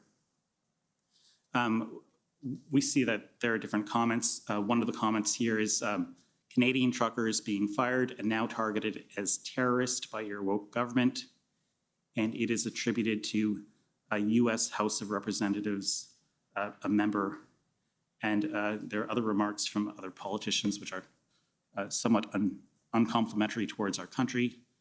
Do you know if this document was ever brought to the Prime Minister's attention? I don't believe this document would. This looks like an internal document at the Department of Trade. But Prime Minister, we were all well aware that these views were being expressed by a certain segment in U.S. politics. Okay. Thank you very much. Those are my questions. Thank you. And Next, the Canadian Constitution Foundation, please. Yes, thank you. My name is Janani Shanmuganathan, and I am counsel for the Canadian Constitution Foundation, and my questions are for Ms. Telford. So we know that there were 3 IRG meetings that took place on February the 10th, the 12th, and the 13th. And while cabinet ministers were present at these meetings, it's not a meeting of the entire cabinet, right? Correct. And we do know that there was a meeting with the entire cabinet that took place the evening of February the 13th, right? That's right. And the following morning on February the 14th, there was a meeting with the first ministers. And then later that day on February the 14th, or at some point that day, there was a decision made to declare the public order emergency. Later that day, that's right. Thank you. And so I just have a few questions about cabinet meetings. Does the Prime Minister's office advise the Prime Minister on the agendas for cabinet meetings? Usually the Privy Council office, led by the clerk, puts forward an agenda for a cabinet meeting. And actually, usually John's team here will go back and forth with them a bit on it in case there's any insight, into, particularly into time management of the meeting. But they will present that to the Prime Minister. Okay, so it's fair to say, though, that you have some input. The Prime Minister's office has some input into the agenda. Input would be fair, yes. All right. And who ultimately decides the agenda at cabinet meetings? Like, who has the final say? The Prime Minister. And does the Prime Minister's office advise the Prime Minister on which non-cabinet officials attend cabinet meetings? No, not really. I mean, the clerk of the Privy Council would be the person who would advise and advise on officials in terms of who should attend. And then there's usually a few from the Prime Minister's office who attend, and the Prime Minister agrees with who those are. Okay, so does the Prime Minister's office offer any input in terms of suggestions of who could or who should attend these meetings that are non-cabinet members? Only of our own team. Okay. And who ultimately decides which non-cabinet officials attend these cabinet meetings? I think I just said that, but I'll try again. So the clerk in terms of officials on the public service side. And ultimately, it's the Prime Minister who decides who he welcomes in the cabinet room. But the clerk will advise and sign off on a list from an official's perspective. And then there's usually some representatives from the Prime Minister's office. Okay, but the Prime Minister, I take it, has the final say of who attends. Of course. All right. And does the Prime Minister's office advise the Prime Minister on what information should be shared at these cabinet meetings? Again, the Privy Council office, and so it's the clerk who will, and her teams, who will put together the information. And we may have some supplemental or additional information from a political perspective that we may provide in a briefing ahead of cabinet. But the documents come from the public service side. Okay, so leaving aside the physical documents that are coming in, it's fair to say, though, that the Prime Minister's office has some input into the kinds of documents that are provided at the cabinet meetings.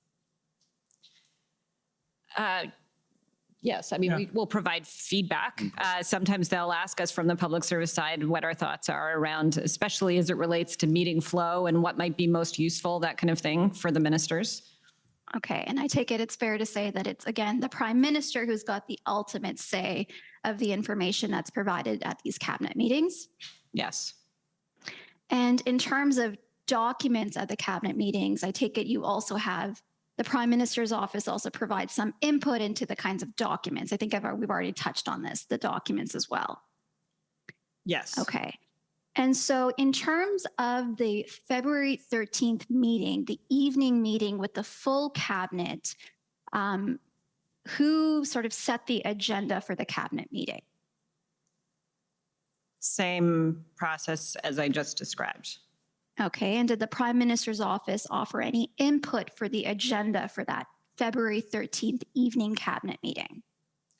So things were moving very quickly that day, and we were on the brief ahead of the cabinet meeting. And so I imagine we probably added some thoughts in terms of how the meeting might flow, but that would have been the extent of it that day.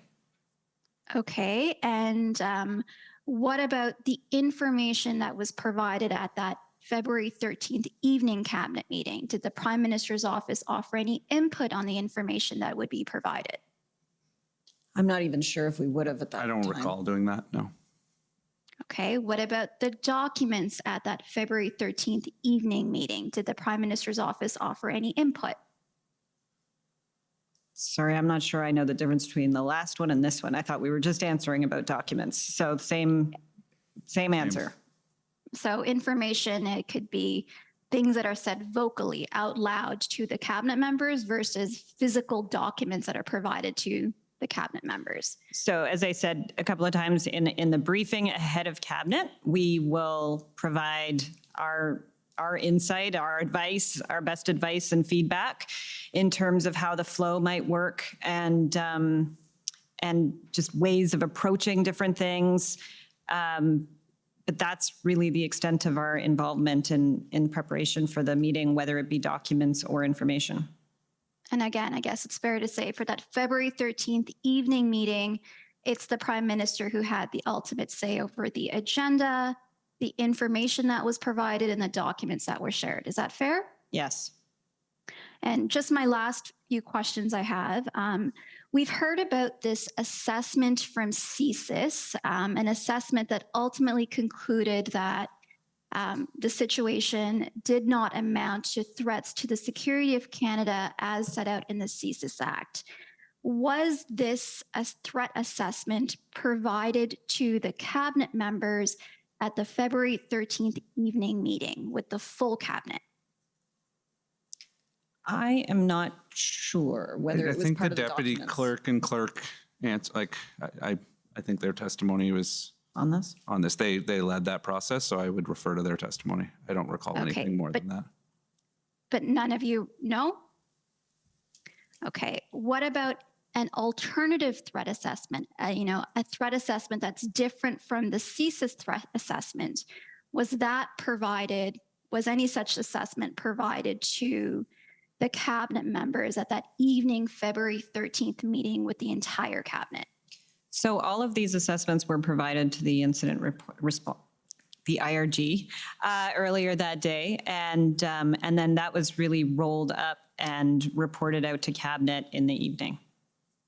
Okay, but the members of the IRG meeting, it's not the entire cabinet, right? Correct.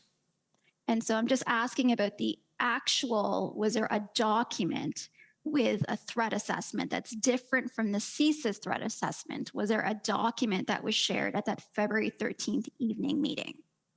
I can't speak to that.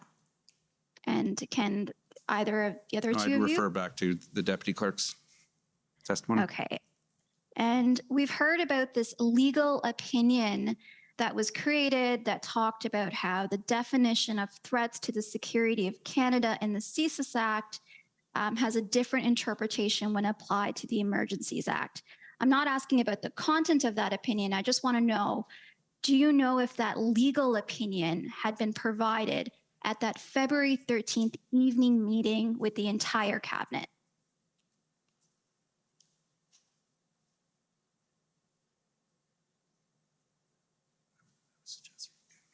Yeah.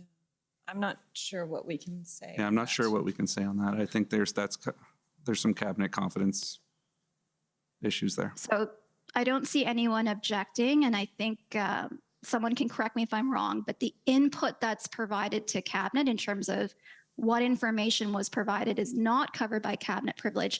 I'm not asking about what was discussed or the deliberations. I just want to know if that legal opinion had been provided at that February 13th evening meeting with the entire cabinet. And Commissioner, it's Brian Gover on behalf of the Government of Canada. The Government of Canada maintains the objection that you heard yesterday from government counsel then about solicitor-client privilege pertaining to the information provided by Attorney General, Minister of Justice Lametti. Okay, so I think we're stuck on that. And just so I'm clear, that objection means I can't ask whether that opinion had been provided during that meeting? Sorry, I can't see anyone. Yeah. I'm just waiting for an answer on that, It's the position. Brian Gover, you may not, consistent with maintaining the objection, inquire into the content of any advice given by the Minister of Justice and Attorney General. And the question is, does that include the fact of, or of the opinion or not? My friend may inquire as to whether an opinion was expressed. The fact of the opinion, not the content. So to be clear, I was never asking about the content of the opinion. Was the fact of this, was this legal opinion, the fact that this legal opinion existed and whatever its content may have been, shared at that February 13th evening meeting with the full cabinet? I'm not sure. From a document perspective, there were certainly discussions around it. Okay, and the final question I have is, there was this Ottawa Police Service POU plan. Was that plan shared to the cabinet members at that February 13th evening meeting with the entire cabinet? We had heard at various points in the lead up to the invocation that there were plans or action was about to be taken in various situations, including Ottawa. Absolutely, that was part of the discussion and consideration, the fact that action had not been taken up until that point. And the assessment was that was because law enforcement did not have the tools they needed. Okay, but was that plan, the document, the plan, there's a document that's called the OPSPOU. Was that document shared with the February 13th cabinet members? It's hard to comment because we don't have the document. I don't know. I'm not sure what document that is. Sure. I'm not sure how much time I have left, Commissioner Rouleau. I can just bring up the document just to ask them if this was something that was shared during that meeting. You're over time, so if you want to put up the document, that'll be it. That's fine. And just, I'm not sure they understand what it is. A POU plan is a public order unit, which are the police officers who go in on a police public order process. So I can't speak to that specific, but Cabinet was definitely aware that on February 13th, when they were discussing, the situation in Ottawa was worse than it had been at any point. And the threats of violence, the actual violence was terrifying. That's what was discussed at Cabinet. Okay, but you can't say whether that document had been shared during that meeting. We still haven't. And I just want to be fair to the witness. Sorry. It's PBNSC CAN 407734. That's the document. And I'll just ask them if this is something they've recognized and whether they know if it was shared.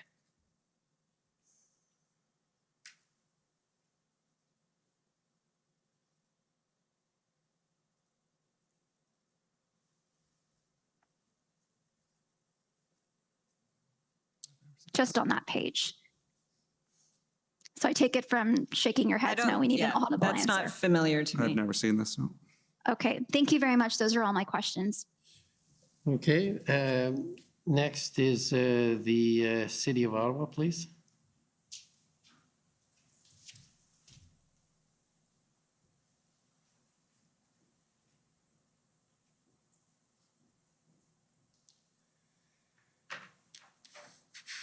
Good evening. My name is Alyssa Tompkins. I'm counsel for the City of Ottawa. I just want to ask you a couple questions about some comments in the witness summary. So, Mr. Clerk, if we could bring up the witness summary, it's WTS, however many zeros, 83.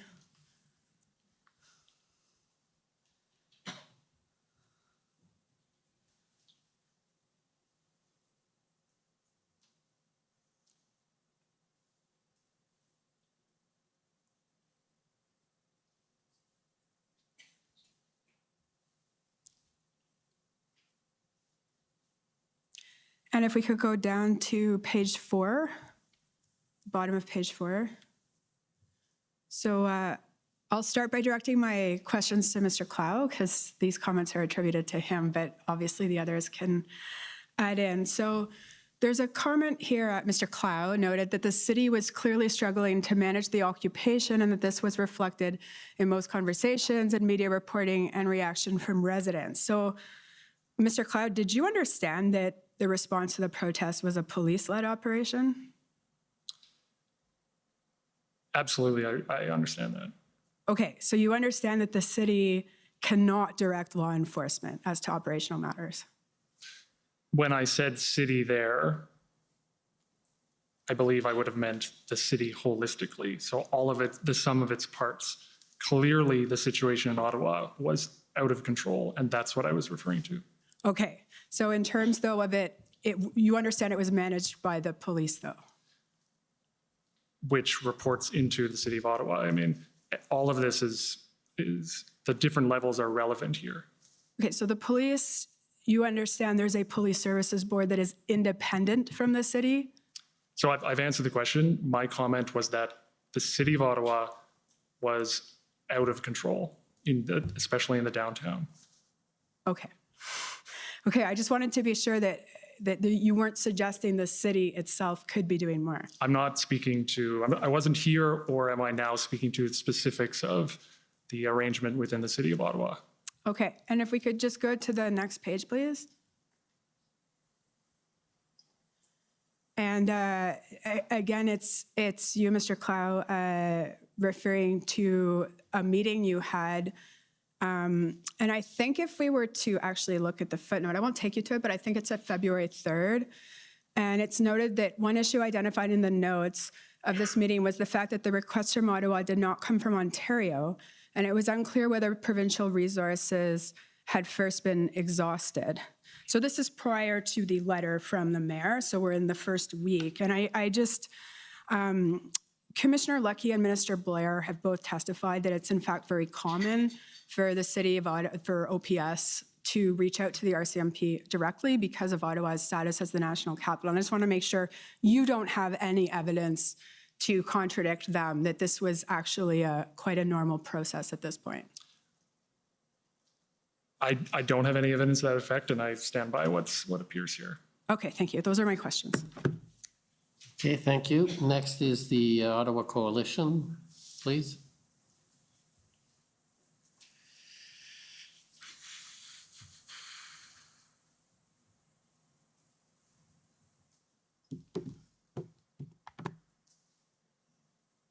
Good evening. My name is Christine Johnson. I'm counsel for the Ottawa Coalition of Residents and Businesses.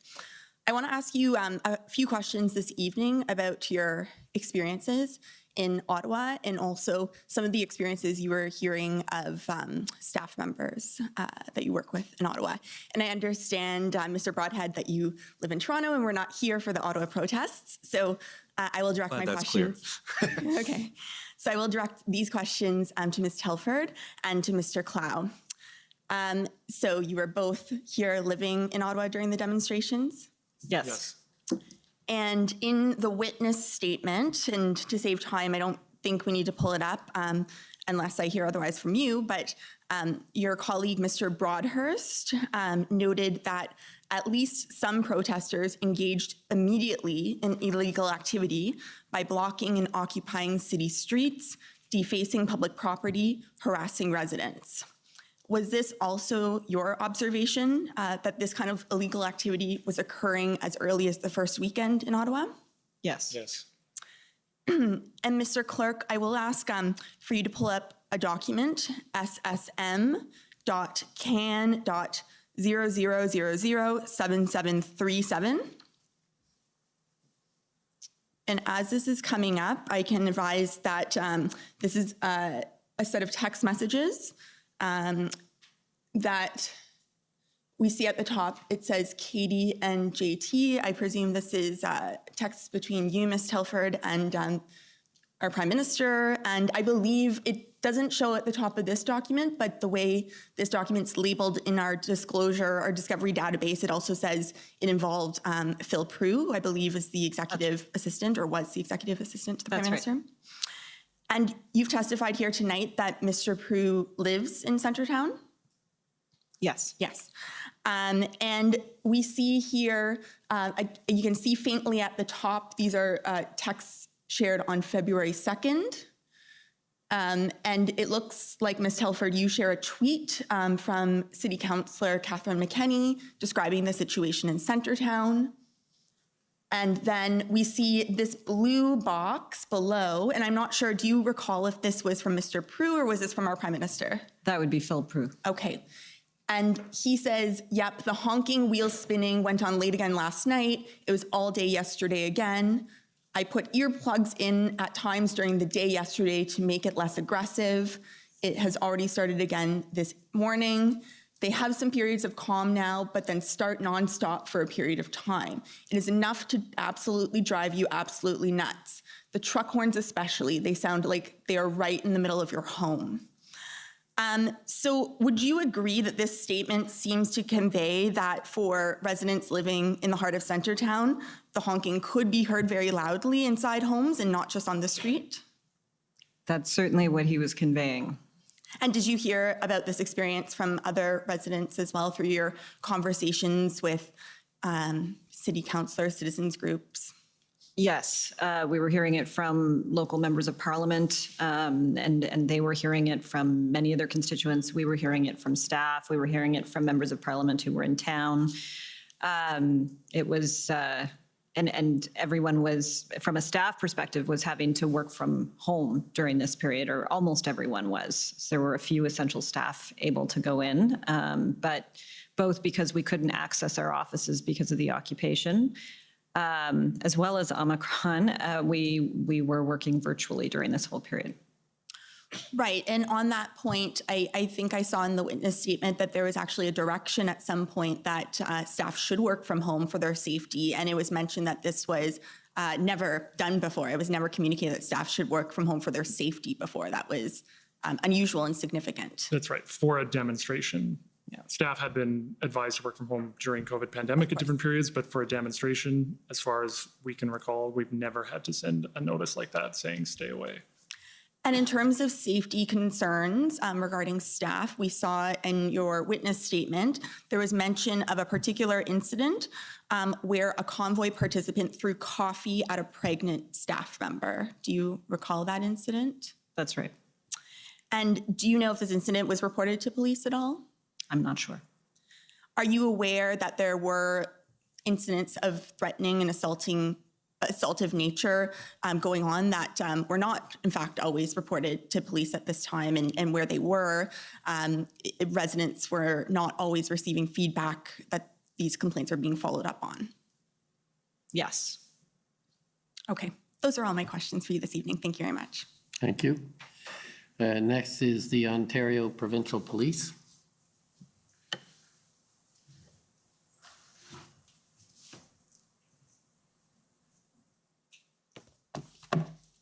Good evening. It's Chrystia, counsel to the OPP.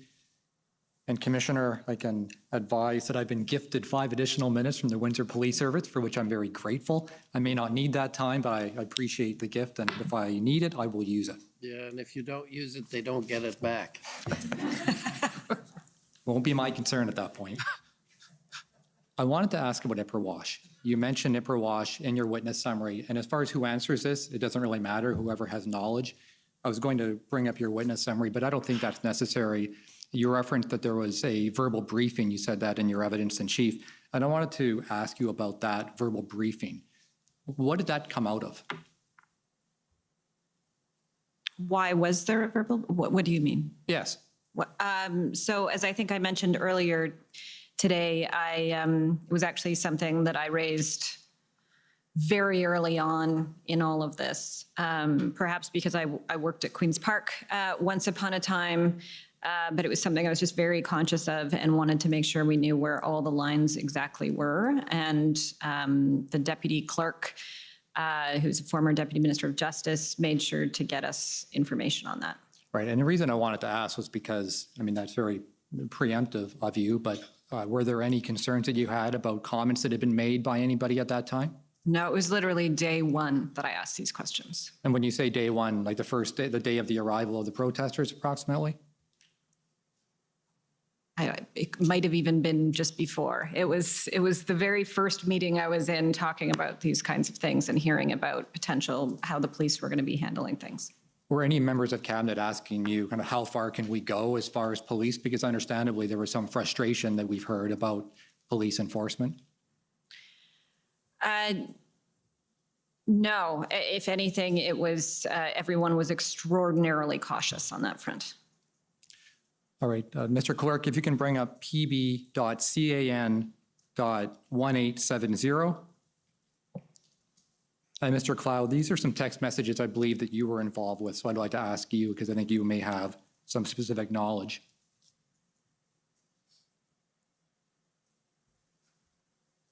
All right, and it's not entirely clear from the text themselves, although the description of the text in the database suggests that this may have been a text exchange with Chief of Staff Mike Jones, who I believe was the Chief of Staff for, was it Minister Mendicino? Yes, Can you confirm that's that? from Mike Jones to me.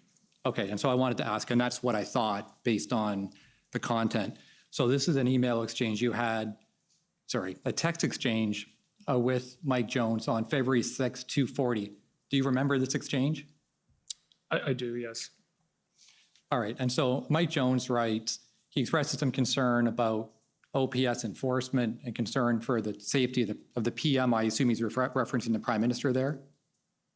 Yes. And he says he wants to go out and say that OPS needs to get control over the situation, and if they need more from OPP, they should make that clear, but they should get working on removals within the next 24 hours. Now, I take it that when he says he wants to go out, he's referring to Minister Mendicino. Is that correct? I would assume so. Do you know if Minister Mendicino or anybody else actually went to OPS with that kind of direction to try to remove people within the next 24 hours? So first thing I'll say is these updates came in. There was a lot happening. There were a lot of conversations going on. So you'll note I didn't even have a chance to reply to this, or I didn't reply to it, but I would have received the update. My recollection is that did not happen, what is proposed here. And I don't want to read too much into the specifics of what is written here, but absolutely, as Katie said, we were always incredibly careful and aware that politicians don't direct the police. Right, and when you say we were aware, are you talking about the Prime Minister's office, or are you talking about all of Cabinet? Both. This was discussed and mentioned on various occasions throughout the convoy protests. And is it because people were expressing concerns about police enforcement? It was because this clearly policing was a central part of this, and a lot of us are aware of issues from the past. Everyone here is aware of Ipperwash, for example. So we were highly sensitive right out of the gate that politicians do not instruct the police. Yes, and I would have asked, to be clear, I would have asked Minister Mendicino, but we didn't get this in time for me to do that, which is why I'm trying to understand from you whether or not Minister Mendicino or anybody else actually contacted anyone from Ottawa Police Service or even the RCMP to say, we want people gone, we want them gone quickly. I have no knowledge of that. Okay, but you would agree. But I don't believe that happened, no. Certainly, and it sounds like the Prime Minister's office was very aware of Ipperwash, which is great, and I'm sure you would agree that if that had been communicated to the police service, that would have been inappropriate, correct? If what is written here is a faithful and accurate description of what it appears to be written here, I do agree direction should not be given to the police by politicians. Right, and you would have no reason to doubt that, what his chief of staff was saying. You wouldn't have a reason to believe that wasn't what he was hearing from his own minister, correct? I have no reason to believe that, but I can't and shouldn't speak to that. I do actually believe this text message was put to Minister Mendicino this week, but that really would be a question for him. Do you know, when you talked about the briefing that was done on Ipperwash, were the ministers involved in that briefing? I mean, it sounds like there were a number of discussions, but Ms. Telford, you mentioned there was one briefing in particular at the beginning. Was that a cabinet briefing? No, that was something we received on our request, but it was something reinforced on numerous occasions throughout the process. And again, when you say we, I just the want to make sure I drill down on who are we? Are they the politicians, their staff members, kind of who is we? So we, within Prime Minister's office, who are here, we were briefed early on our request, but then the principles were repeated on numerous occasions, certainly through IRGs and through other discussions throughout. I don't think there was anyone that I worked with who was not conscious of the need to be cautious. Correct. Thank you. And just to confirm, for the record, it was put to Minister Mendocino. I apologize for repeating the evidence. It's okay. We all make mistakes. Counsel for former Chief Slowly, please.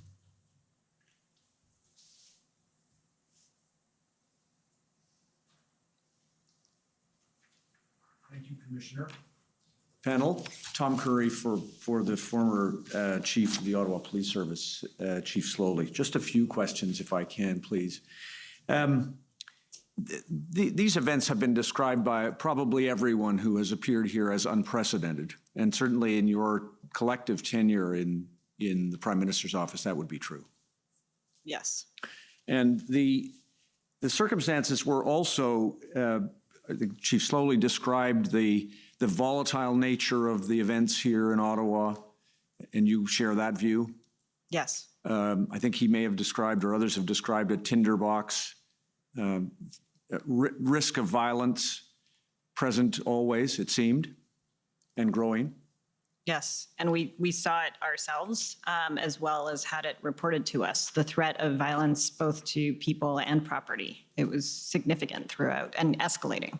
And although it may not have been clear at the outset of the demonstration and the protest, but as it evolved, did you come to understand that there were significant limitations on the ability of the Ottawa Police Service to manage it with its own resources? It certainly seemed that way. And were the briefings that you received always through RCMP officials? Briefings on police operations or updates? Did they come from Commissioner Lucky? Yes, though also the Deputy Minister of Public Safety, the NSIA, would have different parts to the briefs as well. Understood. So just a couple of things, if I can get, and I think they're Mr. Clow's notes. So could we please just get your help with a couple of things? This is for our registrar, SSM NSC CAN 2941, please.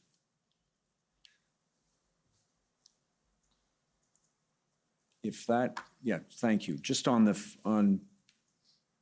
just a little larger, thank you. So this is just to situate you. Do you see February 3rd, 11:15? Yes. And you've looked at some of these notes previously, that it says, looks like OPS won't move, weeks, not days. Weekend reinforcements problem. Behind the scenes, too deferential, need, I think I want to just confirm this as need bad cop. You've got to use the tools you have. Whether to change public message is different. Those are references. Do you know what those are references to? Is that reference to the idea that at that time, at least, someone was expressing the view that police were taking a standoffish position with the demonstrators? I think that's a fair assessment of that comment. And then just in the second one, it looks, a second set of comments, it said, just as to this, RCMP, does it say through OPS under bus at caucus? Yes. Yes, it does. How do we get right people on the path to driving somewhere anyway to get, well, and you talked about that earlier. Is that, to the extent that you can recall this, is that an indication that the RCMP was pointing to OPS as the police of jurisdiction responsible for doing this and that they weren't taking sufficient action at that time? Or can you help us? It was, that's me recounting from a national caucus meeting that, I believe that morning, where there was a presentation given to caucus members. The large part of the discussion was actually around personal security and security of the building. There were significant concerns for members of parliament being able to get from the airport to downtown, let alone from downtown up on the hill, and actually getting off the hill was a bigger problem than even getting on it.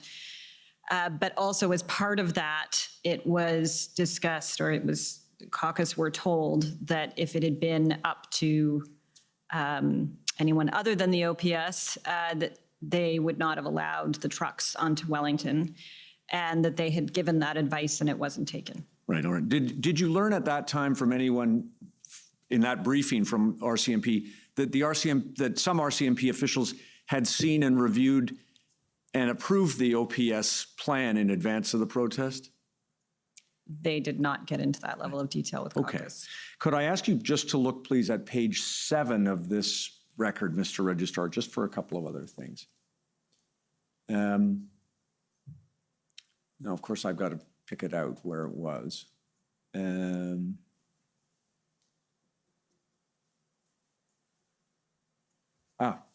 About the middle of the page, you see there's a reference to, this is obviously a cabinet, it looks like it might be a cabinet committee briefing, but it says 200, about the middle, 250 RCMP assisting, some holding back for surge. And there's reference to the Ambassador Bridge up above. Did you come to realize as this evolved that there was some misunderstanding about how many RCMP officers were made available to OPS at any given time, matter of shift counting and the like? Did you learn that? There definitely appeared to be some confusion over several days about the numbers. Right.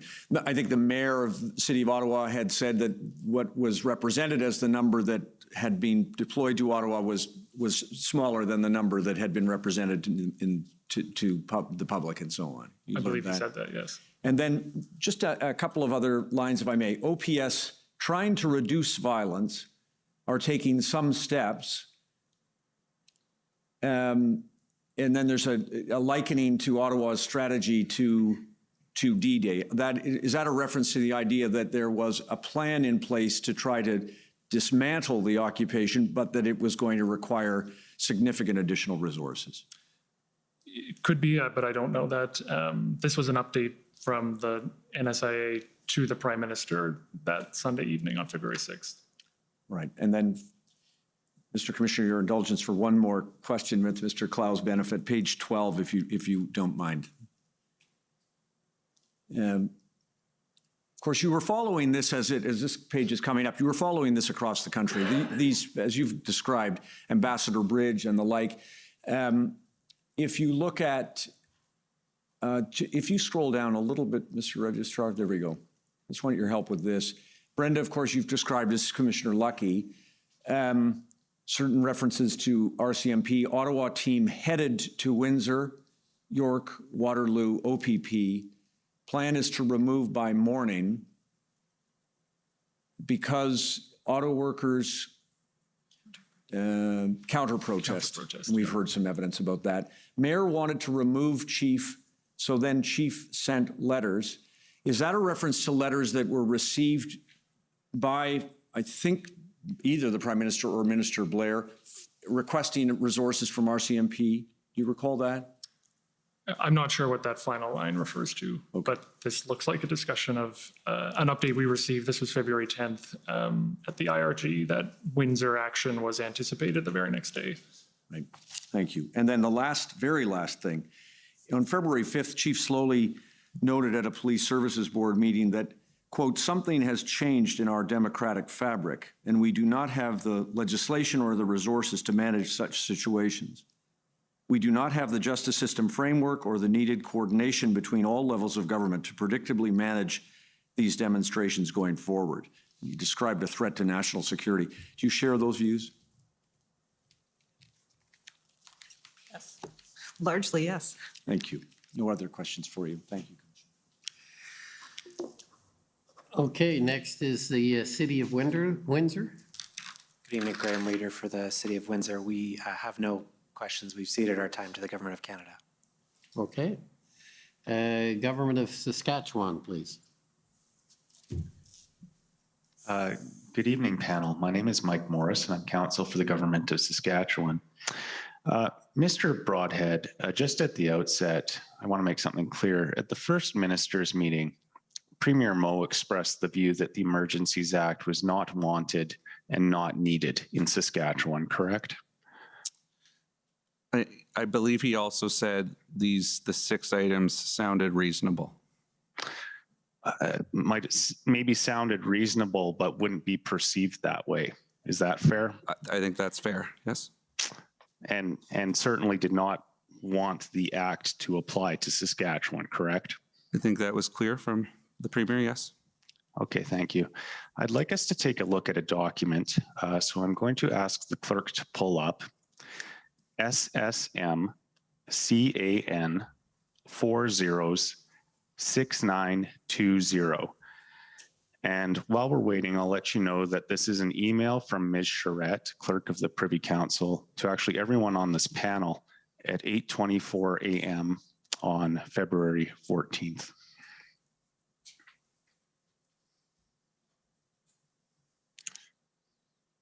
So we can see there 8:24 a.m. From Ms. Charette. Good morning, all. There's something that's privileged, but then she is detailing work that seems to be going on. Other products in train, FMM script with Q's and A's, comms, news release, and BG, which I expect means background, decision note for PM. Then at the end, she says, others still in the machine. Mr. Broadhead, when she says others still in the machine, can we take that as they were being worked on at that time? It's not a very common phrase. Like, I don't totally know what she was referring to here.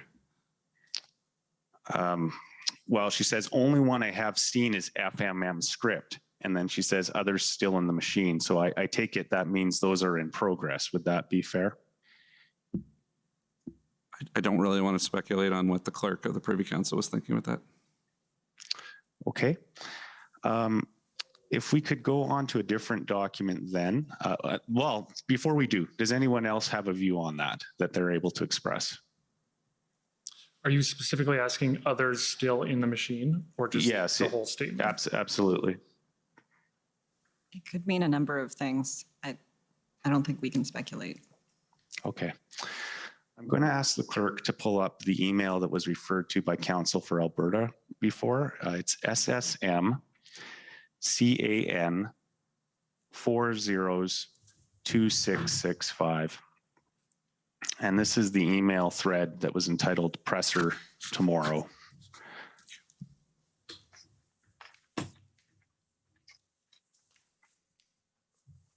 And I'd like us to go down to the bottom of the second page of the PDF. Right there is good. We can see an email from a person named Vanessa at the PMO to a number of other people, including others at the PMO, indicating presser tracking for 4 p.m. This is not to be shared publicly until FMM over and PM updated itinerary is available or is out, please. And her email there, of course, is at 11:05, I believe, if we just go up. 11:05 a.m. So my understanding is the first minister's meeting would have been going on at that point. Ms. Telford, was the purpose in delaying the announcement of the press conference so that the premiers would not be offended? No, there was a lot of work happening concurrently at the time, and to be ready for whatever scenarios and whatever decision ultimately the Prime Minister came to. And so Vanessa, who you named there, who's our excellent Deputy Director of Communications, was making sure that all those tracks were heading in the right direction. At any point, things could have been stopped and things could have changed just as they were. Okay, I'd like us to go to the middle of the first page of this PDF, and it'll be an email at 1:43 p.m. There it is, from Vanessa again to David Taylor and others. stating, "We just finished speech prep with PM. Alex is editing his remarks and will be able to share with this group as soon as he is done." So I gather at this point in time, 1:43 PM on the 14th, the Prime Minister has already rehearsed his speech that he's going to be giving at 4:30 PM. Is that fair? Speech prep is our shorthand for going through his remarks, which we would have definitely returned to again that afternoon. And so that means they would have done a once through with him on what things could look like. Okay. He wasn't rehearsing two versions of a speech, was he? One where he was announcing the invocation of the Emergency Act and another where he wasn't. Was he? To be clear, I wouldn't call it rehearsing. The words speech prep literally mean preparing a speech. And so they would have been discussing what would have been going into the content in it, whether he was comfortable with where the drafts were at this point. Okay. We heard evidence from the clerk of the Privy Council some time ago, and her evidence was that the decision note was sent from the PCO to the PMO at 3:41 PM on February 14th. We can pull up a document if you need me to, or I can just ask you to take my word for it. And if that's the case, are you familiar with the decision note? I gather you've likely seen it before. Is that fair? We're familiar with the decision note. Okay. A fairly lengthy document with a number of appendices, correct? Yes. And if it was received at 3:41 PM, do we know at what time it would have been returned with the Prime Minister's initials to the PCO? It was at some point between receipt and when the Prime Minister made the announcement. Okay, so it's obviously sometime before 4:30 in the afternoon then, correct? That would not have given the Prime Minister much, if any, time to have read all of that material. Would you agree with me? Well, a couple of comments. One, he did read the note. Two, the start time of the press conference, it may be a bit absurd to dig on the minutes, but the minutes are important here. I don't know that it started precisely at 4:30. I think there might have been some delay there. But after it was received, the Prime Minister did review the note, signed the note, made the announcement. And that signing of the note came after the FMM, came after the opposition leader consultation. And that was the Prime Minister making the decision there before he announced it. Okay, I'm going to ask each of you a very similar question.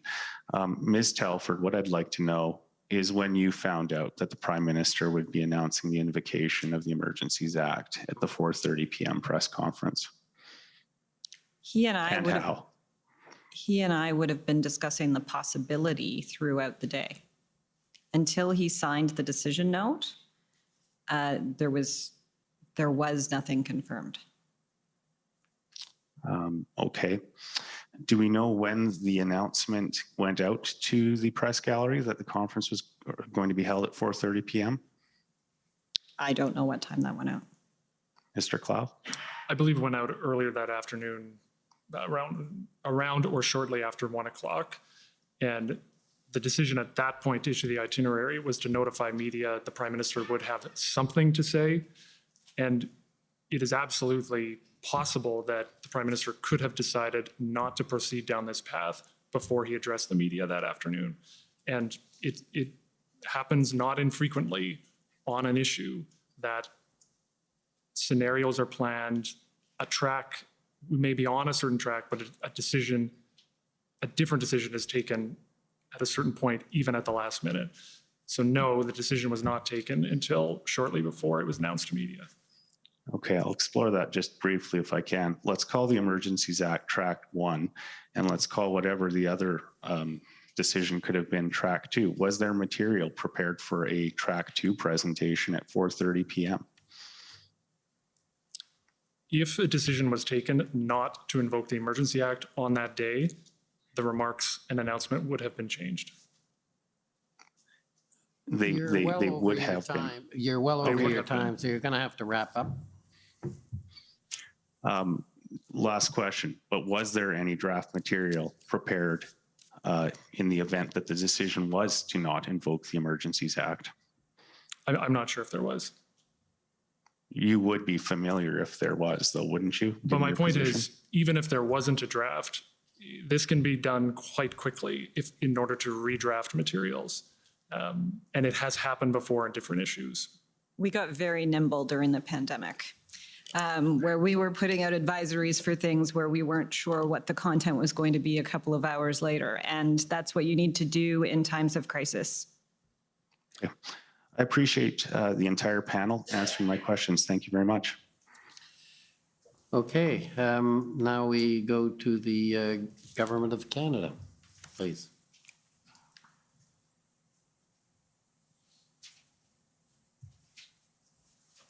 Thank you, Commissioner. And my name is Brian Gover. I'm one of the lawyers for the Government of Canada. And good evening, Ms. Telford, Mr. Clow, and Mr. Broadhead. By my count, Commissioner, I believe I have 20 minutes with the kind donation from the City of Windsor. I hope to be substantially less than that. That'll probably be a happy event for a lot of people, but don't feel on my account. Well, let's see how we do. First of all, the order in council sets out terms of reference directing the commissioner to examine to the extent relevant, the impact, role, and sources of misinformation and disinformation, including the use of social media. And by misinformation, we understand that to mean unknowingly or unintentionally spreading false, inaccurate, or misleading information. We understand disinformation to be deliberately and intentionally spreading false, inaccurate, or misleading information. Ms. Telford, at any point during the convoy occupations and blockades, did you become aware of any misinformation or disinformation that was affecting the situation? I became aware of a lot of both misinformation and disinformation over the course of the occupation and the blockades. To name just a few examples, even leading into the first weekend, one was that this was even solely a trucker protest, and let alone the fact that it was solely about federal vaccine mandates. It was quite clear from very early on, and even leading into the first weekend, we knew from the Canadian Truckers Alliance, as was mentioned earlier, and also from data that we had, that over 90% of truckers were vaccinated. We also knew that a lot of the mandates that were being talked about were ones that were actually responsibilities and put in place or imposed by provincial level governments or even other levels of governments or jurisdictions, whether they be school boards or cities. And then, of course, there's a lot of misinformation, disinformation around vaccines themselves. And then personally, in terms of our office, we dealt with a number of different instances. Our official photographer was drawn into a conspiracy theory, unfortunately, where he was being alleged to be out taking a picture of some hate-filled flags. And he, at the time, was actually in isolation with COVID himself. There was no chance he was doing that. We began trying to correct that. He began receiving death threats during that period. There was also a fake letter distributed amongst people within the occupation that was signed, allegedly. It was not signed by us, but it was signed using my name and the Prime Minister's name, and suggesting ways in which we might agree to some kind of, I don't even know what, but this fake letter was corrected and actually made international news. It was corrected on CNN at the time. And then I personally was actually asked to stay away for quite some time from the downtown core, because there was it started on Telegram and then moved on to other social media channels. a story that was created, that I was going to create a false flag operation and have a horse killed, and then blame it on the occupiers. So there were concerns for my security during that period as well. And I understand, Commissioner, that the fake letter that has been alluded to by Ms. Telford can be found at pb.can.401821. And the false flag regarding Ms. Telford and the horse is in evidence as pb.can.00001822. Ms. Telford, how was misinformation and disinformation conveyed or distributed in the course of the weeks that we're concerned with here? We saw it being conveyed and distributed in multiple different ways. The letter, for example, was, both screenshots of it floating around on social media, but it was actually being distributed in hard copy. And the other things, as I mentioned, were moving from different social media platforms from one to the other. But it was also, we were seeing people doing podcasts and YouTube videos and different things where they were disseminating this information as well. Moving to my second area, Mr. Clow, you've testified in response to a question from Commission Counsel about communications with Juan Gonzalez, whom you described as a member of President Biden's national security team on February 9th. And Commissioner, we have in evidence, and I won't take the witness to it, the text message at ssm.can.407744. And Mr. Clow, in addition to the text exchange, did you have a telephone call with Mr. Gonzalez that you recall? I believe we did speak at one point. And when was that in relation to February 9th? I can't remember the precise date, but the first exchange, there was an email exchange, a text exchange with him on the 9th, and the interactions continued until about the 15th or 16th. Thank you. The third area relates to federal, provincial, territorial consultations and the First Minister's meeting, and we have the readout at ssm.nsc.can 50625, and perhaps I'll ask our registrar to display that, please.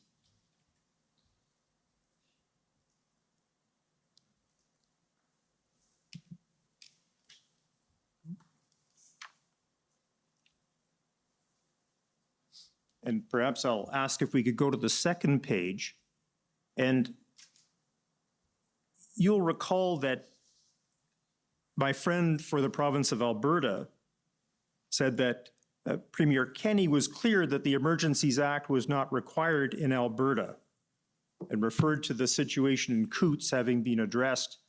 Can anyone on the panel assist me with this question? Do you know where the additional RCMP resources came from to address the situation in Coots, which we've heard was the subject of a police operation in the early morning hours of February 14th? Mr. Broadhead. My understanding is that that there was a contingent sent from British Columbia to assist at Coots. And in fact, at the second page, we have Premier Horgan from British Columbia indicating that his only concern is that the measures would be implemented by RCMP and BC, which are already fully taxed. Not sure where you're going to find the people. We've already sent an RCMP contingent east. Is that what you're referring to in that respect, sir?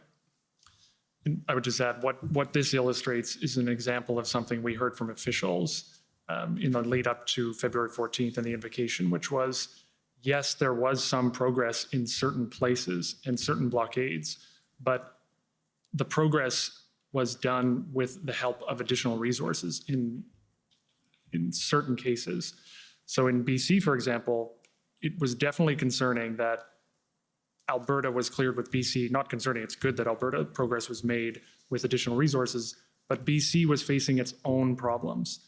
There were arrests at the Pacific Highway. There was a military-style vehicle there when convoy activity happened in BC.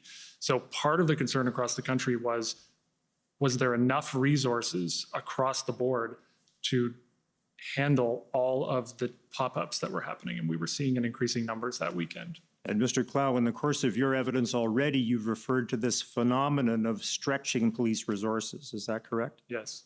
And this was in the context, this conversation, of declaring a public order emergency, which itself involves a national emergency. Is that right? Yes. Now, you were taken, by the way, to page 3 and what Premier Kenney said. And if my friend from Alberta said this, I didn't hear it, but she referred to, if we look down page 3, would be problematic to declare emergency today, and referred to what we see following the next point, starting with invoking what they see as martial law.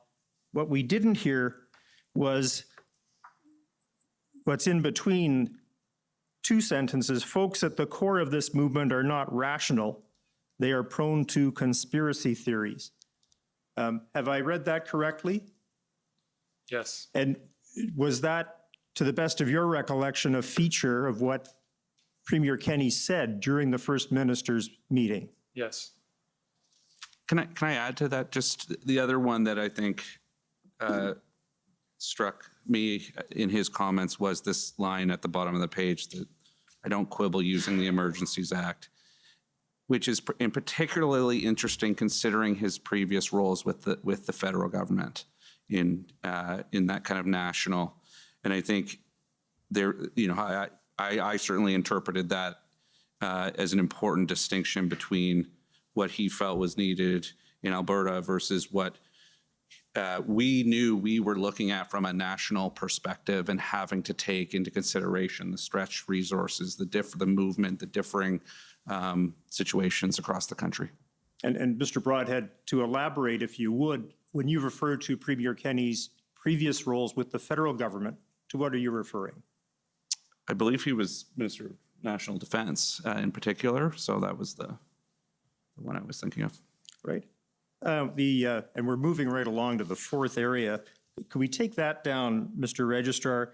And could we go to and display ssm.can.407721? And I come to this panel because I believe this was alluded to by my friend Mr. Miller on behalf of the convoy organizers, and I really seek your assistance in interpreting what I understand to be a note written by Alex Jarek. First of all, I probably mispronounced his name, but did you know who that is? Yes, he's part of the Issues Management Parliamentary Affairs team with a focus on Parliament. And so a member of the PMO? Yes. And if we look at this, maybe we could scroll down just a couple of lines. Perfect, thank you. And we see something attributed to someone named Rayal. Do you see that, Mr. Clow? Yes, that's Rael Lewis. He's the Chief of Staff to the Government House Leader. And this says, confident we'll win those votes, need to do more in Senate to win that vote. Have I read that correctly? That looks correct. And how does that accord with your recollection of the discussion surrounding the pending Senate vote around the time when revocation of the declaration? Sir, I'm going to object. He's misrepresenting the document. That document is in fact prior to the invocation, though it doesn't have a date on it. It talks about the announcement on the Monday, and it's quite clear that that record is in fact from prior to invocation, and it actually says in it that there's no violence under the CSIS Act. I'm not sure what the date is. Is there a date on the document? No, the DOJ never provided a date, unfortunately. I'm not, yeah, well, I'm just looking at it, so it's unclear what the date is, I guess, is what you're saying. It does say that it's before a Monday where there's an announcement, and of course, that the announcement of the Emergencies Act was on a Monday, the 14th, on Valentine's Day.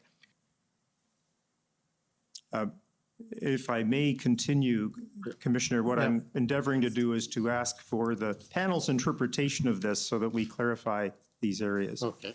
Go ahead. Thank you. Thank you very much. And if this continues, and this is a part that I believe Mr. Miller had referred to in his cross-examination earlier, or his commentary earlier. NES spoke with NSIA and Jody Thomas, and then there's an arrow. S2 of CSIS Act, violence not met.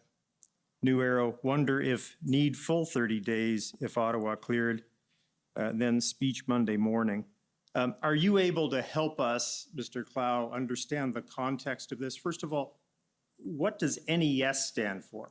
So this whole page, reviewing it, this does look like it's well after, it could be a full week after the invocation of the act. Clearly, they're talking about the parliamentary process.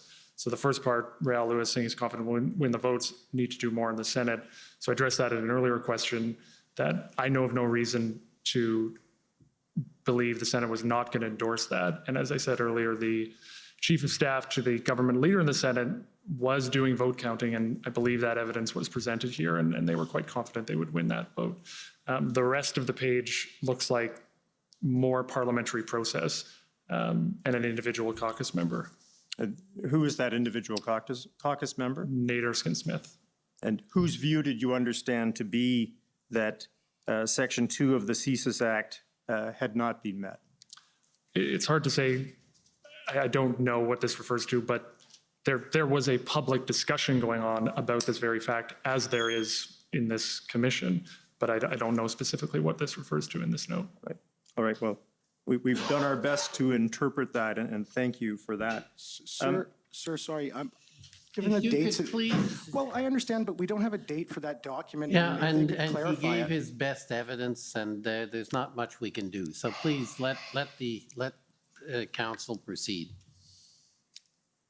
Thank you. The second to last area has to do with the process that the three of you observed surrounding the decision to invoke the Emergencies Act.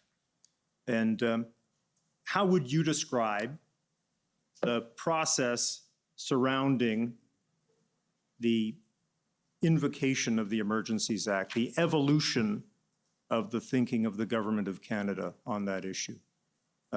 Perhaps I'll ask you first, Ms. Telford.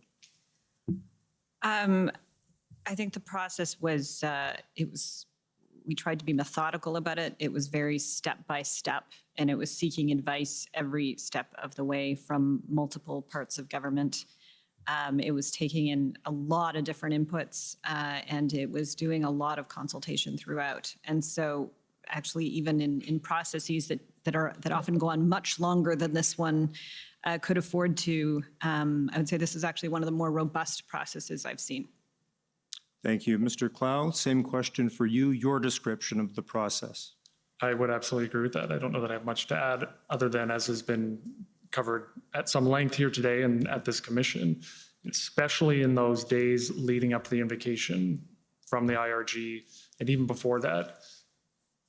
The steps that were taken were careful, considered, and there were a number of conversations involving a number of senior officials and ministers, ultimately leading to the cabinet meeting on the Sunday night. So to me, it was very methodical. Thank you. And Mr. Broadhead. The only thing I would add to what I obviously agree with my two colleagues, I think watching the incident response group, and I say this as a policy wonk and somebody who spends a lot of time with cabinet committees and these processes, it really helped facilitate the type of discussion. Having the experts, the civil servants, the key folks at the table, all the ministers there, that type of open discussion, it just meant we could move at a speed that the other institutions, the other parts of our apparatus don't allow. And so I think the combination of that and all the external advice we were getting, I think it was agree that it was a very kind of methodical process. And I think the Prime Minister was very clear about how methodical it needed to be, both before and after. So I'll leave it there.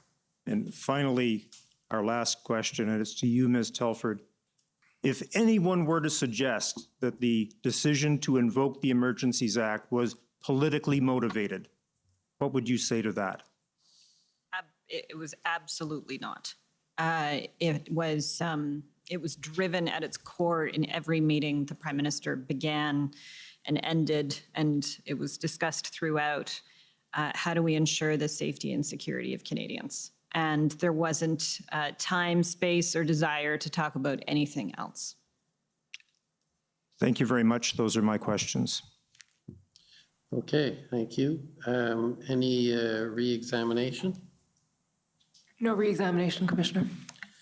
Okay, well, thank you very much for sharing, for not sharing your thoughts, responding to questions and coming to testify. Much appreciated, and it's appreciated that you accommodated the late hour. I'm sure it's not your first late nights, but it is appreciated.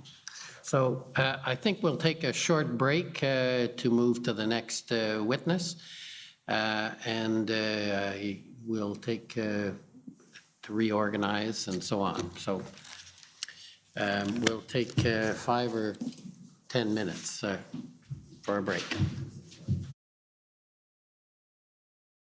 The Commission is in recess. The Commission est levée.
Order à l'ordre.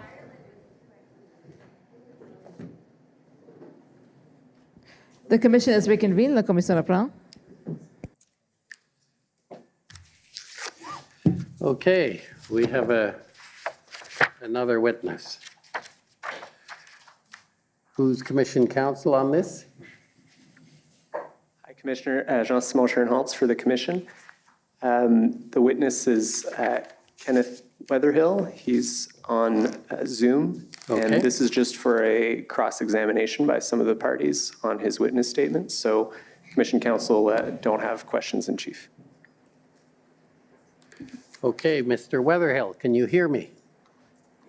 Yes, yes, sir, I can. Thank you. Okay, so we'll now swear you if that's agreeable. Yes, sir, it is, and I have a Bible in my right hand. Okay. Mr. Weatherhill, for the record, please state your full name and spell it out. My name is Kenneth Alexander Weatherhill, Kenneth, Alexander, Alexander, Weatherhill, Weatherill. Do you swear that the evidence to be given by you to this commission shall be the truth, the whole truth, and nothing but the truth, so help you God? I so swear. Thank you. Okay, so I don't have a list this time, but I understand counsel for former Chief Slowly has some questions. Yes, sir. Council had discussed that I would actually start on behalf of the city, Mr. Commissioner, if that's acceptable. Normally, it's the opposite, but go ahead.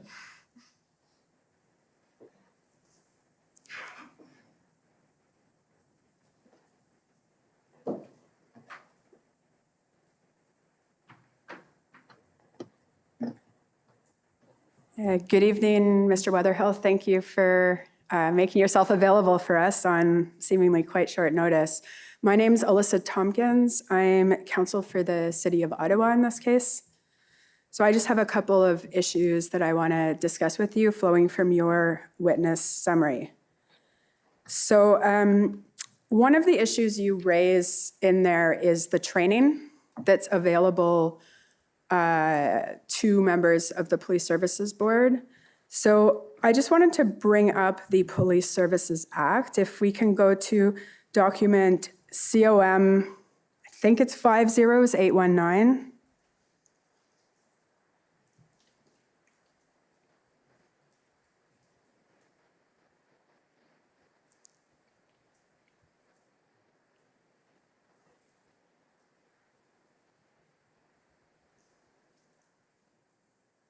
What would you like to do? Oh, sorry, page 28 of that.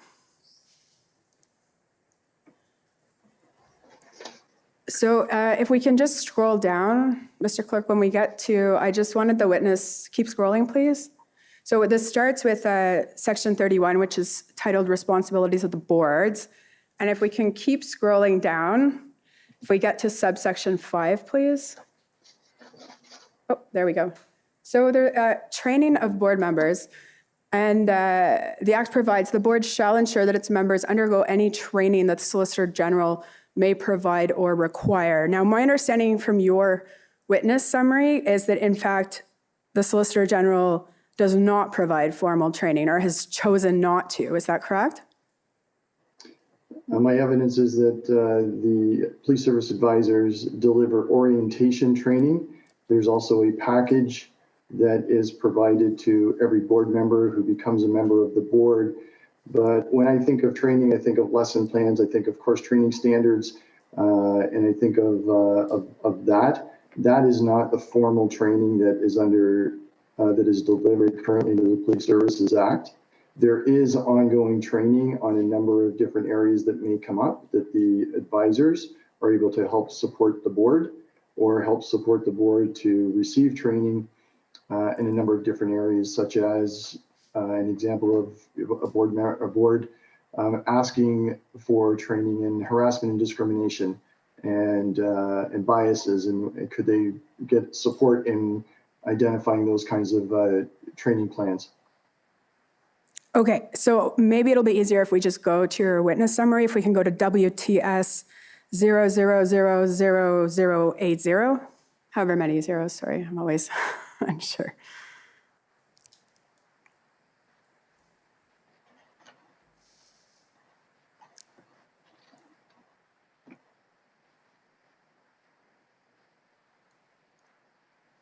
If we can just go to page 2. Scroll down, please. Oh, sorry, scroll up. Okay, so the paragraph that starts with the work of the liaison unit includes providing orientation materials for new police services board member. That said, Solgen does not provide formal training. So that's what you were referring to? Yes, ma'am, it is. Okay. And so then I want us to go down to the top of page 3. In this case, so as I understand your evidence, that in fact, in this case, the board did request training from the advisor, Ms. Gray, on their responsibilities during this type of incident. And because it was during an event, you took the position that advisors were not to provide this training in the middle of an incident. Do I understand correctly? Yes, so the context of this is we were a number of days into an ongoing incident in Ottawa, and the board approached the advisor and asked for training related to board governance. The Ottawa Police Services board is a very experienced board. They've had significant orientation, they have significant experience, and a large number of assets available to them. So the position that I took and the direction I gave was in the middle of an incident is not the time to remove a board from their role and their function of governance and set them down and to provide additional training on top of what they've received and the policies that they are governing themselves by.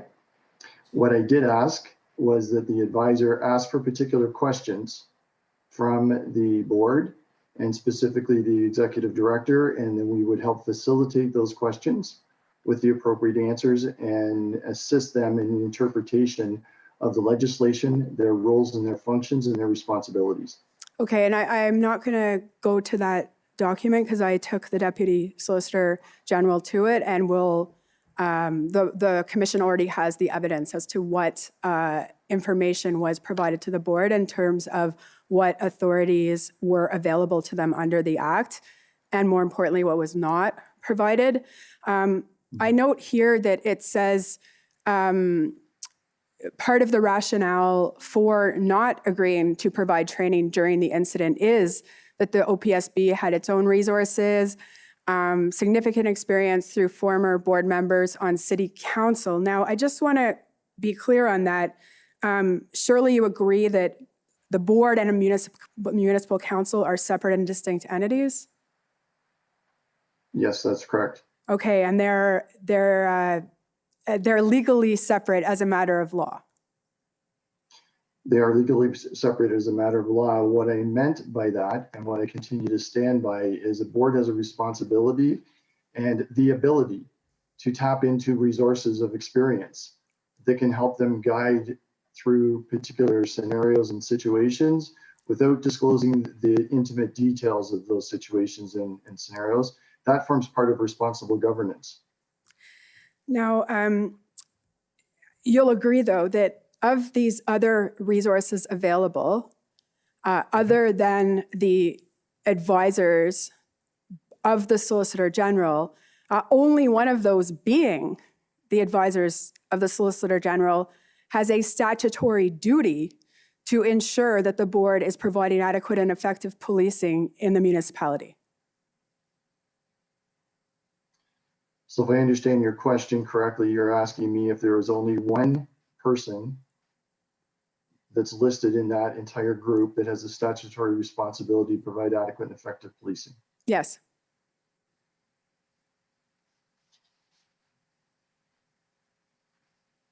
I'm just reading what's there, just so you can see what I'm wondering what I'm doing.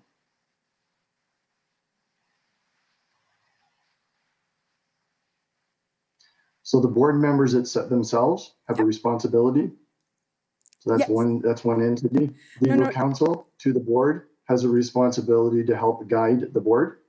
And the police service advisors have a responsibility to ensure adequate and effective delivery of policing is provided through Section 3, Sub 2 of the Police Services Act.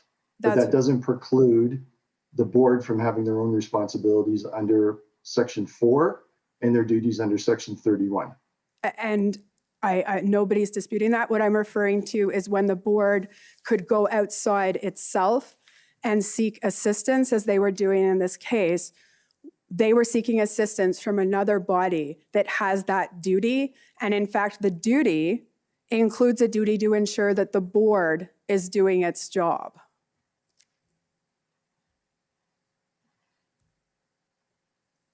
Can you rephrase that question, please? I'm not quite sure I'm understanding exactly what the question is.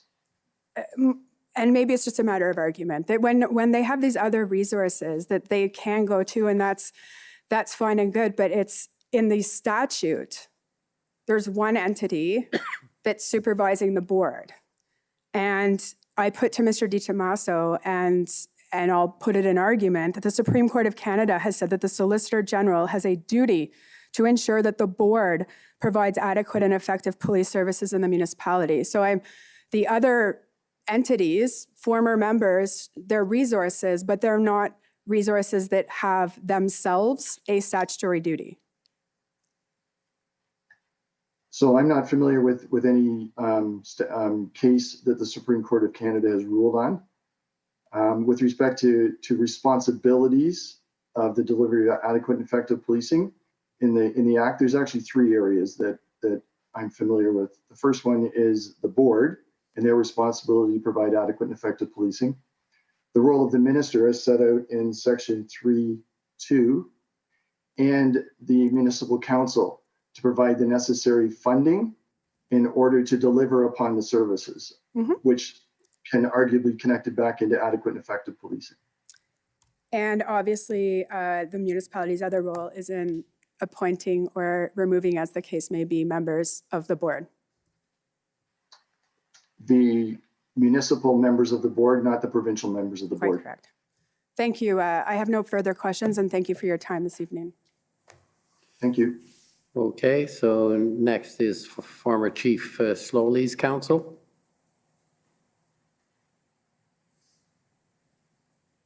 Commissioner. Mr. Weatherhill, Tom Curry for Chief Slowly. I understand you were interviewed by the Commission Council November 17th. Yes, that's correct. And can you just tell the Commissioner, how long were you with the Commission Council for that interview? 94 minutes in total. And did you have access to the information, to any information during the interview, or was it, well, I'll just stop there. Did you have access to information during the interview? I did, sir. Including the films or recordings, at least, of the Police Services Board and Council meetings concerning the Ottawa Police Services Board? No, sir, I did not have access to any video films. Okay. Now, just in terms of the chain of command at the Solicitor General's ministry, I understand that you are of course, you're the Inspector General of Policing, and you have a direct report to the Deputy Solicitor General. Is that true? Yes, sir, that's correct. And then reporting to you is the Manager of Police Services Liaison, or the Police Services Liaison Unit, correct? That's correct. And then below that office are the Police Services Advisors of whom you have spoken to my friend. Is that right? Yes, sir. And the idea is that the Police Services Advisors attend some or all Police Services Board meetings. That's correct. In this case, the Ottawa Police Services Board was in the hands of Ms. Gray, Lindsay Gray, for the time up until February 14th. Have I got that? And I don't accept the statement that they were in the hands of.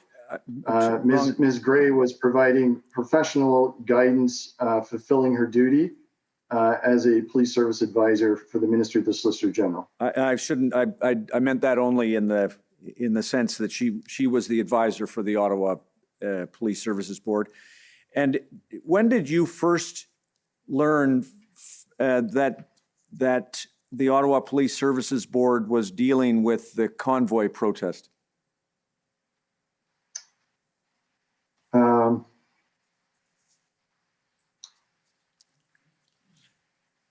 It would have been late January into early February. Right. There were board meetings taking place in January when the intelligence started to surface to indicate that there was going to be large-scale demonstrations across the country, and in particular in Ontario, and that there was believed to be a large group of individuals that may be moving towards Ottawa. And I was aware of that information in late January. Right. Now, you yourself, though, did not, if I understand it, you did not observe a police services board meeting of the Ottawa Police Services Board in real time at that initial phase, at least. Is that true? There were meetings in January, no, but there were meetings in February where the link was provided for the general public to watch the open session, and I observed portions of that. Okay. And at no time during any of the meetings that you observed or that Ms. Gray observed was any comment made either to the Police Services Board or to the chief. Is that correct? Comment made by who, sir? Well, sorry, by you or Ms. Gray, I should have said. No, I had no direct contact with any members of the board nor the chief during that entire time. They wouldn't have even known you were on the line. Is that true? Yes, I would believe that to be true. And the Ms. Gray, who they would have been aware was present, also to your observation and from reports that she gave you, did not speak up at any of the meetings to either the board or any of the police services members who were making presentations. I believe that to be factual during the meetings. I know there were conversations outside of the meetings, but during the meetings, I believe that to be accurate. And even whether inside or outside of the meeting, to the extent that there was some question about what information was being provided to the board by members of the police service, or alternatively, what questions were being asked by the board, neither Ms. Gray nor you provided any guidance to the board or the service. Is that true? No, that's not true, sir. Okay. Ms. Gray provided a document that addressed the questions, that provided answers for the board, and was having conversations with the executive director in relation to those questions and answers. All right, fair enough. And do I understand it that Ms. Gray and you, in your role, were content with the guidance that she provided at that time? Yes, sir, I was. And can I just have you confirm, please, Mr. Registrar, ONT 1115. Just confirm for the commissioner, if you would, Mr. Wetherill. Now, I hope you can see this. Are you able to see a document if it's projected on your screen? Just confirm. I should be able to, sir. I'll let you know in the minute it's up. Thank you. Do you recognize? It's up now, sir. Thank you very much. Do you recognize that as a briefing note provided by Ms. Gray that summarizes the information that she recorded as having occurred during the February 5th meeting? Yes, sir, I do. And can I just ask you to just scroll down, Mr. Registrar, there, thank you, just stop there. Second bullet point, you see Chair Dean stated, the meeting was called to ask the chief one question. In accordance with the mandate for the delivery of adequate and effective policing, she asked the chief if he believes he is still able to provide given the fluid nature of the occupation, adequate and effective policing to the city, and then asked if not, what resources from the board or assistance can be provided. Do you recall that that was the single stated purpose of that meeting? That's what, I don't know if that is the single stated purpose, but that is certainly the way Chair Deans reflected that on bullet number 2. And during that, I'm not going to have the time to, that was a very lengthy meeting. Do you recall? Yes, sir, I do. And do you recall that during that meeting, Chief Slowly and I believe his senior command staff gave extensive information to the board about the status of the protest in the city of Ottawa and described plans and enforcement activities? Do you recall that?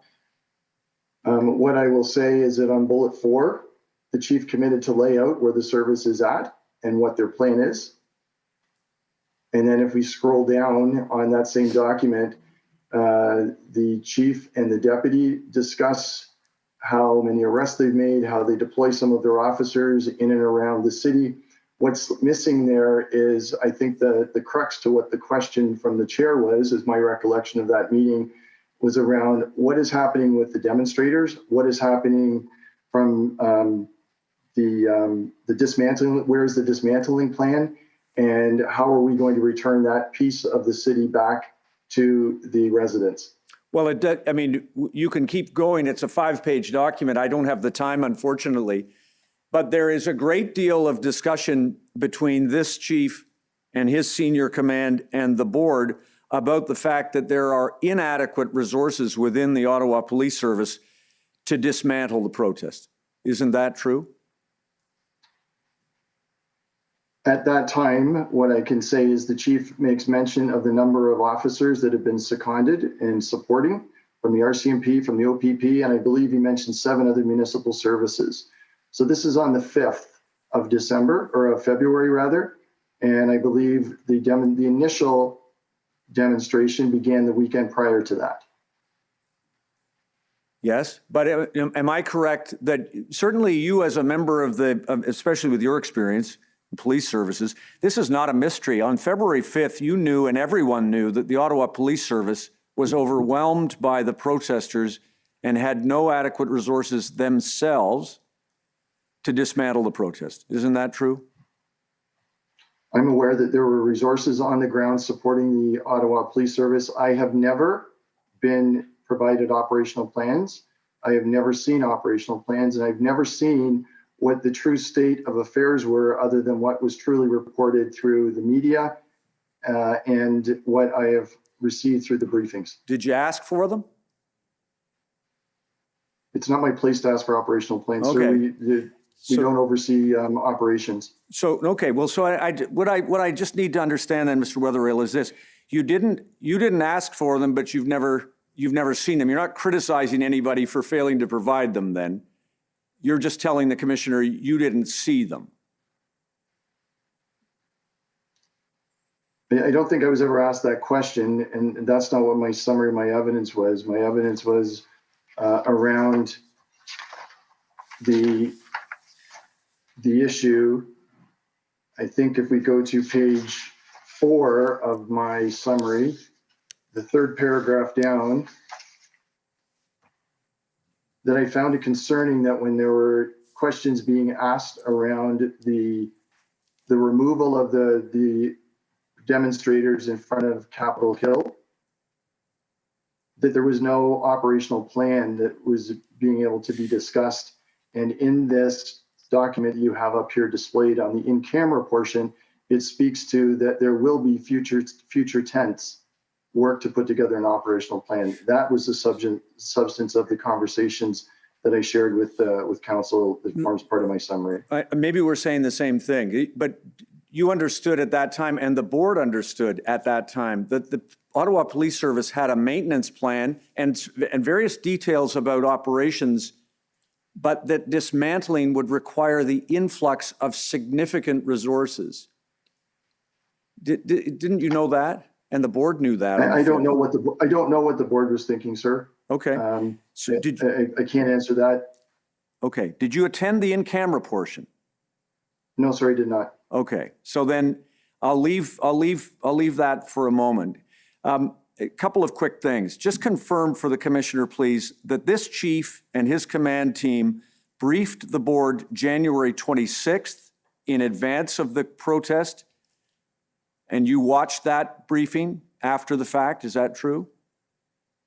I don't, if you could produce that briefing document, I'd be able to confirm whether I saw it or not. I can't in the time I have. So to your recollection, did you not ever see the briefing that was given to the board on the 26th of January in advance of the convoy protest?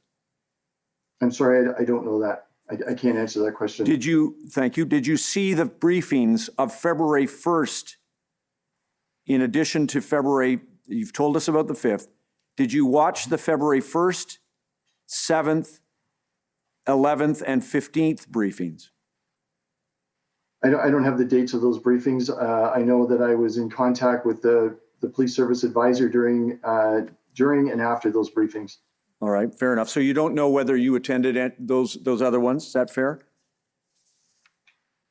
I can say that it would be unlikely that I would have attended the entire briefing or meetings because they were happening at a number of last-minute meetings that were being called, and they were happening really quick turnarounds at irregular hours. Sure. And understanding, you told the commissioner this was a critical incident, and briefings during critical incidents are the exception to a board, correct? It's not my experience, sir, no. Okay. Well, just real quick on the Morden report, the Ministry of the Solicitor General has never endorsed the Morden report. Is that correct? There's been no formal endorsement of the Morden report, but there was an all chiefs memo that was distributed to all chiefs of police and deputy and service boards. And the direction within that Morden report was that board policies were to be reviewed and updated to align with the recommendations of the Morden report. Well, yes, fair, but it hasn't, the ministry hasn't endorsed, nor the precise language that you've used is, or taken a position on the Morden report. That's correct. Okay. Last thing, please, last area. Confidentiality is a significant value in police services boards, correct? Yes, sir. A chief would not be wrong to keep in mind in briefing a board issues about leaks of information and be guided by not sharing every detail of operational plans if the board is a leaky institution. Is that fair? So I would expect that if a chief suspected that there was a leaky board or challenges with leaking information, then the necessary steps would have been taken by the chief with the chair and or with OCPC to address that situation. Did you know that one member of the board had attended this convoy protest and had made donations? I'm not familiar that a member attended or provided donations. I recall hearing at the board meetings that a number of board members had observed the demonstration. All right, so you were unaware that there was one board member thought to be supportive of the convoy protest? That's right. I have no information to confirm or deny that. Thank you. You agree that if that were true, a board chair and a chief would be well advised to be careful about information they share about operations. Isn't that fair? Yes, sir. A chief always needs to consider the integrity of the investigation, the safety of the officers, the safety of the in this case, the demonstrators and the broader community. And if that were to be compromised, then yes, that would be the responsible thing for a chief to do. Thank you, Mr. Wetherell. I don't have any other questions for you this evening. Thank you, Commissioner. Thank you, sir. Okay, I believe there's the coalition wants to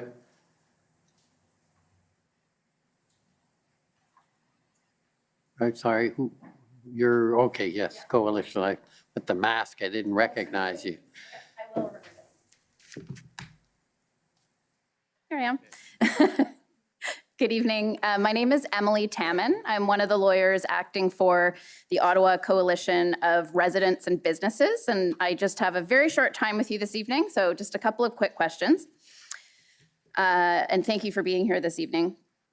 I want to just pick up where my friend, counsel for former Chief Slowly, left off, and that is in relation to your understanding of what happened at the February 5th Police Services Board meeting.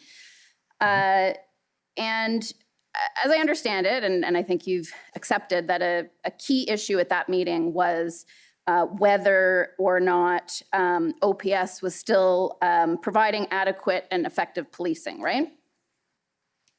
Yes, ma'am. And that's a pretty big question for a police services board to be asking in a crisis, isn't it?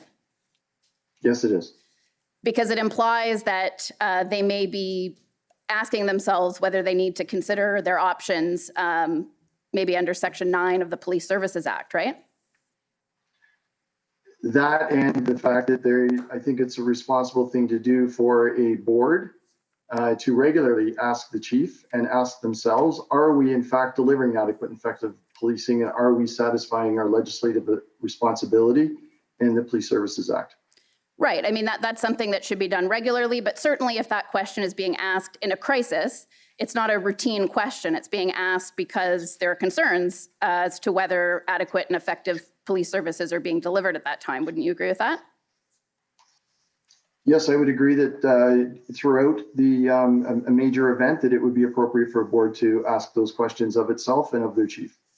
And you've said that the chief didn't give a direct answer on that question, right? That's correct. But you've also said that the chief acknowledged his inability to address the demonstration in Ottawa while maintaining his ability to manage public safety in the city more broadly, his inability to do that, right?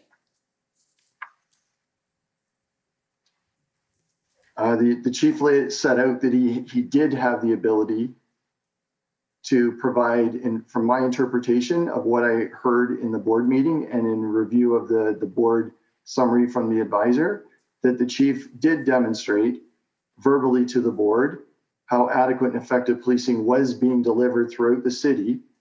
He was asking for additional support with respect to the demonstrators in the demonstration area.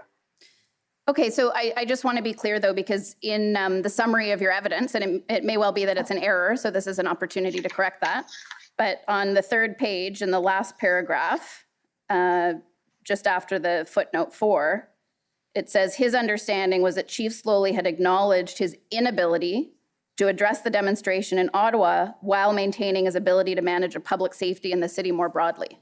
Is that your understanding, or is that a mistake? That's right.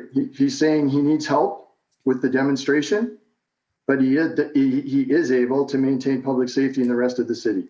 Right, sorry, but he can't do both. He can't deal with the demonstration and maintain public safety. So he's maintaining public safety, sorry. Yes. Yeah, okay. That's what he's informing the board of, that he needs support with the demonstration.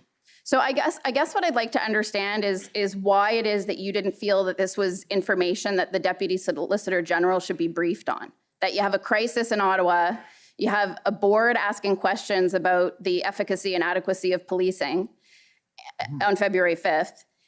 You either don't have a direct question or you have an indication from the chief that there's a real problem in Ottawa. You didn't think that was something that the Deputy Solicitor General should be briefed on? So if we turn to Section 9, and you mentioned it just a little bit earlier, if we turn to Section 9, sub 6, the municipal chief of police who is in the opinion of an emergency exists in the municipality may request that the commissioner have the Ontario Provincial Police give assistance. That had taken place. So there was a direct line between the Ottawa Police Service and the chief to the commissioner. And I was very much aware that there was support on the ground by the Ontario Provincial Police to support the demonstration and the dismantling of that demonstration at that time. But there hadn't been a request for the OPP to come in and assume control of policing in Ottawa, right? That's correct. Right. And if the board was asking those questions, would you agree that the reason in the context of a crisis they'd be asking that question is because they're asking themselves whether they might have a duty under the legislation to themselves go to the OPP and request that the service take over in Ottawa? So there'd be a number of necessary steps that would need to take place if the board had lost confidence in their chief. And if the board were to reach out to the commissioner and ask for policing services, then the chief would need to be removed. And that did not happen. The chief had made the request. The board appeared to be satisfied with that request and was aware that the OPP were there and supporting the Ottawa Police Service in formulating plans along with 7 other municipal service, and on the 5th of December, up to 257 RCMP officers. December? I'm sorry, February. I apologize. No, that's okay. And just finally, I just want to understand the timing of the request by the board for training. How did that coincide with what you heard on February 5th? In other words, were they trying to figure out what it was that they were expected to do if they had concerns about adequate and effective policing? They're asking for training, they're asking for advice, and they're not getting that. Is that right? No, I disagree with that. They were asking for governance training. That board is quite experienced in governance. They wanted governance training in the middle of an incident, and that would have been irresponsible for my advisor to be there pulling a board away from their responsible duties of governance and oversight and managing the scenario from their perspective in their function and roles. Okay, thank you, sir. Those are my questions. Thank you, Commissioner. Thank you. Thank you. Any re-examination? I just had one point of clarification first, just for the record. My friend for Chief Slowly mentioned the dates of some of the board meetings. The dates, so the dates of board meetings were the 26th, the 5th, the 11th, the 15th, and the 17th. I don't know that that's material, but just wanted the record to accurately reflect that.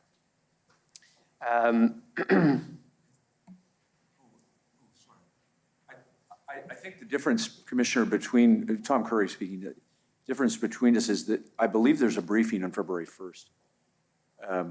But we can perhaps sort that out later. Sure. I think that's the date I gave, and I believe I'm correct that there was a briefing on the 1st. I think it might have, yeah, it might have been an informal briefing, not an official board meeting. I just wanted to clarify it for the record.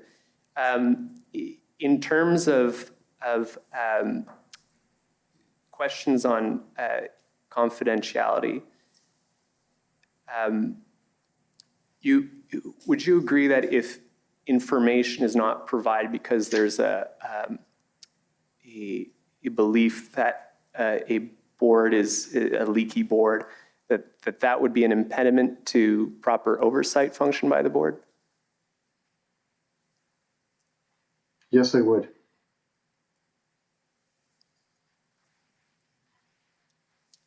Thank you. And that there should be policies within the board to deal with that. And the board should be very much aware of what the necessary steps would be to advance that complaint and that issue to the Ontario Civilian Police Commission. And what would you suggest the proper steps would be to follow if there was such concerns? You mentioned it, but you didn't really go into detail on what those would be. So with the chief, there's a couple different pathways that can be followed there, sir. With the chief being aware of it, or the board itself being aware of it. And can you maybe just describe those for each? Of course. So generally, if it was the chief who was made aware of it, and if the chief was confident that it was not the board chair, then they would have that conversation with the board chair and give the chair an opportunity to share the appropriate policies with the broader board and address the individual that may be that leak. If that does not resolve it, or if it's of such significance, serious significance, then the board chair can go directly to the Ontario Civilian Police Commission and ask them to conduct a review and a subsequent investigation into it, the matter. If the board chair themselves are aware of it, then it's incumbent upon the board to address their own policies. And if that does not correct the matter, then the board, or if it's of significant severity that it would be inappropriate to do so, then the board chair would again then go directly to the Ontario Civilian Police Commission and request that they undertake a review and launch an investigation into potential misconduct of a board member.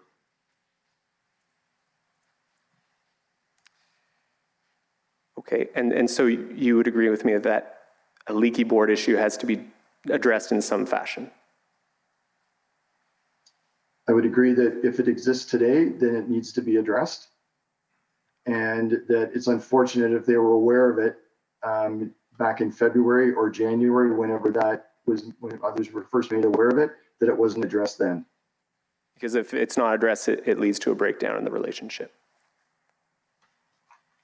in the oversight function. The relationship between the board, the trust and confidence of the board, the trust and confidence of the broader community in the board, of council of the board, and then the entire relationship that's necessary for proper good governance of a police service. Thank you. Thank you so much for your time this evening. Thank you, Commissioner, may I just raise one very brief comment? My friends, This hour, why not? I'm sorry for this, but I think you're going to agree it's important. The Ministry of the Solicitor General knew about the leaking information from the board. It's in a statement that is from Mr. Wetherill's subordinate. I just don't want you to be left without the third leg of that stool, because the ministry knew it as well. And I don't know if my friend wants to develop that. I don't know why, if we're going into it, we don't develop it.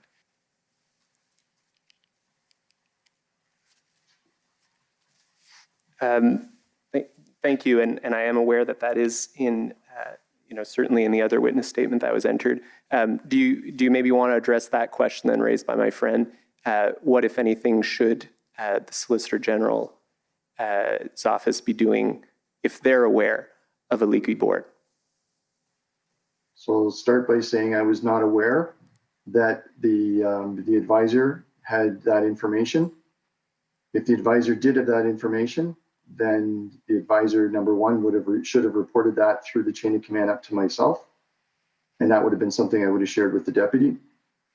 And then the advisor would speak with the chair, speak with the chief if necessary, and would follow the similar path of notifying reviewing the policies, and then reviewing if necessary, moving it to the Ontario Civilian Police Commission for review and subsequent necessary investigation.